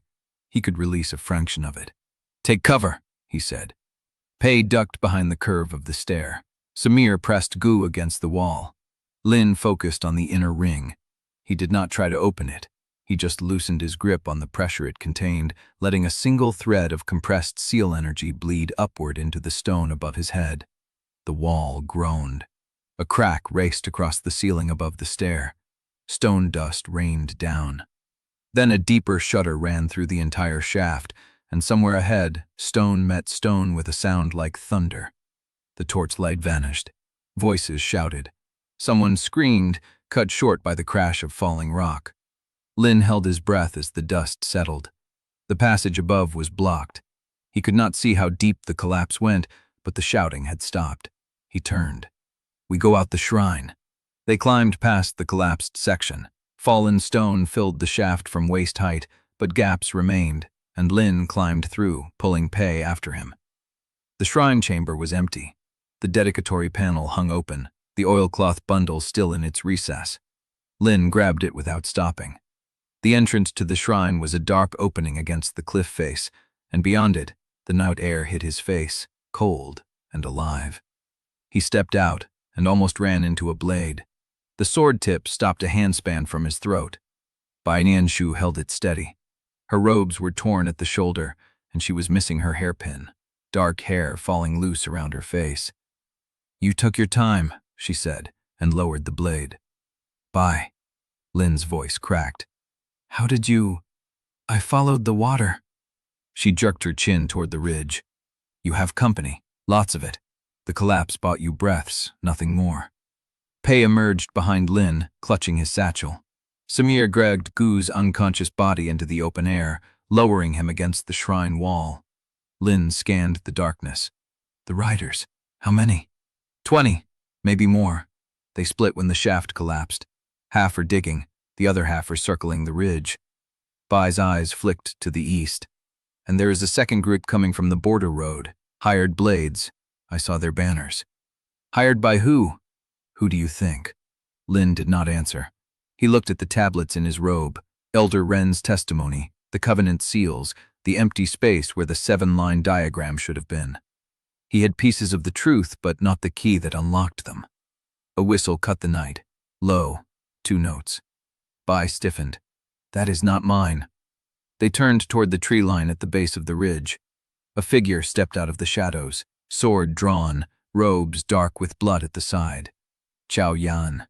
She limped forward, favoring her left leg, but her grip on the blade was steady. "I counted 14 on the ridge and 8 on the road. The hired group moves faster. We have maybe 100 breaths before they converge." Lin stared at her. "You came back." "I never left." Chao reached them and nodded at the blood on her side. "I have been tracking the riders. They do not know the terrain. I do." Bai looked at Chao with something like respect, then at Lin. "You have a knack for collecting debts you cannot pay. I am not asking either of you to die for this." "You are not asking." Bai turned and faced the ridge, where torchlight flickered through the trees. "They are coming. We need to move." Lin pressed his hand to the seal beneath his robe. The inner ring pulsed, intact but fragile. He had used the controlled leak once. He could do it again, but the cost would be higher. "There is a way to collapse the entrance fully," he said. "If I release more pressure, I can bring down the ridge face above the shrine. It will bury the approach." "How long do you need?" "A few breaths. But once I start, I cannot stop." Bai and Chao exchanged a glance. "Do it," Chao said. "We hold the line." Lin turned back toward the shrine. He needed to stand at the threshold where the stone was weakest. As he moved, he counted the torch flames on the ridge. 18. 2 more Bai had reported. He stopped. There was no one in the formation that looked like an elder's silhouette. No one wore the robes of a records pavilion archivist. The riders were rank and file, hired steel, not Suling Time's personal seal. Shu had not come. Lin looked at the approaching torches and felt a cold thread run down his spine. If Su did not come to retrieve the evidence himself, then someone else had been sent. Someone whose purpose Lin could not yet read. Someone Su trusted enough to let the archives hunt without his face. "Lin." Bai's voice cut through his thoughts. "Now or never." He pressed his palm to the stone and began to twist the pressure. Chapter 61. The ground shook under Lin's palm before he could twist. Not the controlled shudder of pressure released into stone, but a deep, answering tremor from below, as if the earth had already decided to move without his permission. The ridge face above the shrine groaned, and a crack ran down its center like a vein splitting open. Bai stumbled back. "What did you do?" "Nothing." Lin pulled his hand from the stone. "That was not me." The crack widened. Water surged from the shrine entrance, black and cold, flooding across the ledge where they stood. Samir dragged Gu's body higher, but the water rose too fast, up to Lin's ankles, then his knees, pulling at his robes with the weight of a river that had found new passage. Chao Yan grabbed his arm. "The fissure. It opened the channel from below." Lin turned. Where the stone door had begun sliding in the chamber beneath the shrine, the water now erupted in a solid column, and the ledge they stood on was crumbling into the flood. "Inside," he said. "Back into the vault." "The water. It came from the channel. That means there is air beyond it. The chamber is not sealed." He did not wait for agreement. He grabbed Gu's other arm and pulled, and between him and Samir they dragged the unconscious master through the shrine entrance as the water rose past Lin's thighs. Pei followed with the satchel held above his head. Bai and Qiao brought the rear, blades drawn against the dark. The shrine chamber was half flooded. The dedicatory panel hung open, water streaming past it. The collapsed stair shaft gaped like a wound, but the water was not coming from there. It was rising through the floor where the bronze plate had glowed, the stone slab now split in a jagged line, pouring river into the chamber. Lin waded to the fissure. Below, the water channel chamber was visible, the carved patterns on the floor now glowing faintly through the murk. There, he pointed. That is where the tablets came from. The third turn is down there. Bai stared at him. You want to go into a flooding pit because your dead covenant said the diagram is there. The diagram is gone. But the principle is in Elder Ren's testimony and the water channel diagrams we already have. Lin met her eyes. If I do not attempt the turn here, with the water carrying the array's original pressure, I will never have a better chance. You will drown. I survived the seal break. I survived the first turn and the second. He looked at Gu, limp and gray in Samir's arms. I will not survive watching him die knowing I did not try. Qiao Yan sheathed her blade. How long? I do not know. A few breaths, 100, however long it takes to read the pattern and force it through. Then go. We keep the water off your master as long as we can. Lin did not thank her. There was no time for that. He lowered himself into the fissure. The water was colder than he expected, colder than the river above, colder than the marsh air. It tasted of stone and salt and something metallic, like the blood that had seeped from the first vessel's testimony. He sank to his chest, then to his shoulders, and when his feet touched the floor of the channel chamber, the water reached his chin. The carvings glowed beneath the surface, the pattern of a body supine beneath the earth, the same pattern he had seen on the tablets, the same spiral that mapped his scar. The water flowed through the channels as if the entire basin had been built to channel pressure through this single point. Lin pulled Elder Ren's testimony from inside his robe, the clay tablet already cold and wet. He held it above the water and read by the glow. The vault bot can be transformed. The vessel must become the channel. The bond must become the foundation. The third turn is not a break. It is an inversion. Pressure does not escape through you. It passes through you. He let the tablet fall into the water. He did not need the words anymore.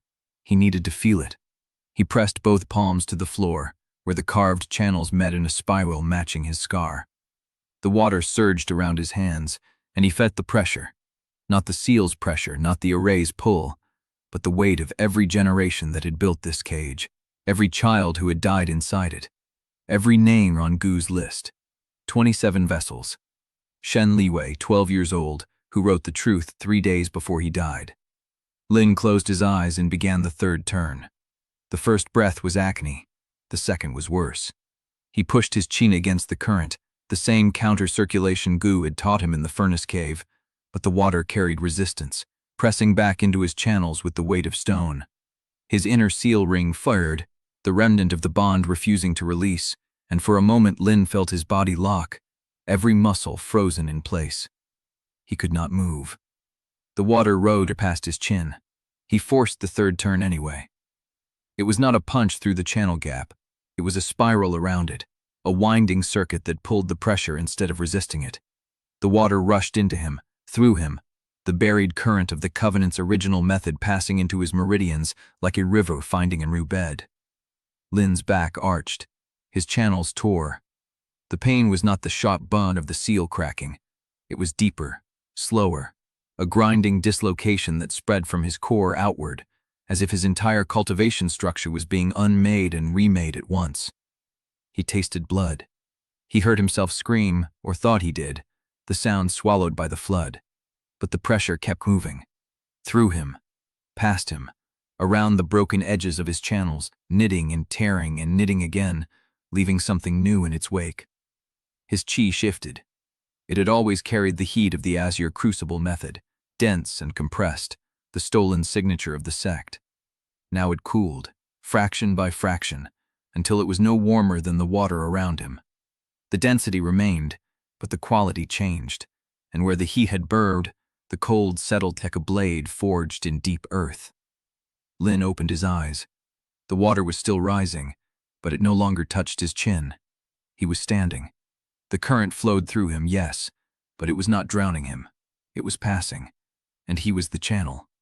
His qi gathered in his danqian, not as a stolen burden, but as a structure. True second stage.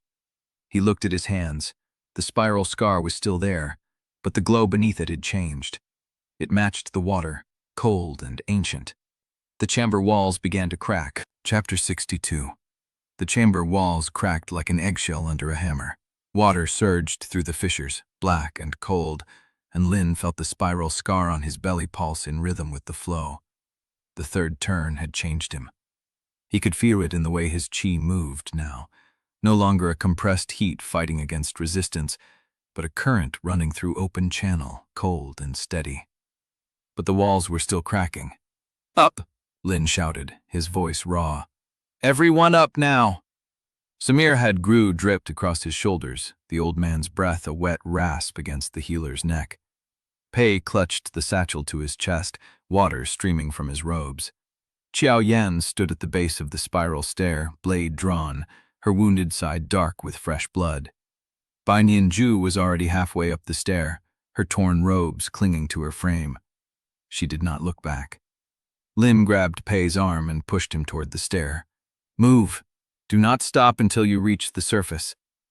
"The tablets," Pei started, "are worthless if we drown with them." The water rose past Lin's knees as he climbed, the cold current tugging at his legs. Behind him, the channel chamber groaned, stone grinding against stone, and he heard the sound of something large shifting beneath the flood, the body supine beneath the earth waking from its long sleep. He did not look back. The spiral stair was slick with mud and water, and every step sent loose stones skittering down into the darkness below. Samir cursed in a language Lin did not recognize, adjusting his grip on Gu's limp frame. Xiao Yan moved behind them, her blade steady despite the blood pooling at her hip. They reached the first landing, then the second, and when Lin's head broke into the shrine chamber, the air tasted like ash and smoke. The shrine was open to the night sky. The ridge face above it had collapsed, just as Lin had planned, burying the entrance under a pile of rock and debris. But the ceiling of the shrine chamber was gone too, torn open by the force of the collapse, and through the gap Lin could see stars. Cold, silent, unmoved. He pulled himself over the edge of the stairwell and collapsed on the flooded floor, gasping. The water in the shrine chamber was already draining through the fissures, sinking back into the earth as if the basin was drinking its own blood. Samir laid Ju on a slab of broken stone that had once been the shrine's altar. The old man's face was gray, his lips blue, and the wound on his chest had opened again, a dark stain spreading through his bandages. "He needs rest," Samir said. "Real rest. Days of it. Weeks." Lin knelt beside his master. "Gu." Gu's eyes opened, slowly, the gray irises finding Lin's face with an effort that seemed to cost him everything. "You did it." Gu's voice was barely a thread. "The third turn. I did it. Show me." Lin held out his hand. A thread of qi rose from his palm, not the hot, dense pulse of the Azure Crucible method, but something else, cold and fine, like a blade forged in deep water. Gu stared at it for a long moment, then his mouth twitched, something between a smile and a grimace. "Good," he said. "Good." His eyes closed. Lin's hand dropped. "Samir, he is not dead, but he will be if we stay here." Bai Nianju was standing at the edge of the collapsed entrance, peering through the gap in the stone. "The hired blades are still out there. Some of them survived the collapse. I can hear them moving." "How many?" Xiao Yan asked. "I will take point." They moved through the gap in the collapsed ridge, picking their way over broken stone and splintered wood. The night air was cold, and the stars above the basin were sharp and distant. Lin walked at the front, his cold qi spreading ahead of him like a web, feeling the terrain, the pressure of the earth, the faint pulse of the foundation array that still hummed beneath the basin. It was weaker now, further away, but he could still feel it. And it could still feel him. They had been walking for perhaps an hour when Gu stirred in Samir's arms. "Put me down," Gu said, his voice cracked and dry. Samir hesitated. "Put me down, healer. I will not die on your shoulders like a sack of grain." Samir lowered him to the ground, propping him against a boulder. Gu's hands were shaking, but his eyes were clear, the fever-haunted glaze gone. Lin knelt beside him. "Gu, do not look at me like that." Gu's mouth twisted. "I have been closer to deathfulness, twice, maybe 3 times. I have lost count. I need to ask you something." "Then ask." Lin pulled out the Elder Ren tablet. "You told me Elder Ren died helping you. You told me you brought evidence to an elder you trusted, and he betrayed you to Su Ling Tai." Gu's face went still. "But you never told me how you survived when Ren did not." The silence stretched. Gu looked at the tablet, at the clay that held Len's last confession, and his gray eyes went distant, as if he was looking at something far away, something that still burned. "I ran," Gu said. "Ren told me to run. He said someone had to live to carry the truth, and it could not be him, because they knew his face, his hand, his voice. He opened the archive tunnel and pushed me through, and then he turned to face the door. Lin waited. I heard them take him. I heard the blade, and I kept running." Gu's voice cracked. "I lived because he did not. I lived because I let him take the blame for evidence I had gathered. I lived because I was too afraid to stay and die beside him." Lin stared at his master. The man who had trained him for 6 years, who had taught him to push through the seal, who had sacrificed his chi, his position, his life, to keep Lin alive, had once run, had once let someone else die so he could survive.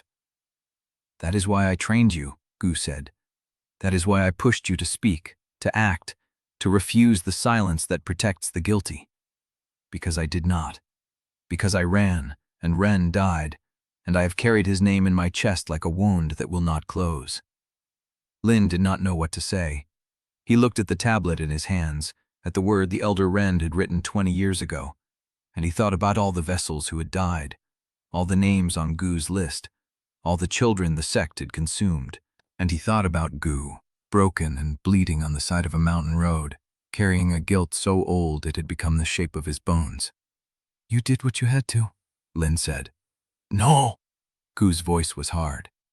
"I did what was easy. I survived. Ren did what was hard. He stayed. Do not confuse the two." Lin held his master's gaze. "Then I will carry the truth for both of you."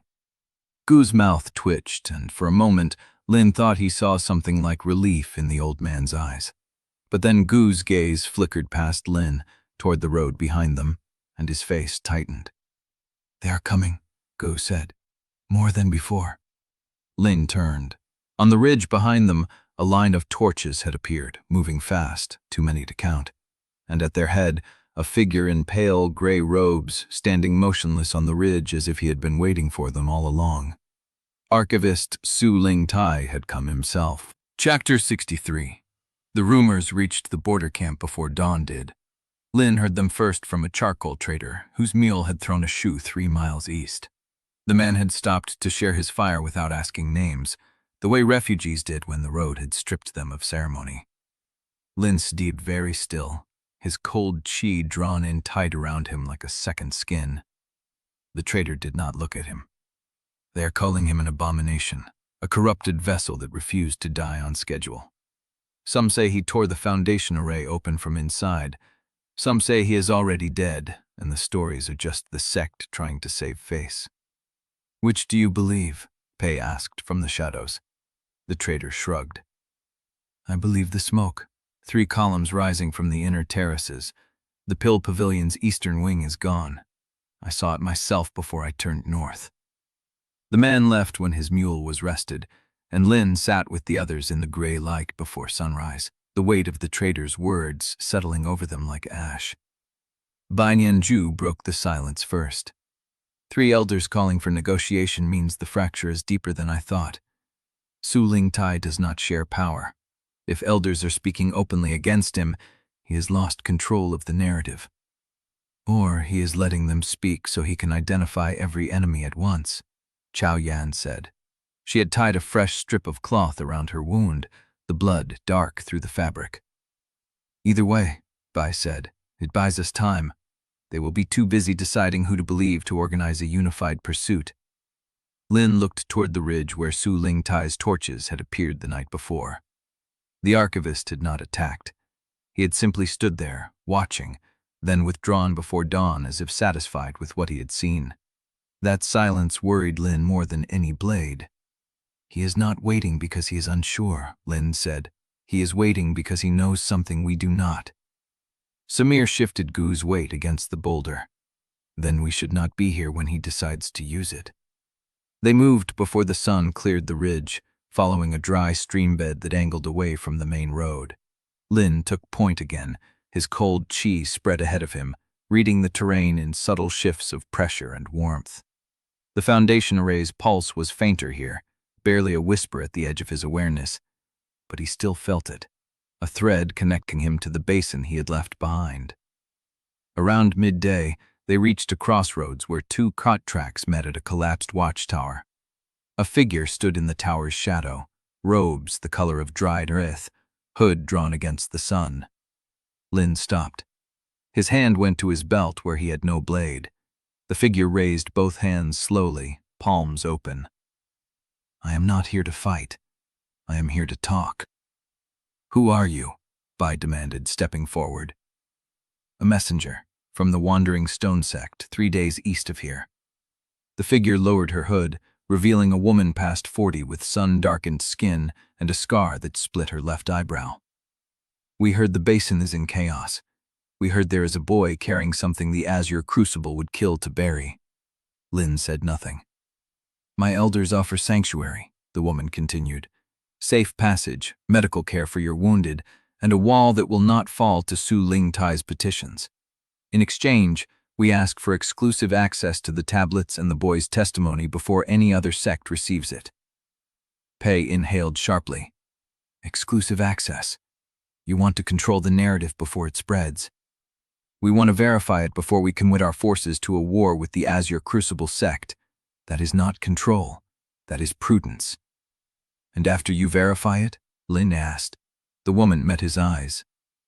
Then we decide whether the truth is worth the cost of backing it is too high. The Wandering Stone sect has no reason to bury your truth. You have every reason, Lin said. The same reason Su Lingtai buried his. Because institutions survive by choosing what to remember and what to forget. I will not hand the tablets to another keeper who will decide which parts of the story serve them best. The woman studied him for a long moment.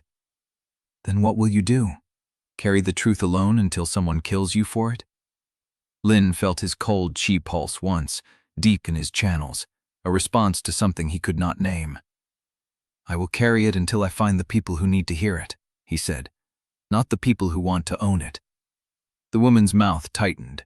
She looked at Bai, at Xiao, at Pei clutching the satchel, at Samir supporting Gu's weight. You will not survive long without allies, she said. Then I will find the right ones. She pulled her hood up and turned without another word. Her footsteps faded down the cart track until the dust swallowed her. Pei let out a breath he had been holding. That was a genuine offer. You know that, right? The Wandering Stone sect has no love for the Azure Crucible.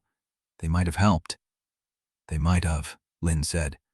But they would have owned the story. And I did not survive the third turn so another archivist could decide what the world is allowed to know. Gu made a sound that might have been a laugh, dry and cracked. You sound like me. That is unfortunate. Lin knelt beside him. I learned from the best teacher. You learned from a man who ran when he should have stayed. Gu's voice was barely a whisper. Do not make my mistakes your inheritance. I am not, Lin said. I am making my own. Gu's eyes closed, and his breathing evened out into something close to sleep. Lin stood and looked at the road ahead, the dry stream bed winding north into terrain he did not know. Su Lingtai was out there, somewhere, watching and waiting. The Wandering Stone sect would remember this refusal. The basin was fracturing behind them, and ahead lay only uncertainty. But for the first time since the Tribunal, Lin felt the shape of his own path beneath his feet. Not a vessel, not a weapon, not a prize to be traded. A channel. He started walking, and the others followed. They had covered perhaps half a mile when a rider appeared on the ridge above them, moving fast, cloak streaming behind. Lin raised his hand to signal a halt. The rider pulled up short, scanning the group until his eyes found Lin. "Lin Shou?" The voice was hoarse, urgent. "I bear a message from Elder Shou Feng of the Pill Pavilion. He says to tell you the 4th seal ceremony has been moved forward. Su Ling Tai will transfer the bond to the new child at sundown." Chapter 64. The road climbed through a notch in the ridge where the wind carried ash and something else. Smoke. Thicker than marsh fog, rising in a dark column from the direction they had left. Lin stopped at the crest and looked back. The basin was burning. Not the whole thing, not yet, but 3 pillars of smoke climbed above the inner terrace, one from the direction of the Pill Pavilion, one from the lower archives, and a third from somewhere deeper, closer to the Foundation heart where Lin had never been permitted to walk. "That is not a single fire," Pei said, coming up beside him. "That is 3 separate ignitions." "Or 3 separate stories," Bai said. She had not sheathed her blade since the shrine. The sect was burning Minal Smile, spives on the 5 bottles, the spiral conler with 2 minutes preparing save. The heavy defeaters hadn't go heavily. Shaun is calling 3 morns. A bang quiter's mast time, a plank on the very 3/8. The verse would pass by a spouts of the mastic mantle. The Soch gets a slocator in forthing, a classed awning propped against a stone wall where they could rest without being seen from the main track. Samir laid Rue on a bed of reed mats and checked his pulse. "Still there," Samir said, "but thinner. He does not have many more marches in him." Lin knelt and pressed 2 fingers to Gu's wrist. The thread was there, faint, irregular, but holding. "How long until sundown?" 6 hours, Bai said. "Maybe 7, depending on how the mountain shadows fall."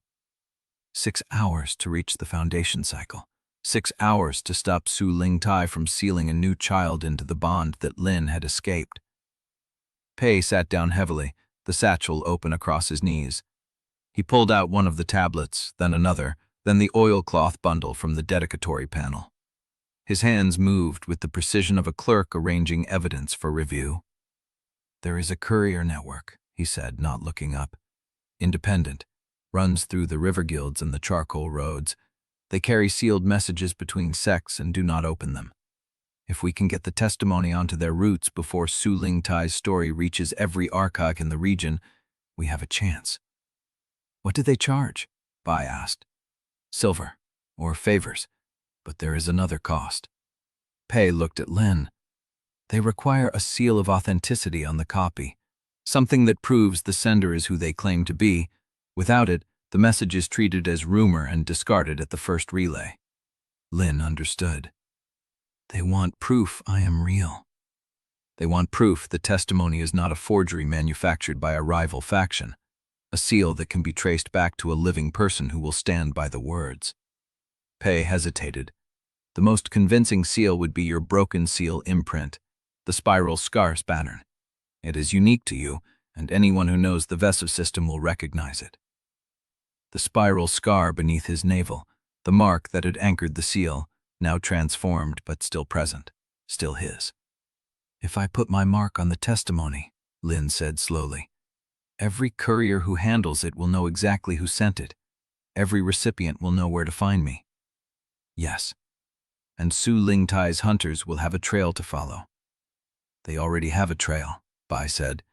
"The wandering stone messenger will report your refusal within the day. The trader who spoke to you at the watchtower will sell the story to the highest bidder. You are already a marked name.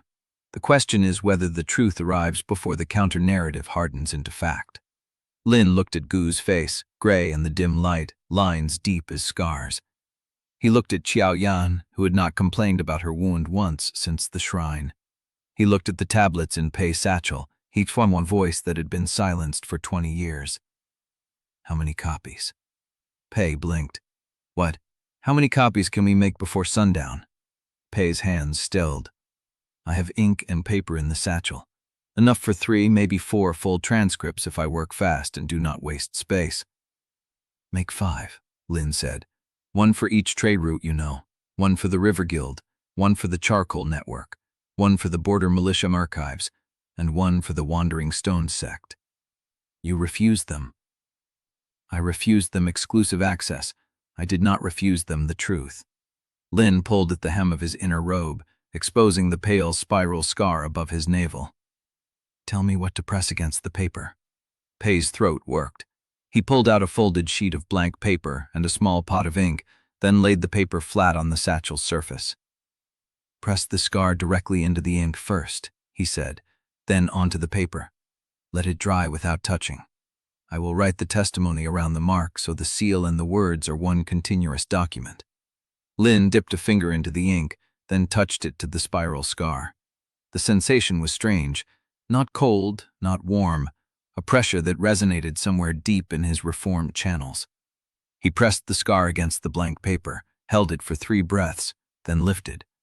The spiral transferred in perfect detail, a pale blue-black whirl that seemed to shift slightly in the light, alive in a way ink should not be. Pei stared at it. That will do. He began to write, his brush moving fast, the characters small and precise, selling the space around the spinal mark with Lin's testimony.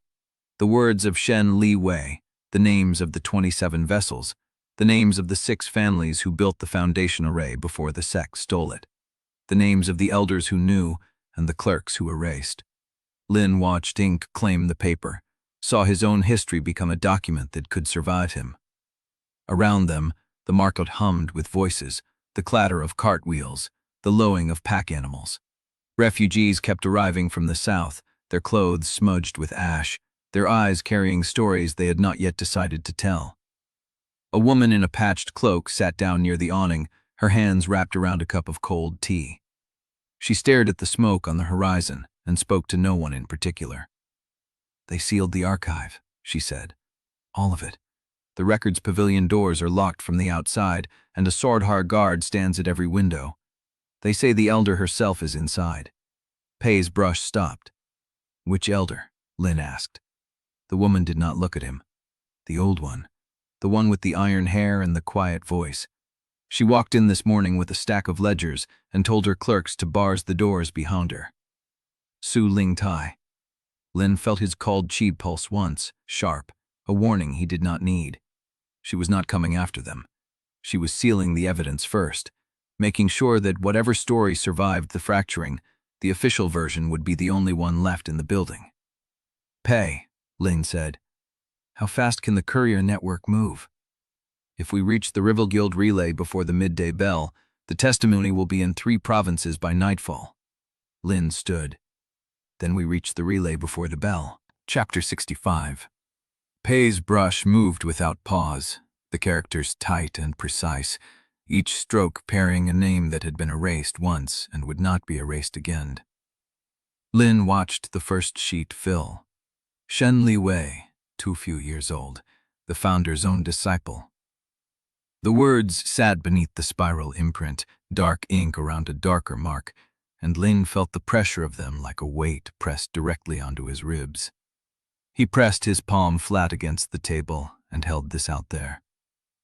Samir had moved Gu to the shade of a collapsed awning, his fingers pressed to Gu's wrist, counting pulse beats that grew thinner with each count.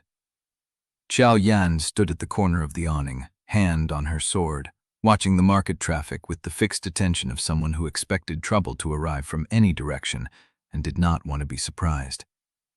Bai Nianzhu sat cross-legged by Pei's elbow, feeding him clean sheets of paper as he finished each one. Second copy, Pei said, his voice rough. He set the finished page aside and pulled a fresh sheet toward him. His brush had begun to leave faint tremors at the end of each stroke, hand fatigue bleeding into the characters. Rest, Lin said. No time. Pei's brush kept moving. The midday bell is 3 hours away.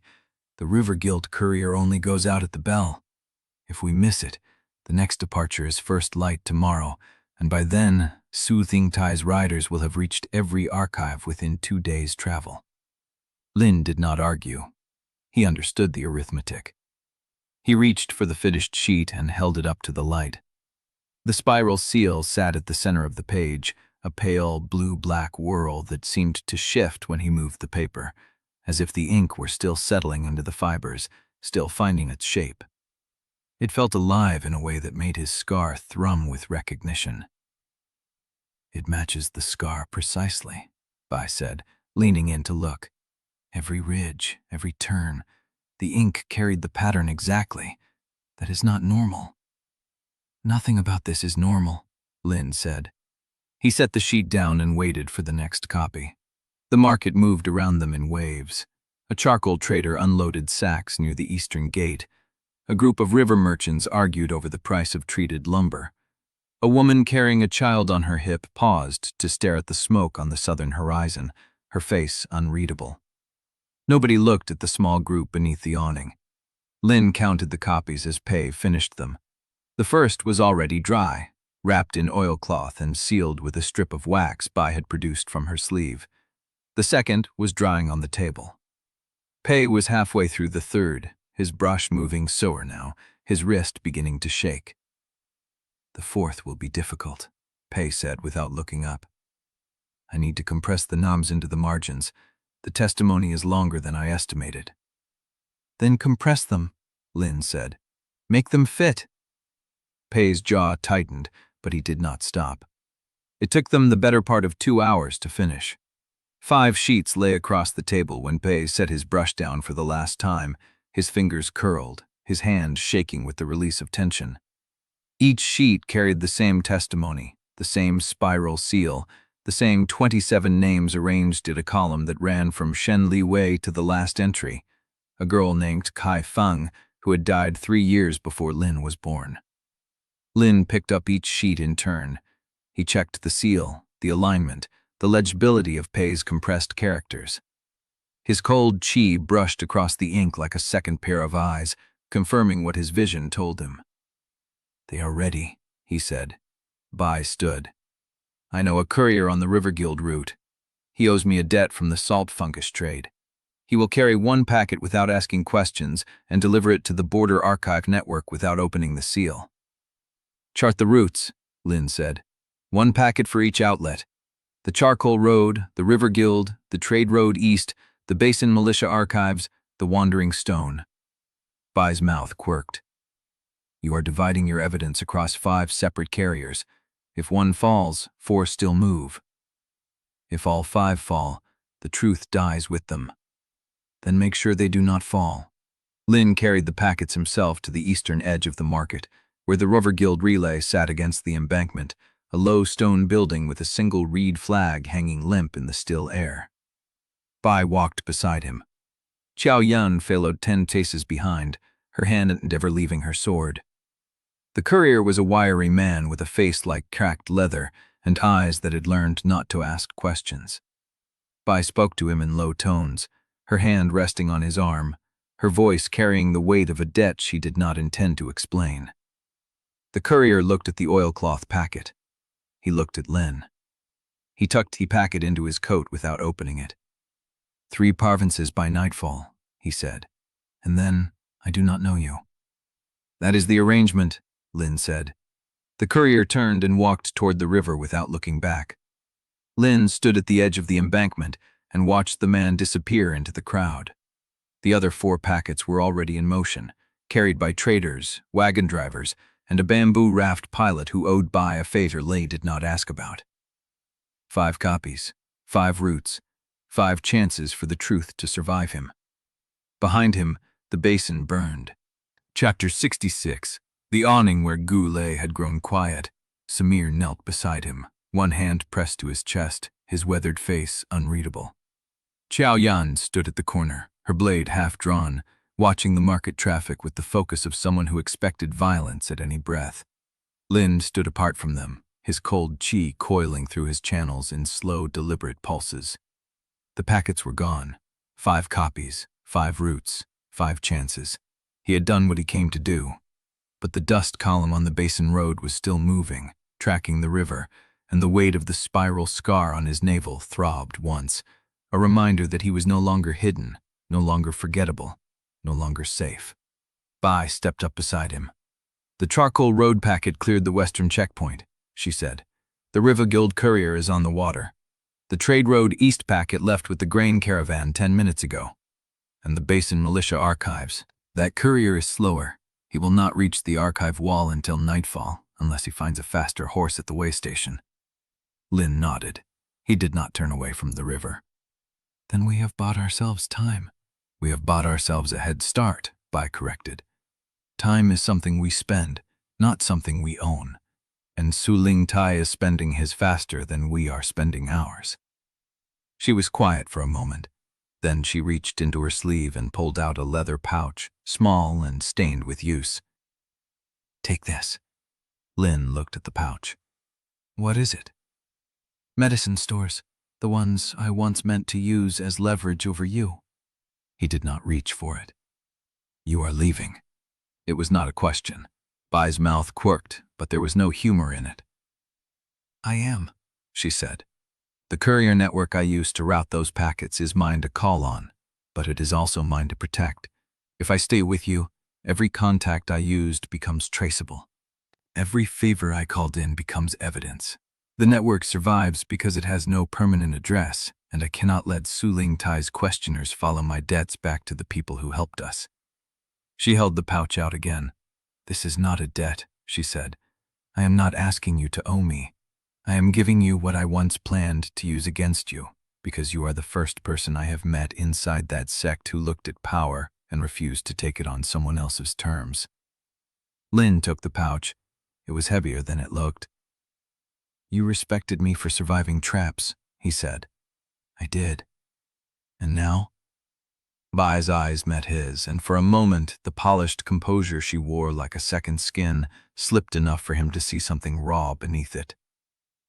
"Now I respect you for refusing every gilded chain that was offered to you," she said. "The wandering stone, my own master. Everyone who tried to buy your silence, your loyalty, your obedience. You said no to all of them, and you did it knowing the cost." She stepped closer. "That is rarer than cultivation talent, rarer than political instinct, and it will get you killed unless you learn when to let someone stand beside you without making them promise to die for the privilege." Lin held the pouch against his palm. "Mistress Soon," he said, "you warned me she would not keep her word." "She will not," Bai said, "but that is not the danger you need to watch for. Soon does not abandon useful investments. She adapts, she waits. She finds the angle that serves her, and she presses until the investment pays out or breaks." She looked toward the basin, where the smoke still stained the sky. "You embarrassed her at the saddle. You rejected her offer. You escaped her escort. And now you have sent 5 copies of the testimony across the trade routes, making her archive of sealed records worthless, because the truth is no longer something she can burn." Bai's voice dropped. "She will not forgive that. She will not forget it. And she will not abandon the investment she made in tracking you from the moment you broke your seal on that arena floor." Lin felt the cold chi pulse once, a slow wave that traveled through his channels and settled against his ribs. "Then I will be ready when she comes." Bai studied him for a long moment. Then she reached into her sleeve again and pulled out a folded slip of paper, creased and grimy from travel. "The physician at the charcoal camp," she said. "The one who treated Gu. He is loyal to Shun, but he owes me a debt from before the sect took me in. If you need shelter before you cross the border, tell him Bai sends her regards and that the salt fungus trade is still waiting for its spring shipment." Lin took the paper without looking at it. "You have given me more than I can repay." "I have given you what I would want if I were standing where you stand," Bai said. "Do not mistake it for charity. I am still playing my own game. I am simply choosing to play it in a way that does not require me to bury my conscience afterward." She turned and walked toward the market's eastern edge without looking back. Lin watched her go. She moved through the crowd with the ease of someone who had spent years learning how to disappear in plain sight, her robes blending into the noise and color of the market until she was just another figure in the press of bodies. Xiao Yan stepped up beside him. "She is going to drop pursuit away from us," she said. That is what she meant by protecting her network. She will be seen leaving the market alone, heading east, and every spy Su Lingtai has planted in this town will follow her instead of staying on us." Lin looked at the leather pouch in his hand. "She was never my enemy," he said. "Even when she was sent to trap me, she was never my enemy." Chao Yan was quiet for a moment. "No," she said. "She was just someone who learned too early that loyalty costs more than ambition, and she has been trying to find a way to pay that debt ever since." Lin tucked the pouch into his coat. The cold qi in his channels pulsed once, steady and familiar, and he turned back toward the awning where Gu lay waiting. Behind them, the River Guild courier's raft was long gone, vanished into the haze that clung to the water like a second sky, and on the road from the basin, the dust column was closer now. Close enough that Lin could hear the rhythm of hooves beneath the market noise, close enough that the ground trembled with the approach of riders who had not yet decided whether to stop. Chapter 67. The dust column on the Basin road had not slowed. Lin stood at the awning's edge, the leather pouch from Bai pressed against his ribs, and watched the haze shimmer where the river bent east. Chao Yan had moved to his left, her hand on her sword, her wounded side dark against the bindings. "How many?" she asked. "Enough to take us if they mean to," Lin said. "Not enough if they are only scouts." The cold qi in his channels pulsed once, then settled. He had learned to read it now, the way it coiled around his ribs like a second pulse, slower than blood but always present. It told him nothing about the riders. It told him only that he was still alive, still standing, still carrying the weight of everything he had sent down those 5 roads. Samir emerged from behind the awning, his weathered face tight with exhaustion. "Gu is stable for now," he said. "But stable does not mean strong. If we have to run again before sundown, I cannot promise he will wake afterward." Lin nodded. He was calculating. The market had too many exits, too many eyes, too many informants who would sell his position for a single coin. The charcoal camp was 2 miles east, but Bai had warned him that Shun's physician there owed her a debt, not loyalty. The River Guild relay was empty now, the courier already gone. The trade road east was open but exposed. "We need a place to hold," he said. "Somewhere defensible until we know who those riders serve." Chao Yan did not answer.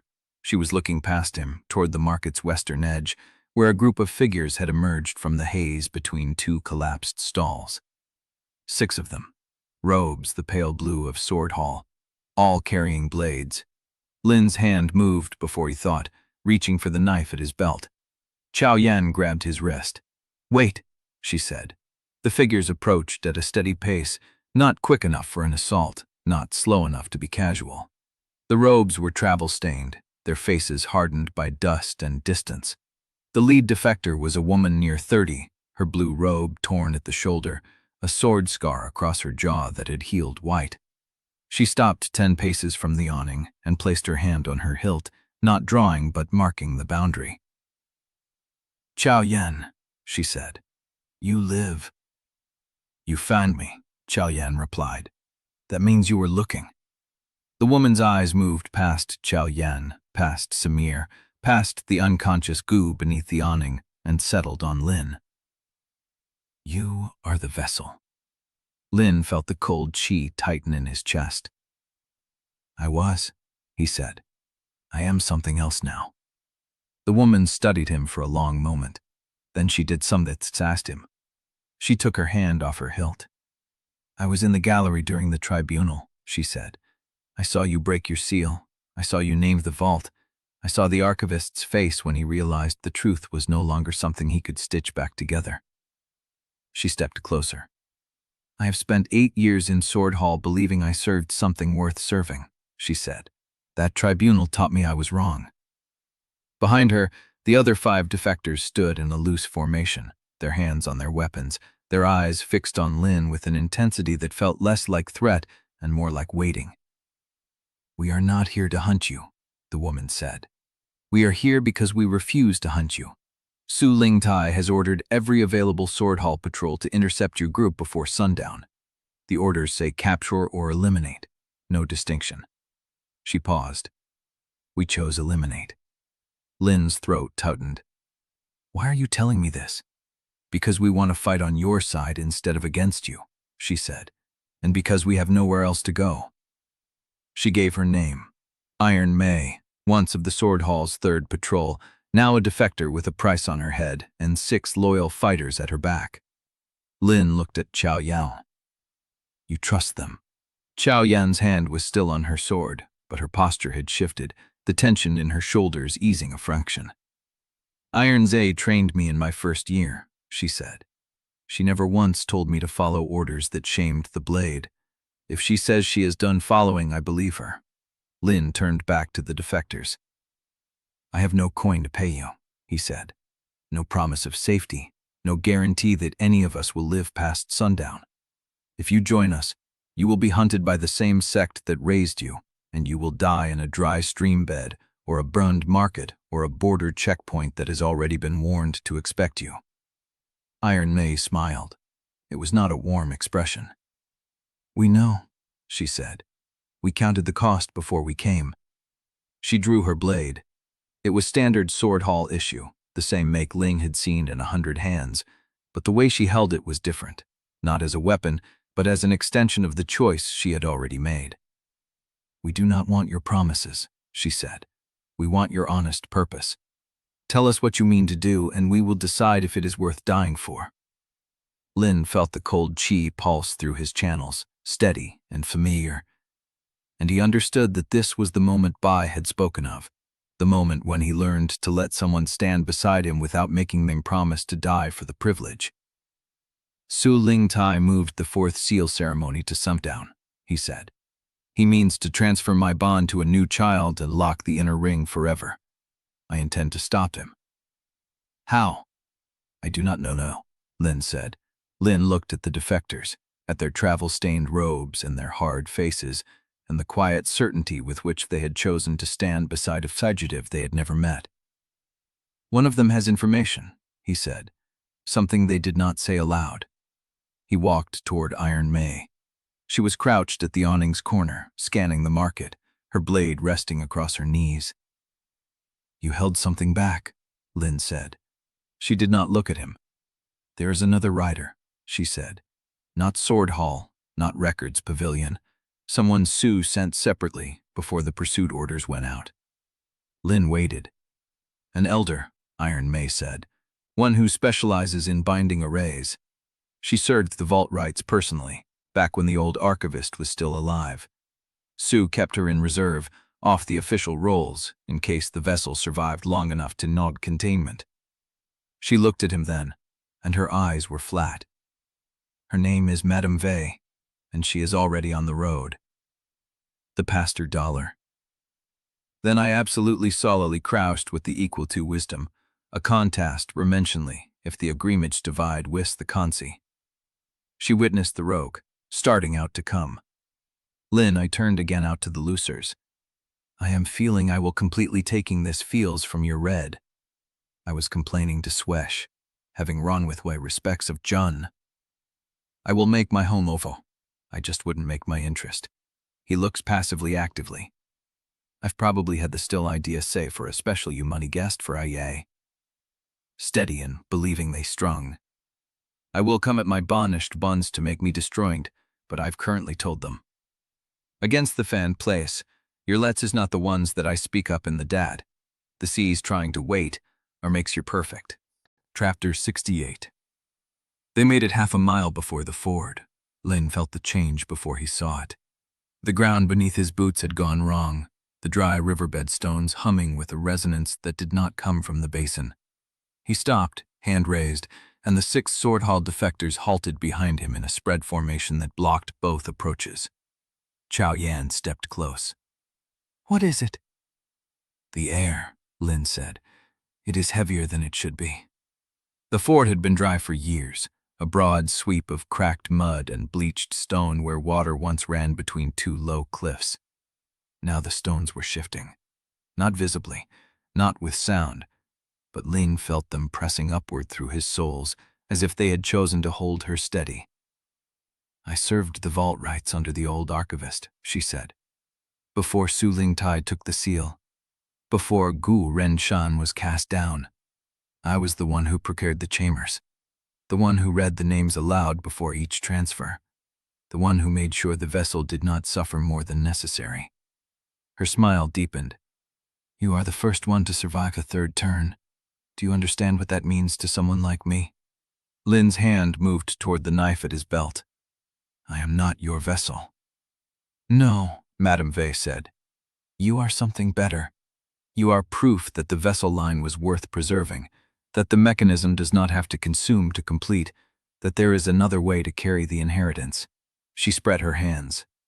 I am not here to kill you, Lin Shou. I am not here to bind you and drag you back to Su Ling Tai ceremony. I am here to offer you a choice. She stopped walking. She was 30 paces away now, close enough that Lin could see the fine lines around her eyes, the small scar on her jaw that pulled at the skin when she smiled. The third turn made you a channel, but a channel must be anchored to carry flow. Without an anchor, you will eventually bleed chi faster than you can gather it. Your cultivation will plateau. Your channels will erode. You will die slowly, over years, wondering why the breath that saved you also doomed you. She reached into her robe and produced a small stone disc, no larger than a palm, carved with a spiral that matched the pattern of Lin's scar. I can give you the anchor, the original anchor, the one the Saltwater Covenant built for their channels before the sect stole their method and twisted it into a sacrifice. Lin stared at the disc. Why would you give me that? Because Su Ling Tai's way is dying, Madame Vey said. The Basin burns, the sect fractures. By sundown there will be no clean transfer, only chaos, and a child fed to an array that no longer knows how to hold. I do not want chaos. I want continuity. She held the disc out, flat on her palm. Accept the anchor. Complete the channel. And I will help you stop the sundown ceremony without killing anyone. Chao Yan's hand tightened on her sword. She is lying. She is not, Lin said. Madame Vey's smile flickered, a crack of surprise before she smoothed it. You read my resonance when I stepped into the ford, she said. The stones told you I was telling the truth. Not the stones, Lin said. The seal remnants. They recognized you. They remember the hands that set them. He felt it now, a deep ache coiling beneath his navel, where the spiral scar sat cold against his skin. The old seal was gone, broken, transformed, but something of it remained. A memory of pressure that had been shaped by Madame Vey's hands before Su Ling Tai ever touched him. You were there when I was marked, Lin said. Not the fourth seal, the first one. The one they put in me before I could walk. Madame Vey was silent. You held me down. She did not deny it. I held the array steady while the archivist set the binding, she said. You were 6 months old. You screamed for 3 days after. Your grandmother brought you to the infirmary and was told it was fever sickness. The cold in Lin's chi turned to ice. She still believes that. I know, Madame Vey said. I am the one who wrote the false diagnosis. She held the disc out again. Take the anchor. Let me give you what I owe for that lie. Lin stared at the spiral disc. It was not a weapon. It was not a trap. His seal remnants recognized it the way a lock recognizes its key, a fit that would settle into the empty space where the binding had been and complete the circuit without closing it. His hand moved before he decided it should. Do not, Iron May said. She is right about the erosion, Lin said. I can feel it. The cold chi is already thin at the edges of my channels. In a year, maybe less, I will not be able to hold the third turn. He looked at Madame Vey. But I will not take your anchor. Her face went still. Why? Because you offered it as a gift, Lin said. And every gift I have ever taken from the sect has been a leash disguised as help. He stepped forward, into the center of the ford, and felt the array beneath the stones awaken. Madame Vey's hands moved. No incantation, no visible technique. She simply pressed her palm downward, and the ground answered. Pain lanced through Lin's core, white and cold and familiar, the exact shape of the old seal's pressure but sharper, as if the remnants had been waiting for a voice that knew how to call them. He dropped to one knee. I was hoping you would refuse, Madame Vey said, her voice soft. I have spent 40 years binding vessels. Do you think I do not know how to speak to the seals you still carry, even broken? Lin's channels seized. The cold chi that had answered his will for days now turned against him, settling into the old channels where the seal's pressure had once lived, locking his limbs in place. Master, he gasped. Gu Renshan was unconscious. Samir was too far. Chao Yan was already moving, but Madame Vey flicked her wrist and the stones between them rippled, throwing Chao Yan off her feet. The spiral disc in Madame Vey's hand began to glow. The anchor was a courtesy, she said. I can still take what I need from you without it. Lin's vision blurred. The pain was not destroying him. It was reading him, tracing the shape of his channels, the pattern of his cold chi, the places where the third turn had opened doors that should have stayed closed. She was copying him, learning him, preparing to turn him into something she could carry back. Then a voice cut across the ford, cracked and raw and furious. Breathe against the lock, Gu Renshan. He was not standing. He was propped against Samir's shoulder, gray-faced, blood at the corner of his mouth, but his eyes were open and fixed on Lin with the old iron intensity that had not changed in 6 years. The Counter-Cadence Ren died protecting, Gu shouted. Tap it against the seal remnants. 3 hard, 1 soft, pause, then reverse. Lin did not hesitate.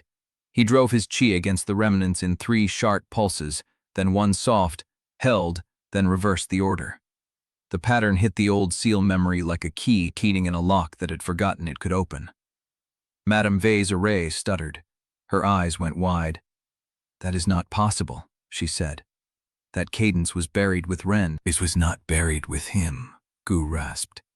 It was buried in me, and I have been waiting 20 years to use it. Chapter 69. The counter-cadence hit Madame Vey's array like a stone through still water. Lin felt the ripple before he saw it. The seal remnants inside him shuddered, then slackened, their grip on his channels loosening by a fraction he could feel, but not yet measure. The pain did not stop, but it stopped spreading. Madame Vey's hands were still pressed downward. Her expression had not changed, but her fingers were no longer steady. That cadence, she said, was removed from every record. I watched them burn the last copy. You watched the wrong fire, Gu rasped. Lin forced himself upright. His knees screamed. The remnants were still active, still trying to map his channels, but the rhythm Gu had given him sat beneath the pressure like a second pulse, a heartbeat that did not belong to the binding. He tapped it again. 3 hard, 1 soft, pause, reverse. The stones beneath his feet vibrated. Madame Vey's array flickered. The spiral disc in her hand dimmed, then brightened, then dimmed again, fighting itself. You do not understand what you are doing, she said. Then explain it to me, Lin said. He walked forward. Each step cost him. The remnants tried to lock his knees, tried to close his throat, tried to pull the cold chi back into the old patterns of the seal. But the counter-cadence ran beneath every movement now, a current he had not known he could sustain, and the more he pushed against the binding, the more the rhythm deepened. He reached into his robe, the shrine tablets. He had taken 3 of the smaller ones from the vault before the water rose. He had not known why. They had felt important in his hands, heavier than their size suggested, and now he understood. The characters on their surfaces were not records, they were instructions. The same pattern as Gu's cadence, the same 3 hard, 1 soft pause reverse, carved into clay by hands that had known the seal long before the Azure Crucible sect existed. Lin pressed his palm against the first tablet and fed his cold chi into it. The ford answered. The dry riverbed stones beneath Madame Vey's feet shifted. Not by much, a finger's width, no more, but she felt it. Her eyes went wide, and for the first time since she had stepped out from behind the cliff, she looked uncertain. What did you just do? She said. I am not your vessel, Lin said. He pressed the second tablet. The dead channels beneath the ford, the old water paths that had not carried current in decades, began to wake. Lin felt them through the cold chi that now moved through his core, a network of empty stone veins that had once pulsed with the same rhythm as his scar. They remembered. Madame Vey's array anchored itself to those channels. Every formation she had laid relied on the ground beneath her feet, holding still and silent. The ground was no longer silent. "Stop," she said. "Why?" Lin said. "You wanted to copy me. You wanted to learn the shape of my channel so you could carry me back. But you anchored your formation to the same stone that answers my rhythm." He tapped the counter-cadence against the second tablet. The Ford's dead channels bucked. Madame Vey staggered. Her hands flew up, not in attack, in reflex, as the stones around her feet cracked along seams that had not existed a moment before. Her spiral disc flickered once more, then went dark. She stared at it. Then she stared at Lin. "You are not supposed to be able to do that," she said. "I know," Lin said. "I was supposed to be a vessel. I was supposed to break quietly and let the sect consume what remained. But the sect does not own the seal anymore. The seal is part of me, and I am the one who decides what it answers." He held the third tablet. Madame Vey watched his hands. She was calculating, Lin could see it, weighing whether she could still take him, whether the array could be restored, whether the remnants inside him could be forced back into submission. He saw the moment she decided she could not. Her shoulders dropped. Not in defeat, in recognition. "You cannot hold that rhythm forever," she said. "The cold chi will erode you. The counter-cadence was never meant to be sustained." "It only needs to last until sundown," Lin said. "You cannot stop the fourth seal by standing in a dry riverbed." "No," Lin said. "But I can stop you." Madame Vey tilted her head.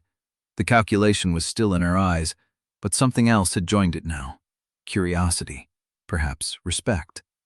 "You are not a vessel," she said slowly. "You are not even a channel, not yet. You are something I have never seen before, an uncontrolled inheritance." She backed away. Her hands remained visible, unarmed, open. "I will not try to take you again tonight," she said. "Not because I cannot, but because I want to see what you become when the fourth seal closes." "It will not close," Lin said. "It will," she said. "With you or without you. And when it does, you will either be free or you will be dead. Either way, I will be watching." She turned. The spiral disc in her hand was still dark. She did not look back.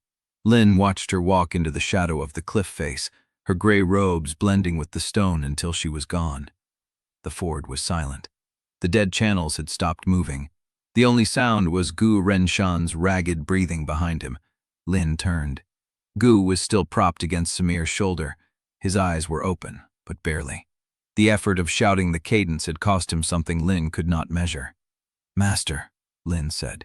Gu smiled. It was thin and blood-edged and proud. "You held it," he said. "You taught it. I preserved it. You used it."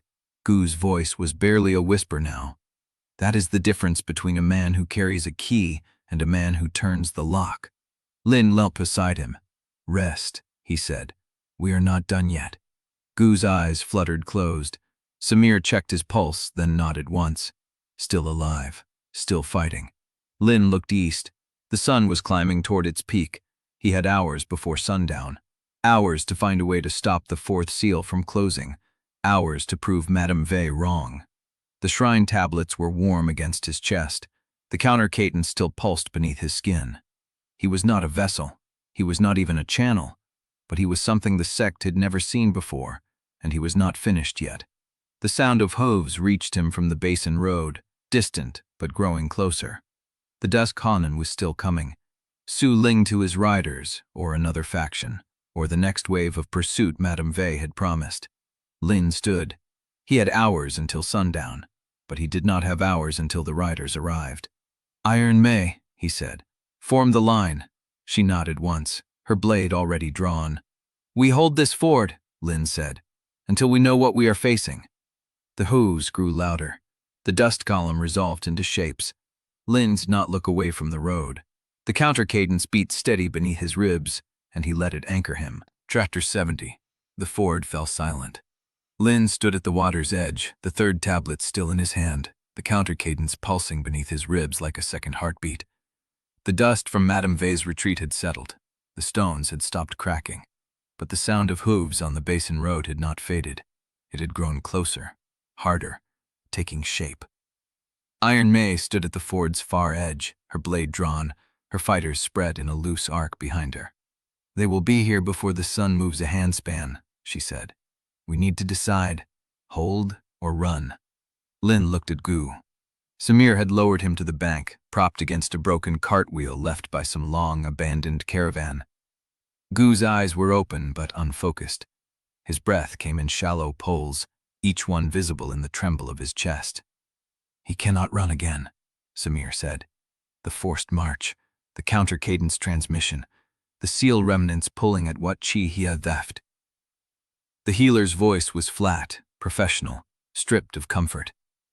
"If I move him before his body has time to settle, he will not reach the next ridge." "How long does he need?" Lin asked. "A full night or a miracle?" Lin's hand tightened around the tablet. The sun climbed, the hoofbeats drummed. Iron May watched him, waiting. Her 6 fighters watched him. Chang'an had moved to Gu's other side, her sword drawn, her wounded side dock against the Basin and the lowlands. The ruins materialized as they crested the slope.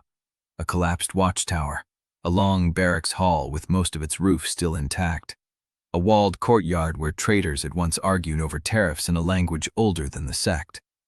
The gate was gone, but the walls held. Iron May posted 2 fighters on the eastern rise and 2 on the western approach, keeping one with her and one to rotate messages. Chao Yan took the courtyard center, where she could see all 4 approaches at once. Lin lowered Gu to the ground inside the barracks hall. The roof was mostly whole, enough to keep the sun off, enough to hide torchlight if they needed it. Samir knelt and opened Gu's robe. The wound had reopened. Not the one from the Tribunal, the deeper one, the one Gu had been carrying since before Lin was born. The place where the sect had cut something out of him when they exiled him. The hollow where his cultivation had once anchored itself, and now held only scar tissue and memory. Samir pressed clean cloth against it. Gu's eyes opened. He looked at Lin. "You are still here," Gu said. "I carried you," Lin said. "I will keep carrying you." "That is not a strategy." Gu's voice was barely audible, scraped thin by the effort of the counter-cadence. "That is a sentiment." "It is both." Gu smiled.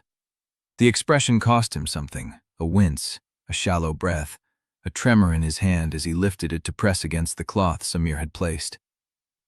"When I was young," Gu said, "younger than you, I believed that the truth was enough, that if I could find the right words, the right records, the right witnesses, I could force the sect to see what it had become and choose to change." He laughed, a dry, blood-edged sound.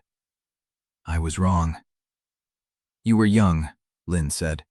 "You are young, and you have already done what I could not. You spoke, you broke the seal, you sent the truth on 5 different roads." Gu's eyes found his. "Do you know why I kept the counter-cadence for 20 years? Lin waited. "Because I knew that someday someone would need it who was not afraid to use it. Someone who would not stop at saving themselves. Someone who would look at a dying old man instead of running, carry him to the next ridge." Lin's throat tightened. "I am that someone," he said. "Yes." Gu's hand found Lin's wrist, grip surprisingly strong for a man who could barely breathe. "You are, and that is why I need you to hear me now." Lin leaned closer. "You cannot save me," Gu said. "I can try." "You can try, and if you succeed, you will carry me for another day, maybe 2, maybe 3. And then I will collapse again, and you will carry me again. And they will repeat this until the moment when the effort of carrying me costs you the chance to reach the sun." Gu's voice hardened, forcing itself past the exhaustion. "You are racing against the 4th seal. Su Ling Tai is already preparing the new child.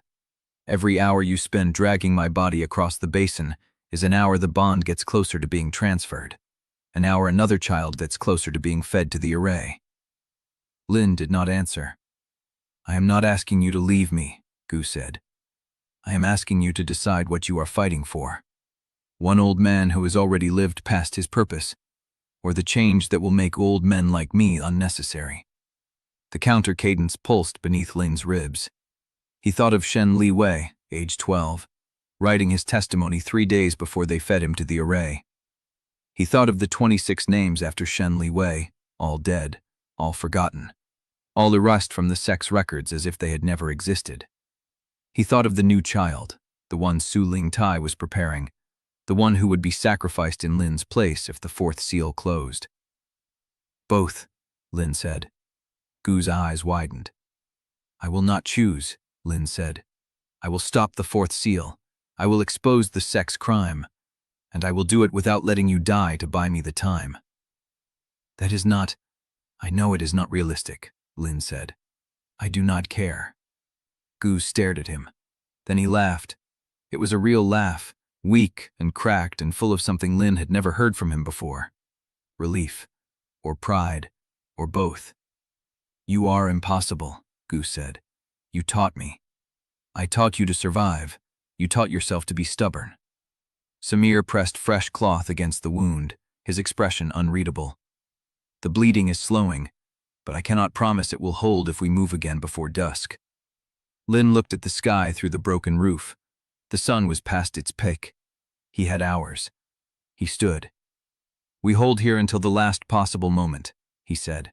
Then we move for the ford again, and we cross it, and we find a way to stop the fourth seal before sundown. Iron May appeared in the doorway, her face hard. Riders, she said. Coming up the old road. 12 of them, maybe more. They are not trying to hide. Lin moved to the gap in the wall and looked east.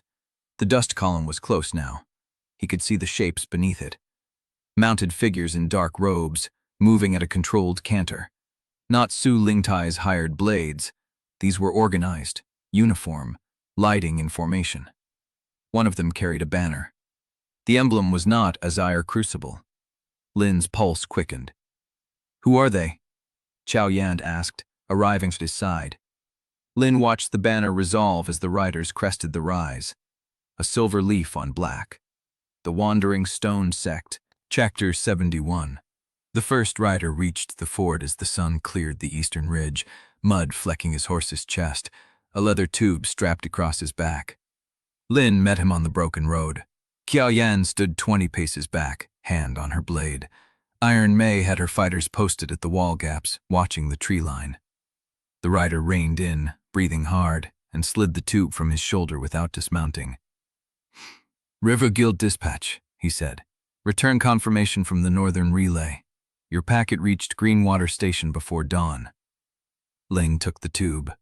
The seal was intact, the River Guild's mark pressed into wax that still held the cool of the night roads. They read it, the rider said.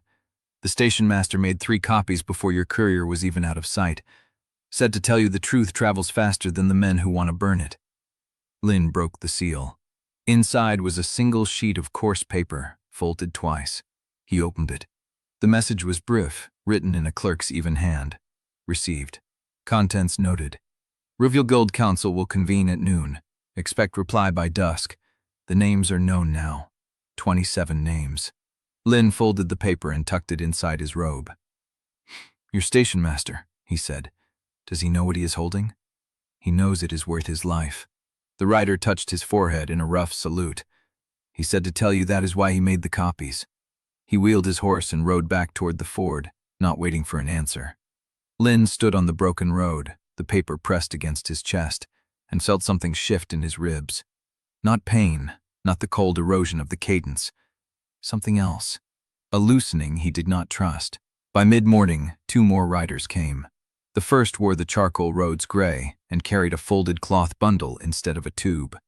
Inside were 3 identical sheets, each stamped with the seal of a minor clan whose name Lin did not recognize.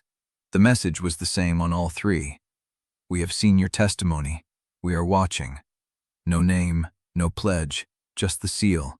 Dark ink on pale fiber. A promise that someone who had spent years copying documents by lamplight. Honored Lin Shou, I am the archivist of the Weeping Cypress Archive, which serves the 12 Peaks Assembly. A copy of your testimony reached my desk 6 hours ago, carried by a River Guild courier who demanded nothing but my signature on the receipt. I have verified the spiral seal against the saltwater covenant fragments held in our restricted collection. The mark is authentic. In our archive, we hold records of 2 surviving lines who claim descent from the original Covenant families. They have been petitioning for acknowledgement for 63 years.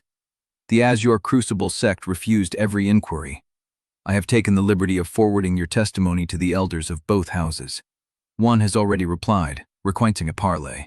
Their seal is enclosed. They ask when and where you will speak with them. Lin read the letter twice.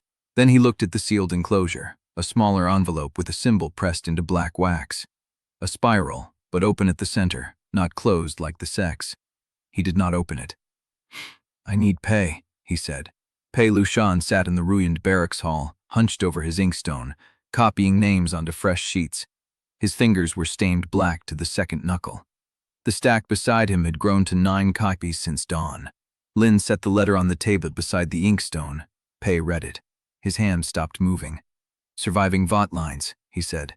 "They still exist. Apparently. Lin, if the Covenant families have living heirs who can verify the original method, the one that circulated through stone instead of flesh, then the sect's claim to the method is not just theft. It is false inheritance. They have been using a corrupted version for generations and calling it sacred."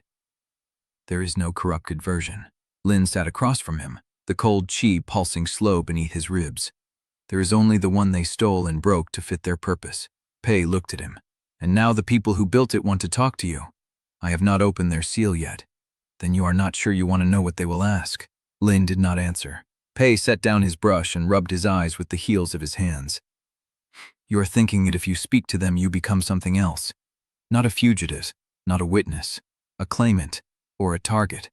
Already are one. Might as well have a title." Lin almost smiled. Xiao Yan found him in the watchtower ruin a moment later, the sun climbing past its peak, shadows shortening in the courtyard below. "Riders," she said. "Small group, coming from the east, not in formation. Couriers, more confirmations." Lin followed her down to the broken gate and watched the dust trail resolve into 3 figures moving at a steady canter. The mark is authentic. In our archive, we hold records of 2 surviving lines who claim descent from the original Covenant families. They have been petitioning for acknowledgement for 63 years. We meet you at the ford at dusk. The ford.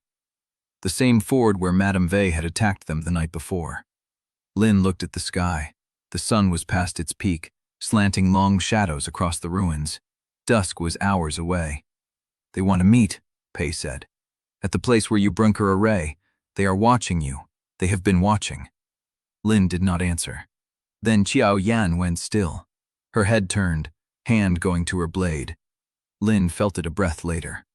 A vibration through the ground, not hooves, something deeper. A resonant hum that traveled through the stone beneath his feet. Horns, distant, high and clear, coming from the west, from the direction Madame Vey had retreated the night before.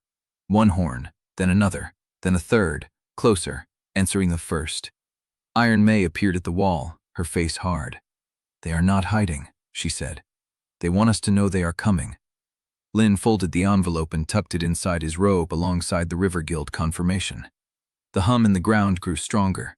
In the watchtower shadow, Gu Wenshan's eyes opened, unfocused, searching. "The old woman," Gu said, his voice a dry scrape. "She found her anchor." Chapter 72. The customs station had not been used in decades. Lin climbed through the broken gate and saw what remained. A walled compound built into the ridge slope, stone foundations sunk deep enough to survive the basin's mineral winds. The main hall stood roofless, its beams long since stripped for firewood, but the walls held. A watchtower leaned eastward at the southern corner, its upper third collapsed, but the lower 2 levels remained intact. Storage rooms opened off a central courtyard, their doors rotted to splinters. Iron May walked the perimeter, her boots crutching on broken pottery. 3 entry points, she said. The main gate, a postern on the east wall, and a gap with the tower fell. The walls are sound enough to slow a direct charge, but they will not hold against a formation assault. Then we do not let them form up, Lin said. He crossed the courtyard. The paving stones were cracks, weeds pushing through the gaps, but at the center of the yard, set into the ground, a circle of darker stone caught his eye. Pei saw it too. He dropped to his knees, brushing dirt and moss from the surface. This is not a foundation stone. His voice changed. This is a weighing platform. Lin crouched beside him. The stone was carved with concentric rings, each ring marked with characters so worn they were barely legible. What does it weigh? Oaths. Pei looked up, his face pale in the failing light. This was a gate of the old Basin. Before the sect consolidated control, caravans paid tax here. But the tax was not counted in coin. It was counted in sworn declaration. The traders swore their cargo was true, and the stone held the weight of the words. Lin ran his fingers along the inner ring. The stone was cold, but beneath the cold, a faint pulse like the echo of a heartbeat. Can it still work? Pei pressed both palms to the stone. His eyes closed. A long breath, then another. It was never deactivated, he said. The sect abandoned it, but the array beneath is intact. The accounting stones fed into the foundation network. If I can trace the old channels, I can write them to the surface again. How long? An hour, maybe less if the overgrowth has not cracked the conduits. Lin looked at the sky. The sun had passed its peak, shadows lengthening across the courtyard. Dusk was hours away. You have until the first horn, he said. Pei was already working, his ink-stained fingers tracing the stone rings, muttering to himself as he mapped the old sequence. Samir found Lin in the collapsed watchtower, staring west. She is coming, Lin said. Madame Vey, with her anchor. An anchor means a fixed point. Samir leaned against the wall, his weathered face tired. A binding array elder without an anchor is dangerous. With one, she can rewrite the rules of engagement within her radius. If she establishes the anchor before we can disrupt it, the ground itself will fight for her. Then we disrupt it before she arrives. How? Lin did not answer. Samir watched him for a long moment. You are thinking about the Counter-Cadence. It worked once. It worked because she did not expect it. She will not make the same mistake twice. The Counter-Cadence is a disruption, not a solution. It buys time. It does not win. Time is what I need, Lin said. For what? Lin turned from the window. To speak to the Covenant heirs, to stand at the ford at dusk, to let Su Ling Tai see that his secret is no longer a secret. And if you cannot reach the ford, then I will make certain he has to come to me. Chao Yan appeared at the postern gate, her sword drawn, her breathing steady. Riders on the western road, she said.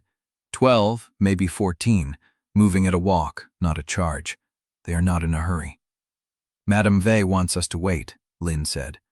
Or she wants us to panic and run into a trap. Chao Yan sheathed her blade. Either way, she is not here yet. What is the plan? Lin walked back to the courtyard where Pei worked. The accounting stone glowed faintly now, a pale blue light pulsing through the concentric rings. The gate amplifies spoken oaths, Pei said without looking up. Old caravans swore on their cargo, but the array can hold any declaration. If you speak truth into the stone, it becomes a public record. Any who stand within the wall and hear the words are bound by them. Bound how? Aran May asked from the wall. Not magically, legally. The old Basin courts accepted testimony sworn on the weighing stones as irrefutable. To break an oath sworn here was to forfeit everything. Land, title, cultivation. Lin looked at the glowing stone. Then I will use it. Pei stopped. Lin, if you speak the testimony here, into this stone, it becomes a matter of public record. The foundation array will carry it. Every sect within the Basin will hear it. I know. Su Ling Tai will know the exact moment you speak. He will know where you are. Good. Lin stepped onto the weighing platform. The stone pulsed once, recognizing him. Chao Yan's voice cut through the courtyard. Lin. He turned. She stood at the broken gate, her hand on her sword, her face unreadable. He is here. Lin crossed the yard. Through the gap in the gate, he saw the opposite ridge. A single figure stood against the sky. Tall, lean, robed in the gray of the records pavilion. No escort, no banner, no weapon visible. Su Ling Tai. He stood on the ridge and looked down at the customs ruins, at the broken walls, at the glowing stone in the courtyard. He did not move. He did not call out. He simply stood there, watching. "He is early," Pei said, his voice tight. "He is not early," Lin said. "He was always going to be here." Su Ling Tai raised one hand, a signal. Behind him the ridge filled with riders. Dozens of them. Sword Hall blue, Records Pavilion gray. Men and women in formation, weapons drawn, banners snapping in the mineral wind. Lin counted. 40, 50, more. "He brought the whole sect," Xiao Yan said. "No." Lin watched the riders fan out along the ridge. "He brought the half that followed him. The other half is still burning inside the basin." Su Ling Tai lowered his hand. He began to walk down the ridge toward the ruins, alone. Lin stepped through the broken gate and stood in the open ground between the walls and the slope. "I will speak to him," Lin said. "Hold the gate. If the riders move, hold them." Xiao Yan's hand tightened on her blade. "You are walking out to meet the man who tried to feed you to an array." "I know." Lin took a breath. Then he walked. Chapter 73. The mineral wind carried ash from the burning basin. Lin walked across the open ground, each step measured, his robes snapping at his knees. Behind him, the weighing stone glowed through the broken gate, then back. "You activated the weighing stone." "You know I did. I knew you would." Su clasped his hands behind his back. "You have always been predictable in your convictions. It is the only thing about you that has not changed." Lin waited. Su tilted his head. "I am offering a settlement. One last settlement before the weighing stone records words that cannot be withdrawn." "What settlement?" "Surrender the original tablets, the River Guild copies, every sheet Pei Lushan transcribed. You will submit to supervised custody within the sect's outer jurisdiction until the succession question is resolved." "And new Renshan?" "His charges will be revised to exile. He will be escorted to the northern passes and released. He may go where he wishes, provided he never returns to the basin." Lin's chest tightened. "The defectors," he said. "Iron Mei, her 6 fighters, Qiao Yan, Pei Lushan, Samir Dastan. They will be granted amnesty under the same terms, no charges, no inquiry. They will be restored to their prior ranks or granted safe passage out of the sect if they prefer." Lin counted the shape of the offer. "Gu alive?" The defectors spared, himself a prisoner. "You left someone out," Lin said. "Did I?" "My grandmother." Su's expression did not change. "Yun Mei is under the protection of the 7th Kiln Network. She was moved before my questioners arrived. I do not know where she is, and I have no current means of finding her." "You expect me to believe that?" "I expect you to know that I am telling the truth." Su's voice carried no heat. "I have many tools, Lin Shou. I do not waste them on vengeance. Your grandmother was never a lever in my plan. She was leverage for Mistress Sun, and Sun's archive investment has become worthless since your testimony began spreading. She has no reason to harm an old woman now." Lin wanted to believe that. He did not. "What about the new child?" he asked. Su's hand stilled behind his back. "The 4th seal ceremony will not proceed tonight. I have suspended it." "Why?" "Because the vessel ran." Lin felt the words laved like stones in his chest. "Ran?" "Disappeared from the preparation chamber 3 hours ago. One of the junior attendants left the door unsealed. By the time the oversight was discovered, the child was gone." "Into the basin?" "Into the basin, with the fire still burning and the faction lines still drawn." Su's eyes held something Lin could not name. "I do not know if she is alive or dead. I do not know if she was taken by a faction, or if she escaped on her own, or if she is lying in a ditch with her throat cut." Lin's scar pulsed. "So your ceremony is broken." "My ceremony is delayed. That is not the same thing." They stood in the wind, the ash settling between them. Lin looked past Su to the riders on the ridge. 50 armed men and women who had chosen Su over the sex fracture. Sword Hall. Records Pavilion. No pill pavilion colors visible. "How do I know you will keep your word?" Lin asked. "You do not. You weigh the odds and decide." "I weigh the odds and see a trap." Su almost smiled. "Of course you do. You have been trained to see traps. But consider this, Lin Shou. If I wanted you dead, I would not have come alone. If I wanted Gu Renshan dead, I would have ordered the archers on the ridge to loose the moment you stepped through the gate. Lin looked at the ridge. There were no bows drawn, no arrows nocked. The offer is genuine, Shou said. You surrender the evidence. You accept custody. Everyone else walks away. The sect fractures. The truth spreads, but no one else dies tonight. And me? You remain alive, contained, studied. The mechanism that made you will be examined, but you will not be fed to the array. That part of the covenant is ended. Lin heard the words. He believed none of them. He turned and walked back toward the gate. Shou's voice followed him. You have until I reach the ridge. Lin kept walking. He crossed the hollow, stepped through the broken gate, and stopped in the courtyard where the weighing stone glowed pale blue.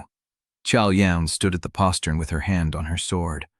Iron Mei watched the wedge from the wall.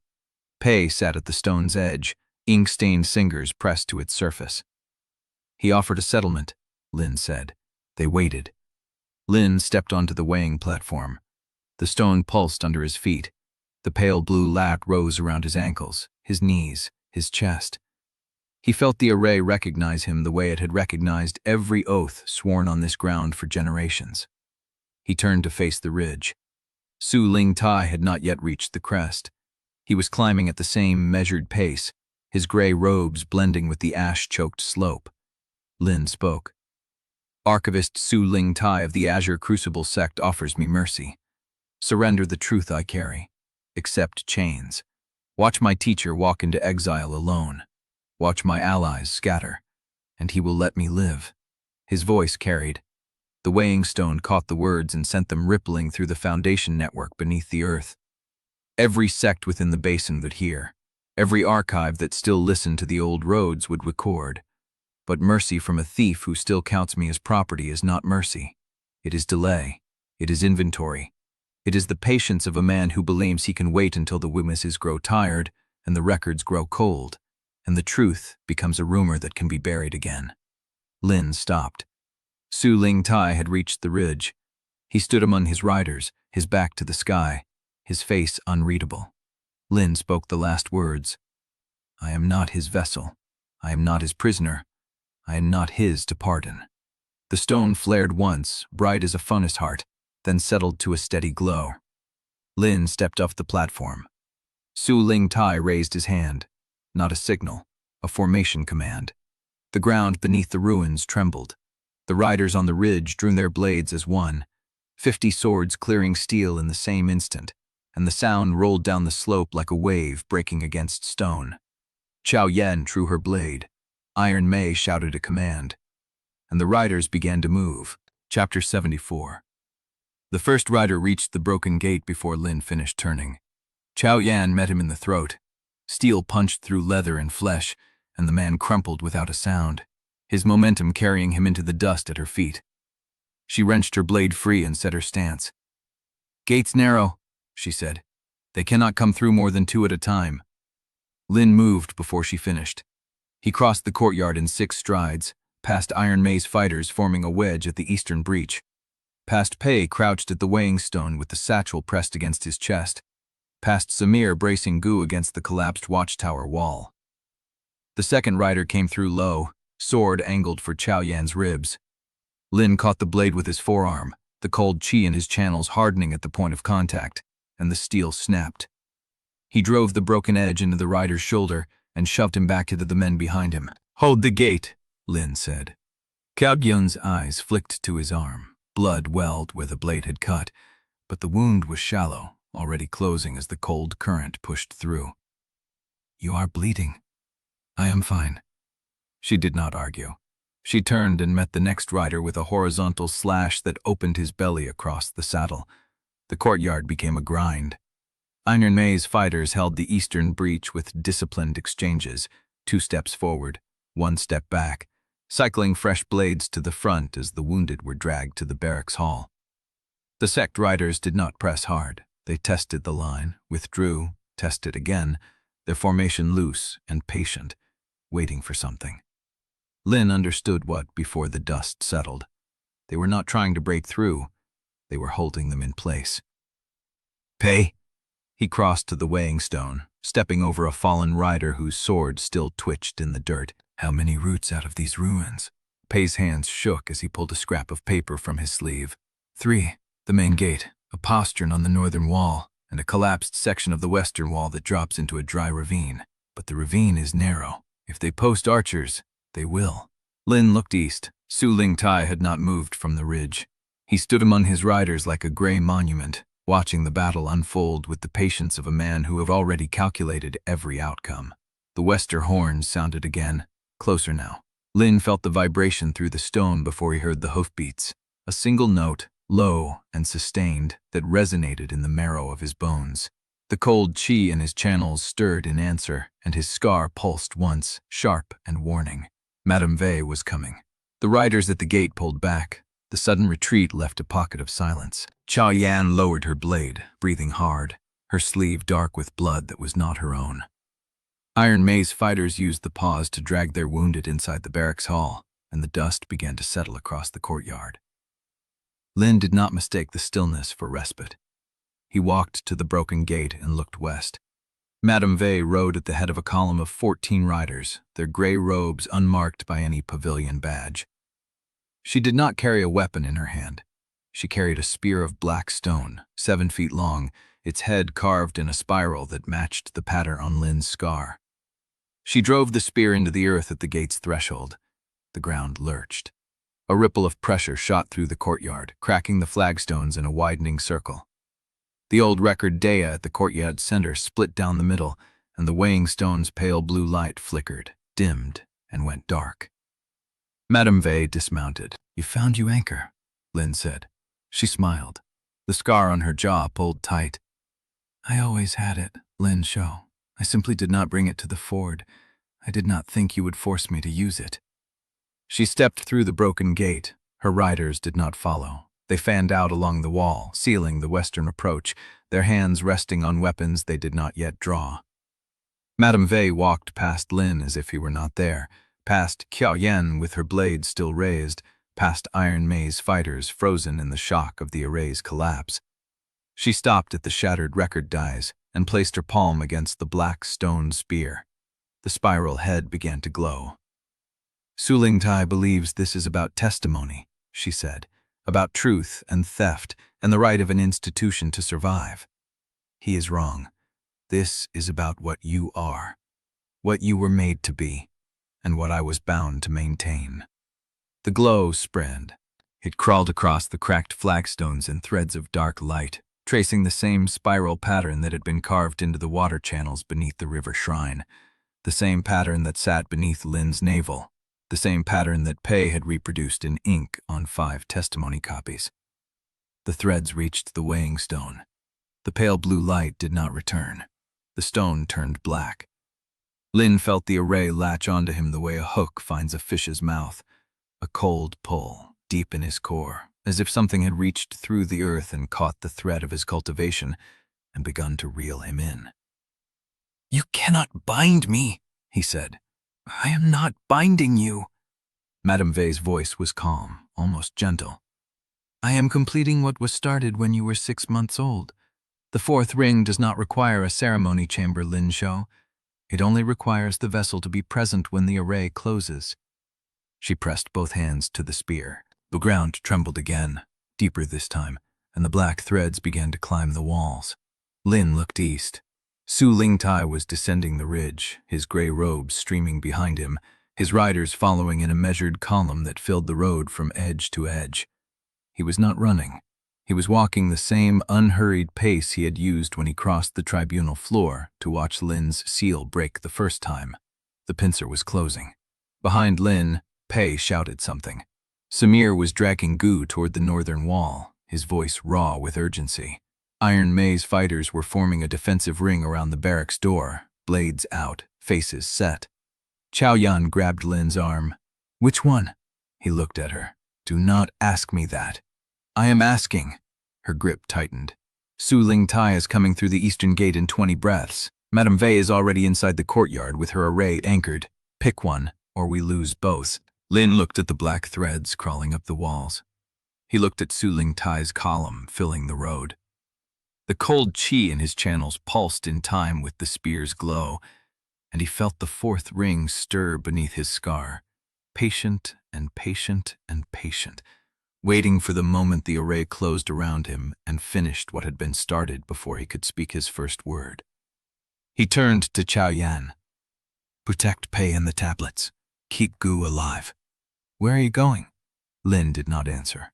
He walked toward the black spear. Chapter 75. The black threads crawling across the courtyard reached the base of the record dais and stopped. Lin did not stop. He walked past them, past the cracked flagstones, past the cold pulse of the array that had hooked his cultivation and begun to pull. The spear stood at the dais center, its spiral head glowing with the same rhythm as his heartbeat. Madame Vey watched him approach. "You walk toward the trap," she said. "Most men run from it." "I am not most men." "No." Her voice was almost admiring. "You are something I spent 26 years maintaining and still do not understand." Lin reached the dais. The black threads coiled at his feet, waiting. He could feel the fourth ring pressing against his inner barrier. Patient, patient, patient. The way a carving knife waits before the first cut. He did not stop at the spear. He stepped past it. Madame Vey's eyes narrowed. "The fourth ring requires the vessel to be present," Lin said. "You said that yourself. But presence requires stillness, and I have not been still since the day I learned what the sect made of me." He turned his back on the spear. He faced the shattered weighing stone. The pale blue light was dead. The surface had gone black, cracked down the center, the old accounting grooves filled with dust and the residue of Madame Vey's array. But the stone was still intact. The array's collapse had not destroyed it, it had only silenced it. Lin pressed his palm to the stone. "Pei." Behind him, Pei's voice came rough and raw. "What do you need?" "Names, dates, every vessel you recorded. Start with Shenli Wei." The black threads rose from the flagstones, reaching for Lin's ankles. Madame Vey's voice cut across the courtyard. "The array is closing. You have no time for testimonies." Lin did not answer her. He spoke. "Shenli Wei." The weighing stone trembled. Age 12, disciple of the sect's founder, died 3 days after the first transfer. Meridian rupture listed as cause of death. No family notified, no rites performed. His name was struck from every record within a year. The black threads touched Lin's skin. Cold. Not the cold of his own transformed chi, the cold of a key finding a lock. The fourth ring stirred beneath his scar, and he felt something begin to rotate inside him, slow and inevitable, like a wheel that had been waiting for his entire life to turn. He kept speaking. Lin Shou, age 14, second vessel, died 17 days after transfer. Internal hemorrhage. His mother requested his body for burial. She was told no remains existed. She was given a sealed payment and told never to speak his name again. Behind him, Pei's voice joined his. Third vessel, Yan Cheng, age 11, died 90 days after transfer. Vacuum collapse. Lin matched the rhythm. Fourth vessel, Chen Yuji, age 15, died 17 days after transfer. A records note she asked for water before she stopped breathing. The request was denied. Lin spoke the words. The amber light spread. It crawled across the cracked stone, climbed the walls, reached the old trade markers embedded in the gate's arch. The markers began to hum. Carvings that had been dead for generations lit up one by one, spiral after spiral, following the names Lin spoke into the stone. Madame Vey's face tightened. "Stop him," she said. Her riders did not move. She turned. Her voice sharpened. "I said stop him." The lead rider shook his head. "The array recognizes the cadence. The words are part of the pattern now. We disrupt him. We disrupt the binding." Lin did not pause. Eighth vessel, Huaran, age 12, died 21 days after transfer. Weight loss, fever, seizures. The attendant noted he wept for his mother on the final night. The note was filed as a behavioral observation and never acted upon. Ninth vessel, Zhang Fei, age 13. The amber light reached the western wall. Su Lingtai's Talim had stopped at the eastern ridge. He was watching. His riders had drawn their blades, but they had not advanced. Because the light was climbing the old trade markers, and every cultivator with a connection to the Foundation array could feel what Lin was doing. He was not fighting the array, he was speaking through it. The spiral pattern on the flagstone spear began to pulse, faster than before. The threads at Lin's knees tightened, pulling, and the cold in his channels surged, but he did not stop. 10th vessel, Songru Yi, age 15, died 5 days after transfer. The attending clerk wrote, "Quick," as the only notation in the margin. Pei's voice cracked. 11th vessel, Mu Jing, age 14, died 9 days after transfer. The clerk recorded, "She smiled when she stopped breathing," and the file was classified the following morning. The amber light reached the sky. Not sunlight, something older. A glow that rose from the stones and the trade markers, and the old roads that had carried salt and iron and truth across the basin before the Azure Crucible sect ever existed. The light spread across the ridge, and Su Lingtai's riders began to shift in their saddles. Su Lingtai's composure cracked, not visibly, not like a blade breaking, but Lin saw it. A flicker in his eyes, a tightening at the corner of his mouth. The calm mask of the alchemist who had controlled every word, every record, every truth that could be spoken or silenced, was cracking at the edges. "The testimony," Su Lingtai said. "He is speaking the testimony into the old trade lines." The riders stirred. "Every stone," Pei whispered. "Every marker on every road that ever touched the basin. The words are traveling through the ground." Lin spoke the next name. He did not know how many he had left. The cold in his channels was spreading. The fourth ring was turning. He could feel the seal climbing toward closure, the way you feel a door closing behind you in the dark. But he did not stop, because the light was still climbing, and Su Lingtai's face was still cracking, and the truth was escaping. Chapter 76. The cold reached Lin's chest before he finished the 11th name. The black threads had climbed past his ribs now, weaving into the fabric of his outer robe, pressing against his skin like roots testing soil.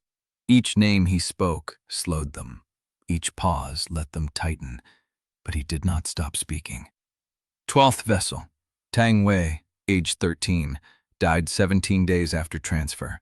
The records do not list a cause. The attending clerk wrote "peaceful," and the file was classified the same afternoon. The amber light had reached the ridge, not climbing anymore, flowing. The old trade markers pulsed in sequence, a chain of light that stretched east into the basin, north toward the passes, west where Madame Vey's force had come from. The testimony was moving through the ground faster than horses could ride. Pei's voice trembled as he read the next name. 13th vessel, Lang Yi, age 14, died 12 days after transfer. The attending clerk noted she asked to see the sky. The request was filed and not answered. Lin repeated the words. The amber light surged. Madame Vey stepped away from her spear. Her face had gone still in a way that was worse than anger, the stillness of someone who has lost control of a procedure and is calculating how to reclaim it. "The fourth ring is closing," she said. "You cannot speak forever." Lin felt the truth of it. The seal inside him was not breaking. It was turning. A slow rotation, like a door swinging shut on oiled hinges. Each name he spoke slowed it, but did not stop it. The cold was not the enemy anymore. The cold was the door. 14th vessel, Yun Qin, age 12, died 9 days after transfer. The attending clerk noted he tried to speak on the final morning. No record of what he said. The amber light flickered. Pei fed into the next name, and the next, and the next. The cold climbed.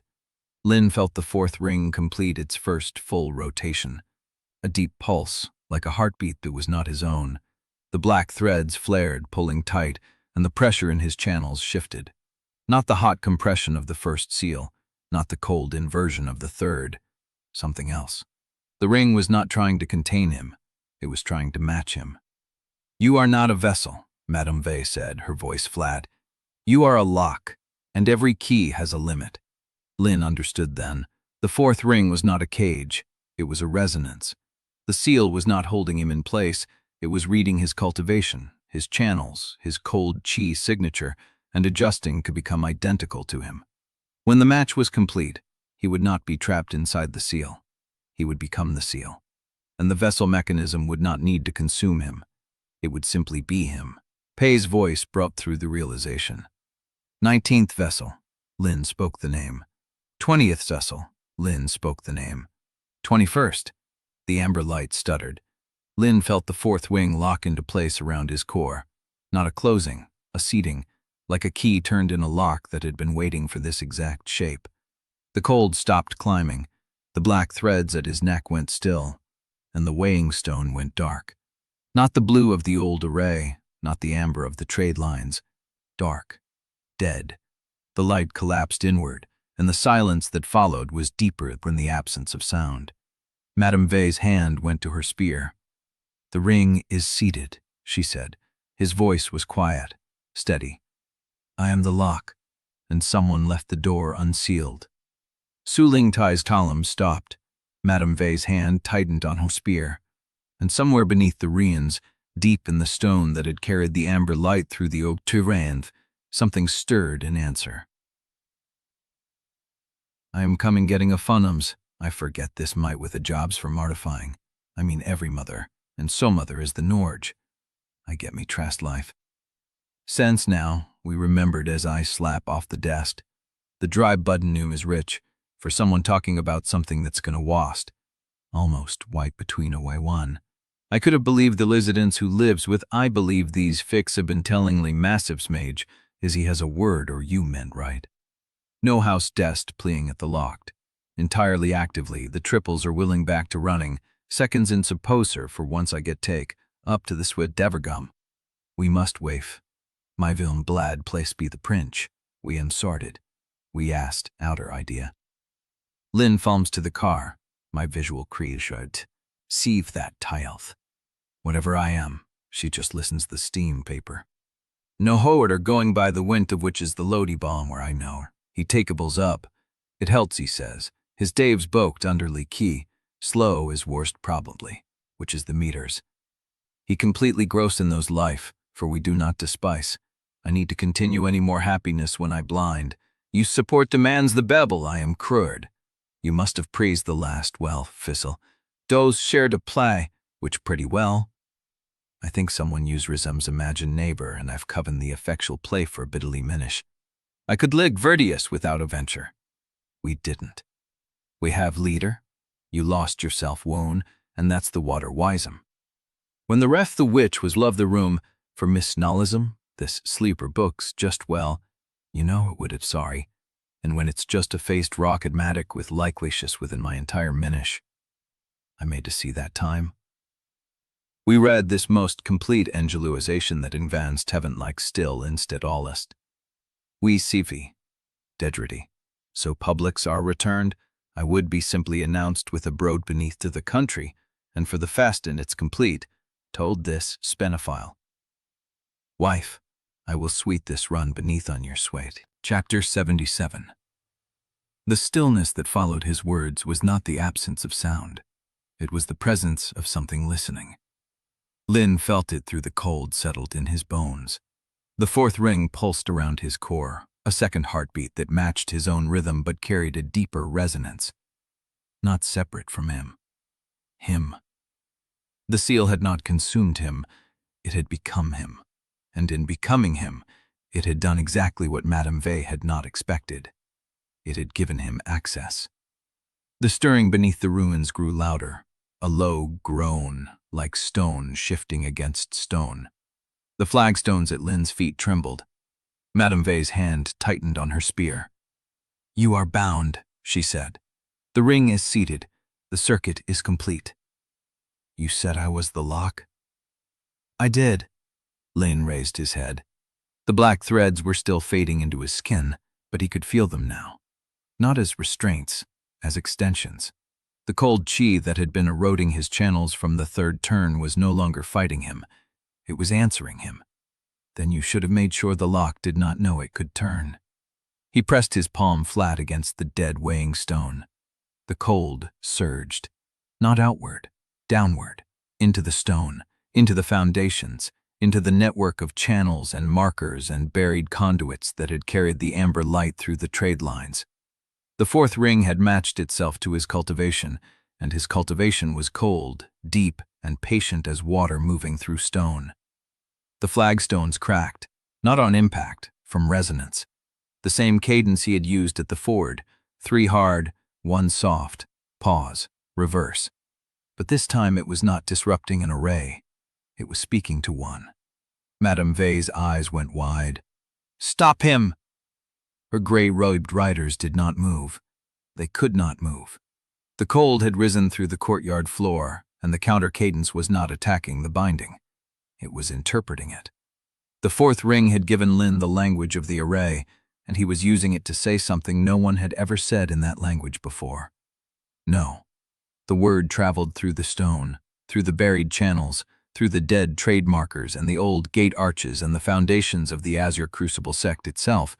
Su Lingtai's columns stopped. The horses shied. Riders grabbed for reins as the ground beneath them pulsed once, hard, like a heartbeat. What is he doing? Su Lingtai's voice had lost its composure. It was raw now, afraid. Madame Vey drove her spear into the earth a second time. The spiral head flared. The cold did not retreat. It answered. The spear's spiral carved pattern matched the scar on Lin's stomach, the mark that Madame Vey herself had placed on him as an infant, the mark that had been the sect's signature of ownership on his body for 16 years.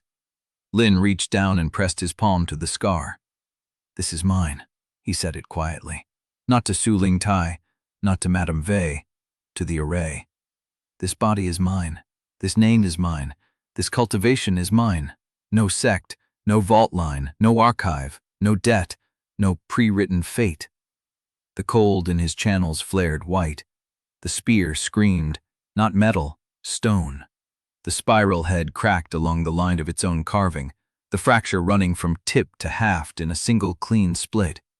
Madame Vey stumbled back as the haft splintered in her hands, black stone fragments raining across the courtyard. The gay-robed riders broke formation. Su Lingtai's horse reared, and he led it, barely keeping his seat as the column behind him scattered. And the ground beneath the ruins opened, not a collapse, a release. The flagstones at the center of the courtyard split along a seam that had been sealed for centuries, a vertical crack, narrow and clean, running from the dead weighing stone to the shattered record dais.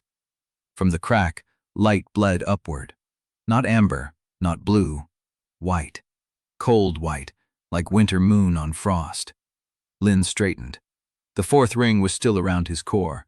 The black threads were still part of his channels. But the array was no longer holding him. It was waiting, listening. A mechanism that had been dormant for so long it had forgotten it was a door, not a cage. Su Lingtai's voice came from the ridge, thin and cracking.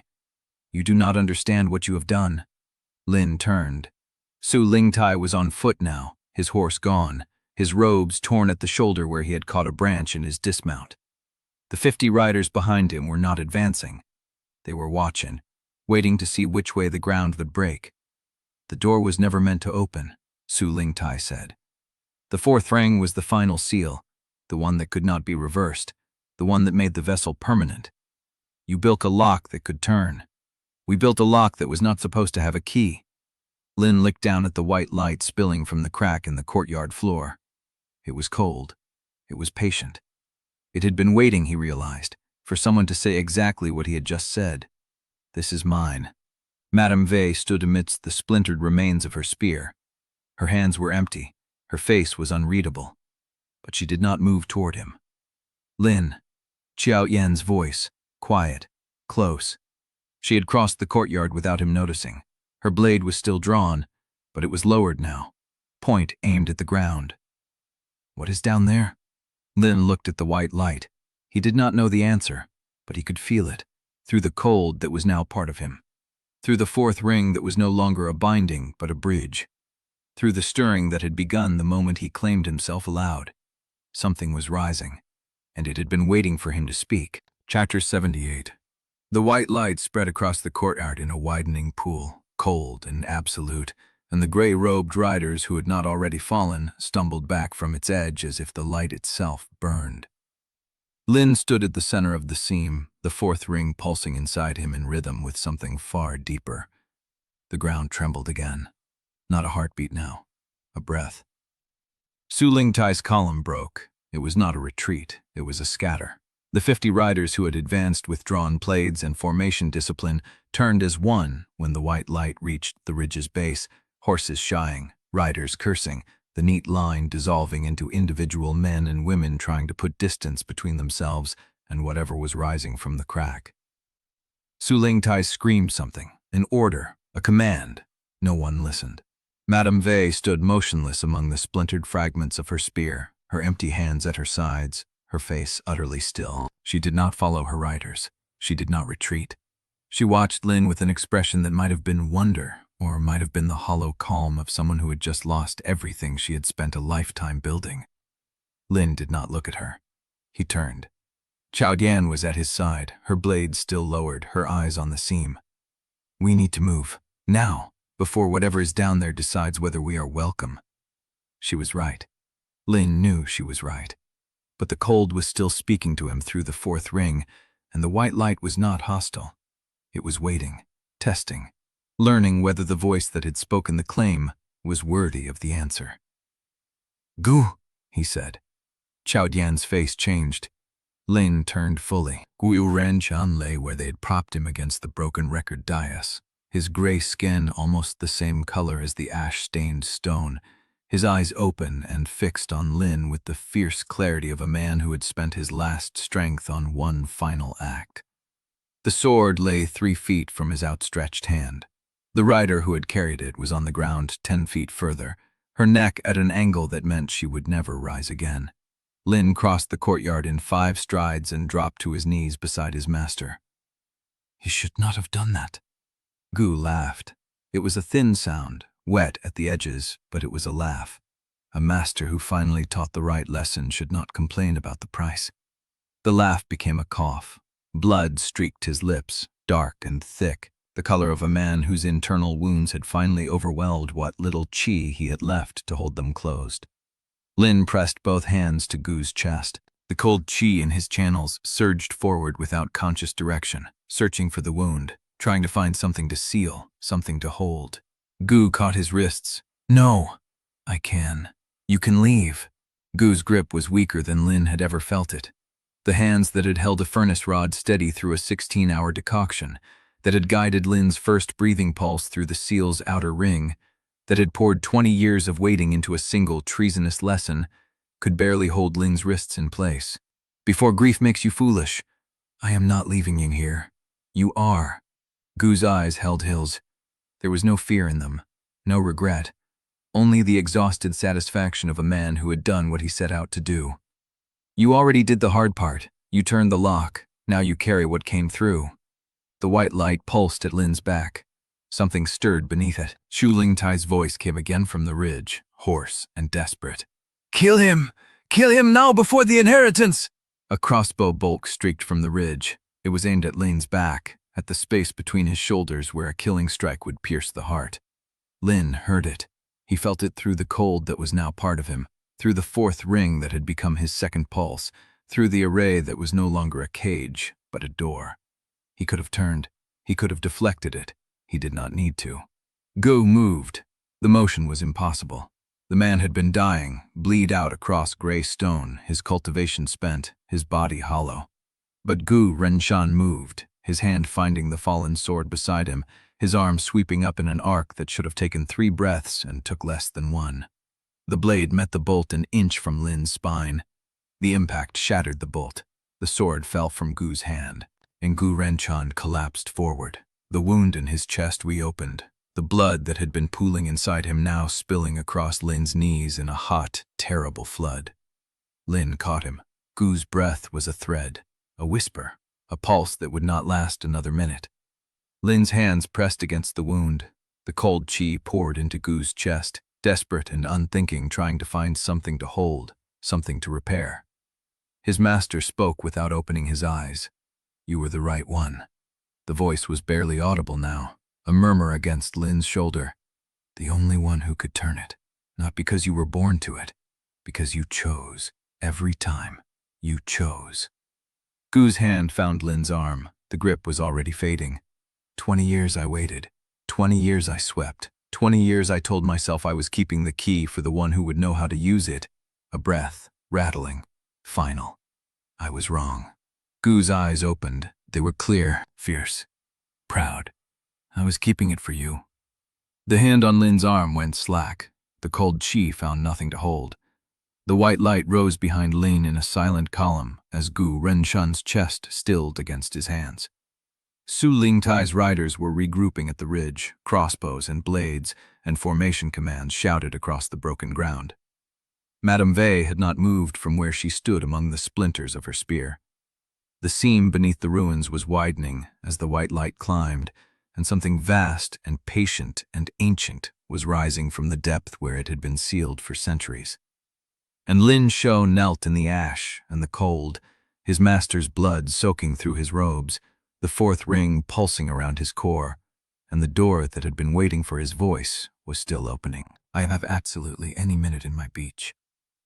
I heard a sender back to their deal that would changed about the throat, and his heads, and don't first wholly beg.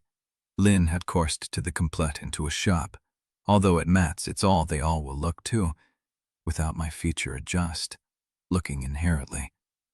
Lone Flowing had lately resented a cratcherting shures of night breast and steeled of the entire court. Lin felt it pass through him, as if he were no denser than water, the fourth ring pulsing around his core with a rhythm that did not match his heart. He did not stand. The Renshan's body was still warm against his chest. The blood had stopped spreading. There was nothing left to spill. Lin and he usually carry his ironed, booking and spying like a trim, and it match aside in the engine. Win lifted his head. The shape was not a figure, not a form he could name. It was movement where there should have been stillness, pressure where there should have been empty air. The light was folding inward, gathering, condensing into something that had weight and intent. A voice spoke inside his skull, not in words, in recognition. The same way the array had recognized his claim of self-ownership, the same way the fourth ring had recognized his cultivation and matched itself to his pulse. You turned the lock. Lin's hands tightened on Gu's body. The door was sealed so the theft could not be undone. You opened it. The inheritance is no longer buried. What inheritance? Chao Yan heard him speak and went still. She did not ask who he was talking to. The light pulsed once, and Lin felt the answer travel through the cold that was now part of him. The truth beneath the foundation. The names the sect erased. The method they broke to hide what they stole. He felt it then, a shape beneath the ruins, vast and patient, pressing against the underside of the world like a held breath. Not a corpse, not a weapon, a record. A living archive sealed underground when the first archivist chose theft over inheritance. What do you want from me? A pause. The light held still. Nothing. Everything. The same thing every inheritance asks of the one who inherits. Carry it. Lin closed his eyes. The cold was inside him now, settled around his core, moving through his channels with a steadiness that felt older than the sect, older than the Basin, older than the cultivation method that had claimed his life before he was old enough to speak. He opened his eyes. I will carry it. The light receded, not gone, withdrawn, waiting. Lin looked down at Renshan's face. The fierce pride was still there, frozen in the set of his jaw, the angle of his brow. His master had done what he set out to do. He had kept the key for the right person. He had delivered it. Lin pressed his palm to Gu's chest one last time. The cold chi found nothing to hold, but it knew the shape of what had been there. He laid Gu's sword across his chest. Then he stood. His knees screamed, his channels burned. The fourth ring pulsed once, adjusting to the shift in position, and the pain settled into something he could carry. Chao Yan was watching him with an expression he had never seen on her face before. Not concern, not fear. Something closer to measurement, as if she was seeing him for the 6th time since he had stepped onto the Tribunal das and refused to be a vessel. What is in the light? She asked. The truth the sect buried. Can you use it? I do not know yet. Then we leave it here and move. He shook his head. We carry it. She did not argue. She shifted her blade to her other hand and looked past him at the eastern ridge, where Su Lingshan's riders were forming a new line. Iron Mei and her fighters were holding the eastern breach. Some were wounded. All were still standing. Pei Lu Shan was crouched behind the record dice, clutching his satchel of surviving documents, his ink-stained fingers trembling. Samir Dastan knelt beside the spot where Gu had fallen, his hands still pressed to the stone where Gu had lain, as if he could coax life back into the bloodstain. Lin had 6 people left, 7 counting the unconscious vessel child, 8 if he counted himself. Not enough to fight a war against Su Lingtai, not enough to outrun envoys from 3 rival sects, not enough to carry an inheritance that had waited centuries for someone to get it, but enough to notch the passes. Leave the tablets with Pei, he said. He can make copies, send them in different directions. The River Guild routes, the Charcoal Road, the Trade Road east.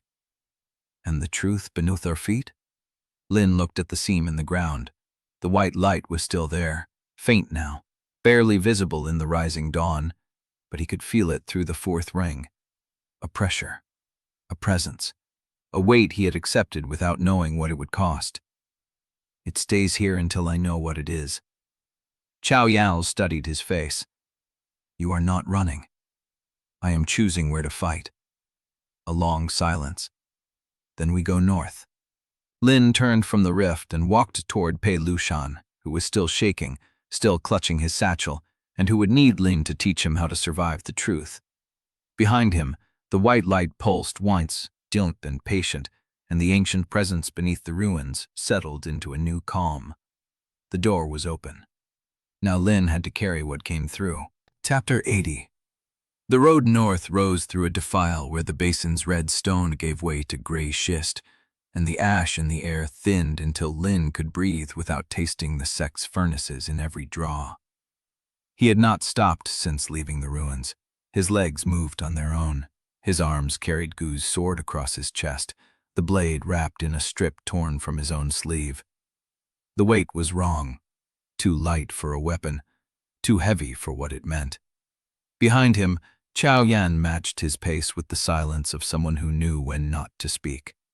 Behind her, Pei Lu Shan stumbled every few steps, clutching his satchel against his ribs. The ink-stained fingers had stopped trembling, which meant he had passed exhaustion into a state Lin recognized. The body moving because stopping would mean falling and not getting up. Samir Dastan brought up the rear, his weathered face turned constantly to scan the ridline. He had not said a word since they left the weighing stone behind. The vessel child walked between Iron Mei and one of her fighters, still dazed, still pale, but upright. No one had asked her name. No one had dared. Lin climbed. The defile opened onto a plateau where the wind cut clean and cold, bearing no smell of smoke or ash or blood. Below, the red basin spread out like a wound in the earth, and at its center, the Azure Crucible sect was burning. 3 columns of smoke rose from the inner terraces, one from the Pill Pavilion's eastern wing, one from the lower archives, one from a point near the foundation heart that Lin had never seen smoke rise from in 6 years of sweeping its courts. He stopped. Chao Yan stopped beside him. You should not look back, she said. I am not looking back. He was measuring. Counted the plumes against what he knew of the sect's layout, estimating how long it would take for the fire to reach the sealed chambers. How long before Su Lingtai's authority collapsed entirely and the faction war became open? How long before someone decided the boy who broke the 4th ring was worth more dead than alive? Lin, Chao Yan's voice was low. They will send riders. Not just Su's people. Every faction that heard your testimony will want to find you before the others do. I know. Some will want to kill you. I know. Some will want to use you. I know. Some will want to study what you have become. He turned to face her. And some will want to help. She held his gaze. Her blade was still drawn. The edge was chipped in 3 places from the fighting at the gate, and there was a cut across her knuckles she had not bothered to bind. "You believe that?" she said. "I have to." She did not argue. She lowered her blade and looked past him at the basin, at the smoke, at the ruins of a sect that had raised her and taught her, and tried to make her kill for a lie. "I never thanked you," she said. "For what?" "For making me choose." Lin felt the 4th ring pulse inside him, a slow, deep rotation around his core, like a second heart learning to beat in rhythm with his own. "Pei," he said without turning. A choked sound from behind him. Pei Lushan had dropped to his knees. The satchel was open. His hands were shaking again. "I lost one," he said. "One of the tablet copies. It must have fallen when we ran from the—" Pei. Ling crossed to him and crouched. Pei's face was gray. His eyes were red-rimmed and wet. "I had them all. I had every name. I had the dates. I had the—" Pei. Lin put his hand on Pei's shoulder. The 4th ring resonated against the touch, and Pei flinched, then went still. "How many do you still have?" Pei looked down at the satchel, counted. His lips moved. 4. 4 complete copies. The 5th was the one I was going to send through the River Guild. It had the cleanest seal. 4 is enough. It is not. The River Guild was the fastest route. The other routes will take days. The Basin Militia archives are 3 days out. The Charcoal Road is 5. The Trod Road East is— You are not a messenger. Pei looked up. You are an archivist. You do not carry the truth. You preserve it. The words hung between them. Pei's breath came in short, ragged pulls. Then something in his face shifted. Not calm, not hope. A kind of recognition, as if Lin had named something Pei had not known he could be. 4 is enough, Pei said. 4 is enough. Lin stood. He looked at the basin one last time. The smoke was spreading. The fires were not being contained. He thought of Renshan, of the weight of a sword he had never learned to use, of a master who had spent 20 years waiting for someone to turn a lock. You built a lock that could turn, Lin had said to Su Lingtai. We built a lock that was not supposed to have a key, Su had answered. But Gu had kept the key anyway. For 20 years. For Lin. We move, Lin said. He turned his back on the basin. The road north ran through a defile that widened onto a plateau, and beyond that, the mountains rose gray and patient against a sky the color of old iron. Lin walked. The 4th ring pulsed. The white light of the inheritance settled beneath his ribs like a living ember, waiting for him to learn what it was, what it could do, what it would cost to carry. Behind him, the basin burned. Ahead, the world waited,